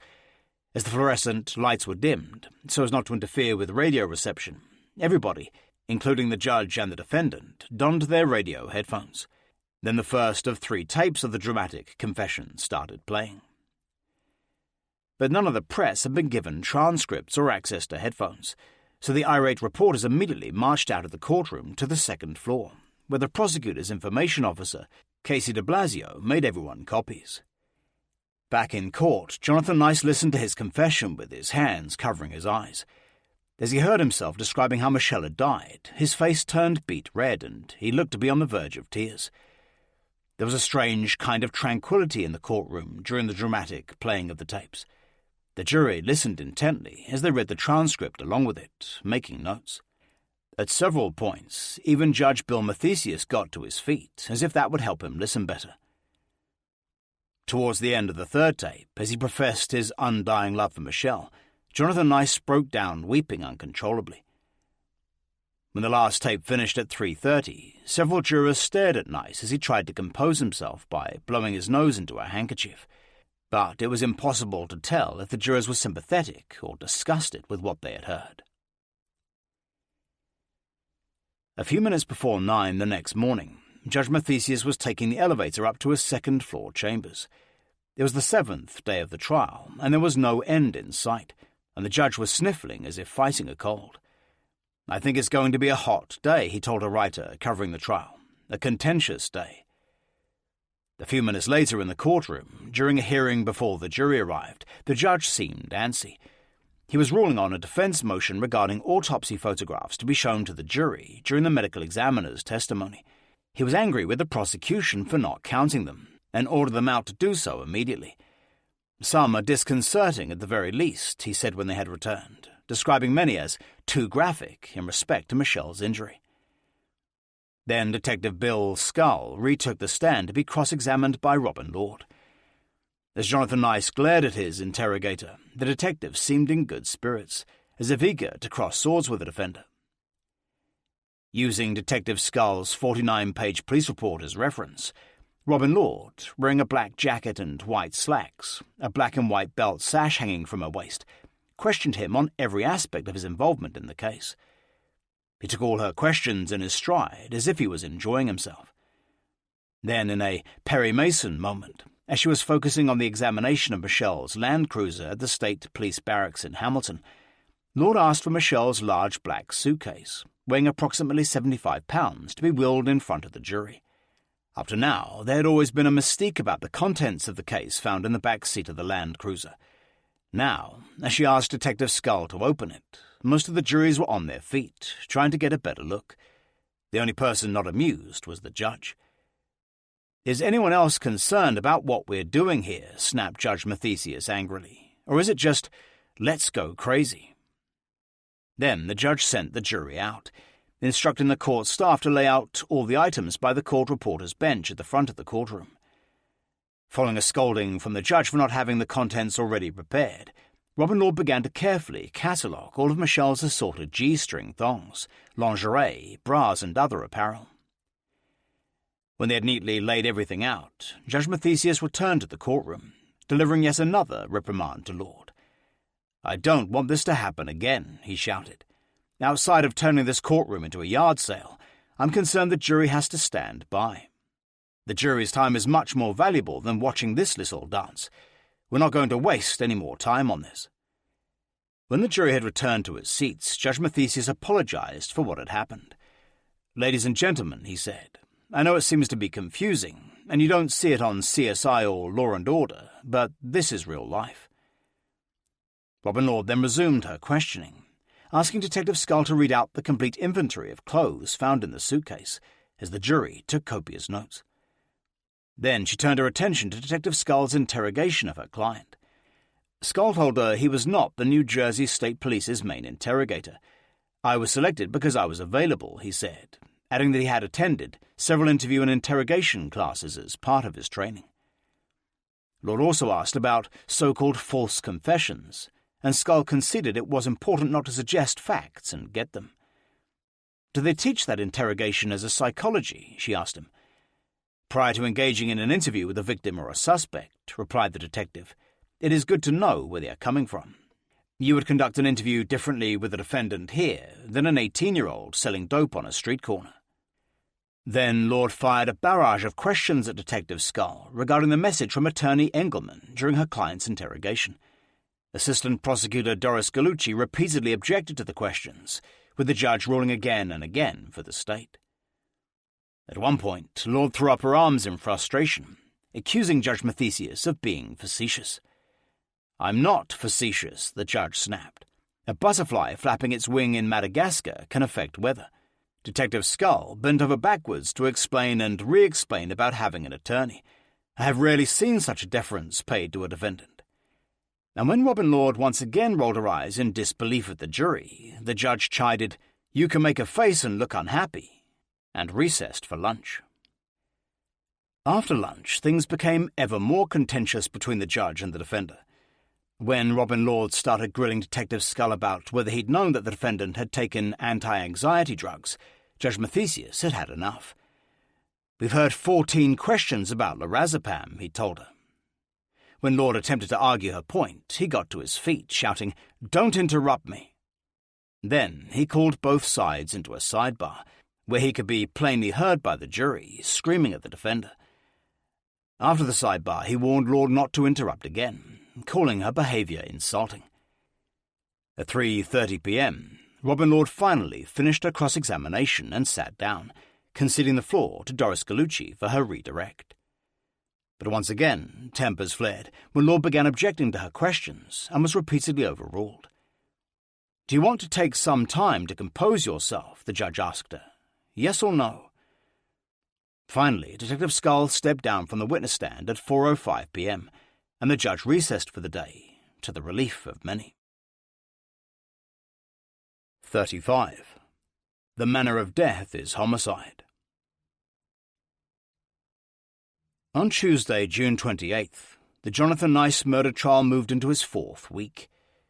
There was much anticipation today as Mercer County Medical Examiner Dr. Rafat Ahmed would be taking the stand to tell jurors how Michelle Nice had died. A small, hawkish woman in her 50s, Dr. Ahmed had faced Robin Lord's questions many times, and it was common knowledge they disliked each other intensely. At 9 a.m., in a closed hearing, the prosecution announced it wished to make a second attempt to introduce the baseball bat into evidence during the medical examiner's testimony. Not surprisingly, Lord opposed this vehemently, and Judge Mathesius ruled that the bat could not be introduced through Dr. Ahmed. "She will not be able to testify if the bat caused the injuries," he told Tom Might. "I don't want you to introduce it through her." A few minutes later, after the jury filed into his box, the Pakistan-born medical examiner took the witness stand. She was wearing a white suit, sporting a large frilly black brooch and a pair of glasses dangling on a chain from her neck. Tom Might first asked her to tell the jury what a medical examiner does. All violent, unexpected or unnatural deaths are investigated by an ME, she replied. Then the assistant prosecutor asked about Michelle Nice's injuries and whether they could have been caused in a car crash. Dr. Ahmed said that after a cursory examination of Michelle's body, she had determined this was no simple car accident. And then, using autopsy photographs to illustrate her points, the board-certified forensic pathologist took the jury through a gruesome account of Michelle's terrible injuries. First, she said that Michelle had put up a desperate fight to save her life, which could be seen by defensive wounds on her hands and wrists. She was protecting her vital areas, she explained, her head and her face from the assailant. It was a reflex action. When she was attacked, her hands went up to protect her face. Dr. Ahmed said that the bruising to Michelle's body was ante-mortem, before death, and it all happened at about the same time. Assistant Prosecutor Might then showed the jury a particularly gruesome close-up photograph of Michelle's battered face, with one eye open and one closed. Several jurors looked away, while at the defense table, Jonathan Nice shut his eyes and began mumbling to himself, as if he was trying to rein in his emotions. "What could have caused this?" asked Might. "Blunt force trauma," replied Dr. Ahmed. "The edge of a table or a baseball bat. Somebody beating or punching can cause this. These are all massive injuries." Then, animatedly using her hands to make her points, Dr. Ahmed described the 3 deep lacerations to the head and a 4th one higher up. "All 3 injuries are down to the skull," she said. "There is seepage of blood from the forehead into the right eyeball, which caused the eye to close. Also, there is one massive injury to the right of the forehead, which actually exposed her skull." The pathologist also testified that she'd found brain damage, as well as internal injuries to Michelle's spleen, pancreas, adrenal gland, and lymph node. Might asked how many blows Michelle had received, and whether she would have died instantly. There were at least 4 major blows to the forehead, and 1 on the top of the head, said Dr. Ahmed. They were all blunt force trauma injuries. She revealed that Michelle had lived for about 10 minutes after the attack had ended. This was proved, said Dr. Ahmed, by bloody froth she'd found in her lungs, indicating that she was alive, breathing in her own blood and gasping for air. She was having difficulty breathing, said the doctor. Her brain was injured, her skull was injured, her heart was still beating. She said that she had toxicology samples of Michelle's blood, urine, brain and stomach contents analysed by a laboratory, and there were no traces of caffeine or ecstasy. Finally, at the end of his 4-hour direct examination, Tom Might asked Dr. Ahmed what Michelle Nice's actual cause of death was. "Massive blunt injuries to the head," she replied, "fracture of the skull, contusion to the brain, and intracranial bleeding." Then, looking straight at the jury, she declared, "The manner of death is homicide."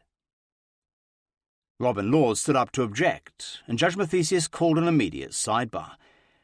A few minutes later, the judge retook his seat to address the jury in this pivotal moment of the trial.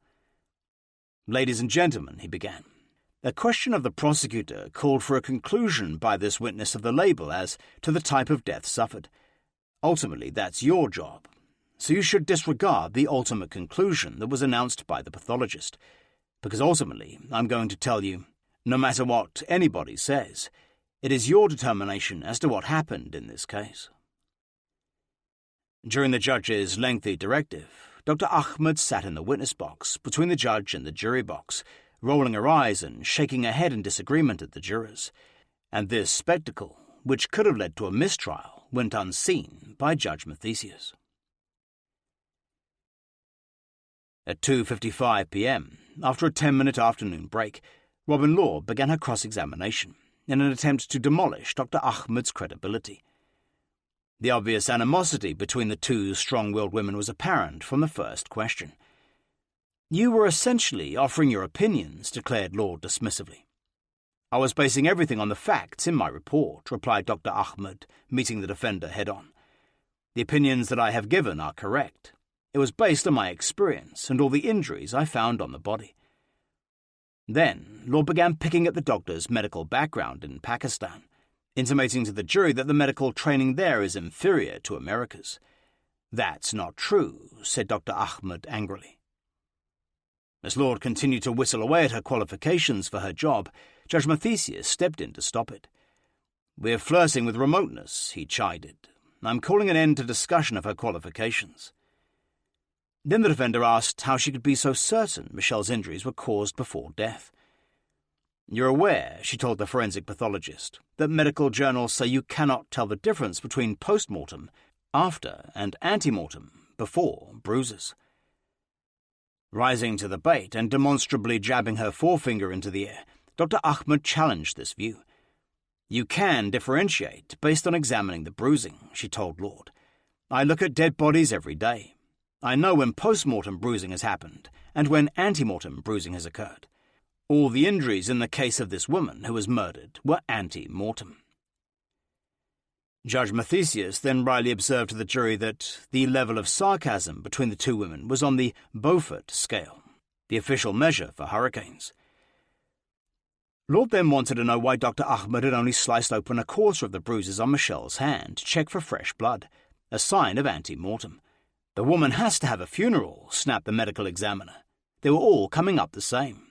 I didn't want to keep cutting her. I was sure. You want me to mutilate her face?" Then Lord questioned the medical examiner's motives in testifying, suggesting that she was in cahoots with the prosecution. She asked if her descriptions of the injuries were given to help the state prove its theory in this case. "No," said Dr. Ahmed vehemently. "You only get those injuries when somebody beats you up, brutally." Robin Lord finished her cross-examination at 4 p.m. On redirect, Tom might asked the medical examiner about the defensive injuries she had found. "This woman had trauma injuries which were massive," she said. "She was raising a hand over her forehead to protect herself. That's how she got them." On her recross, Robin Lord began asking Dr. Ahmed about the standard textbook called Forensic Pathology by Vincent J. Di Maio and Dominic Di Maio, which she said she had consulted before her testimony. "You were carrying the book in the courthouse today," observed Lord derisively. "So were you," snapped Dr. Ahmed. Then the always well-primed defender drew her attention to a chapter which described post-mortem and ante-mortem bruising as virtually identical. "I didn't read that chapter," admitted the medical examiner, finally at a loss for words. Later it was discovered that Dr. Ahmed had been using a 1993 edition of Forensic Pathology, while Robin Lord had the latest 2001 one, containing the chapter, a fact not lost on the jury. When she was finally dismissed from the witness box, the doctor looked visibly relieved. "Am I finished?" she asked the judge. "I don't have to come here again?" The next morning, the 10th day of the trial, Michelle's sister Melodia Raganil and her father Teodoro were due to testify. Sparing no expense, the prosecution had spent $1,426 flying Melodia over from the Philippines, as well as putting her up in a nearby hotel and giving her a daily food allowance. The prosecutors had also engaged the services of 2 interpreters, in case there was any language problem, although Melodia spoke fluent English. The state viewed Michelle's younger sister as a key witness. She would testify about a telephone conversation with Jonathan Nice, several weeks before he'd killed Michelle, when he'd called her in the Philippines, asking if her sister was having an affair. They hoped that would prove premeditation and shoot down the defense argument that it was a spontaneous crime of passion, carrying a far lesser penalty than murder. But Robin Lord had fervently objected, leading Judge Mathesius to personally determine if a translator was required. Visibly nervous, Melodia, 28, wearing a smart black suit, was gently questioned by Judge Mathesius in the witness box, out of the presence of the jury. She told the judge in faltering English, with the help of an interpreter, that she had a college-level education and had been married for 7 years. She had occasionally spoken to her brother-in-law, Jonathan Nice, on the phone, usually through Michelle. "Sometimes I'd ask my sister what Jonathan was saying," she said, "because I don't understand." "I'm unconvinced of the reliability of the witness's testimony," the judge told Assistant Prosecutor Doris Gallucci. He then asked Melodia to wait at the back of the court while he consulted with both counsels, and she went to sit on the press bench. Then Gallucci asked if she could call her back and just ask if she knew that Alexander Castaneda had been her sister's boyfriend. She does understand some basic small talk, she said. I don't believe it rises to a level of reliability, said the judge. We are presented with a language barrier. Gallucci argued that if Melodia was not allowed to testify, it would significantly lower the legal bar for Jonathan Nice from murder to passion and provocation manslaughter. Then Robin Lord told the judge that her client had supported Melodia and the rest of the Riviera family until July 2003. What happened, she said, was that he cut them off when he found out about Alexander Castaneda. She asked for more money for school, and he wouldn't because of Alexander Castaneda. Judge Mathesius said he felt the witness had demonstrated a gross incapability with the English language, and that the bramble bush that would grow from her testimony would be far too much. He then recorded at the stand so he could question her further about her December 2003 conversation with her brother-in-law. How many times did you speak to Jonathan Nice on the telephone? He asked. In December 2003 he called me, said Melodia. He was just asking me if I knew about my sister's boyfriend. I said no. Melodia said that her brother-in-law then asked if she knew Alex, and she replied that she only knew he was Michelle's friend and nothing more. You know, he had said loudly before hanging up. As she told this story more fluently than before, Judge Mathesius realized that Melodia's English was far better than he'd originally believed, and he realized his mistake in allowing her to remain in the courtroom when they discussed her, for she had overheard Doris Gallucci present the state's case strategy involving her evidence.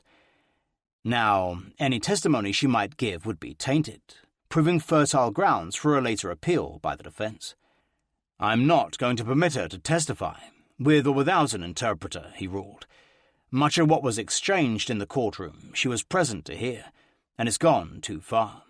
She represented that she did not understand the English language. Then a visibly angry Doris Gallucci asked the judge for a few minutes to decide with her colleagues if the state would appeal the decision. Judge Mathesius said she could do what she wanted, but he wasn't going to change his mind. Jonathan Nice was clearly delighted with the decision not to let Michelle's sister testify.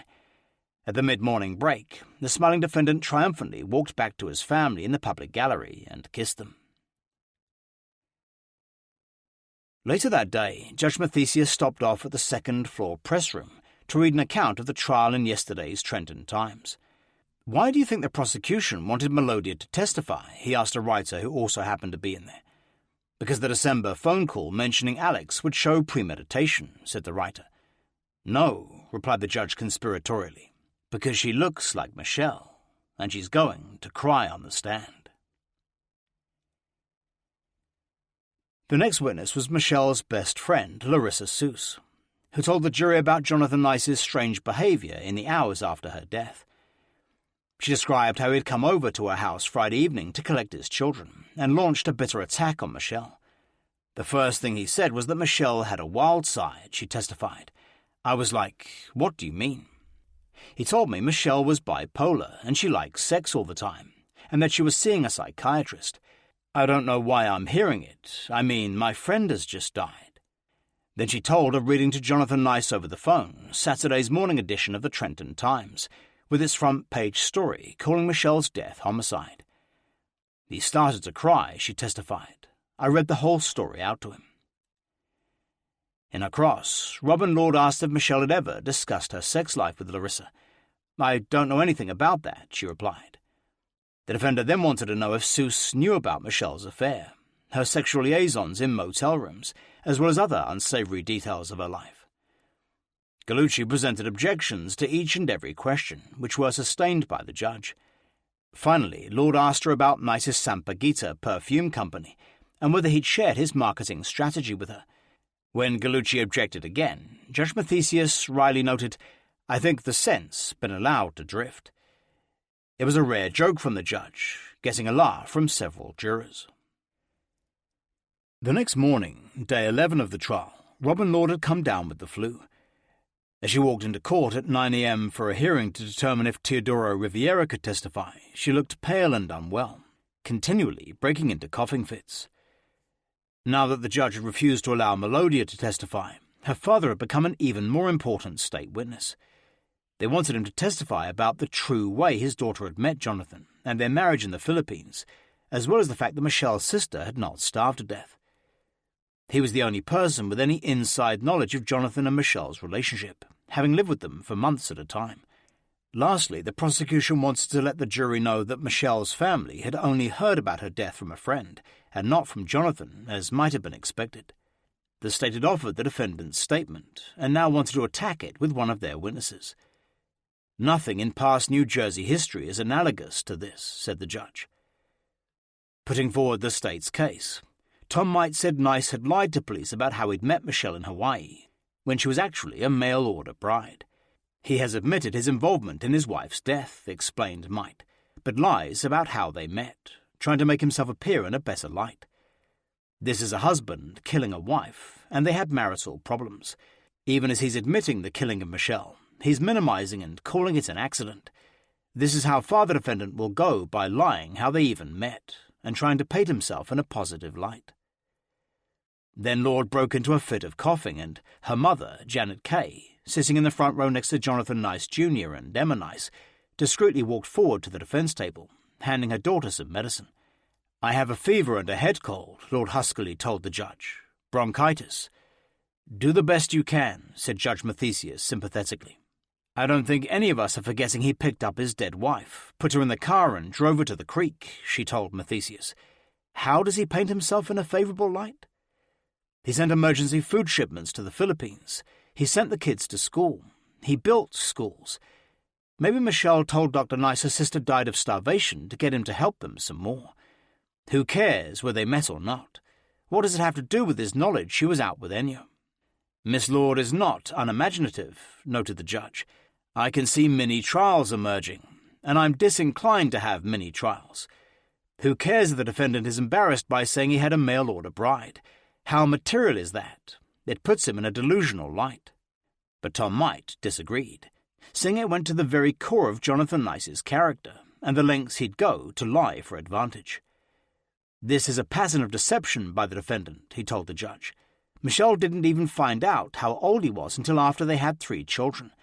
He lied about the birth certificate, and he lied about the marriage certificate. It goes to the defendant's credibility." Lord then reminded Judge Mathesius about Riviera's command of the English language. "Remember, he does not speak English," he said. "I have no means of cross-examining him." Finally, the judge ruled that Teodoro Riviera could not testify at the trial, meaning none of Michelle's family would be given the opportunity to take the stand and speak up for her. "The court declines to permit testimony from the father on 3 remote issues," he said. "It would invite a mini-trial. Also, the fact that the father does not speak English creates extra problems." Then Robin Lord, dabbing her nose with a tissue, asked the judge to allow the jury to go to Jacobs Creek and view the crash site. "The photos don't do it justice," she said. "It's a very steep cliff, and it's important for the jury to understand it." Tom Might argued against the jury going, pointing out that the site is extensively different from the way it was 18 months earlier. To go there more a year after the fact is mere speculation for the defence, he declared. Judge Mathesius said he reserved his judgment and would review. Then he dismissed the jury, wishing them an enjoyable July 4th holiday, until they returned to the jury box the following Tuesday. The next morning, Judge Mathesius spent his day off visiting Jacobs Creek, accompanied by several members of the prosecution team. It was a scorching hot day in the 90s when the judge, dressed casually in a dark, short-sleeved shirt and loose-fitting white pants, strolled through the densely wooded banks of the creek. For Judge Mathesius, it might also have been a chance to contemplate his future. A few days earlier, the seasoned jurist had learned he was to be transferred to the Civil Division in September. Although it wasn't an official demotion, the Trenton Times had reported the story, citing his running afoul of the New Jersey Supreme Court in his heavily criticized 2002 opinion. Later, after the verdict, when asked if working civil cases would still hold his interest after the excitement of murder trials, Judge Mathesius was candid. "I don't know," he said. "We're going to find out. The difference is, with the criminal, I had a feeling that I was doing something more societally beneficial." After they had finished examining the scene, the judge made the mile-long drive to 1 Keithwood Court, so he could see Jonathan Nice's house. Interestingly, the house, which was still up for sale, had now become 18 Todd Ridge Road. Frankly, the judge would later say, I found the observation of the house, and not the crime scene, to be enlightening. On Tuesday, July 5th, the final 2 prosecution witnesses were called, with the state expected to rest its case by lunch. Dr. Theodore Seek, a forensic toxicologist and self-described expert witness, said his Feasterville, Pennsylvania laboratory had analyzed Michelle Nice's stomach contents, brain, liver, spleen, and kidney. He said traces of caffeine had been found, but absolutely no drugs, like amphetamines or ecstasy. It is not unusual, as most of us drink coffee, he said. In her cross-examination, Robin asked Dr. Seek if he had personally tested the substances, and he admitted he had not. I was told to expedite the case, he explained. It was an important case. While he was testifying, a victim's advocate brought in Melodia Raganil, who sat down at the press bench. For the rest of the trial, the prosecutors would have Melodia, and occasionally her father, attending the court proceedings, providing the jurors with some sense of Michelle's presence in the courtroom. The final state witness was New Jersey State Police forensic toxicologist Edward Gainsbourg. Asked about his job by Tom Might, Gainsbourg explained that he specialized in trace evidence, or putting the puzzle back together. On January 23, 2004, he had been asked to reassemble the 14 boot sole parts found hidden in Nice's basement.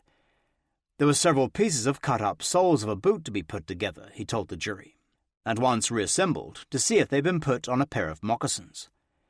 Then he demonstrated for the jury how he had done this, taking each of the 14 pieces of the sole and reconstructing them on a table. The projecting device allowed the jury to see him fitting together the pieces like a jigsaw puzzle, before he dramatically turned it over to reveal the complete sole. The analysis was a perfect fit, he declared.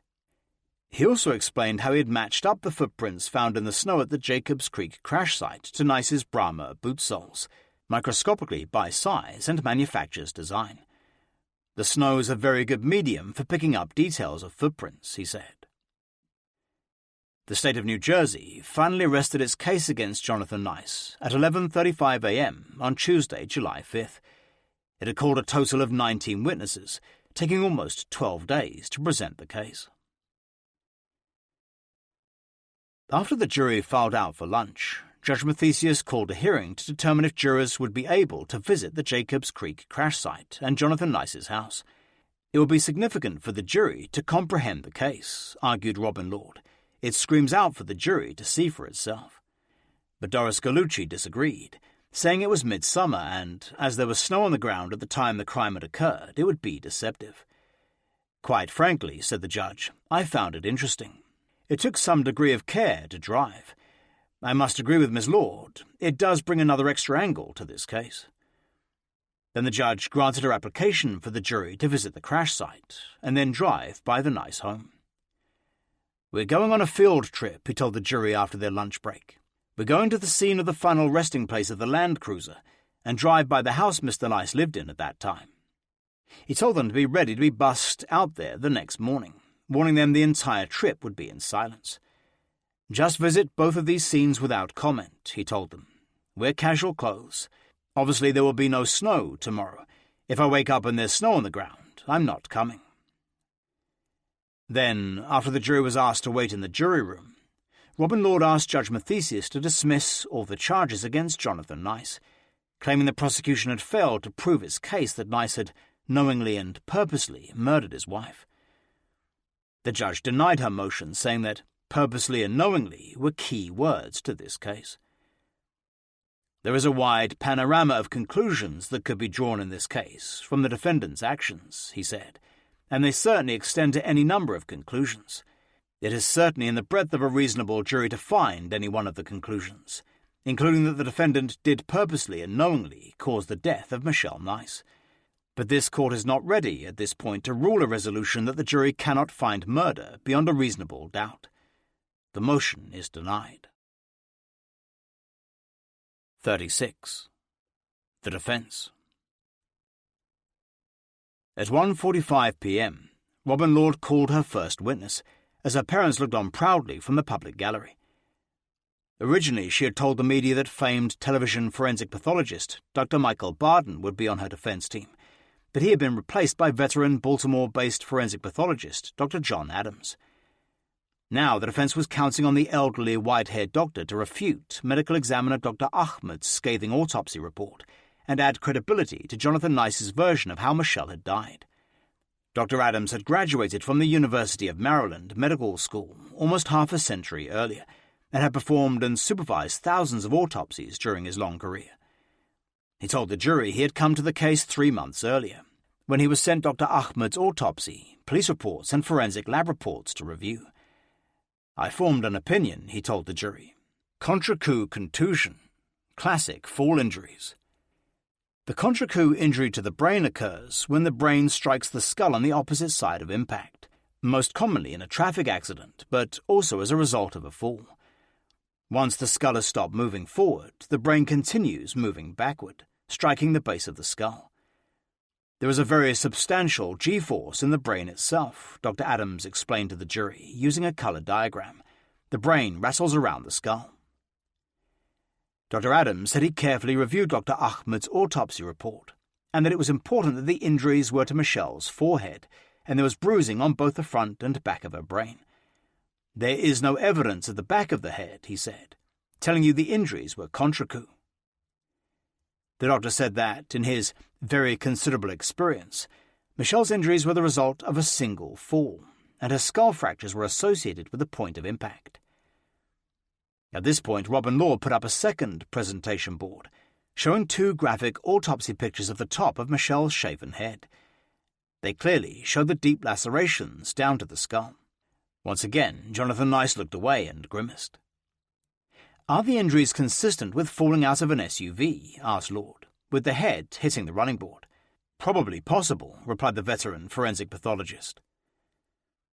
He told the jury that Michelle's internal injuries and extensive bruising could be the result of her body bouncing around inside the Land Cruiser during its descent down the embankment into Jacobs Creek. The excessive handling that this body was subjected to, he said, in my experience, would cause some degree of marking, bruising. I would have concerns for a body moved a lot. How was she got in the car? Taken down the bank while unbelted? That would be enough to produce bruising, and freezer burn makes for a very confusing set of circumstances. Then Lord asked him if it was medically possible to differentiate between ante-mortem and post-mortem bruising. "You can't tell the difference," he replied resolutely. "They both look the same." He added that if the bruise happened to be over 8 hours old, you could tell, but anything less was impossible. At this point, Lord removed the gruesome photographs and the judge called the afternoon break. 20 minutes later, when the trial resumed, Melodia Raganel was in the front row of the public gallery for the rest of the day's testimony. Lord first asked about Michelle's body being frozen solid in the sub-zero temperatures and whether that could have caused bruising. "Freezing causes a change in the wounds and changes to the skin," replied the doctor. "It can produce blemishes of vague discoloration. I think that's the case here. If her knee was resting on the steering wheel, it could cause post-mortem bruising. I'm concerned this was freezer burn." Then Lord put up autopsy pictures of Michelle's bruised and bloodied brain. Melodia burst out crying and had to be comforted by a victim support counsellor. "Is it possible to tell how long she was alive from the outset of the injuries?" asked the defender. Dr. Adams said he knew of no scientific method of determining if Michelle had lived for 10 minutes after the attack, as the ME had testified. "That doesn't make any sense to me," he said. "I've never heard of a way to do it in my 40-odd years as a forensic pathologist." He maintained that froth in lungs is a very common post-mortem phenomenon and can be generated for hours after death. It was the result of trapped air in the lungs mixing with blood and mucus, he told the jury. Then Robin Lord finished a direct examination, and the judge told Dr. Adams to be back at 1:30 p.m. tomorrow, after the field trip, when the state would have his opportunity to cross-examine him. At precisely 10 a.m. the next morning, the yellow jurors' bus, driven by Mercer County Sheriff's Officer Pablo Santiago, arrived at Jacobs Creek. Inside were the 16 jurors and Judge Bill Mathesius, who had traded his robes for a starched white shirt and floral tie. Following behind in a convoy of motley vehicles were the prosecutors, the defense team, and a gaggle of reporters, as well as a Channel 6 TV crew. It was a hot, muggy day in the high 70s, as the jurors walked around the opening where the Land Cruiser had gone into the creek. The more intrepid ones actually went down the steep embankment to explore further.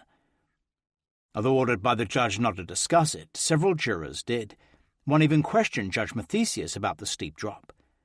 "You're not going to get any instructions from me," replied the judge. "You're not really helping the cause, are you?" the juror snapped back. In another conversation, a reporter heard one juror commenting to another that the police photographs they'd seen during the trial were somewhat deceiving. "Yes, it's much steeper," agreed the other. After about 20 minutes at the scene, the jurors got back in the bus to visit Jonathan Nice's home, so they could get an idea of the distances and see the scene for themselves. Officer Santiago did a slow drive-by, stopping for 2 minutes at the top of the hill alongside the house. Then he turned around and drove back to the court. When reporters returned to the ceremonial courtroom, they discovered a potential defense witness named Paul Everton waiting outside with his attorney and his mother. The 29-year-old aspiring corrections officer, wearing dark glasses and a Kangol hat, said Robin Lord had subpoenaed him as a witness as he'd had an ongoing flirtation with Michelle Nice. "Robin told me they had found my number in Michelle's purse, and I told her we had exchanged numbers," he informed the reporters. "I don't know why they want me. We only met once." And when a reporter asked about his relationship with Michelle Nice, he was only too eager to tell. The genial, shaven-headed trainee corrections officer said he had met Michelle 2 months before her death, when she struck up a conversation with him in Macy's. He said over the next few weeks they had talked on the telephone, but had never actually met, although they had frequently discussed doing so. "She told me she had a jealous boyfriend she was worried about," said Everton, who proudly displayed his tongue piercing for reporters, saying it had intrigued Michelle. Everton said he had called Michelle twice in January and left messages.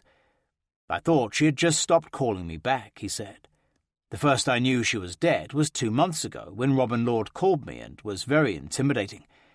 I got scared when she told me I could be imprisoned if I didn't turn up, so I got a lawyer because I thought I might be in trouble." Ultimately, Judge Mathesius refused to allow Everton to testify, saying he was irrelevant to the case. Earlier that day, after returning from the field trip, Judge Mathesius had considered a complaint from the prosecution that Dr. Adams had changed his original findings to be more favourable to the defence case. The judge said he had carefully reviewed the entire 3 inches of documents Dr. Adams had in front of him the day before, including 24 pages of notes in a yellow legal pad. Judge Mathesius said he had 2 areas of concern regarding Dr. Adams' first draft report of May 20th, 2005, the second made 4 days later, and his final report on May 25th. "This is a critical test for the jury," Assistant Prosecutor Tom Might told the judge, wanting to question the expert about these changes. "The state has a right to examine how he changes his mind. This goes to the very bias of the witness and if his testimony was influenced." Pondering the situation, Judge Mathesius asked, what if an expert had concluded one thing in his original report and then, after discussions, reversed his opinion? "I'm trying to wend my way through a very complicated thicket of the defendant's rights," he said. "It troubles me that a shift, subtle or dramatic, changes an expert's viewpoint." Defending her expert, Lord told the judge that Dr. Adams was not a hired gun or a hired whore. Describing it as a complex situation, Judge Mathesius said he would mull over the problem at lunch. About 90 minutes later, the judge was back in the courtroom, telling counsels he had spent substantial time researching the matter, which raised critical issues in the case. "It's doubly difficult," he said. "It's a complex, devious issue. These reports reflect a back-and-forth exchange between the doctor and counsel. I would say that the court is extremely troubled by the omission of certain observations by Dr. Adams that did not find their way into the final version. It opens up the door to miasma. The mini-trial becomes a maxi-trial. The court will try and seek a road. The court will permit cross-examination of Dr. Adams." He then ordered the jury in, and Tom Might began his crucial cross-examination. Right from the start, Dr. Adams refused to back down from his theory that Michelle Nice's injuries were caused by a fall. "You have no way to tell if the fall injuries are the result of someone falling to the ground," said the assistant prosecutor, "or being grabbed and pushed to the ground." "For the fourth time today," snapped back the forensic pathologist, "I said this is a fall injury. I do not know how it occurred. I do not know if she was pushed or not. I have no way of knowing." "If a victim's forehead is being driven into a concrete floor," asked Might, "could it result in lacerations?" "Yes," replied the doctor, "but I know the body was in an SUV and dived over an embankment." When asked if all Michelle's internal injuries could be the result of someone kneeling on her back, Dr. Adams said no. The prosecutor followed up, asking if they could have been caused by a beating in the abdomen area. "It could be the result of a blow by a fist," Dr. Adams conceded. "It could also be caused by someone going down an embankment and hitting the steering wheel. It's a typical steering wheel injury." Then Might asked how much he was being paid to testify for the defense. $300 an hour, he replied, "and I spent probably 15 or 20 hours on the case." On her redirect, Robin Lord asked her expert again and again about the contents of various forensic pathology textbooks, in a further effort to discredit Dr. Ahmed's testimony. Again and again, Tom Might objected to her line of questioning, and Judge Mathesius repeatedly sustained him. "I told you to move on," shouted the judge, fast losing his temper. "I'm done," Lord said angrily, storming back to the defence table and hurling her books down hard on the defence table. "Miss Lord," said Judge Mathesius, "if you feel like you want to throw some books around, please don't. You got a little hissy fit? That's unbecoming." Then, turning to the jury, he endeavoured to explain what was going on. "I'm supposed to be a referee," he said sarcastically. "I hope you don't think my comments to Miss Lord in any way relate to her ability. They're personally all lovely people. They're just part of the stress of a very complicated trial." On Thursday, July 7th, day 14 of the trial, there was much anticipation that Jonathan Nice would take the stand in his own defence. Although Robin Lord refused to confirm or deny anything, there were many rumours flying around as to whether he would or not. The inside scoop was that he wanted to testify, but his counsel refused to let him, as she'd have no control over what he might say. There was also the question of how well he'd hold up under the state's cross-examination. In the end, Nice didn't take the stand, and the defence's second and final witness was Hopewell Township Police Sergeant Thomas Puskas. Although Lord had wanted to call her predecessor Lee Engelman and Detective Karen Ortman as witnesses, the judge refused to allow it. In an effort to show that investigators had not properly searched for the stiletto-like knife, the weapon Nice claimed Michelle had attacked him with, Lord asked Sergeant Puskas about his search of storm drains. "I was assigned to the storm drains," he said, "to check for any articles that might have been discarded, but it was difficult to do. There was snow and ice, and the grates were frozen." Sergeant Puskas told the jury he had to visualise what was in the drains, as they were all frozen shut, but the search was fruitless and they found nothing. In his cross-examination, Tom Might asked if Puskas had been able to open any of the drains, and he said there had been one opened on Jacobs Creek Road. "We got down on our hands and knees and looked into them," he said. "If there was anything with shape and dimension, we'd poke around inside. I mean, it was storm drains." At 10:15 a.m., Robin Lord rested the defence case, and after sending the jury back to their room until he could brief them about summations, Judge Mathesius asked Jonathan Nice to stand up. "Did Miss Lord discuss your opportunity to testify?" he asked the defendant, who towered over his lawyer. "Yes," replied Nice softly, "and that if you testified you'd be subjected to cross-examination by the state." "Yes." Then Judge Mathesius told him that he would instruct the jury not to infer any guilt from the fact that he had chosen not to testify, as he was perfectly within his legal rights not to do so. After the judge left, the court reporters converged on the defence table, asking Lord about Nice's decision not to testify. "The state has not met its burden of proof," she told them. Later that afternoon, after dismissing the jury for the day and telling them to be back in court the following Monday for closing arguments, Judge Mathesius held a special hearing to rule if the jury could consider lesser charges against Nice. In a pivotal motion that would transform the entire trial, Lord asked the judge to instruct jurors to consider convicting a client of passion and provocation manslaughter, which carried a 5 to 10 year prison sentence, instead of murder, 30 years to life. The judge indicated that he was prepared to do so, but would make a final ruling on Friday. "I am deeply concerned about the charges offered to the jury," said the judge. "It's a 2-count indictment, but much more complex." It was a stunning victory for the defense. And the next morning there was even better news for Jonathan Nice. Capitalizing on her momentum, Lord asked the judge to add the example of the extramarital affair when instructing the jury on what could provoke someone to commit murder in the heat of passion. She argued that standard examples of provocation are usually threats with a weapon. "This case is not about a gun or a knife," she told him. "This case is about an extramarital affair." Then, to the abject dismay of the prosecution, Judge Mathesius agreed to add an affair to his list of possible provocations when he instructed the jury next Monday, before they retired to consider their verdict. 37. Justice for Michelle. On Monday, July 11th, the 15th day of the Jonathan Nice trial, the ceremonial courtroom was packed to hear closing arguments. On the left of the center aisle, behind the defense table, sat the entire Nice family, including the defendant's grandmother, Ellen, his parents, 3 brothers, and various aunts, uncles, and cousins. Sitting with them were Robin Lord's parents, who had hardly missed a day of their daughter's most high-profile trial yet.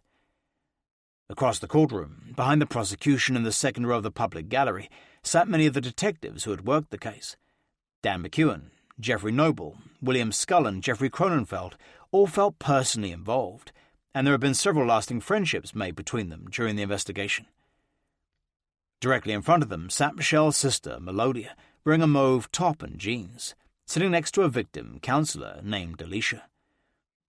She explained her father, Teodoro, would be late as he was working. The press were there in force, with several reporters from each of the 2 Trenton newspapers, Jonathan Miller of the New York Times, and producers from Dateline NBC and the tabloid TV show A Current Affair. But all eyes were on the well-groomed defendant, Jonathan Nice, who appeared relaxed in his usual baggy grey business suit.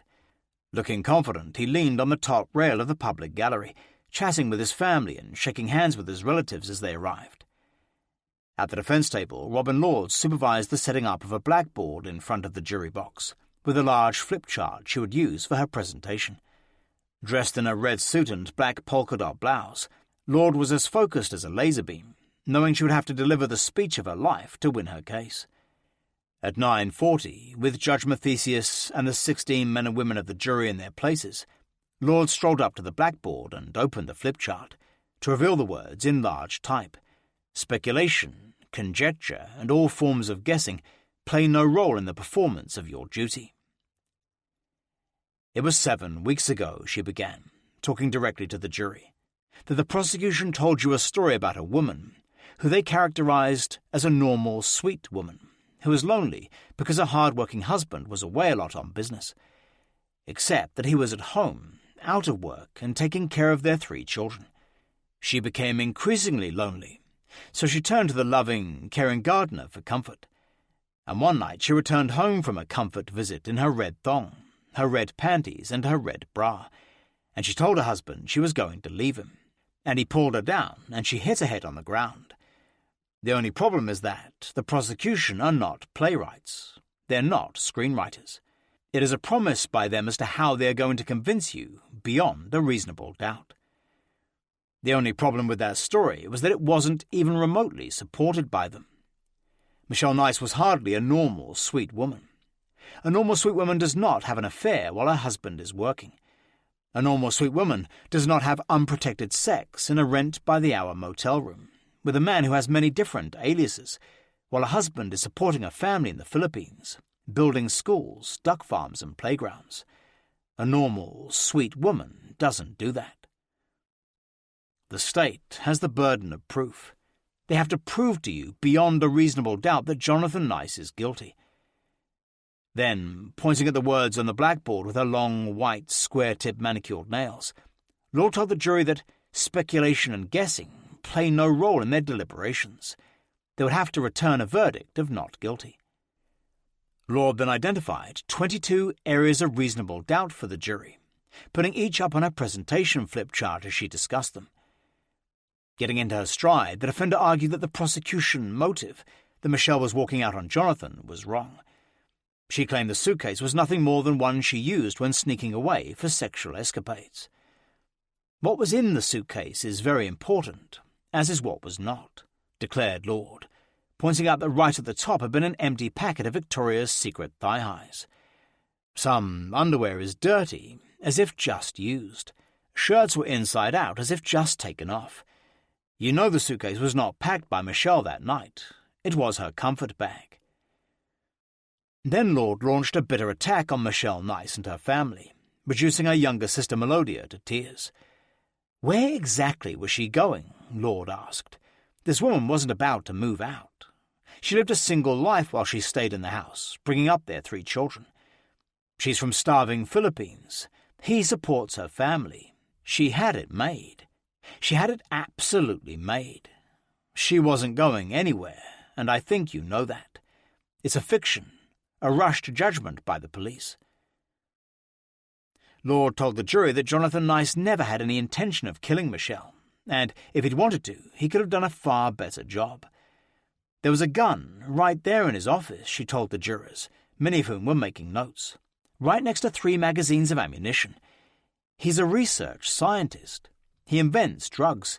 If he had wanted, I suggest, he could have created a drug that could have gone undetected if he wanted to kill her. But he kills her in his pajamas, in his socks, and there in the kitchen is a coffee jug and 2 cups. In July 2003, when he discovered Michelle was having an affair, he was devastated. That Stainless Steel Heart, the poem, is a perfect document of how much pain and anguish this poor man was in, she said, adding that psychologically, if he'd wanted to murder Michelle, he would have done it then. She then showed the court graphic photographs of Michelle's head injuries. The victim's services person asked Melodia and her father, who had now arrived, if they wished to remain in court, and they said they did. Jonathan Nice told in his statement that she fell from the SUV onto the running board, and it was a sickening thud, she continued.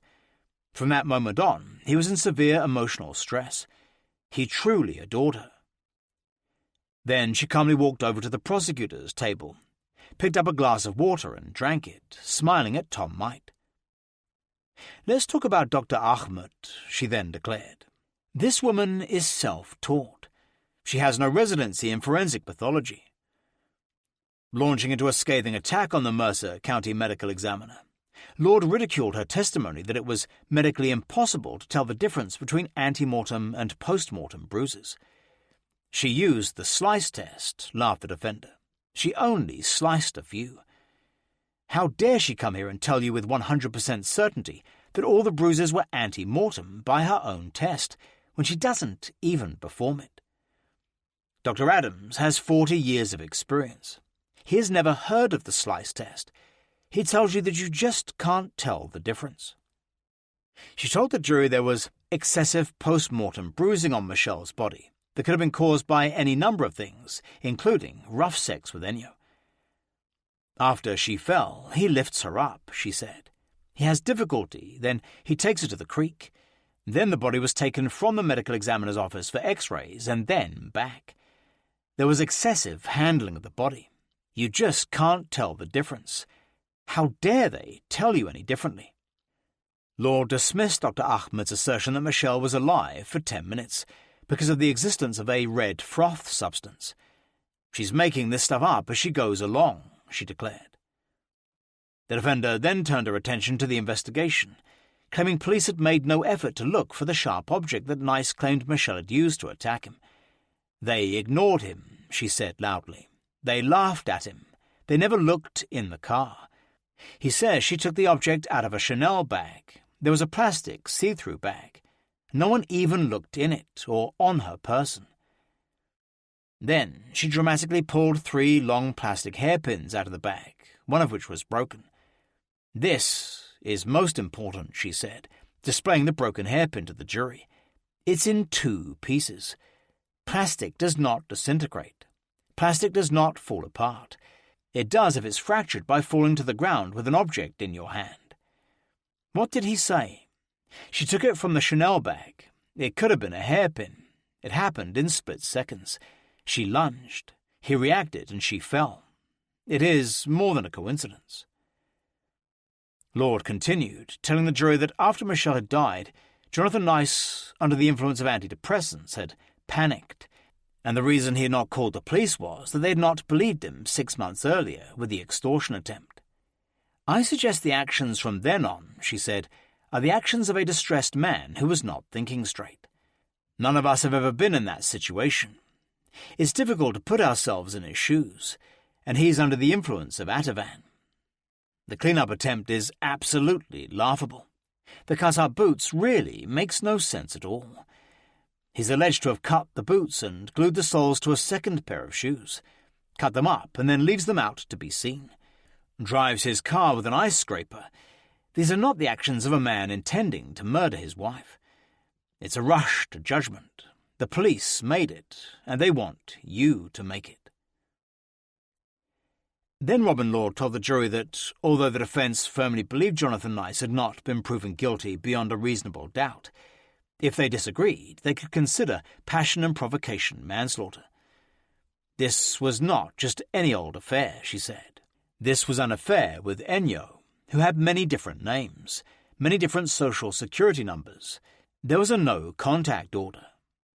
He planted the trees that Jonathan Nice looked at. He had unprotected sex with Michelle Nice, with no regard to his family. And all the time, Jonathan supporting her family. She had sex in the house. He's sending money to the Philippines to support her family. In conclusion, I'd like to leave you with this. And at that point, Robin Lord slowly walked over to a tape recorder, turning it on to the final part of Jonathan Nice's confession to Detective Skull for the jury to hear again. Detective Skull: "Okay, was there anything else you feel is relevant to what happened in the garage that night between you and Michelle?" Nice: "All I can say is that I loved my wife completely. I took the marriage vows very seriously, in sickness and in health, and I felt that she was in sickness, and I was going to stand by her." At this point, Jonathan Nice broke down at the defence table, weeping uncontrollably. "In practical terms, I mean, she had this lover. I felt that if she would only stop and come back to the family, I would put this behind me. I'm sorry for this accident. I didn't mean for it to happen. I love her still. I wish I could spend my life with her, because I know she was going to pull through this eventually." Then Robin Lord pointed straight at Jonathan Nice, still sobbing with his head in his hands, leaving these parting words with the jury. "If there is a simple, reasonable doubt existing in your mind," she intoned, "as to the guilt of the defendant, you must acquit." After 2 hours and 40 minutes on her feet, Lord sat down, and Judge Mathesius dismissed the jury for lunch. At 1:40 p.m., Tom Might stood up for his summation of the state's case, and, not unexpectedly, he presented a starkly different portrait of the Nice family situation. Might told the jury that Jonathan Nice had said a lot of bad things about his wife in his statements to police. "It's easy to do," he said. "The dead don't talk back." He then urged the jury to use its common sense to discern the real truth of the matter. "There are always two sides to the story," he said. "In this case, you're not going to hear Michelle's side, because he murdered her. Let's look at the facts of the case. Michelle was having an affair. That's undisputed. The motive for the defendant to kill his wife is the oldest motive, infidelity. And in this case, that's a clear motive. But the assistant prosecutor told the jury that infidelity is not an excuse for murder, and was what divorce courts were designed for. Michelle was a human being, despite the fact she's been bad-mouthed, besmirched. She was a human being that has the right to life, just like anyone else. She was a mother, she was a daughter, she was a wife. Then Might led the jury through the night of Michelle's death, pointing out various inconsistencies in Nice's statements to police. When Michelle arrived home, Might told the jury, her husband did not meet her at the car door to help her out. First he had told police he had heard crunching tires on the driveway, but then realized it would not have given him time to get downstairs to the garage to assist Michelle out of the Land Cruiser. He realized he made a mistake, said Might. Then the baby, 5-year-old Samantha needed a bottle. That places him in the kitchen. Then the prosecutor led the jury through the state's version of events, leading up to Michelle Nice's death. What really happened, Might explained, is that she was out of the car and went into the house. They got into an argument about her coming home late. Her pattern of behaviour is repeating itself. The proof she had come into the house, said Might, was that she'd taken off her snow boots and would never have been barefoot in the car on such a cold winter's night. And, he told the jury, the packed suitcase was clear evidence that Michelle was walking out of the marriage. There were sweaters, pants, underwear, he said, and in another bag there was a toothbrush and toothpaste. Might cited further evidence that the argument did not occur by the car door, as Nice claimed. To prove his point, he showed the jury a photograph of Michelle's left arm, clearly revealing 2 rows of 5 little bruises, each of which had been marked with a circle. Look at the bruising on her left arm, he urged the jury. Look at the finger marks. Grab and squeeze. The defendant grabbed her. This is a man 6 foot 4 inches and 240 pounds, and Michelle is 5 foot 2 inches and 140 pounds. He told them the suitcase was outside the Land Cruiser where Michelle had been killed, which was proved by it having blood all around it, and that after Nice had murdered her, he had picked it up, placing it in the back seat. But Jonathan Nice had slipped up on several occasions, said the prosecutor, and his lies had finally caught up with him. One of his biggest mistakes was telling Detective Dan McEwen they had last argued about her leaving last night. He said Nice had known Michelle had restarted her affair with Ennio, and he had stewed on it for more than a week. The defendant's mindset, he told the jury. This is probably a very intelligent man who thought he was losing his wife to a gardener. He just couldn't believe that Michelle was going to leave him for someone like Miguel de Jesus. He wasn't going to let her leave, and that, ladies and gentlemen, is why he killed her. Might concluded his summation by reminding the jury of PSE&G worker Richard Archer's testimony on the first day of the trial, describing how he discovered Michelle's frozen body in lonely Jacobs Creek. He looked in that window, and it was like something out of a horror show, said the assistant prosecutor. Well, the last minute of Michelle Nice's life were a horror show. Imagine her last thoughts. Michelle's not here to speak and tell her side of the story, so I would ask you to do justice on behalf of Michelle by returning a guilty verdict. On Wednesday morning, Judge Bill Mathesius instructed the 16-member jury panel on the law, before the random selection of the 12 who would deliberate and the 4 alternates, who would stand by in case of emergency. You've heard all the testimony, the judge told them. You've heard very competent counsels offer their opinion and notions. He then outlined what he called the panorama of charges they could consider. The judge told them that although Jonathan Nice was charged with the murder of Michelle Nice and tampering with evidence, they could also find him guilty of the lesser charges of aggravated manslaughter, reckless manslaughter, and passion and provocation manslaughter. He informed them that marital infidelity is one example of a reasonable provocation that could drive someone to kill in the heat of passion. That in order for jurors to find the defendant guilty of this least serious charge, the state had to prove adequate provocation to have impassioned the defendant, and that he had not had reasonable time to cool off and calm down before killing Michelle. Then, after the court clerk drew straws, selecting the final 8 men and 4 women who would decide the fate of Jonathan Nice, Judge Mathesius addressed the panel for the last time, before dismissing them to the jury room to start deliberations. You are the judges of the facts, he told them. You, and you alone, are the sole and executive judges of the evidence and the credibility of the witnesses. And finally, Judge Mathesius told them to disregard Jonathan Nice's not taking the stand in his own defense. It is his constitutional right to remain silent, he said. You must not consider for any purpose or in any manner in arriving at your verdict the fact that Jonathan Nice did not testify. At 11 a.m., the jury went to their room to begin deciding whether Jonathan Nice had cold-bloodedly murdered his wife, or if it had been a tragic accident. For the next 2 days, from 8:30 a.m. to 4 p.m., the jury pored over the voluminous case, which had generated thousands of pages of discovery.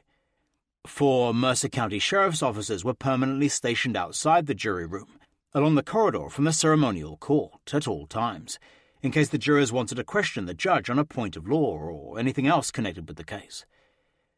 Inside the well-guarded jury room, jurors started their deliberations with sharply contrasting views of whether Jonathan Nice was guilty of murder. At the beginning, one juror even wanted to acquit him of all charges. "It was rocky at first," said juror Rob Thompson, a safety research assistant from Hamilton, New Jersey. But then another juror, Martin Rexroad, applied people skills from his job in human resources to organize the jury and get everyone on the same page. "This was a very intellectual jury," said Rexroad, who lives in West Windsor. "We all wanted to be able to reflect on the facts, be respectful of instructions." Early Wednesday morning, the jury requested a transcript of the entire trial, as well as a copy of the medical examiner's autopsy report. Judge Mathesius told them an entire transcript of the lengthy trial was unavailable, and that Dr. Ahmed's report was not part of the evidence. Princeton physicist Harlan Robbins, 32, said he and the other jurors were unimpressed with the testimony of Mercer County Medical Examiner Dr. Ahmed. Later, he would say she was unconvincing and apparently confused herself. By the end of the trial, he told Jonathan Miller of the New York Times, no one had a clear idea of what happened in the garage that night. As the delegated jury leader, Rexroad requested post-it notes to be sent into the jury room, and the members spent the rest of the day developing flowcharts, making it easier to see the facts of the case now laid out in front of them. When they went home that night, they were getting closer to a unanimous decision. During the long hours while the jury was deliberating, both counsels remained in their offices. On Wednesday afternoon, a highly nervous Robin Lord met with a Dateline NBC producer to discuss a possible television interview with Jonathan Nice. She showed the producer photographs of her client and his children, explaining that just 6 days before the incident, he and Michelle had had a lovey-dovey night out in Philadelphia. Every time the phone rang, Lord jumped, convinced that the jury would deliver a quick verdict. At 4 p.m. Wednesday, after a total of 12 hours deliberation, still not having reached a verdict, the jury asked Judge Mathesius to clarify his written instructions on aggravated manslaughter and explain the difference between the words possibility and probability. After consulting with both counsels, the judge told them that possibility is an event that may or may not have happened, while probability is an effect or a result that is more likely to follow its supposed course than not follow. Then the judge dismissed them for the day and left the courtroom. Jonathan Nice and his parents remained behind in the public gallery. Then, suddenly, apparently at Robin Lord's behest, Emma Nice, 77, gave an impromptu interview, breaking a silence for the first time since the trial had started. As she told reporters how devoted her son Jonathan had been to his wife, he sat nervously in the back of the court, listening to every word. He wouldn't hurt a soul, she declared. Michelle got everything she ever wanted. She never got a dozen roses. She got 3 dozen. He felt so sorry for people. The kids got pianos, music, drums. They got everything. Jonathan Jr., who had attended every day of the trial, said he was sure it was an accident that had killed his daughter-in-law. "It's been awfully hard," he said. "It was very painful to have my son accused of murder." Then Emma Nice was asked how her 3 grandchildren were, and she said that Jonathan and his family were engulfed in a circle of love. "The kids are good. They say, 'I love my dad. When can I have my dad? I don't know what happened to Michelle that she did what she did, cheated on him.'" Then, out of nowhere, Nice's 80-year-old father began telling reporters how his son was always interested in medicine as a teenager. "He did a lot of experiments," Jonathan Jr. said wistfully. "One day I came home and smelled something awful. He had a raccoon in a pot on the stove in Clorox and was cooking it because he wanted to see its skeleton." Then, before he could say any more, Robin Lord abruptly finished the interview. The following day, although the Trenton Times and the Trentonian carried the parents' press conference on their respective front pages, neither mentioned Jonathan Jr.'s raccoon anecdote. 38. Verdict.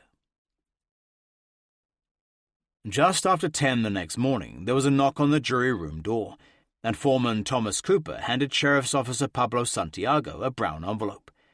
Inside was a handwritten message telling the judge that they had reached a unanimous verdict after nearly 14 hours' deliberations spread over 3 days.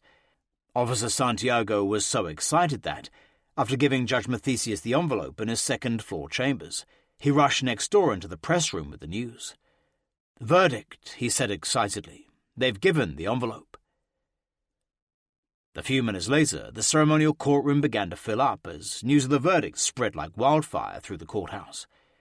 There was extra security in the courtroom, and everyone had to go through a metal detector at the door. Jonathan Nice, wearing his usual baggy grey suit, walked in with his attorney, Robin Law, and hugged his mother, waiting on the front row of the public gallery. Then, after shaking hands with his father, the apprehensive-looking defendant went up to the defence table, sat down, and donned his spectacles. Directly behind him, Mercer County Sheriff Kevin Larkin and one of his officers took up positions, ready to slap handcuffs on Nice if he was found guilty. Robin Lord, dressed in a pink suit, appeared jittery and less confident than usual, refusing to chat with reporters as she usually did before court. Then the poker-faced Assistant Prosecutor Tom Might and Doris Gallucci walked in, taking their places at the prosecution table, where they were joined by Detective Dan McEwen, his sister Sergeant Karen Ortman, and Detective Matt Norton. The courtroom was a hive of activity as 3 television crews set up cameras to broadcast the eagerly awaited verdict, and reporters, notebooks at the ready, lined the 3 front rows of the public gallery. Then Michelle's sister Melodia was escorted to her usual position next to the jury box by 2 victim support workers, explaining that her father was working and could not attend. At about 10:35 a.m., Judge Mathesius came into the court and summoned the jury, who filed into their box a few minutes later, looking drained and exhausted from their long deliberations. "Have you all reached a verdict?" asked Judge Mathesius. "Yes," replied jury foreman Cooper. "How do you find the defendant? Guilty or not guilty of count 1, murder?" "Not guilty," said Cooper. "Less aggravated manslaughter?" asked the judge. "Not guilty." "Reckless manslaughter?" "Not guilty." "Passion and provocation manslaughter?" "Guilty," said the foreman. "How do you find the defendant on count 2, tampering with physical evidence?" asked the judge. "Guilty," said Cooper. Then, as a stunned-looking Jonathan Nice turned to Robin Lord for consolation, the judge polled each member of the jury to see if this was their decision, and one by one they said it was. "Your dedication and perseverance, and your extended effort all over these days, must be appreciated by all," Judge Mathesius told the 12 jury members and the 4 alternates, who had watched the verdict from the public gallery. Then Tom Might stood up, asking Judge Mathesius to revoke Nice's $750,000 bail. Overcome with emotion, a tearful Robin Lord dabbed her eyes with a handkerchief as she pleaded with the judge to allow her client to remain free until his sentencing. "He has children at home," she said. "He wants to properly say goodbye for a short period of time." And she asked Judge Mathesius to lower Nice's bail to $100,000 on condition he was electronically monitored. "Allow him to put his affairs in order," she implored, "and say goodbye to his children." But the judge disagreed. "I've considered the circumstances," he told Lord. "The presumption of innocence no longer prevails. I'm going to revoke bond. Sentencing will be September 9th.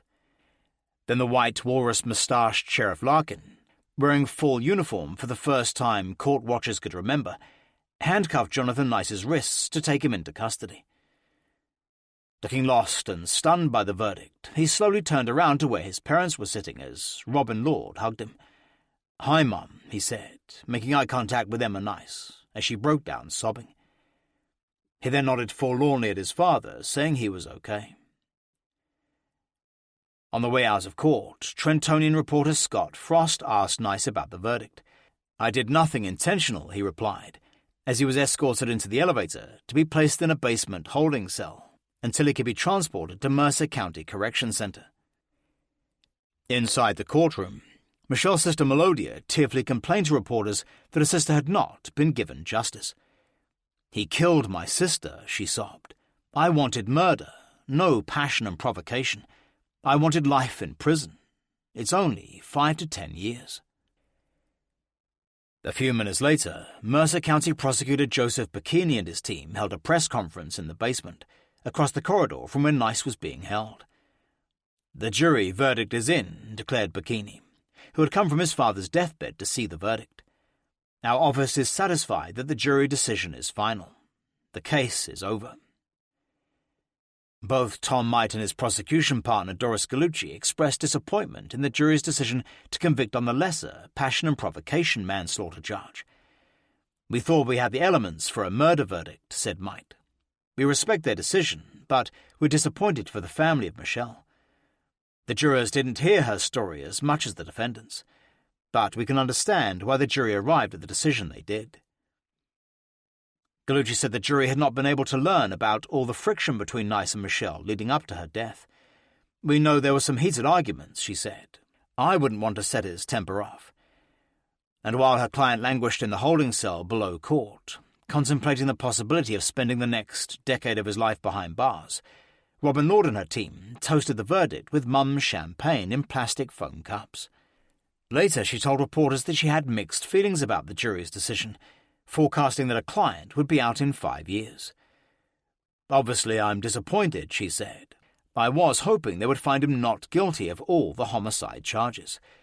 However, if they have to find him guilty, this is the best we could hope for." "She's world-class," chimed in Lord's legal partner, Pat Whelan.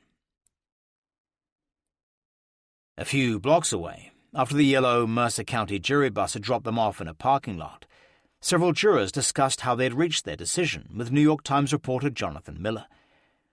"I think, actually, he overheated in an angry moment of excessive force," said 51-year-old juror pharmacologist Kip Dresdler. "He used excessive force and she hit the ground, and that's a cement floor." His jury colleague, Lynn Michaels, a 35-year-old offshore fund marketeer from East Windsor, said she didn't believe Nice had planned to murder Michelle. "I got the impression," she said, "that he was one of those men with these intellectual abilities. He was not very proficient in dealing with people, especially the opposite sex. We wavered on all the charges," juror Harlan Robbins said, "but the higher charges were dropped almost immediately, focusing not on the murder charge, but on passion and provocation manslaughter instead." Most jurors spoken to cited ME Dr. Rafat Ahmed as the weakest link in the state's case. "We had a hard time giving credibility to the medical examiner's reports," explained juror Robbins. The following day, Teodoro Riviera announced his intention to continue his fight to gain joint custody of his 3 grandchildren. More than a year earlier, a family court judge had quietly granted full custody to their uncle Michael, who was looking after them with his wife in Pennsylvania.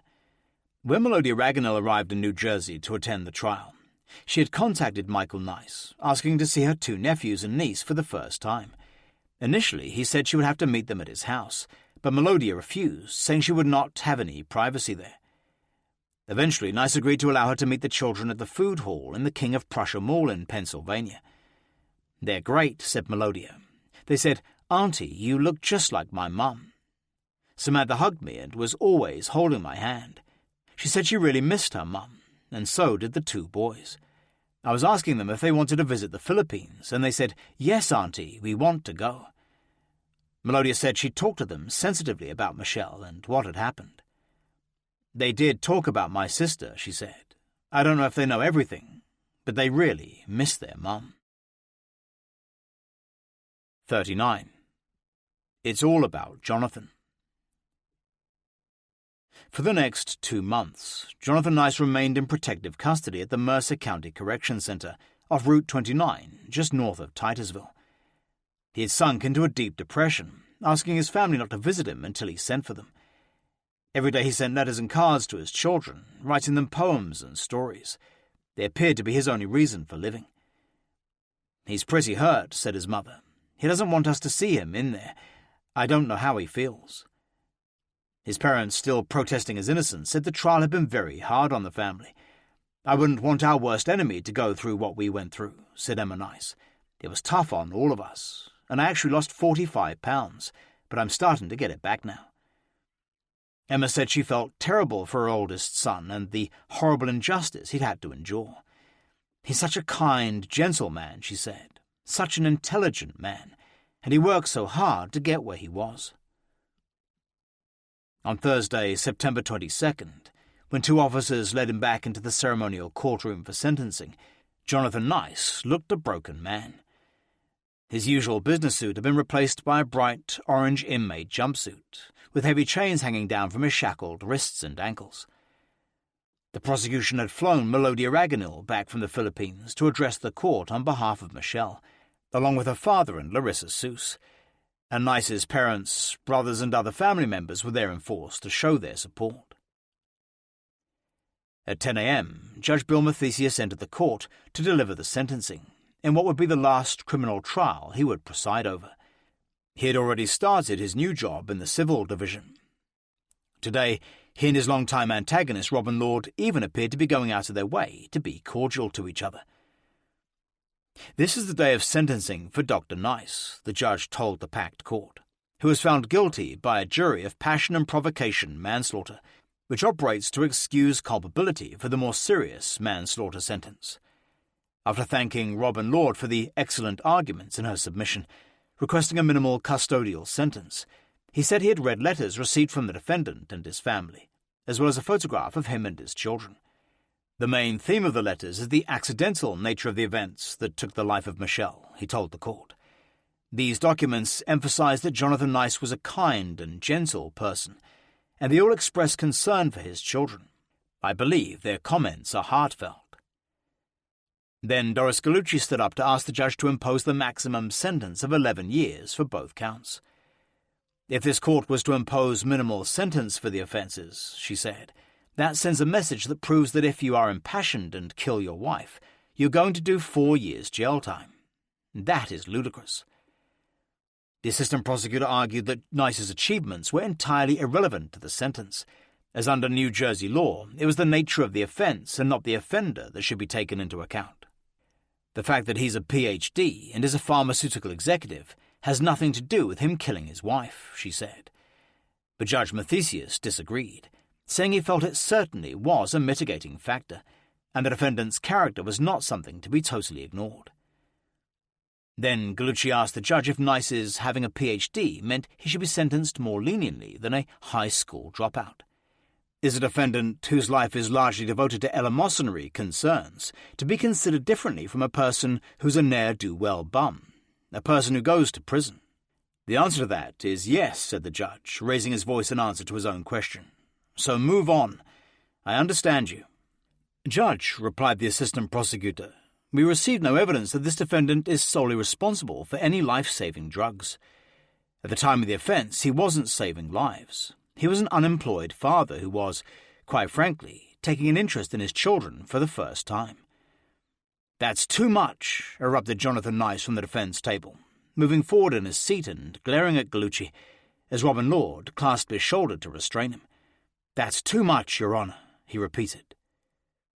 Infuriated by the outburst, the judge turned on Gallucci, as if she were responsible. "I don't need such a psychological profile of the defendant," he thundered. "I don't need the psychoanalysis. I don't need the in-depth Rorschach tests. Give me a little credit." Then, when the judge warned he had already read all the statements from the Riviera family and did not want repetition when they were delivered in court, Gallucci said that someone had to speak up for the victim in this case. "Judge," she said, "she has to be heard. The jury was not allowed to hear anything about Michelle Nice. She did care for her children. She was not out partying with people every night, as the defence said. Michelle Nice was a good mother. She took care of her kids. This man didn't even bother to pay for his wife's funeral." "I was in jail," screamed Jonathan Nice across the court at the assistant prosecutor. "Jesus!" "These kinds of outbursts are unnecessary," snapped the judge. "It's a disgrace." Then Larissa Seuss stood up to talk about her best friend. "Honourable Judge Mathesius," she began, close to tears. "On January 16th, 2004, I lost a very dear friend, Michelle Nice, whom I laughed with, shared stories with, made future plans with. Not only did I realize that my dear friend was gone forever, I also have to deal with an awful fact that she was brutally killed by her husband, whom I thought adored her." She then told of the heavy burden she had undertaken in making Michelle's funeral arrangements after the Nice family abruptly decided not to. She spoke about being the lone custodian of preserving her friend's memories, which had been tarnished by the media during the trial. Her children were her life, she told the judge. She was an active mum. She drove them everywhere: karate, soccer, baseball, swimming, piano, saxophone lessons, ballet lessons, and numerous playdates. She planned all the children's parties, as well as Jonathan's company parties.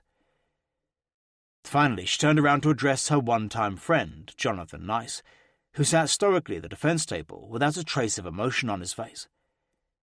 "Jonathan," she told him, "I know that you loved Michelle and your 3 kids. However, my questions to you now are: 1. Are your kids really better off without their mum and dad? 2. Did you ever think there were better options that night? There was counselling and divorce. You and Michelle could still be part of your children's lives today." Then she asked Judge Mathesius to sentence Nice to the maximum penalty for killing Michelle. Unlike Jonathan, she said, Michelle did not and will never have the chance to see her children grow, graduate from school, go to college, get married, and see her grandchildren. She died so young and so tragically, and did not even have a chance to say goodbye. Most importantly, Michelle can never have a chance to explain to her children her version of events, unlike Jonathan, who is alive and will still get that chance. Then Melodia Raganil walked to the front of the court to speak about her sister publicly, for the first time since the trial had begun. "We have a simple and humble life in the Philippines," she started, sounding composed. "But we never told Jonathan or my sister that we were starving. The one thing that was never mentioned is the fact that Jonathan is a jealous and possessive man. My sister was not able to do what she wants. She was offered a number of modelling jobs, but she knew Jonathan will never approve. Also, she was never able to use her personal trainer certification, since Jonathan does not allow her to train men." Then, breaking into tears on the stand, Melodia eloquently petitioned the judge to preserve the honour and dignity of her big sister. "My sister, or any other woman in this world, do not deserve to be brutally killed by their husbands," she sobbed, "just because they no longer want to be married. There is counselling, divorce therapy sessions, but not murder. Murder is not the answer. I ask that you sentence Jonathan to the full extent of the law, and I wish and pray that Alex, Trevor, and Samantha will be guided by the love we all have for my beautiful and loving sister, Michelle." Then Michelle's father, Teodoro Riviera's statement was read out by a victim's advocate, as he stared at his son-in-law from the front row of the public gallery. "Jonathan," he wrote, "I went home to the Philippines for only 1 week. Then you hurt and killed my daughter. I trusted you with my dear daughter. I would have done everything to protect Michelle from you. I would have sacrificed my life instead of hers." He said that his daughter's life revolved around your lies, and that he had even lied about his age at their wedding. "Michelle put up with all your lies and rules for the sake of the children," he wrote. "You never even allowed Michelle to bring her children to meet their relatives in the Philippines." He too asked Judge Mathesius to send Nice to jail for the maximum time permitted. "No amount of time spent in prison will ever bring back my dear daughter," he wrote. "However, Your Honour, please give me some peace of mind that Michelle did not die in vain." Then Jonathan Nice's cousin, Barbara Walco, stood up on behalf of the family, pleading for the judge to be merciful.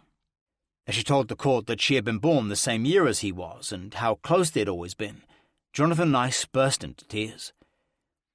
"We were raised in an environment," she told the judge, "where our entire family would get together every Sunday at my grandparents'. We grew up with a strong respect for our family." Walco said Jonathan's parents wanted the judge to know that Jonathan was a very good boy, very gentle, who never caused any trouble. They also wanted you to know that he and Michelle were very, very happy, that Michelle was loved and accepted in our family. Everyone was devoted to Michelle. She said her cousin Jonathan had always been there for any member of the family in trouble, or whenever he was needed. "This trial has hurt us all," she said. "It's been very difficult for those of us who know him very well. This trial has been really long, and has spoken to just a moment in Jonathan's life. Those of us who know him best know this was an aberration of Jonathan's life. Please consider all this, and please show mercy, so Jonathan and his children can begin to heal." Finally, after a rallying pat on the back from Lord, Jonathan Nice stood up at the defence table to address Judge Mathesius, and make his first public comments since his arrest. "I love Michelle," he began in a soft, harrowing voice, straining his wrists in the shackles to make the point. "I still love her." Then, after a long silence to compose himself, he continued. "I helped her with everything. I supported her in every way. I helped her with her citizenship. I helped her build family homes." Then, in a rambling stream of consciousness oration, he told the judge what he claimed to have done over the years for Michelle and her family. Portraying himself as their saviour, he said he had moved the entire family 50 miles inland, probably saving their lives when a typhoon hit Manila Bay 18 months earlier. "And I did all this because I love Michelle so much." As Melodia broke down in tears and began shaking her head in dismay in the public gallery, Nice painted a picture of her family as starving squatters, living in squalor on stilted shacks over Manila Bay. He told the judge that he single-handedly had been their selfless champion and benefactor. "I remember in February 2003, he told the court, I went to the Philippines for the first time in 13 years. Michelle and I wanted to see the things that we had built there, and, being a professor, I brought my telescope, which I set it up in the playground, and I felt wonderful showing all these children the rings of Saturn through the telescope, and we had a clear view of Jupiter. But at no time did he address the circumstances of Michelle's death, his involvement in it, or show the least bit of remorse for what he had done. I wanted to be her hero," he sobbed to the judge. "These are all expressions of my love for Michelle. I loved her beyond any words I can say." Finally, as the tearful defendant sat down, Judge Mathesius prepared to pass sentence on him. "Rarely has there been a peer judged by a peer jury," said the judge. "The verdict was perfect in accordance with what this court saw the circumstances were. The defendant, in the simplest circumstances, flew into a rage and got into a bitter tussle with Michelle and killed her right where she'd been on the floor. His conclusion, which as it turned out was appropriate, was that his wife was having an affair with a man he was aware of." Judge Mathesius explained that he had taken Nice's character and previous history into account with regards to the sentence he planned to impose. "The totality of circumstances in this offence," he continued, "suggests an aberration. In these circumstances, 50-plus years of life, without a stain of any kind, it's unlikely to occur again. In this court's judgment, the evidence is such that Dr. Nice has a sense of character that is not easily torn away by his history." But the judge said he found Nice's ability to dissemble troublesome, adding that his life was not blameless. "I'm not here to suggest that this is a tragedy of Shakespearean proportions," he told the court, "but it's a tragedy." He said Jonathan Nice's sad plight brought to his mind a comment he attributed to Dorothy Parker. "Life changes fast," he said, "and if anybody doubts that, all they have to do is look at the life of Jonathan Nice. Life changes fast." Mathesius said the defendant's actions that had resulted in his wife's death, although provoked by passion, were unlawful and demanded some accounting. He pointed out that the lesser offence of passion and provocation manslaughter did not imply exoneration, and the autopsy photographs of Michelle Nice's injuries contradicted the claim of innocence. He told the defendant that being a researcher of some distinction, he, more than most people, should understand that actions have consequences. And then, right before passing sentence, he quoted Oliver Wendell Holmes' famous saying, "The law must keep its promises." "Will you stand up, Nice, please?" ordered the judge, as Jonathan was helped to his feet by Robin Lord. "On count 1 of passion and provocation manslaughter, Jonathan Nice, you are sentenced to the custody of the Commissioner of the Department of Corrections for 7 years. On the second count of tampering with evidence, you are sentenced to 1 year consecutive to the 7 years previously imposed on count 1. As Nice swayed back and forth, looking unsteady, the judge told him he would be credited with 274 days for time served in custody, and that he had 45 days to appeal. "Miss Lord, I'm sure, will advise you about this aspect," he said. Then Judge Mathesius concluded the sentencing, and Jonathan Nice was led out of the courtroom to start serving his jail sentence. After watching the sentencing from the prosecution table, Mercer County Prosecutor Joseph Bikini was outraged, telling reporters, "That guy's the luckiest SOB in the world. Mathesius is a good judge, but I just think he totally missed it on this one." His two assistant prosecutors, Tom Might and Doris Gallucci, were also angry about the judge's light sentence, which meant that Nice could be freed on parole in less than 5 years. "It was all about Jonathan Nice and the good things he's done," said Gallucci. "Maybe he's bucking for an Oscar." And Tom Might said Nice's self-serving speech was yet another indication of his cold-bloodedness. "I've never seen such a lack of remorse," he said. "I've never seen a defendant not say they were sorry for causing the death in some manner." Across the courtroom, Robin Lord said she didn't believe her client deserved to go to jail at all, but considered that things could be far worse. "I'm extremely pleased that he's not doing life in prison," she said, "but am I happy he's going to jail for the next 5 years? No." Epilogue. Less than 2 hours after his sentencing, Jonathan Nice was escorted into Robin Lord's office across the street to give his first ever interview to Dateline NBC and this author. His orange jumpsuit had been replaced by a business suit, and he wore a bulletproof waistcoat for his own protection as he was led into Lord's office by 3 sheriff's officers. Over the next hour and a quarter, Nice would face some difficult questions. As part of the ground rules, in an arrangement negotiated by Lord, her client could not be questioned about the night of Michelle's death. But for the first time, Nice would face hardball questions about his version of their marriage and the alleged extortion attempt by Ennio. First, he was asked how he was going to serve a minimum 5 years in jail, probably in general population. "It's going to be difficult," he conceded. "I've been torn away from my children, who I love with my own heart, and love me for something I didn't do." He was asked what his 3 children knew about their mother's death. "I've told them the truth, and they know me very well," he said. "They know that I would never harm their mother." Then he was asked to clarify exactly how he'd met Michelle and whether she was a mail-order bride. For the first time, he admitted concocting the story of tripping over her on a Hawaiian beach, but claimed it had been her idea to do so, not wanting the fact that she had worked in Olongapo City to be misinterpreted.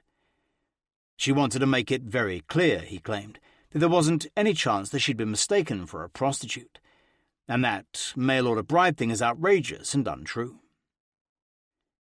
Later, Teodoro Riviera would confirm that Michelle had worked in Olongapo, selling dresses, at about the time she had started writing to Jonathan. He stressed that not all jobs in Olongapo were bad.